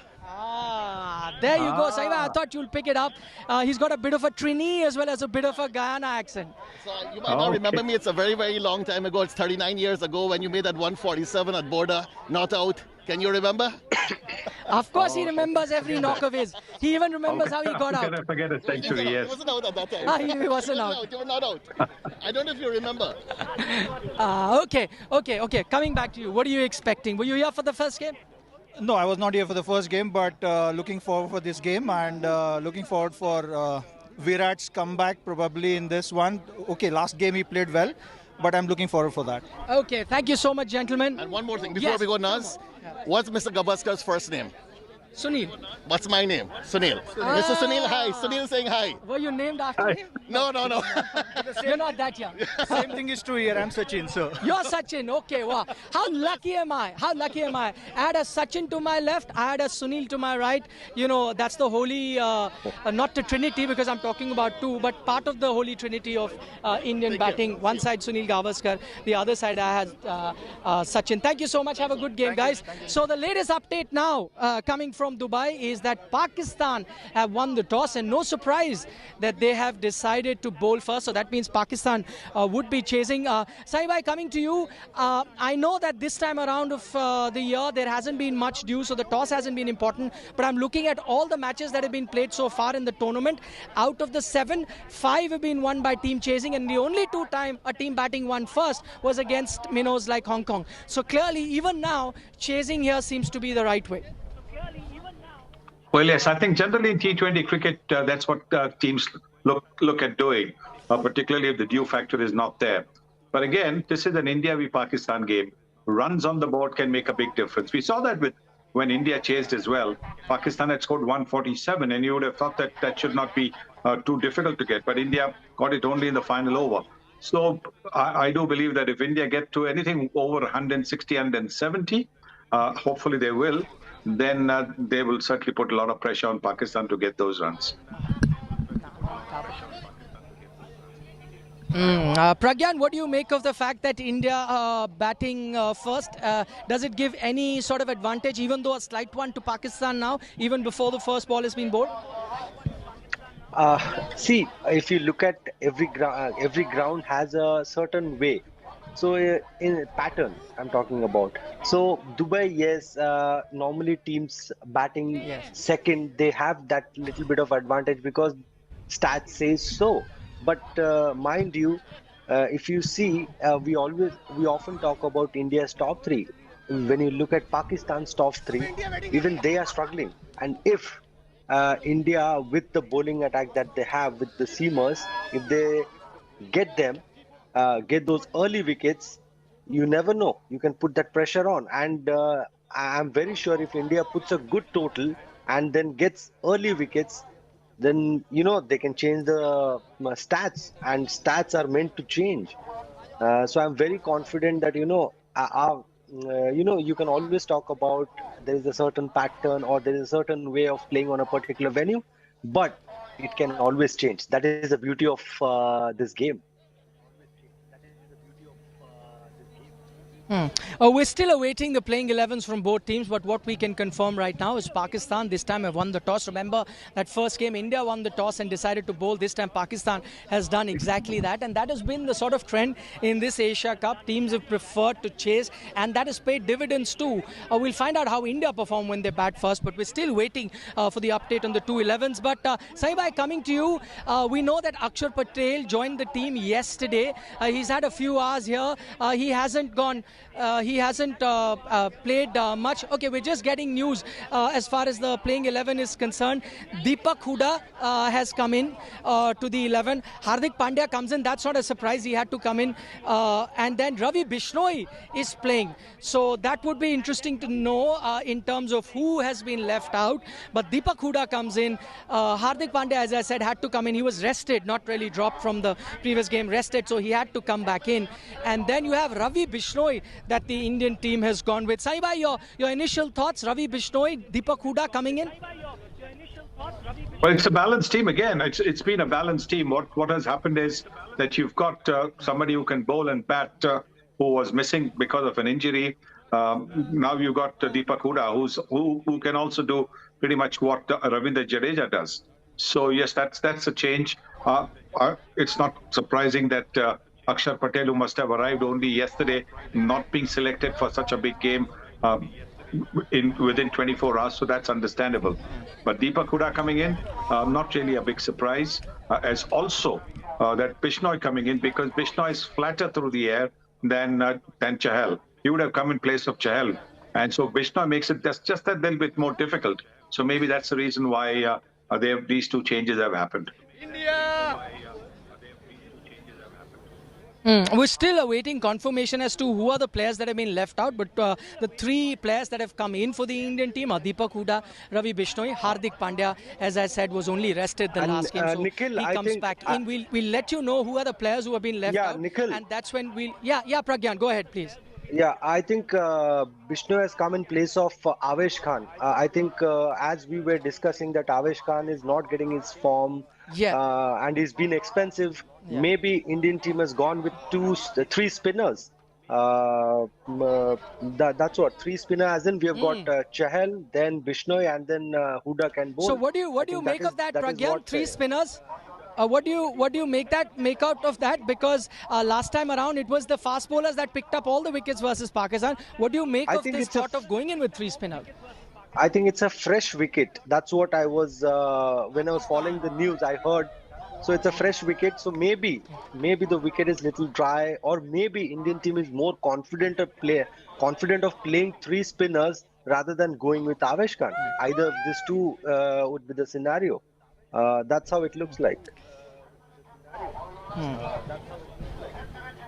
Sunny-bhai, Avesh we know has been running fever for the last few days, and probably that's why he's been left out. Had he been available, maybe they would have gone with him. But my point to you is this something that the Indian team could have preempted rather than wait for the 11th hour, because they had the opportunity of inducting a Deepak Chahar in, who's been a standby, and if 3 fast bowlers is what they've been going with as they went in that first game, it would have been prudent to have inducted him in the 15, but because he wasn't, you were left with no other fast bowler to replace Avesh. You had to bring in a spinner. So in that sense, a forced change?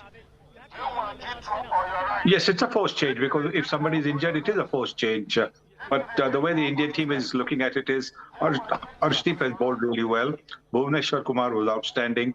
That bouncer to get Babar Azam was top stuff. And then, of course, there's Hardik Pandya. So you've got 3 guys who can come in and bowl fast, and then you've got 3 spinners, with Deepak Hooda also coming in and chipping in with his off spin. So I would imagine that it's a much more balanced attack, particularly now that Pandya is starting to bowl again. That really gives India just that little bit more balance. Then as far as fielding is concerned, Bishnoi is a much better fielder than Avesh Khan. So clearly, I think there are advantages. There are pluses and pluses with this inclusion. Sunny-bhai, the other thing, we were talking about how R. Ashwin, and I was talking to Bajju also a short while ago, he thought that R. Ashwin would be the perfect replacement for Ravindra Jadeja, but they've gone with Deepak Hooda. What did you make of that particular selection? Well, I think somebody had to replace Ravindra Jadeja. So while it's not a like for like, you could say it's like for like with Deepak Hooda being a right-hander. Deepak Hooda can hit the ball a fair distance. He's got this innovative play which can destroy a bowler, which can confuse a bowler as to what line and what lengths to bowl. And then he's an outstanding fielder. He's a top-class fielder. So again, like Jadeja, he will save you runs on the field. He will effect the run out. He will take a very good catch. And then he can come in and bowl a couple of overs if required. So I think it's a good team. It's something slightly out of the box, because you would have expected somebody as experienced as Ashwin to come in. But if you're looking at Ashwin to bat at number 8 or 9, rather than that, they've gone for Deepak Hooda, who can really power the ball away if he has to bat at about 7, 8 or 9. Pragyan, Deepak Hooda coming in for Ravindra Jadeja, what that means is, so you had an option. In Jadeja, you've got a perfect all-rounder who chips in both with the bat and the ball. But when it comes to someone like Deepak Hooda, he's more of a batsman. The bowling then becomes slightly weaker. Had you gone Ravichandran Ashwin's way, you would have strengthened your bowling, yes, but maybe the batting became a bit weaker. So the fact that India has gone to strengthen their batting, does that surprise you a bit, considering Indian batsmen, even the number 5s, the 6, haven't even got a chance to bat in this tournament so far? If you really need to strengthen an area, maybe it was the bowling? Absolutely. When you look at T20 cricket, you have to strengthen your batting. That's what I feel, because if you look at this bowling combination that right now Indian team is playing, it's a very, very balanced bowling side. And that balance is strengthened only because Hardik Pandya started bowling. Had he not been bowling, it would have been a different equation. And when you look at why Deepak Hooda comes in, it's only because the top three has been a little concern for us. Had they performed, had to their capacity, we would have seen a Ravichandran Ashwin come in, because that's when you look at bowling option. But right now, because Jadeja has missed out with the injury, they want one batsman who can float around with Surya Kumar Yadav, who can bat at the top, or maybe if team needs, he can bat little down the order, so he can be a floater. So that option only Deepak Hooda can give you. And as rightly said by Sunny sir, Akshar Patel just arrived, and it is very, very difficult to just put in a man for an important game like this. Had there been no choice, if it was a forced thing, then Akshar Patel would have played. But you have players in your team. That's the reason Deepak Hooda is the right replacement. That's what I feel. Sahiba, one word on the Pakistan team. I believe Hassan Ali is in. Of course, you had the Shahnawaz, their fast bowler, the Hani, who did very well with the bat also versus India. He's out, so they've gone with Hassan Ali. Bit surprising considering Hassan wasn't even part of the 15-member squad, and Hasnain was. So many thought maybe the fast bowler and Hasnain would come in. But I think Pakistan in a crunch encounter have gone with experience of Hassan Ali. Yes, definitely, yes. I think it's a big game. They know that they have to win this game, and therefore they've gone in with the experience of Hassan Ali. Yes, Hassan Ali, again, a lot of people keep on remembering that drop catch of Matthew Wade, which, after which Matthew Wade went berserk and hit Shaheen Shah Afridi for 3 sixes. And sometimes, that kind of a thing can stay with a player for a long, long time. And therefore maybe he missed out, but he's back in the mix now. He's got the experience. And he's got the knack of taking wickets. And that's the thing. He's got the knack of taking wickets. And that is the reason why they probably picked him. All right, Sahiba, thanks so much for joining us. I know you have to go to our sister channel, Aaj Tak, but we'll continue our discussion with Pragyan Ojha. As you can see, the crowds have now thinned because, most of them have found their seats in the stadium. They're ready to watch that first ball being bowled because you will have KL Rahul, Rohit Sharma walk out. So the crowd that was coming in, you saw the lines extending till almost a kilometer. They have really reduced, and now the crowd's just trickling into the stadium. But Pragyan, no place yet again for Rishabh Pant. What do you make of that selection? Maybe the Indian team is not too obsessed as sometimes we are about having a left-hander in the top order. Even though Jadeja is not there, they haven't gone with a Rishabh Pant. They're happy. See, there are two different things we are talking about here. We are trying to address. One is Rishabh Pant, because in T20 cricket he wasn't doing the way he's done in the other two formats. Maybe that's the reason why they had Dinesh Karthik, who was performing consistently, and he was given a particular role, and he has succeeded in that. So I think that is one of the reasons why Dinesh Karthik is preferred. But if I tell you, if Indian team needs a wicket keeper, they will definitely go to Rishabh Pant, because last game that Rishabh Pant played, it was Rishabh Pant who was wicket keeping, not Dinesh Karthik. So it's more of Dinesh Karthik's batting which is putting him forward ahead of Rishabh Pant. I think that's what I see. Other than that, I don't see any other thing what Indian team is thinking about right now.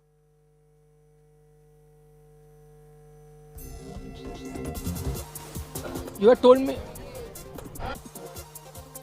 Still with us. We had earlier reported 3 changes, but I believe there are 4 changes now to the Indian team, as I've been informed. There is Deepak Hooda who has come in. There is Ravi Bishnoi who's come in. There's Hardik Pandya who's coming, which we had reported. But now I've been told, and apologies for that, because I'm outside the stadium and I only get the information from the office. So there are 4 changes in all now. I believe Rishabh Pant is part of the 11, and there is no Dinesh Karthik. So apologies for that miscommunication. But at the moment, we're just looking at this Indian team. So my question remains the same this time around, Pragyan. Apologies for that, because that's the information that had been conveyed to me. But I believe it is Rishabh Pant that is playing. So clearly that left-handed batsman they wanted against the leg spinner that they have and the left-arm spinner that they have. Yes, absolutely. See, as I told you, there must be 2 reasons. One, why Dinesh Karthik is playing. He's playing because he's been batting, and the role that was given to him, he's doing that role to the best of his potential. And Rishabh Pant has been little not that great when you talk about this format. And now that Ravindra Jadeja is not there, that is the reason why Rishabh Pant is playing and not Dinesh Karthik, because they want one left-hander in the middle. Because there are two spinners who are going to be very critical against right-handers. So maybe to counter that, they have got Rishabh Pant in, and as I told you, I'll keep my words. As long as you're looking for a wicket keeper, it will be Rishabh Pant. But when you're looking for a batsman who can keep a bit, it will be Dinesh Karthik. But what do you make of the entire changes that the Indian team has made? I understand, Pragyan, that some of them are forced because you had injuries as well. But 4 changes from the team that last played Pakistan almost a week ago, does that signal anywhere that the Indian team could be a bit worried, or are they pressing a panic button? Or how do you see it? Because too many changes are never a good sign. Absolutely. Too many changes are never a good sign for a team like this Indian team, which is settled and has been doing really well. But at times, you have your plans, and the plan is they want one left-hander of the order, which we have been discussing. So that's the reason why, as soon as Jadeja was not available, they got Rishabh Pant in, and then they've got Deepak Hooda. As I told you, that they want a floater in the team who can give you those quick runs and also give you some offies. Maybe because of that. And when you talk about Ravi Bishnoi, I think it is because of Avesh Khan, as you told us that he is not available. So that is a forced change. And unfortunately, we don't have other seamers. That is the reason why Bishnoi has come in. But mind you, we already have 3 seamers now. It's not like we are falling short of seamers. So I think it looks very balanced. Yes.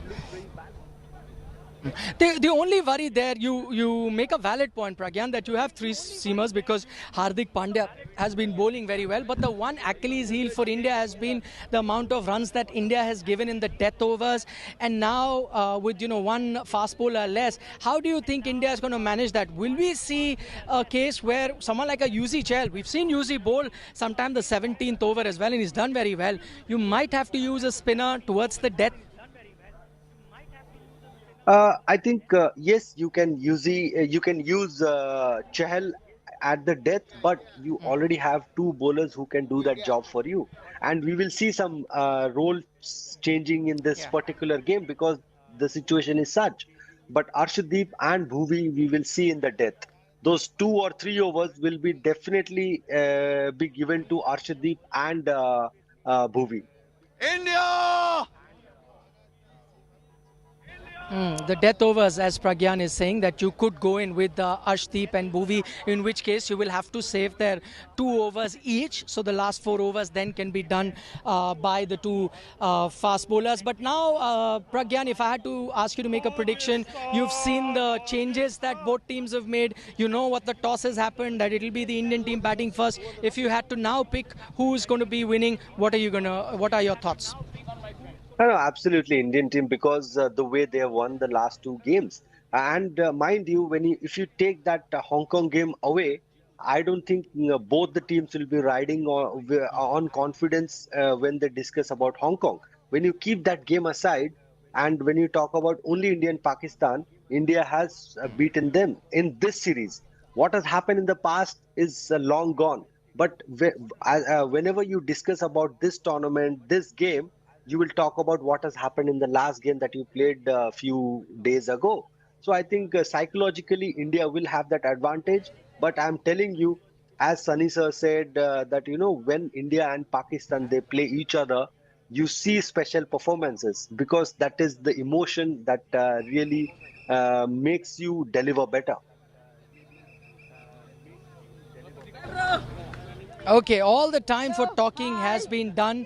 All the experts have spoken. We know what teams have been selected. We know what has happened after the toss, and we know what the Indian team is going to be doing. Now it is up to those 11 players on each side to walk the talk, to perform to the best of their abilities. And as we've heard numerous times before, the team that handles pressure better is going to turn out victorious. Last time around, it was the Indian team. Let's see which team turns out victorious this time. That's all that we have on this special bulletin. But don't forget, we'll be live at the end of the match. We'll come in with our experts in Sunny Gavaskar, Pragyan Oja joining us. So don't forget to tune in right after that last ball is bowled. For the moment, we'll leave you with this bite of Rahul Dravid, who was in a jovial mood ahead of this India-Pakistan encounter. Enjoy this. We'll see you soon. Bowling analysis of our fast bowlers was also pretty good. So, you know, I would respect their bowling, certainly, but I'm very confident that we have a very good bowling attack as well, you know, that produces results. Might not be as... no, I want to use a word, but I can't use that word. It might not be very... the word I wanted is coming out of my mind, but I can't use it here. So, but yeah, anyway, yeah, so the point I'm trying to make is that, yeah... Not exuberant, no. That's no. It's a little bit. 4 letters start with S, but it's okay.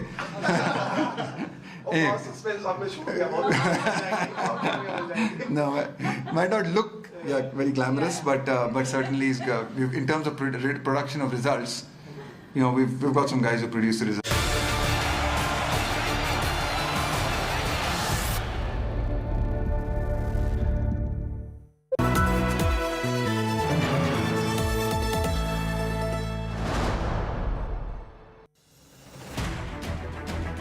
I don't read the news.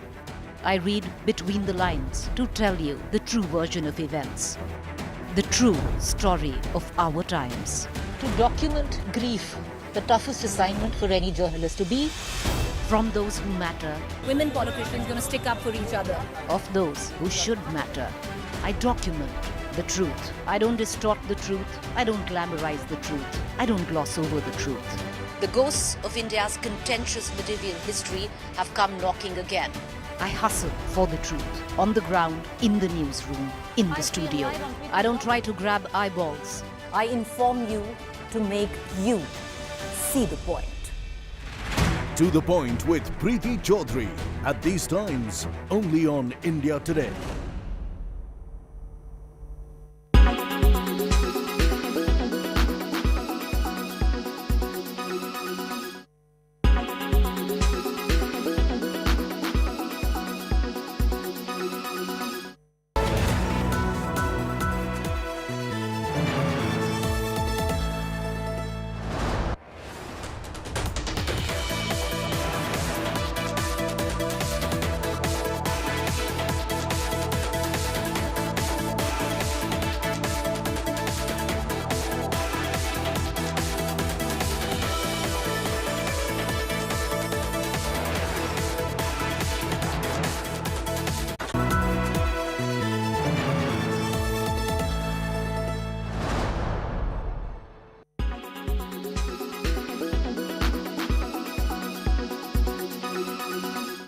And let's get your details of an accident that's been reported at the Yamuna Expressway of a speeding BMW falling 20 feet from the Yamuna Expressway. The driver has been killed, one other has been injured. This morning, the BMW car went down from the expressway. Clearly, the driver had lost control of the vehicle. He was killed on the spot. Another person badly injured. This has happened along the Yamuna Expressway early this morning. The car was clearly driving at a very, very high speed, and hence the driver lost control. It fell 20 feet down into the gorge on the side. This is the footage that's emerged. The wreckage, you can see that the car has really been blown to bits because of the impact of the accident. We're being told that the driver lost control after speeding early this morning at the Yamuna Expressway, which is in Noida. And these roads, of course, while they're massive and empty, can also be a huge risk if these people resort to overspeeding. The driver lost control, hit the side and went rolling down a 20-feet gorge to the side.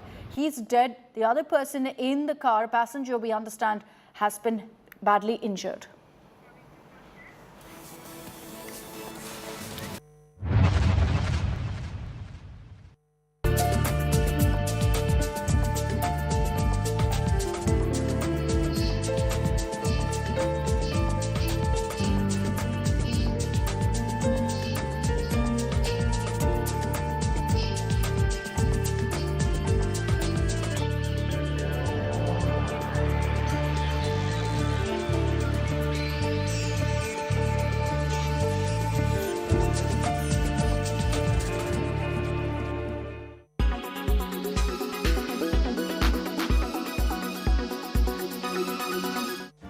Make your media plan smarter with India Today Live TV on your connected devices. Amplify your brand with 100 million smart internet viewers. To advertise, mail us at sales@aajtak.com. Make your media plan smarter with India Today Live TV on your connected devices.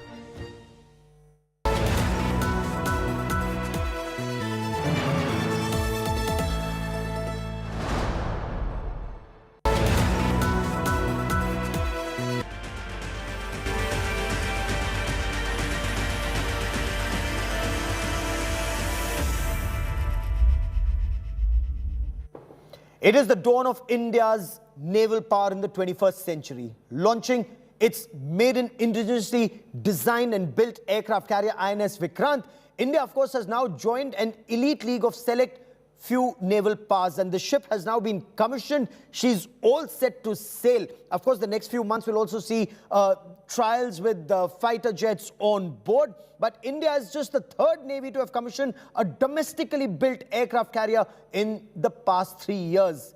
Here's a look at Indian Navy's latest prized possession.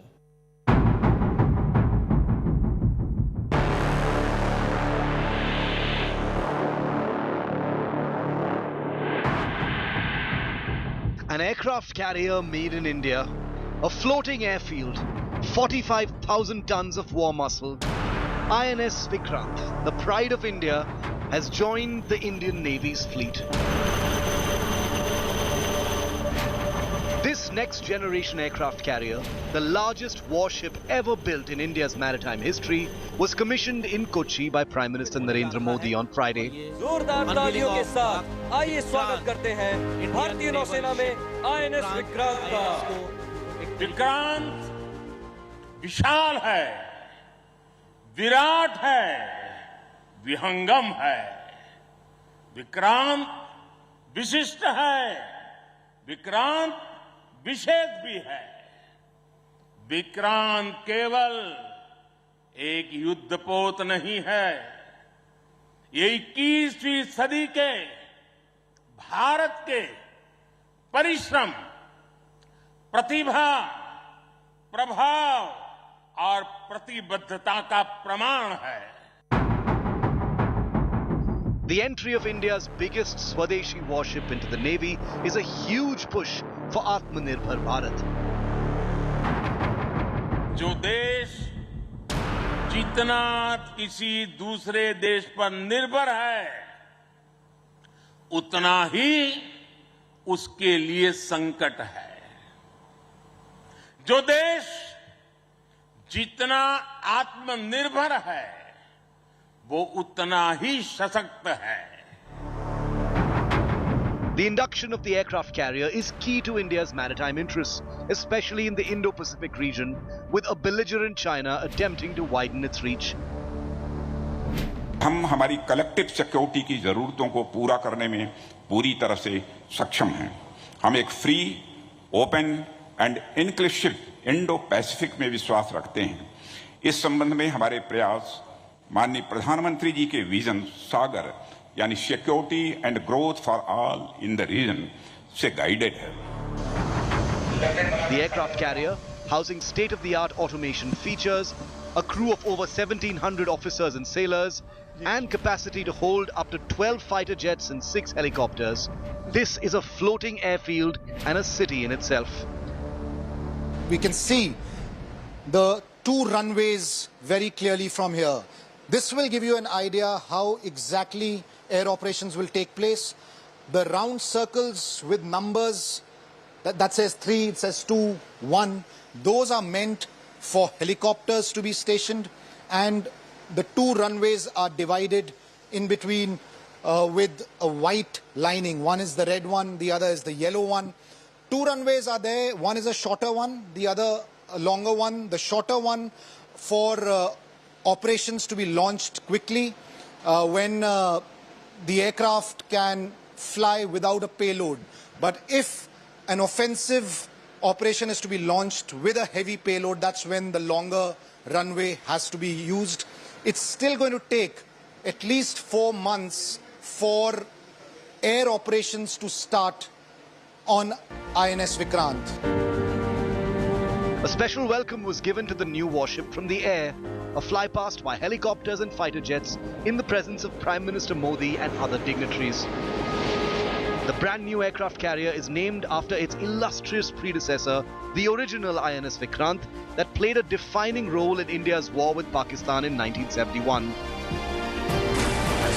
Today, India screams Shano Varuna. May the gods of the oceans be auspicious unto us. With Abhishek Bhalla in Kochi, Bureau Report, India Today.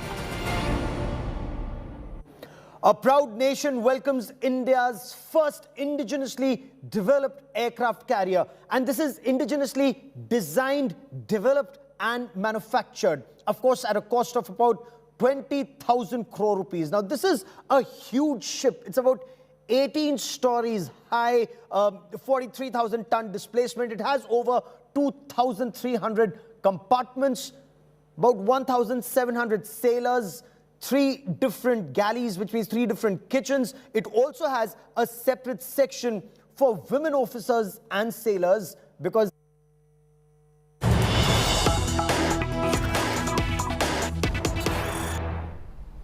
the tragic afternoon of Cyrus Mistri's death that has sent shockwaves across the business community and political corridors. Now fresh updates and details are emerging. What exactly could have happened that led to the death of Cyrus Mistry at 54? Cyrus Mistri's airbag in the vehicle for his seat did not deploy after the car crash that did take place. Driver Anahita Pondole lost control of the car. She and her husband were in the front seat. They survived because the airbags deployed did pop out. However, Cyrus and Jahangir were sitting in the rear seat of the Mercedes vehicle. Their airbags did not deploy in time. Cyrus and 3 others, remember, were returning from a Parsi religious event in Gujarat, and this en route Mumbai was the tragic accident that took place. So this is at least some update and confirmation that we have got to you. Remember, we have been bringing you the massive damage that happened to the vehicle, and that's specifically from the engine area, but we can see from the front row seats as well that the airbags did deploy when the crash took place, and that massive impact managed to have the passengers who were sitting on the front seat and the driver, that they have survived the car crash. They have been rushed to a nearby hospital with injuries. But Cyrus Mistry was sitting on the rear seat with another individual, Jahangir, we are being told. And Cyrus Mistry died in that car crash at the age of 54. So this is a fresh information that we are coming in, very significant also, remember, with regard to the road safety measures and what exactly could have gone wrong. We still do not have clarity about what kind of a collision this was, who did the vehicle hit, and at what impact that it led to the on-the-spot death of Cyrus Mistry and the injured who were then on the streets and then were rushed to the hospital. What we are being told is the visuals of the injured injured woman there on the screen right now, that 2 of them have been rushed to a nearby hospital. They are getting treatment there. The hospital is in Gujarat, while Cyrus Mistry has passed away and another person. My colleague Dev Kotak and India Today's team is right now on the ground in Palghar, where this incident has taken place. Dev, happened at about 3 p.m. What are you picking up from on the location right now? Have the administration police officials reached there in time? Well, yes, absolutely. First, to give you a perspective, this is the Mumbai-Ahmedabad National Highway, and right behind me, the broken and the damaged part that you see, that is exactly the spot where the high-speeding Mercedes, believed to be at a speed of over 130, came and rammed in. This incident took place between 3 and 3:30 p.m.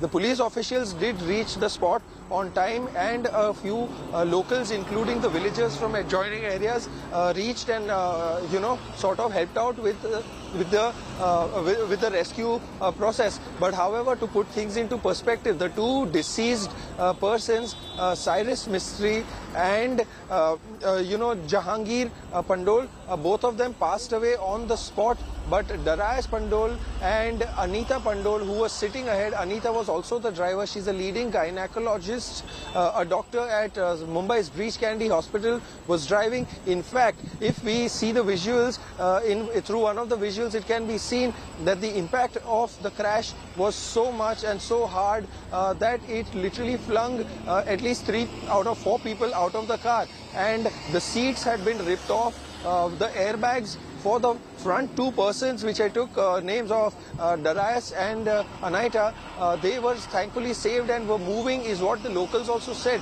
When they came in to rescue them and pull them out of the car, their hands were moving, they were breathing, and they were also trying to talk something. But the other 2 deceased persons sort of remained lifeless, is what we know, as per the statements of a couple of villagers and the locals, and also a few eyewitnesses we spoke to. However, the car has been towed away to less than a kilometer distance from this very spot where I am standing, and also the Dave, because you're on the ground, and I do understand that it's night time right now, but can you possibly show us a bit of that surrounding, exactly where Cyrus Mistri's Mercedes vehicle hit a spot where there was a massive collision and impact, and then the death? Well, yes, just to show you things better and also to portray the reality for our viewers, if I can ask my cameraman to zoom into that very spot, which is a triangular spot.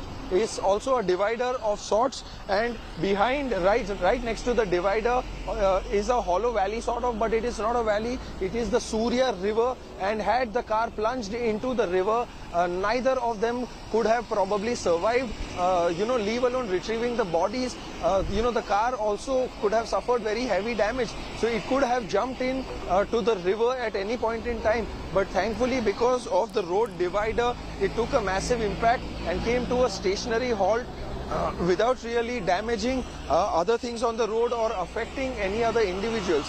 However, this very spot which you are seeing, sort of witnessed slow-moving traffic in the afternoon. Dave, do tell us this, if it's possible for you to comprehend from the location. Did the vehicle of Cyrus Mistry hit another vehicle? Was there any other thing right there on the street? Because it's also important to understand the investigation has been lodged, but with an impact like it did on the engine, what could it have hit possibly? Is there any understanding from the location about that you can pick up?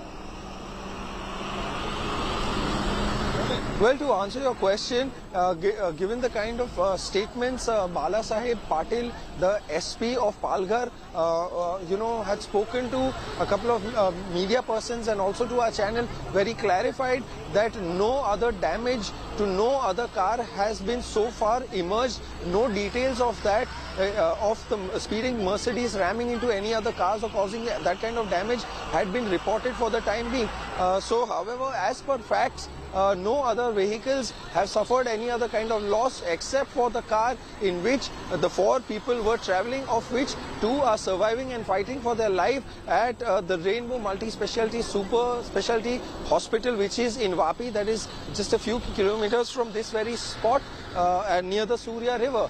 So these are the kind of details that we have for now.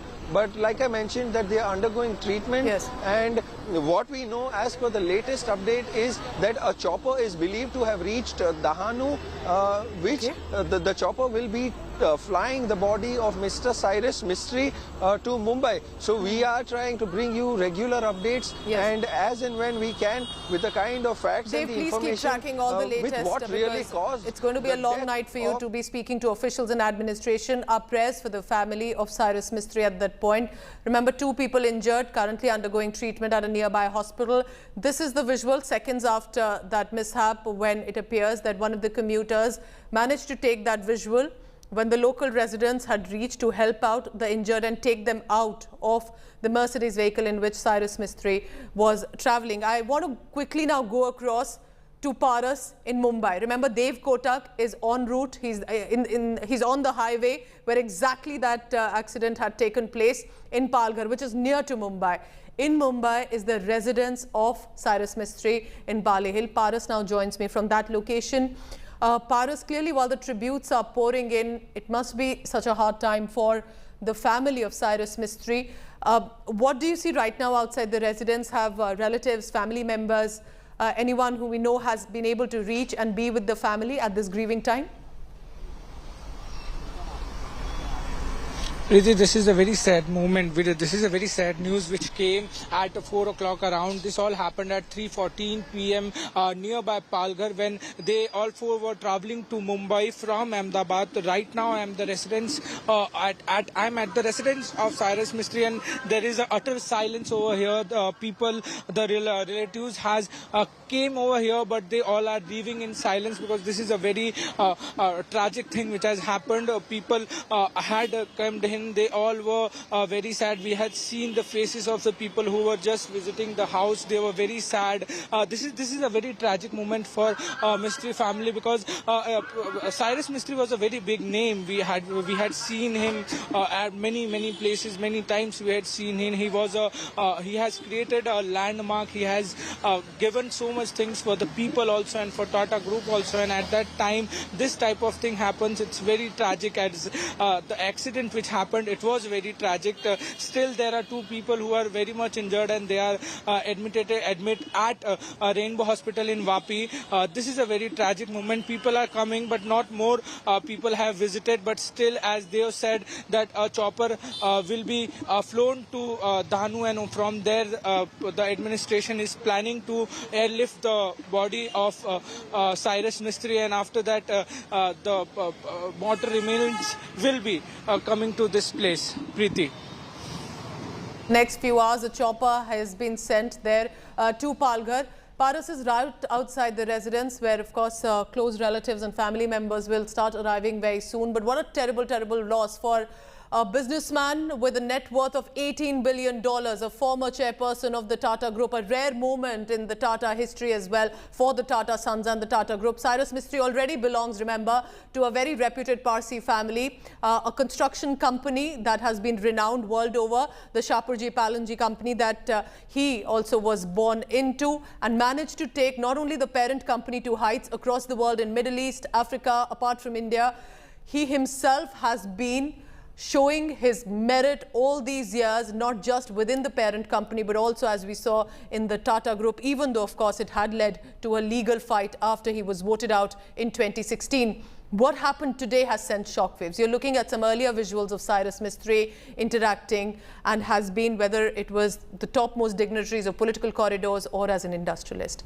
On the other side, you're looking at some of the visuals from on the ground. Injured, 2 injured, 1 woman specifically, and 4 in total, 2 confirmed dead. The local residents have tried to come to the rescue of the injured, have rushed them to the hospital as well, where they are currently undergoing treatment. But Cyrus Mistry and 1 more have been confirmed dead at this accident that took place about 3 p.m. I want to go to this accident spot site in Palghar where Dev Kotak is. Dev, now, because of the impact that can be seen of the Mercedes right now, we can see that the engine is completely hit, while the doors, the glass doors, are intact and have been able to be opened as well to bring out the passengers. But we can see that on the front seats, the airbags have deployed. But it does look like, if I'm correct, on the rear side, the airbags could not really be deployed. That's one angle also that many are looking like, saying that, that Cyrus Mistry was sitting on the rear seat. Because it is miraculous in many ways that both the driver and the passenger next to the driver have survived, including Anahita, while Cyrus was sitting on the rear seat. Is that the same information that you're also picking up from the ground, Dev? Yes, absolutely. To put things into perspective and make it more clear and simplify it, the thing is that the airbags for Cyrus Mistry and the other deceased person, Jahangir Pandol, are believed to have not gone off or get deployed in the correct time. But however, the people sitting ahead, strangely, their airbags went off in time, which is a result of why they are alive in the first place today. That is also what the locals tell us, that the 2 people sitting ahead, which is Darius Pandol and, the doctor, the lady doctor who was also the driver of the car, Anahita and Darius Pandol, both of them have survived and are currently recuperating, also in a way fighting for their lives. So their airbags went off on time. But however, Jahangir's and Cyrus's airbags did not get deployed at the correct time, which is what the villagers are also shocked about, saying that the people who were driving, they survived, but the ones who were not driving, they managed to lose their life. It is very hard for them also to come to terms with this fact that the people who were really not doing anything, but they also said that when they managed to pull out the bodies, they sort of witnessed that there were no seat belts that either of the deceased persons were wearing at that point in time when their bodies were pulled out from the mangled remains of the car. But however, one very important thing, like I mentioned earlier also, that when Dr. Anaita Pandol was lying down on the floor and her body was witnessed, her head was resting against one of the chairs. So you can imagine the impact with which the body and the chair of the car got flung out for her to be lying down in a position like that. So these are the kind of details that we really have for now. But however, one more very important thing I'd like to inform our viewers is that the locals, the eyewitnesses and the villagers collectively echo the fact that the front two tires were completely busted and they sort of emitted an explosion sound, sounding more like a bomb blast, which is why a lot of people from nearby areas and the adjoining villages came out rushing onto the main road on this very Mumbai-Ahmedabad highway, and to show you for the last very time that spot again it has been damaged. And this is how badly the divider, the road construction also has taken a hit. All right, Dev Kotak is showing the spot exactly where that terrible tragic accident has taken place. It appears it's just the beginning of the bridge right adjacent to the river. What could have exactly happened that led to a collision and impact so strong that it led to the situation of two people who died on the spot, two grievously injured? Take a look at the vehicle. Remember, it's a luxury vehicle, a Mercedes, and with the impact that the engine has faced, the glass doors, though intact, the glass doors could be open. And that is how they managed to at least bring the people out, all four of them. Two of them injured, being given a headrest on the road before, of course, they were rushed to a nearby hospital. But Cyrus Mistry has passed away. We'll try and get some reactions also of the top police officials from Palghar about what are they saying. But remember, this is while Devendra Fadnavis, who's the Home Minister and Deputy Chief Minister of Maharashtra, has launched an investigation to find out what exactly happened. And of course, while this is a terrible, tragic accident, a lot of road safety issues and a discussion around that will also begin to come up with India, that does report a very high number of car crashes, of deaths. In 2021 itself, about over 1 lakh people had lost their lives. So these are also some of the statistics that need to be looked into. Nevertheless, at least at this point, this tragic news, with the family in shock, with whether the politicians who've been reacting on social media, the industrialists who briefly met Cyrus Mistry, have constantly been pouring in with their tributes. I want to now go across to Paras as well, because Paras Dama is at the residence at this point. So Paras, what are you picking up about the mortal remains information that because a chopper has been sent by tonight, late into the night possibly, by early morning maximum, the mortal remains of Cyrus Mistry will be reaching his house in Pali Hill?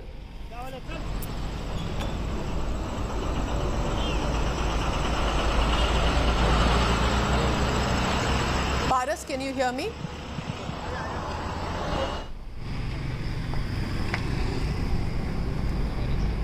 All right, so I'll quickly go across to Mumbai in a short while, but because Dev Kotak is on the ground, I want to go for him for an update. Dev, do tell us, what does the area look like? Are the residents or any passerby, can they cross the road while walking?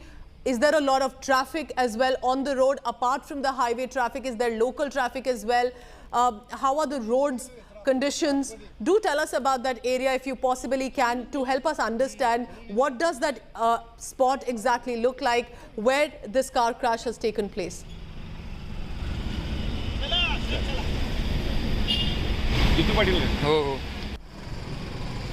Dave, can you hear me? If you can do tell us about the location there. I just want to first, before we go across to our reporters who are constantly trying to get us updated information as well from the ground, this is the impact of the Mercedes vehicle in which they were traveling, and what we can tell you was in the afternoon, 4 people, including Cyrus Mistry, And Dr. Anahita was driving the vehicle, is what we are told, at about 3:15 p.m.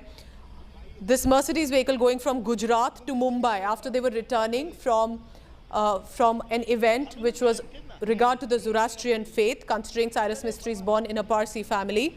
They were coming back. This car collides with a divider on the Surya River Bridge at Charoti in Mumbai. And as you can see, this is that bridge area where Dev Kotak had also been showing, where 2 people, including the driver, get seriously injured and 2 are dead, including 54-year-old ex-Tata Group chief Cyrus Mistry. Dev, do tell us about the location, and as I was asking you earlier, what does the location look like? Are people able to cross right away? Is there, apart from the highway traffic, local traffic also there on the highway? What does this specific stretch looks like at this point? Do tell us, and if you can show us possibly as well.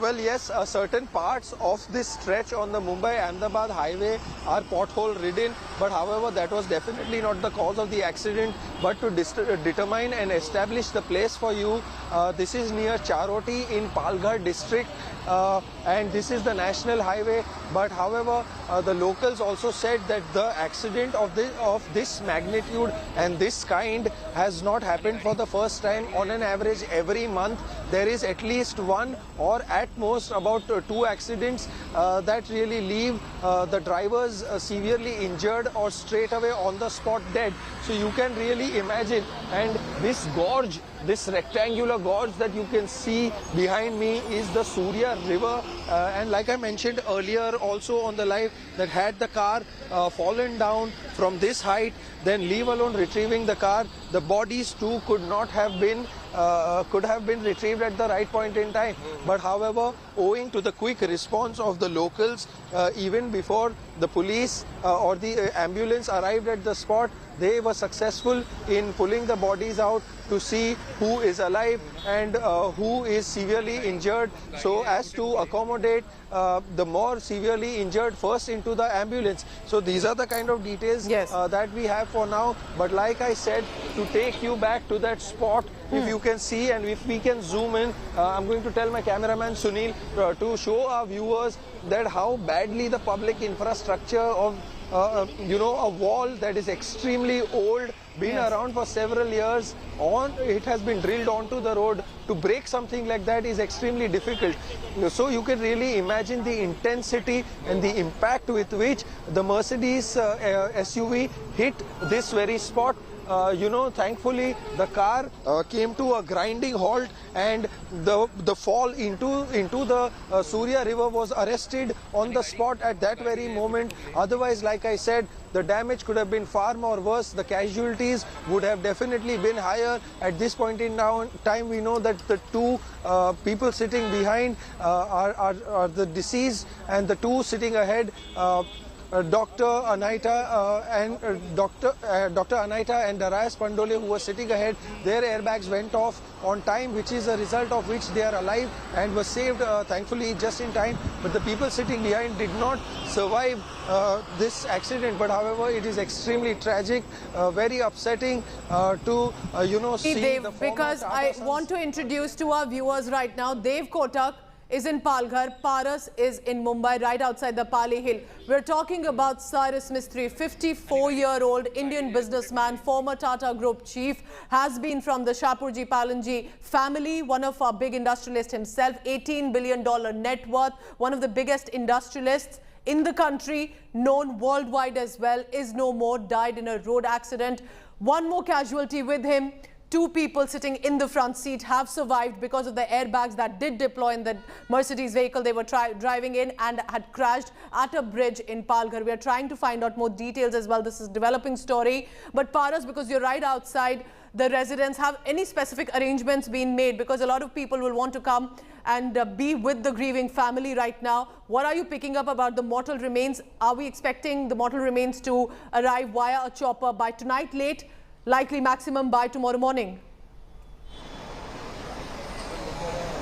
Preeti, this is a very sad moment. This is a very sad news which has came. But right now we are at the outside, the residence of Cyrus Mistry, and we can see a little security has been beefed up. But there is still conversation and there is still planning going on in Palghar that how to airlift or how to take back the mortal to this place where we are. So there are some of the things which are being done by Palghar police, Palghar administration, Mumbai administration. So all are making a plan of action what to do, because Cyrus Mistry was a very big name. People will come and meet the family. There are some family members who has rushed to Palghar after what happened. Then some family members are at home and people are visiting the Cyrus Mistry residence, and people will come, but there we are right now. We are picking up that a chopper will be sent to Daman, and from there the body will be airlifted. But still there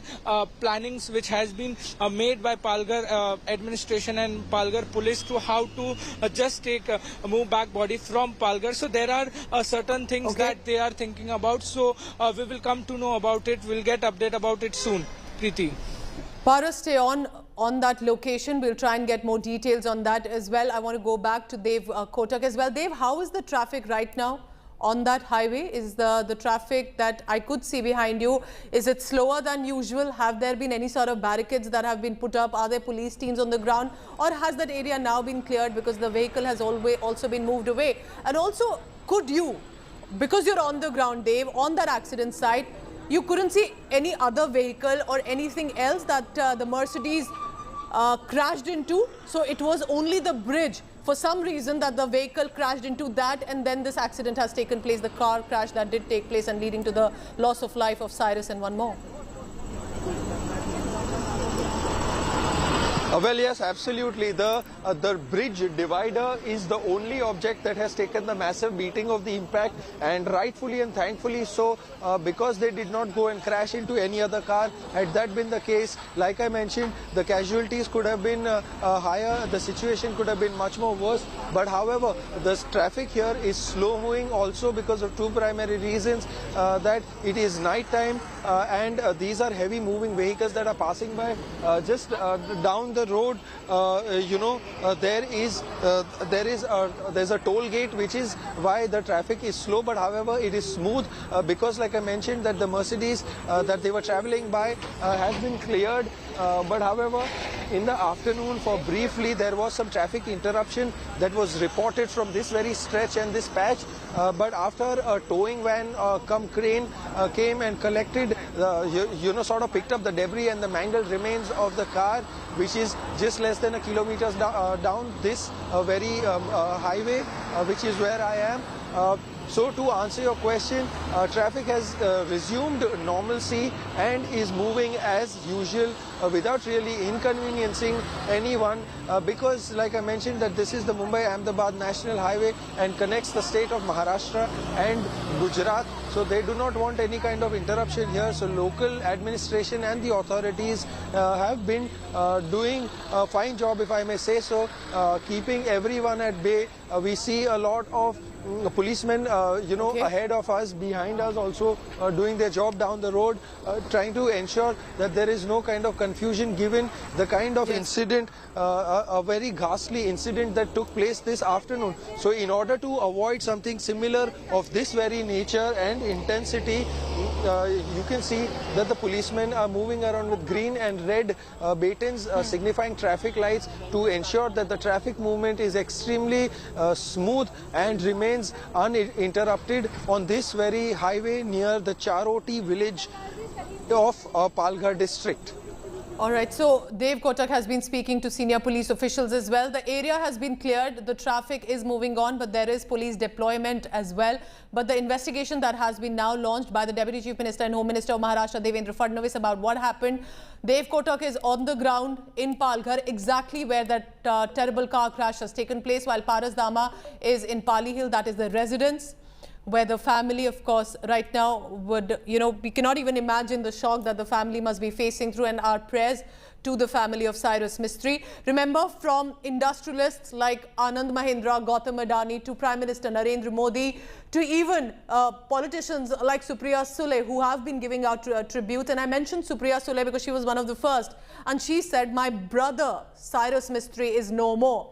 And that only reflecting about the personal and professional equations that many people across political ideologies have known Cyrus Mistry. At 54, killed in a car crash, 2 people with him injured. What exactly happened, the investigation will reveal further details on that, but the impact of the car is for you to see. This, remember, is despite the fact that the vehicle is otherwise also known for safety standards, and therefore we can only estimate how strong the collision of the impact was that it led to the loss of life and the impact on the engine area specifically of the vehicle as well. I'll go back to Paras also in a short while. Coming to you also, Dev, on this, because with the investigation that has been launched, we've been also talking about the tributes that are pouring in. Do tell us, because since this shocking news broke out, because politicians who knew him personally, who worked with him, even the External Affairs Minister saying a kind, gentle soul who we have interacted on many occasions with, there are a lot of netas across political parties who have been reacting on this, and clearly that reflects to the reputation that Cyrus Mistry had across India. Well, definitely, that's the kind of person that he was, a businessman par excellence, with the kind of tributes, the love, the adulation that has been pouring since people realized and learned that he is no more and passed away in a tragic accident this afternoon. So with the kind of people, and especially the stature of somebody of our Prime Minister, Supriya Sule, several other leaders, including Maharashtra Chief Minister, Deputy Chief Minister, who even went on to instruct and order a DG level probe into this matter. So this really speaks the kind of born homie, the vibe and the warm relations that he's shared with people. Above all, a kind, a pure, gentle soul, somebody who was extremely empathetic. However, things in his professional life might have not gone the way he definitely intended to. Given the fact that in 2016 it was his ouster and the Tata Sons board, voted to remove him as the chairman. However, barring that episode, which was nothing short of a turmoil in his own life, he has been somebody who has commanded respect, and the empire that his father built of the Shapurji Palanji group, he took it definitely to the next level, which is highly evident of the fact that why did his younger brother not make it as the Tata chairman, and why only him? There must have been definitely something. He was in fact even very reluctant to really get in. But it was his father who had convinced him to take up the top job, also because what most people might not know is that Shapurji Palanji is the highest group of stakeholder in the Tata Sons and the whole Tata group at large. So definitely with that the is kind correct. of Over 18% of stake that Cyrus Mistry had in the Tata Sons, that he had also been achieved for 4 years, from 2012 to 2016, when he was voted out, followed by a legal fight, all of this. And this is also apart from the fact that he had managed to make his own parent company spread to heights beyond India as well. Dev, please continue to track all the latest as well. A shocking news that had come with the confirmed death of Cyrus Mistry, and ever since then there is non-stop pouring of tributes from netas to industrialists. Here are some of the reactions that have been coming in. Ahmedabad से मुंबई जाने वाले road पे Surya river के ऊपर का जो bridge है, वो ब्रिज के डिवाइडर पे डैश होके मर्सिडीज गाड़ी का एक्सीडेंट हुआ है। उसमें 4 लोग सवार थे, उसमें से 2 लोग स्पॉट पे ही मृत घोषित किए गए, और बाकी के जो 2 लोग थे वो जख्मी है, उनको रेनबो हॉस्पिटल में शिफ्ट किया गया है, जो वापी भी है। साइरस मिस्त्री और उनके साथ 3 लोग गुजरात से गाड़ी से मुंबई की तरफ जा रहे थे। तो सूर्या नदी की रिवर में जो डिवाइडर लगा हुआ है, वहाँ पे गाड़ी जा लड़की, उसमें 2 लोगों की जगह पे डेथ हो गई है और 2 लोग गंभीर रूप से घायल है। 2 लोगों को अस्पताल में, रेनबो अस्पताल वापी में एडमिट किया गया है और 2 लोगों की डेथ हो गई है। इनिशियल जानकारी तो ऐसे है कि ड्राइवर का नियंत्रण गाड़ी पर से खो गया और उसके कारण ये एक्सीडेंट हुआ है। और 3:30 बजे के आसपास ये एक्सीडेंट हुआ है और अभी जख्मियों को तो हॉस्पिटल में अगले इलाज के लिए एडमिट किया गया है और बाकी 2 लोगों की डेथ हो गई है। बाकी प्रोसीजर अभी इन्वेस्टिगेशन का चल रहा है। It's a very unfortunate incident, and we have lost a very prominent industrialist of Maharashtra in India. So it is very unfortunate. How the accident happened and other things are to be yet to be known, because it has come like a shock to everybody, and proper investigation would be done. And proper precaution is also to be taken that against unfortunate incidences don't happen again. I didn't have the opportunity to have interaction with him, but he was a very close friend of my family friend. Okay. So he was a classmate, and from him, whatever I came to know about him, he was genuinely a good person. And as you know, he was a dynamic industrialist as well, dynamic businessman. Cyrus Mistry with 3 others were en route from Gujarat to Mumbai. It was in Gujarat, in Udwara. We are being told that they were attending a religious function with regard to the Zoroastrian faith, and the last person who met Cyrus Mistry at this religious event was Guru Dasturji. He's spoken to India Today since that incident. Listen in to him. तो हमारा Iran शाहनु renovation करवानी अंदर ने જ્યારે આ સમાચાર આજે મળ્યા અને સવારના તો મને મળીને ગયા ઈરાન શાહમાં ઉડવાડામાં દર્શન કરીને ત્યારે અમને આ કોમને અને પારસી સમાજને ઘણો મોટો આઘાત लाग्यो છે। અમે દુઆ કરીએ કે ઈરાન શાહ એમના વાઈફને અને એમના બચ્ચાઓને અને એના માતાજીને અને એના ભાઈને એટલી હિંમત આપે કે આટલો મોટો આઘાત ખમવાની। So that's the Guru who he had just met, and after visiting them, they were en route Mumbai when this terrible tragedy has happened. I want to now go across to Mumbai, where the residence of Cyrus Mistry is, and Paras Dama is reporting from right outside that residence at this point. Paras, has there been an official statement either from the company, Shapurji Palanji, or the family at any point that has come yet? Are you picking up about any details on that? We do know that the confirmation came from the company, but any official statement yet? Pooja, this is a very emotional moment for all of them, all of the family. This is a very emotional moment. So there is no official confirmation till now, but we are expecting that there will be official confirmation from the family soon. But till now, there are some of the things which is happening which are very major and very important. How will be the mortal remain of Cyrus Mistry will be taken back to Mumbai? So this will be the situation that will create, and this will be the situation which will be family will be in right now, to how to take back the mortal remain to Mumbai, because this what an unfortunate incident which has happened. So there are no official confirmation till now, but we can expect there will be some official confirmation from the company. But any family has already coming said in that, or out of this residence yet, Paras? Did you see any probably movement of that kind? Is anyone being permitted inside? If they want to come, has anyone headed out?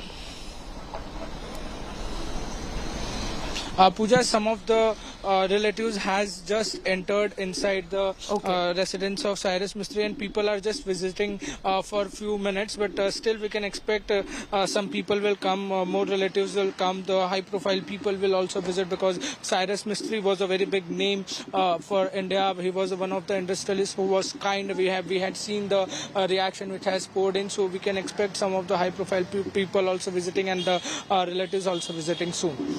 Right, Paras Dama is right at that residence. Paras, stay on with me, because I truly understand. Remember, even for our colleagues right now, it is a difficult time, and we're trying to only update you with the information about what is the scenario at the accident site where this terrible accident has taken place, and at the residence where there will be now some specific arrangements will be made. This is from, remember, just at about 3 p.m. when this incident happened. In the next few minutes got confirmed. What we can tell you from the confirmation that is coming in, that Dr. Anahita Pandole was driving the Mercedes in which 4 passengers were traveling. Next to Dr. Anita on the passenger seat in the front row was Darius. Behind them in the rear seat was Cyrus Mistry and Jahangir. Now, the ones who were sitting in the front seat, their airbags had been deployed. They survived. They've been injured. Cyrus and Jahangir could not survive the crash. These are triggering, disturbing images. I request discretion to our viewers as well on the same.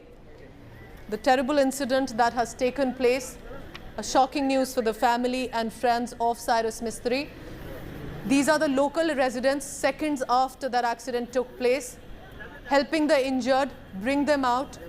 Remember, it is the vehicle that despite such a massive impact of the crash, the doors could open because the situation of the vehicle could go much more worse. But in this case, because it was a luxury vehicle, the door could open. They had managed to bring out the deceased and the injured as well. The local residents are helping there. They managed to bring the injured right on the street, give them some time, and then they were rushed to a nearby hospital. And this is the terrible accident that took place at about 3 p.m. in Palghar, and Cyrus Mistry and 3 others were en route from Gujarat to Mumbai. The airbags that inflated for the front row, they've survived. The passengers sitting on the rear seat could not.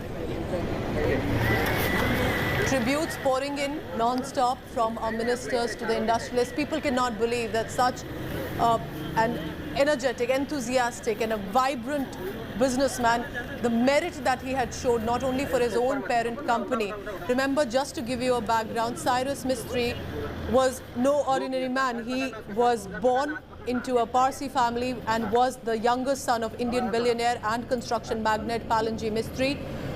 This was a family construction company and goes in fact from the 1930s at least that this company has existed, and he was not only a sign of the family of ensuring that the parent company goes to global heights, but he'd also become a Tata Sons chief for at least 4 years. This is a rarity for many because it's usually the Tatas that have managed to head the company. He did have that position as well, and he was also on board of the Tata Sons since 2006. He's no more. People who've known him cannot believe that at 54, Cyrus Mistry is not among them. These are some of the images disturbing that have come from the crash site as well, where the local residents are seen helping the injured specifically to bring everyone out. So at least the injured could be rushed in time and their lives could be saved. The front airbags deployed, inflated for the driver and the passenger, which means that is the reason Dr. Anahita and Darius have survived despite the collision impact. This vehicle, the Mercedes, had hit a bridge. There's a river bridge and that is where they were traveling in Palghar, where this incident took place. Cyrus and Jahangir sitting behind. We are being told that their airbags did not deploy, did not inflate, and that is what has led to this death. Remember, we are waiting for a final confirmation. An investigation is launched, but these are confirmed first updates from the police officials, administrations, local eyewitnesses, and our reporters on the ground as well. Dev Kotak is on the ground. Dev, there are some disturbing images on our screens right now about constantly emerging from the accident site. But when you look at that location, and why I'm trying to constantly ask you about what does this area look like, because I'm also trying to comprehend that clearly these are train drivers on their way back. This is the same highway they would have taken while they were heading to Gujarat and now returning, that they suddenly collide, they suddenly head and bang into this bridge, a river bridge. So is there at any point, do you think there is some diversion, distraction that they may not have been able to see? Something must have crossed. What is that location looking like that this Mercedes banged into that, collided with it with an impact so strong that 2 people are dead? To put things into perspective and break it down in a very easier manner, let me just say that a regional transport office official that I was speaking to a few minutes ago said that the major reason of this happening in the first place is overspeeding. When you are overspeeding, you tend to lose control of the steering wheel and the vehicle at large. However, like I mentioned earlier as well, that there are a few potholes on this very stretch of the Mumbai-Ahmedabad Ahmedabad highway near the Charoti village. This very spot behind me is where the car bumped into, claiming the lives of 2 people sitting. But however, they said that also a major reason is, apart from overspeeding, not wearing seat belts, because the other 2 deceased persons, when their bodies were pulled out, none of them had seat belts on. The other 2 who are fighting for their lives currently at the Rainbow Hospital in Vapi were saved as a result of the airbags that were deployed and went off right in time. So their lives were sort of saved, and in fact they were alive, in an alive state even when they were pulled out, trying to say something, is what the villagers have also told us. But however, one massive problem out here will be to determine the fact in terms of whether the control was lost, whether they were trying to save save themselves from something or what, because that will not be possible, because this entire stretch, the RTO officials have told us, does not have any kind of CCTV cameras. And this owing to a national highway, and the roads are relatively smoother. People generally tend to overspeed and drive. Is it possible for the video journalist with you right now to probably pan the camera, show us the highway, so we get an understanding of what does the location look like? We see the bridge behind you where the vehicle collided. What does the traffic going forth and the road really look like? Well, absolutely. If I can show you the moving traffic on the road on this very national highway is smooth, but however the roads are slightly narrow. So this is, if I can show you that, Sunil, if you can just show them that where I am standing and the distance there is from the next very divider on the middle of the road, this is where I am, and this very spot just right behind me in this very line is where the horrific accident took place. So between me and this very divider, the main divider on the road, there's hardly any distance. This seems like just about 2 to 3 lanes, and that too on a national highway. So owing to the narrow and physical nature of this very highway, it is best to not overspeed. And it is also advisable. Dave, stay on with me. Dave, I request you to please stay on with me, because we are getting the first visuals. And while I again give a discretion message here that these are disturbing images, but it helps us understand also what has happened. What you're looking at are the front row passengers with the airbags that had inflated. On your screen clearly are the 2 passengers, and I mean passenger and the driver. We are being told, if our information by the officials is Darius Pandole sitting on the front seat, the one we are looking at. Dr. Anahita was driving. So you can see that the airbags that had deployed, that had inflated for them, thereby, even though they have suffered injuries, they've managed to survive. Their seat belt also, we can see, is in place.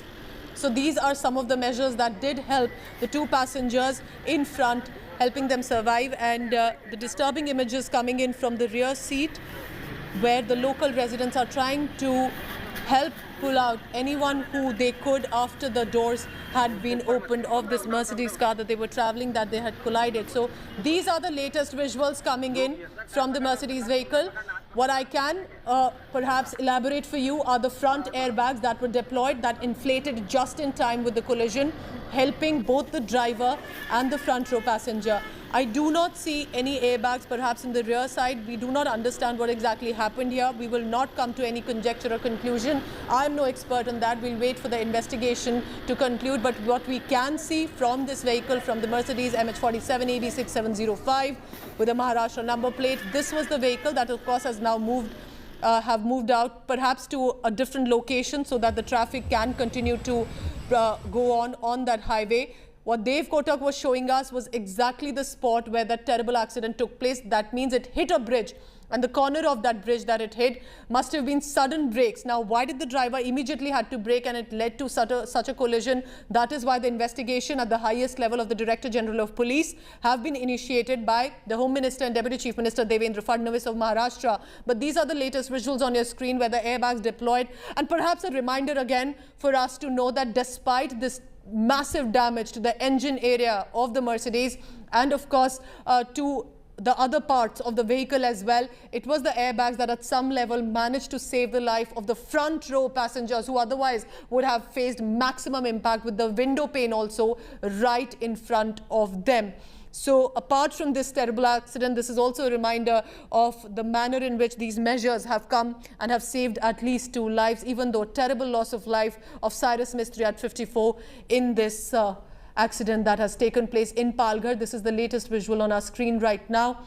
With the tributes that are pouring in, the damage that we are looking at, a shock for the family to be informed of this news. 4 people en route Mumbai from Gujarat after attending a religious event. They had to meet a religious guru who they did. We've also spoken to him, and then while they were on way, just neighbors Mumbai is the Palghar area. This comes under the Palghar jurisdiction.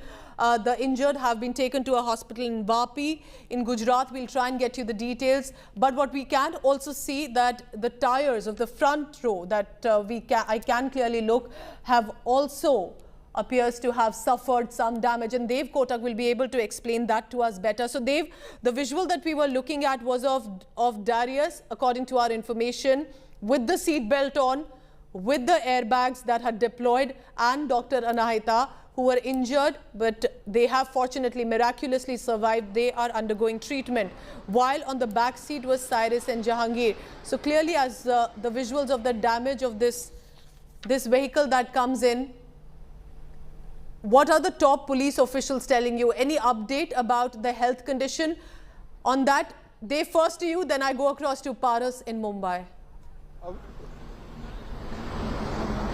Well, we're trying to get the health updates of the ones who are recuperating at Rainbow Hospital. But as far as the deceased are concerned, you know, just to break it on our channel, that they are going to be taken by road. And what we believe in the latest update, that they are not going to be flown anymore. Their bodies are going to be taken at the JJ Government Hospital in Mumbai. But however, also for a team of forensics officials had visited this very spot, and they took a close examination. In fact, a few parts of the car are still remaining on the parapet against which the car crashed. So they said that this is possible. The airbags go off in the first place only when something of this high intensity, high impact and high collision accident takes place, which they are saying is at a minimum speed of 100, ranging anywhere between 100 to 130 is the top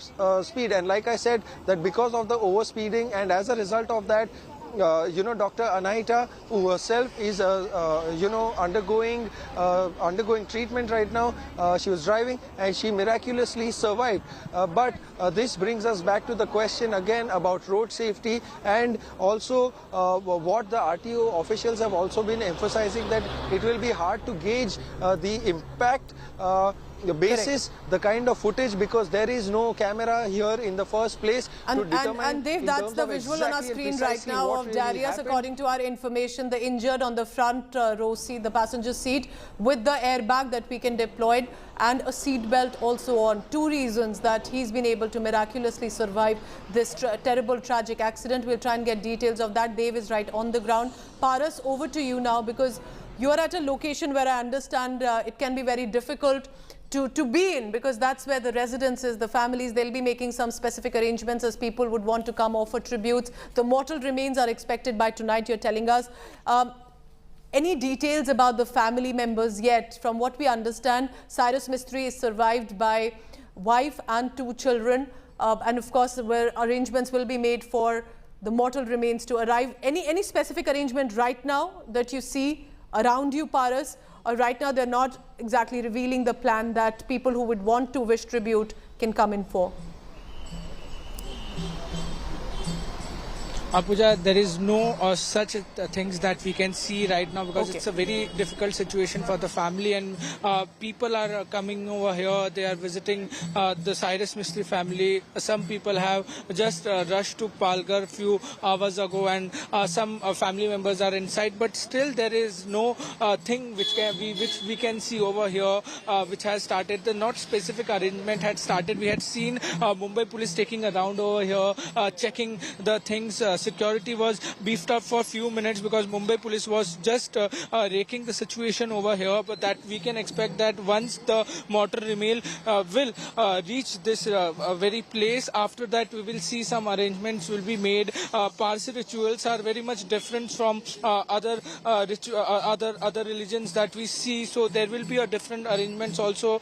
If we can see, the rituals arrangement will be also done, and the security arrangement will be also done by Mumbai police. We are expecting that mortar remain will be reached late night over here. Paras Dama is outside the residence of Cyrus Mistry, where mortal remains are likely to be reaching by tonight or early morning, and we'll be updating you with that as well. You're looking at the visuals, earlier visuals of Cyrus Mistry interacting with the world leaders, and the damage of the vehicle. This is the damage that can clearly tell us about what would have possibly happened right at that moment at 3:15 p.m. when this vehicle collided with a bridge, a river bridge in Palghar, leading to the loss of life of 2 people in the rear seat, because in the front seat where the airbags deployed and both the driver and the passenger had the seat belt on, they've managed to miraculously survive, and they have been taken to a nearby hospital. Dev Kotak continues to be with me on the ground. Dev, also of course questions will be raised about the sort of highway that this is, and this gives us an information about what precisely happened, because there's no detail about what led to the accident. What exactly happened that the driver had to brake out so immediate and so hard that it led to an impact? Because according to our reporter Dev, who is on the ground, he was showing us the visual of the bridge, the corner of the bridge that the vehicle had hit. Why did the car had to immediately swerve to that, led to that crash, and then led to the death of two surviving rushed to a nearby hospital?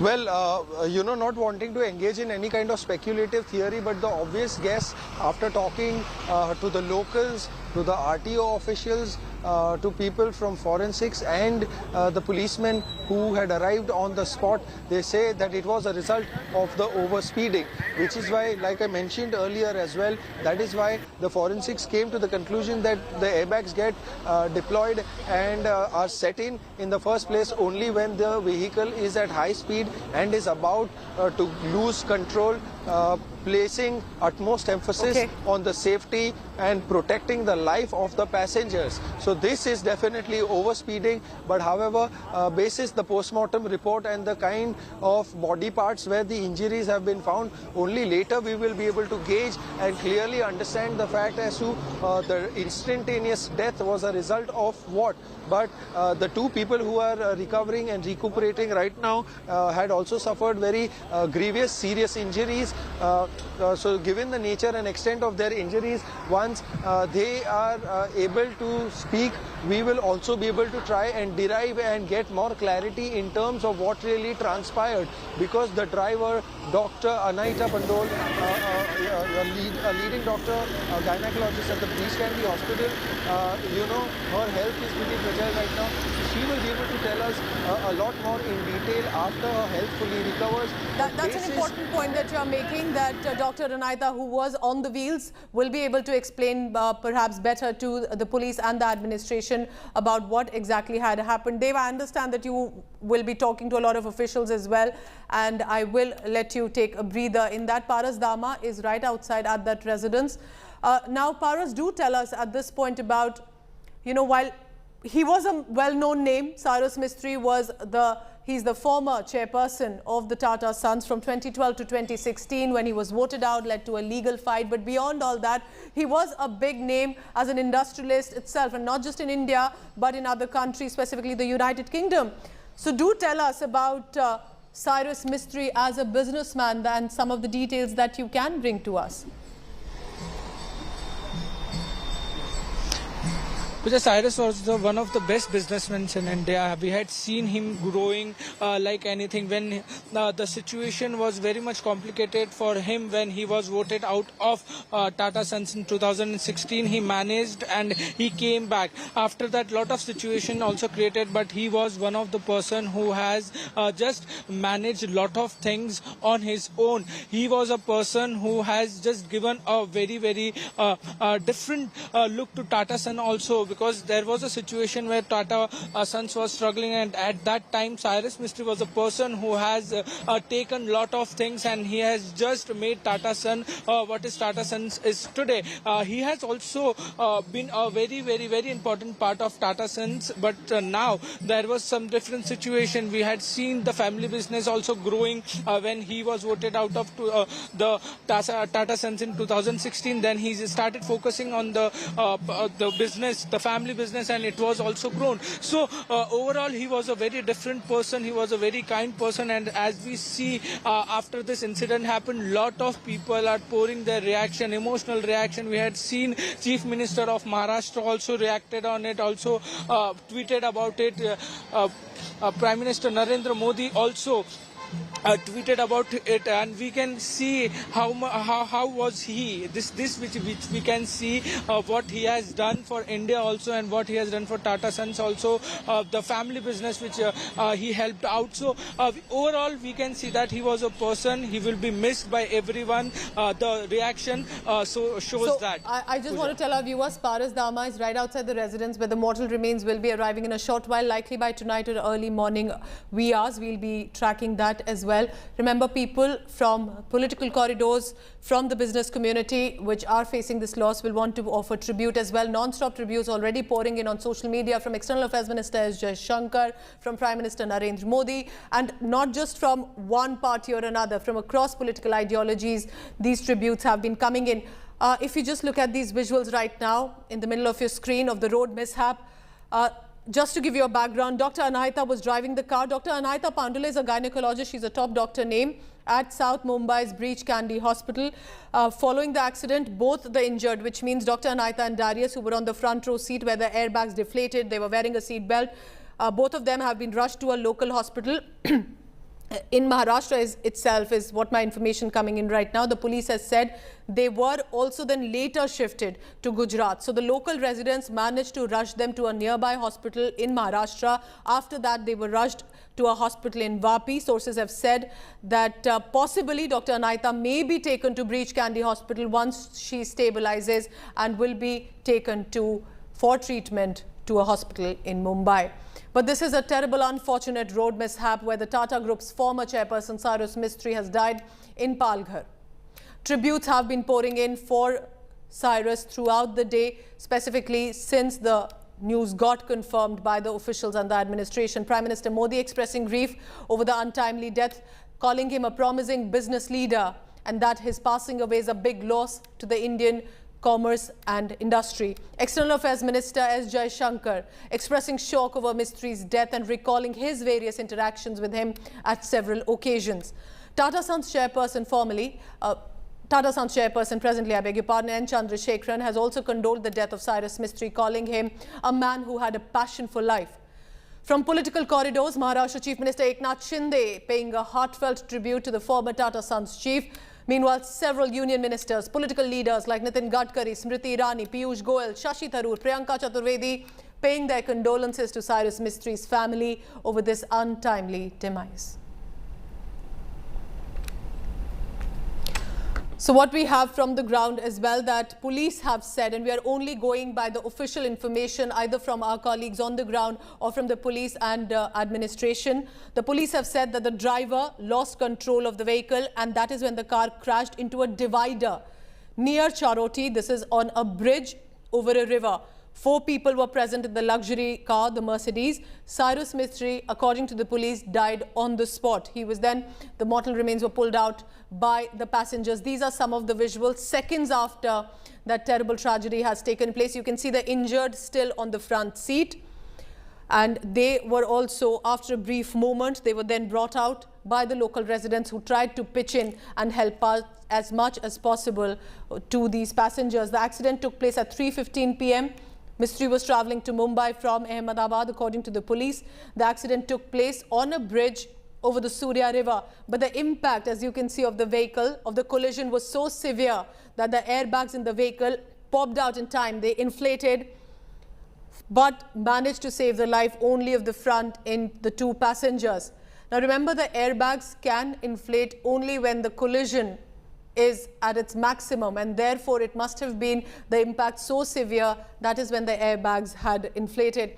Anahita Pandole, Darius Pandole were sitting in the front. They were wearing seat belts. They have survived. Cyrus Mistry and Darius's brother Jahangir was sitting in the back seat. In the rear seat, they could not survive. The local residents there helping in to pitch in and rush the residents to the nearby hospital. It was Palghar Superintendent of Police Balasaheb Patil who confirmed the death of the Indian businessman Honcho while when they were returning from Gujarat's Ahmedabad to Mumbai. The accident has basically occurred in Palghar, which is also Gujarat-Maharashtra border. According to our reporters on the ground, this is a very busy highway and is regularly taken by people specifically who are with a constant traffic movement from Gujarat to Maharashtra. Mumbai to Surat is basically why this highway is primarily used.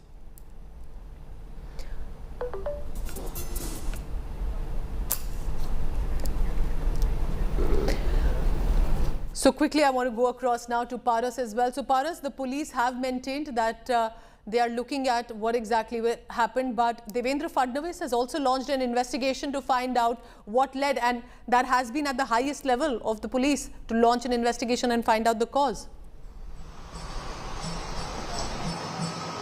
Of course, Pooja, this investigation will be very much needed because the road which was used by Cyrus Mistry and his friend is a very regular road for Mumbai to Gujarat. People travel on a very regular basis from there. So what was they was telling us, there was no CCTV camera, and this is a very important route for Mumbai to Surat, Gujarat. People traveling every day and people travel on a very regular basis. So this investigation will be very much necessary, and Devendra Fadnavis, the Deputy Chief Minister of Maharashtra, has also launched an investigation. So this will be seen very closely by Mumbai police and the Palghar police because this is a very sensitive case. What was happened, why it happened. There will be so many questions that should be solved right now because the situation of the roads we can see in Mumbai is very much critical. But what happened there would have been seen by RT officer who was there at the spot after the incident took place. Mumbai police and Palghar police will be taking every point in the consideration and they will investigate. So this will be the major point what has happened. So investigation is very important in this case. What was the exact reason why it happened? Paras, continue to stay with us. Paras is right outside that residence where some arrangements will be made in some time once the details of what time will the mortal remains of Cyrus Mistry and Jahangir, who's the brother, we are being told, of Darius Pandole. These are the two mortal remains that will be then brought on. A chopper has been sent specifically to ensure that the mortal remains return to the family in just as soon as possible.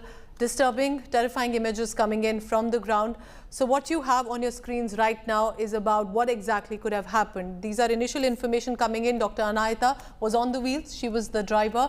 When the crash happened, the airbags immediately deployed for her and the one sitting next to her, that is Darius Pandole, who's also Anahita's husband. Both of them were in the front passenger seat. Their airbags deployed. Both of them have survived, though with some injuries. Sitting in the back seat, the rear seat, was Cyrus Mistry. The airbags did not deploy for him. He is no more at 54. Sitting next to him was Jahangir. He was also in the back seat. We are being told he's the brother of Darius, and also the airbag did not deploy for him. He has also died in that road accident. 4 people traveling, 2 have lost their life. We'll try and find out more details. So what do we know right now that I can confirm to you for the viewers who are tuning in right now? That he was traveling from Gujarat's Ahmedabad to Mumbai along with 3 others. The car crashed into a divider near Shahroti on a bridge over the Surya River on the Mumbai-Ahmedabad highway. Accident occurred at 3:15 p.m. when they were returning to Mumbai. The accident occurred near the Gujarat-Maharashtra border. Cyrus Mistry was 54 years old. He and Jahangir Pandole have died. The other 2 passengers, Dr. Anahita and Darius, are injured, have been rushed to a nearby hospital, primarily because the airbags had inflated and they were also wearing a seat belt. The 2 injured are currently undergoing treatment at a hospital in Gujarat. The impact of the collision was severe, due to which the airbags had inflated. Now, because he was returning from Gujarat after attending a religious event as per the Zoroastrian faith of Cyrus Mistry and all the three others as well. India Today spoke to the Guru, the religious Guru who last met Cyrus Mistry. These are the last moments that Guru Dasturji told India Today about. तो हमारा Iran शाहનું renovation કરવાની અંદર ને જ્યારે આ સમાચાર આજે મળ્યા અને સવારના તો મને મળીને ગયા ઈરાન શાહમાં ઉડવાડામાં દર્શન કરીને ત્યારે અમને આ કોમને અને પારસી સમાજને ઘણો મોટો આઘાત લાગ્યો છે. અમે દુઆ કરીએ કે ઈરાન શાહ એમના વાઈફને અને એમના બચ્ચાઓને ને એના માતાજીને અને એના ભાઈને એટલી हिम्मत आपे कि आटलो मोटो आघात खमवानी. अहमदाबाद से मुंबई जाने वाले रोड पे सूर्या रिवर के ऊपर का जो ब्रिज है वो ब्रिज के डिवाइडर पे डैश होके मर्सिडीज गाड़ी का एक्सीडेंट हुआ है. उसमें 4 लोग सवार थे, उसमें से 2 लोग स्पॉट पे ही मृत घोषित किए गए और बाकी के जो 2 लोग थे वो जख्मी है, उनको रेनबो हॉस्पिटल में शिफ्ट किया गया है जो वापी भी है. साइरस मिस्त्री और उनके साथ 3 लोग गुजरात से गाड़ी से मुंबई की तरफ जा रहे थे. तो सूर्या नदी के रिवर में जो डिवाइडर लगा हुआ है वहाँ पे गाड़ी जा रही, उसमें 2 लोगों की जगह पे डेथ हो गई है और 2 लोग गंभीर रूप से घायल है. 2 लोगों को अस्पताल में रेनबो अस्पताल वापी में एडमिट किया गया है और 2 लोगों की डेथ हो गई है. इनिशियल जानकारी तो ऐसे है कि ड्राइवर का नियंत्रण गाड़ी पर खो गया और उसके कारण ये एक्सीडेंट हुआ है. 3:15-3:30 बजे के आसपास ये एक्सीडेंट हुआ है और अभी जख्मियों को तो हॉस्पिटल में अगले इलाज के लिए एडमिट किया गया है और बाकी 2 लोगों की डेथ हो गई है. बाकी प्रोसीजर अभी इन्वेस्टिगेशन का चल रहा है. It's a very unfortunate incident and we have lost a very prominent industrialist of Maharashtra in India. So it is very unfortunate. How the accident happened and other things are to be yet to be known because it has come like a shock to everybody and proper investigation would be done and proper precaution is also to be taken that unfortunate incidents don't happen again. I didn't have the opportunity to have interaction with him, but he was a very close friend of my family friend. Okay. So he was a classmate and from him whatever I came to know about him, he was genuinely a good person and as you know he was a dynamic industrialist as well, dynamic businessman. So our reporters are on the ground. Paras Dama right at that residence in Pali Hill in South Mumbai. Also Dev Kotak is on the ground in Palghar where that terrible accident has taken place, and Dev, you perhaps will be in a position to help us understand better because the visuals that, you know, these are disturbing images on our screen about how what exactly happened. Also, you know, a word here for the local residents who managed to help out in and pitch in for the injured, rushed them to the nearby hospital, ensured that they could bring them out in time. And there also is a word that must be mentioned here about the local residents coming to help and to rescue at the location where this accident has taken place. But at that location right now, where is the impact that you see primarily? Because officials are telling us that the vehicle hit a bridge.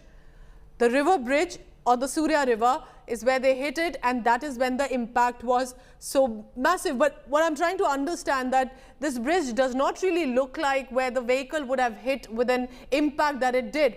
What is the impact that you see on the bridge right now? Dave, if you can hear me. All right, I'm also joined by Paras Dama there in Mumbai. Paras is right outside that location. Yes, Paras, over to you. Do tell us, because you're in Mumbai, about the tributes that are coming in. About what are the netas saying, about people who had known. I know that Supriya Sule was one of the first to say, my brother Cyrus Mistry has passed away, reflecting the sort of situation and the association that even netas had with Cyrus Mistry, a businessman. Right, Vijay rightly said that he was a very, very kind person, and this, which we can see the reaction which is pouring in. Supriya Sule was the first person who reacted on it and who tweeted that my brother. So we can see how much relationship and how much association Cyrus Mistry has built with the different people of the different firms and different types of things, different types of things. So we can definitely say that there will be so many of emotional reaction pouring out still, because he was a different type of person. He has given a lot of things to India also, as I had said earlier also, that he was the backbone of Tata Sons when he was just voted out in 2016. Still he has his family business and he has done a lot of things over there also. He has grown his business to heights, but now when this unfortunate incident had happened, lot of reaction has been pouring through Twitters, through emotional messages. We can see Eknath Shinde has also tweeted, Prime Minister Narendra Modi also tweeted, Deputy Chief Minister of Maharashtra Devendra Fadnavis has also tweeted. Lot of emotional stuff has been said for him. So he was a very, very different person. He has association with lot of people from a lot of different areas. So he will be missed by many, many, many people. Would it be possible to for you to show us the location about the residence? Is this on a busy street? Are onlookers and people who would want to pay tribute already assembling at that location? Is the police deployment increasing outside the residence, or the place is fairly silent as of now, considering the family that would be grieving at this moment? Pooja, there is an utter silence over here. I'll show you. This is a VVIP area where lot of netas and high-profile people stays. This is a very silent area, but right now outside the gate, it is very silent, utter silence. There is nothing which is happening over here because the sad incident has taken place few hours ago. Mumbai police were there. They had raided it over here. They were here for some time. They has just tried to make some security arrangement, but as we know that the mortal remains will be reaching by early morning, so there will be arrangement made for that. But right now there is no arrangement by the family. Also we can see over here there is no arrangement by Mumbai police over here, but still it will take some time and arrangement will be made by Mumbai police. The security will be very, very, very crucial part, so they will be making some arrangements in some time. All right, and that would be when perhaps we'll get more information about when the mortal remains will be brought via a chopper from Palghar to Mumbai to his residence. I reiterate on behalf of everyone here at India Today, our prayers for the family of Cyrus Mistry. And at this point, it must be a shocking news. What has happened meanwhile since 3 p.m. is the tributes pouring in. Prime Minister Narendra Modi saying the untimely demise of Cyrus Mistry is shocking. His passing away is a big loss to the world of commerce and industry. Condolences to his family and friends. May his soul rest in peace. So also External Affairs of Minister Dr. S. Jaishankar saying, we recall our various interactions over the years. My deepest condolences to the family, extremely shocked by the news of him passing away. Nitin Gadkari saying deeply saddened to know about the unfortunate demise of former chairperson of Tata Sons Cyrus Mistry in the road accident. Sincere condolences to the family members. Remember, for the construction company, a mega Indian conglomerate that the Shapoorji Pallonji was, their interactions with the topmost ministers was a constant. Indian industry, says Piyush Goyal, has lost one of its shining stars whose contributions will be remembered. Smriti Irani says, a gentle soul, a man with a mission and on a mission. So these are constant reactions that have been coming in from our ministers across the country. But what we also want to go back is to that reaction that I was talking about, the airbags that have inflated. The fact that Dr. Anaita, who was on the wheels, had the airbags inflate, which means airbags deployed. She was also wearing a seatbelt, so was Darius. They have been taken to a nearby hospital, while Cyrus and Jahangir have lost their life. It, apart from the incident that happens, also raises questions of road safety, of trying to understand what exactly happens in these cases. I'm joined by an automobile expert, Tutu Dhawan. So when we look at and we talk of a Mercedes vehicle, it is known for its safety standards. And we can see here that despite the impact on the engine area, the glass doors could open, the window pane was still intact, and the airbags deployed. What do you think happened in this case that could have possibly led to the survival of the ones in the front and the death of the two behind?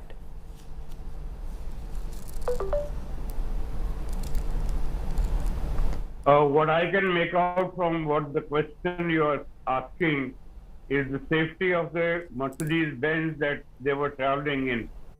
Actually speaking, there is nothing wrong with the safety of the vehicle.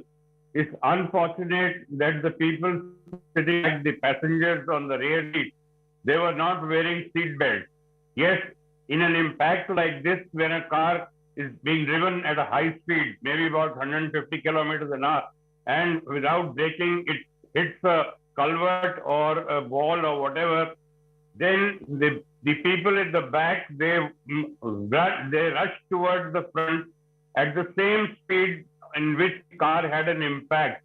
And if the car is traveling at 150 kilometers, you can very well imagine the rear seat passengers going and hitting the windscreen at the same speed and having a fatal injury.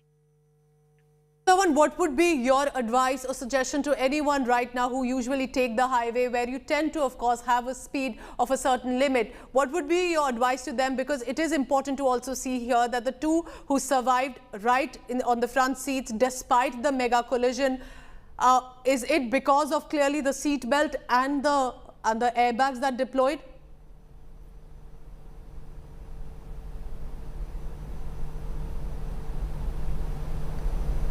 Mr. Dhawan, is my audio clear to you, sir?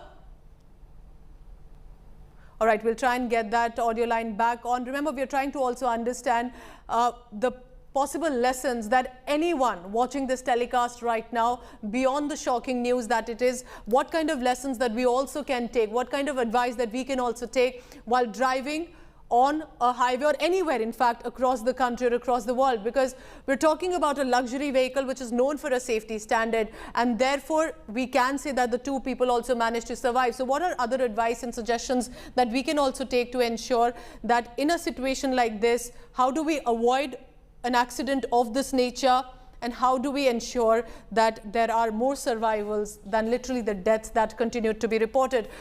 Remember, according to the data that we do have, and I can tell you, which is also concerning when we look at, according to the National Crime Records Bureau, which was a data released recently, over 1.55 lakh people were killed in road crash across India in 2021, which means an average of 426 people daily, or an average of 18 every single hour. This is the highest death figure that has been recorded in such accidents here so far. This also, in fact, means that while the accidents may be coming out because more people are becoming more cautious, there is better infrastructure that's also coming forth, but there are deaths also that are increasing. While the crashes may be coming down, deaths also are increasing. These are the latest visuals on our screen right now. Police officials trying to document as much prima facie evidence that they can possibly, which includes the damage to the engine, which includes what exactly happened to the vehicle from the sides as well, where precisely the collision did take place. Senior police officials on the ground in Palghar to understand what happened to Cyrus Mistry and led to his death.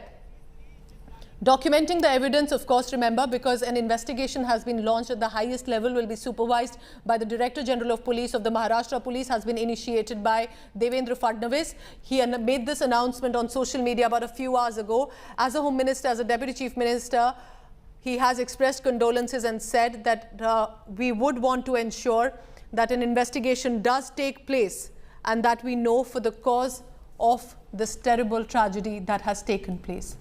So these are the latest visuals on our screen. Senior police officials recording, photographing, ensuring they have all the visual evidence that is needed.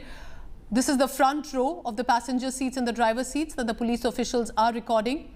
And now they are taking pictures of the seat where Cyrus Mistry and Jahangir Pondale were seated. Both of them died on the spot. These are the visuals on your screen. This is also important, remember, because this will help them with the probe that will be now initiated of not only where did they collide. Let's listen in to the senior police official. कैसे अभी हम लोग just inspect करेंगे गाड़ी का वगैरह सब देख के हम लोग। कितना टाइम लगता है आपकी रिपोर्ट आने में? मैं अभी ये इस पे बात नहीं कर सकती हूँ। आपको अगर बात करना है समझ सकते कोई बात मैं सिर्फ ये जानना चाहूंगा, आप इंस्पेक्ट करने आई हैं, सिर्फ एक इंस्पेक्शन करने आई हैं, ये आरटीओ से आप इंस्पेक्शन करने आई हैं? आरटीओ से। मैडम आपने सिर्फ ये बताइए, बोनट खोला, बाकी सब चीजें चेक की, ये एयर बैग नहीं खुले? ये हम लोग इसमें अभी इन्वेस्टिगेट कर रहे हैं, हम लोग इंस्पेक्ट करेंगे, हम लोग देखें, आपको हम लोग रिपोर्ट देंगे। अभी हमने देखा कि सिर्फ 2-3 एयर बैग खुले हैं। हाँ, हम लोग चेक करेंगे, सब करेंगे हम लोग। ये कभी कभी ऐसा होता है कि साइड में इम्पैक्ट नहीं हुआ, कहीं पे इम्पैक्ट नहीं हुआ। वो अभी कैसे, सुनो अभी मैं एफआईआर देख के सब देख के अभी सब हम लोग करेंगे, कैसे एक्शन हुआ, क्या हुआ, सब सिचुएशन समझेंगे कैसे क्या हुआ।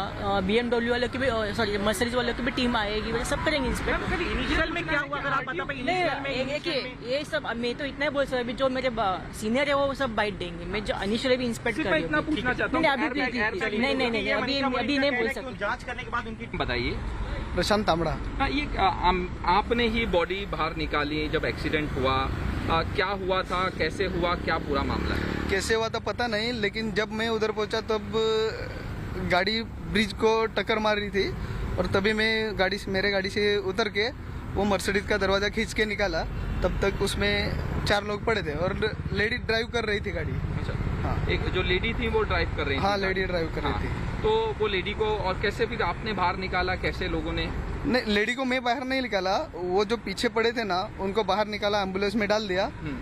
फिर बाद में पुलिस आई, उसकी वजह से मेरा गाड़ी रास्ते पे था तो मैं निकल गया उधर से। तो आपने पीछे वालों लोगों को निकाला, तो क्या मतलब अक्सर वहाँ पे एक्सीडेंट होते हैं, क्या एयरबैग खुला था, क्या कैसे? हाँ, एयरबैग खुला था। सामने के 2 एयरबैग खुले होंगे? सामने का और साइड का एक एयरबैग खुला था। हाँ। और फिर कितनी देर में पुलिस आ गई और कहाँ कैसे हुआ? जब कुछ बात हुई होगी, लेडी होश में थी या और ड्राइवर की तरफ जो बैठे थे वो होश में थे या पीछे 2 लोग? क्या आगे लेडी होश में थी और जो लेडी के साइड में, ड्राइव सीट के साइड में बैठे थे वो भी होश में थे, उनको भी लग गया था।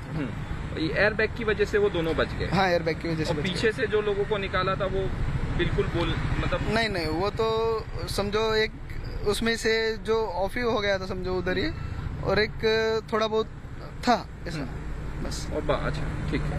ये तकरीबन कितने बजे की घटना है? कुछ लगभग 2:30 बजे तक। अच्छा। हाँ। All right, so these are the updates that are coming in as well. From what it does appear from the vehicle that there is a side window curtain, and could that be also the airbag that did deploy? We're trying to ascertain what exactly happened, because in this vehicle I could see that there was a window curtain also that appeared to be in the Mercedes. This is the front airbag that we are looking at. There's a side visual as well, and we'll play out that for you very soon. Joining me now on this telecast is from Auto Today, Rahul Ghosh, who best understands the vehicles and understands probably what could have happened. Now, Rahul, we are not, of course, going to make any sort of conjecture, but because you understand the vehicle, you understand what sort of airbags deployment and all of that could be happened. What are you picking up from the level of collision that was so severe that this happened? What can you tell us? See, the first most important thing which I can see on seeing the pictures is that the structural integrity of the vehicle is still there. Now the doors are opening, everything is working, and as you said, they are called the curtain airbags. All the airbags have deployed, and from what I hear is that the front passengers are very much alive, and it's the rear passengers we are are the most affected. Now, considering that it was a head-on collision, the front passengers are okay. That clearly suggests that they were properly belted up, and all the airbags, all the safety systems in the car came alive. Now, when it comes to the rear passengers, it has to be seen that whether they were belted up or not in the first place. Now, the seat belt and the airbags work in tandem to save a person in case of a crash. Now, if it's like if you have 50% of safety, if you don't wear the seat belts, you are taking the 50% away. So while the curtain airbags have deployed and have done their job, the seat belt not being worn could also aggravate matters. So we need to see whether they were belted up at the back and what kind of injuries have they suffered. which has caused them to be so badly affected. Rahul, do tell us about the Mercedes vehicle in which also they were traveling, because I'm sure it's known for its safety standards. Despite the collision, we can see, as you're also telling us, that it appears structurally it is in a better position than many other vehicles where, even the doors get so crushed badly, you can't even take out the passengers, in which case the locals could help that. So if you can tell us about the vehicle as well, per se. See, as far as the vehicle is concerned, it's one of the safest vehicles out in the market today. And by looking at the pictures, it's done its job. The safety systems on that vehicle have done their job. Now, at a high-speed crash, you can see that it's gone into a wall. Okay. And in spite of that, all the structure, the bone of the vehicle or the cocoon in which the passengers are there, they're all intact. I mean, the rear, if you look at the car from the rear, you will be hard-pressed to know that it has gone through such a big accident. So, as far as the safety systems are concerned, I don't think there should be a question. However, I mean, we should see that what has happened. I mean, what is the cause of the death? Correct. And most importantly, was he belted up? That is the most important thing. Because you see, the first thing which comes as a surprise is that the front passengers who borne the brunt of the impact are all okay, as in are alive. Yes. But the rear passengers, let's take a situation where the rear passenger is not belted up. He's like a missile. When the car is going at 100, 150, yes, whatever correct. speed they were doing, they hit a wall and the car comes to a stop instantly. What happens is the rear passengers will get flung into the front if they are not belted up. Now, in that kind of a scenario, even having so many, curtain airbags and all that will not affect as much, because the seatbelt's job is to pull you back. That's very important what you're telling us, Rahul. I appreciate it, because you're helping break it down for a lot of people about what possibly could have happened as per experience that you also have. Rahul, please, I request you to stay on with me, because as Tutu Dhawan joins us, he's also an automobile expert. What would be your suggestion, sir, to people watching this right now? Because most of us will tell you that when you sit in the rear, you usually do not wear a seat belt. It's not a part of a culture, so to say, or even regulations. When you look at this terrible tragedy, an accident that has taken place, the two in front have survived, two in the rear have not. What would be your advice, your suggestion to anyone watching this right now? And sir, what do you think has possibly happened in this case?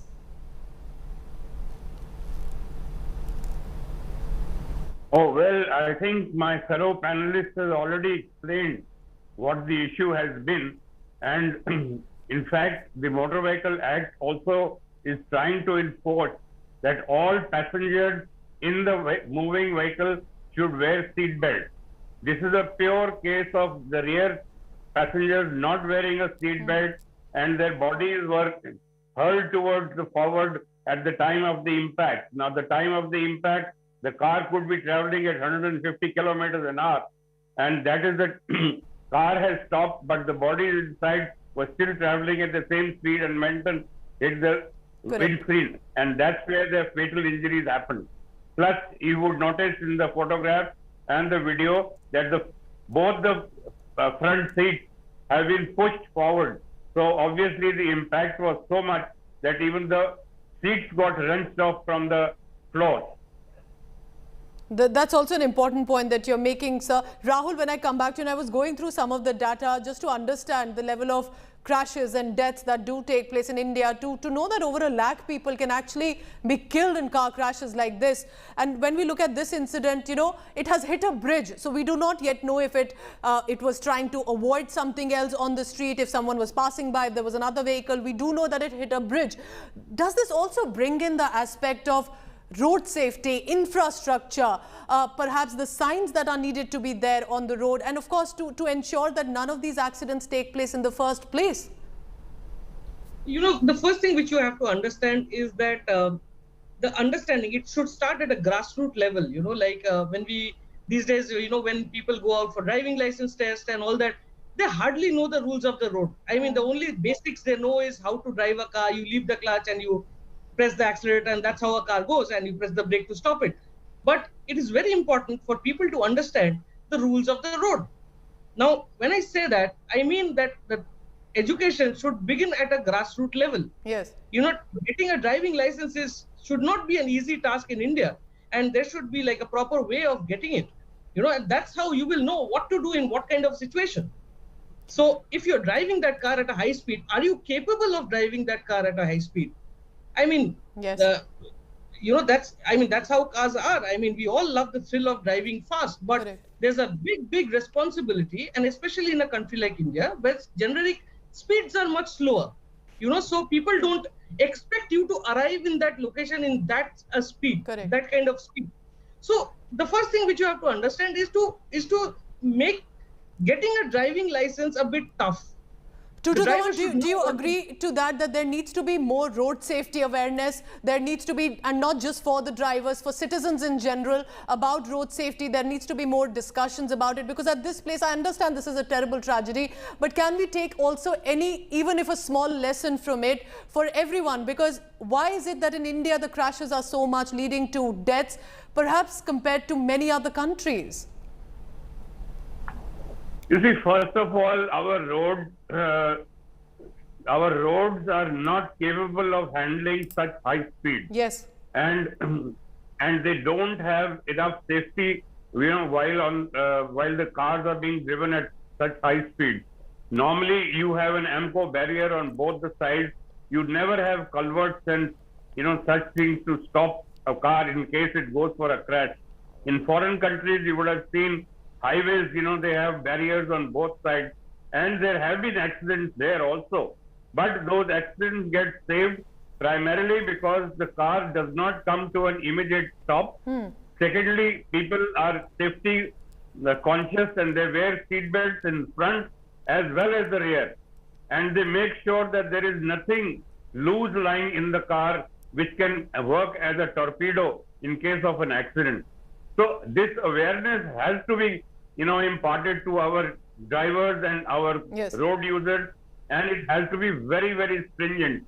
Although the Motor Vehicle Act does say that you wear seat belts on all the passengers sitting in the car, but 99.9% you would notice nobody does it on the highways, other than the two passengers, the front seat driver and the passenger. Nobody. Why do you think, Dr. Dhawan, that is? Why do you think that the people sitting on the rear seat, and likely it could be me as well, that if I sit on the front seat or if I'm driving, I'll of course ensure that I use the seat belt. But if I'm sitting on the rear side, I may not use it. Do you think it's because we believe that it's a safe seat, which it is not?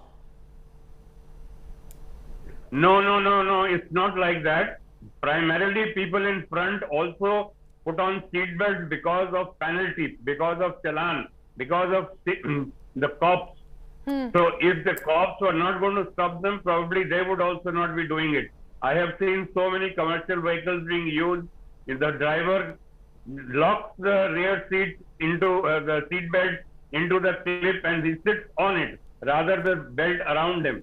So it's not that. We are all careless and we want to cut corners by not wearing a seat belt.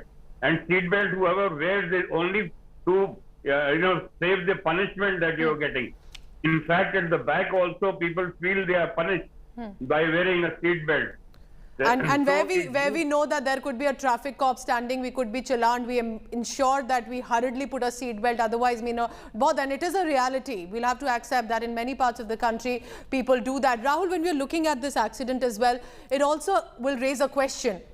There are, of course, trained drivers. They know that they were on a highway. They have been to Gujarat. They were returning. This is also a busy highway. So the question about what immediately happened, that the driver had to brake at the time that she had to, for whatever reason, which also means that there was something on the road which either was not clear, something came on the road, which we know that in Indian highways is also a reality, that from busy highways there are people passing through, there is cattle, there are no road signs as well sometimes of the turn. All of this also will also need to be looked at. Absolutely, absolutely. I totally agree with you. But coming back to the modern motor vehicle as such, yes. I mean, cars like this, what you see, comes with complex traction control systems. And most of the time, these systems are there as to protect you. In case you lose control, the car tries to protect you and bring it back into the line. Now, why this accident happened? Was the traction control on or off, which you can do manually? We'd have to see whether the traction control was on or off. That's number one. Number two, it is very difficult to pinpoint a particular reason. Like you said, Indian highways are like a menace. I mean, suddenly you'll have a dog running, you'll have people running, so circumstances could be different. But right now, without a proper, investigation and getting a proper report on why the car had to be stopped at such a high speed, or whether the car skidded out, what was the reason, for that car to go into a wall? I mean, into a divider. I mean, I saw the pictures. Yes. I mean, it's very difficult to, fathom that kind of a situation. Rahul, because you constantly review vehicles that do keep coming into the market from the automobile industry, we know that this is a safety car and has cleared all the standards. So we can say that that part is out of the picture. This has to be something that has happened on the ground. Absolutely, absolutely. I mean, I saw the pictures. All the airbags have been deployed. The biggest thing is that the passengers in the front are all okay, as in like they are alive. It's the rear passengers who have borne the brunt of it. And then I saw a couple of videos where the doors were opening. Modern vehicles with safety standards, when they go into when they are in a crash, they are involved in a crash, the first thing is whether the doors open or not. Yes. Because the passenger can be trapped inside the car. In this particular vehicle, the doors are opening properly. They've been taken out. If you even look at the upholstery inside, it's absolutely perfect. I mean, barring a few skids and, marks on the seats because of the accident, the car is intact. I mean, from the rear, it'll be hard-pressing to say whether the car has gone into a wall or what. So the cabin, as it appears, is fairly still intact. Can you help me understand the difference between a Mercedes of the kind that we see in these pictures right now and perhaps any other vehicle, just to help understand that, God forbid, if there is another vehicle that would be in a similar accident, what could be the difference that you're talking about? See, differences could be huge. Older cars, especially those which were built much earlier, they hardly had any safety precautions in India. The seat belts would not be, properly aligned or something like that. So older cars are a different ballgame. Modern cars, most of the modern cars are tested at a certain, which is the Indian standard. There are multiple standards of testing. So the Indian standards, all the cars have to pass. But please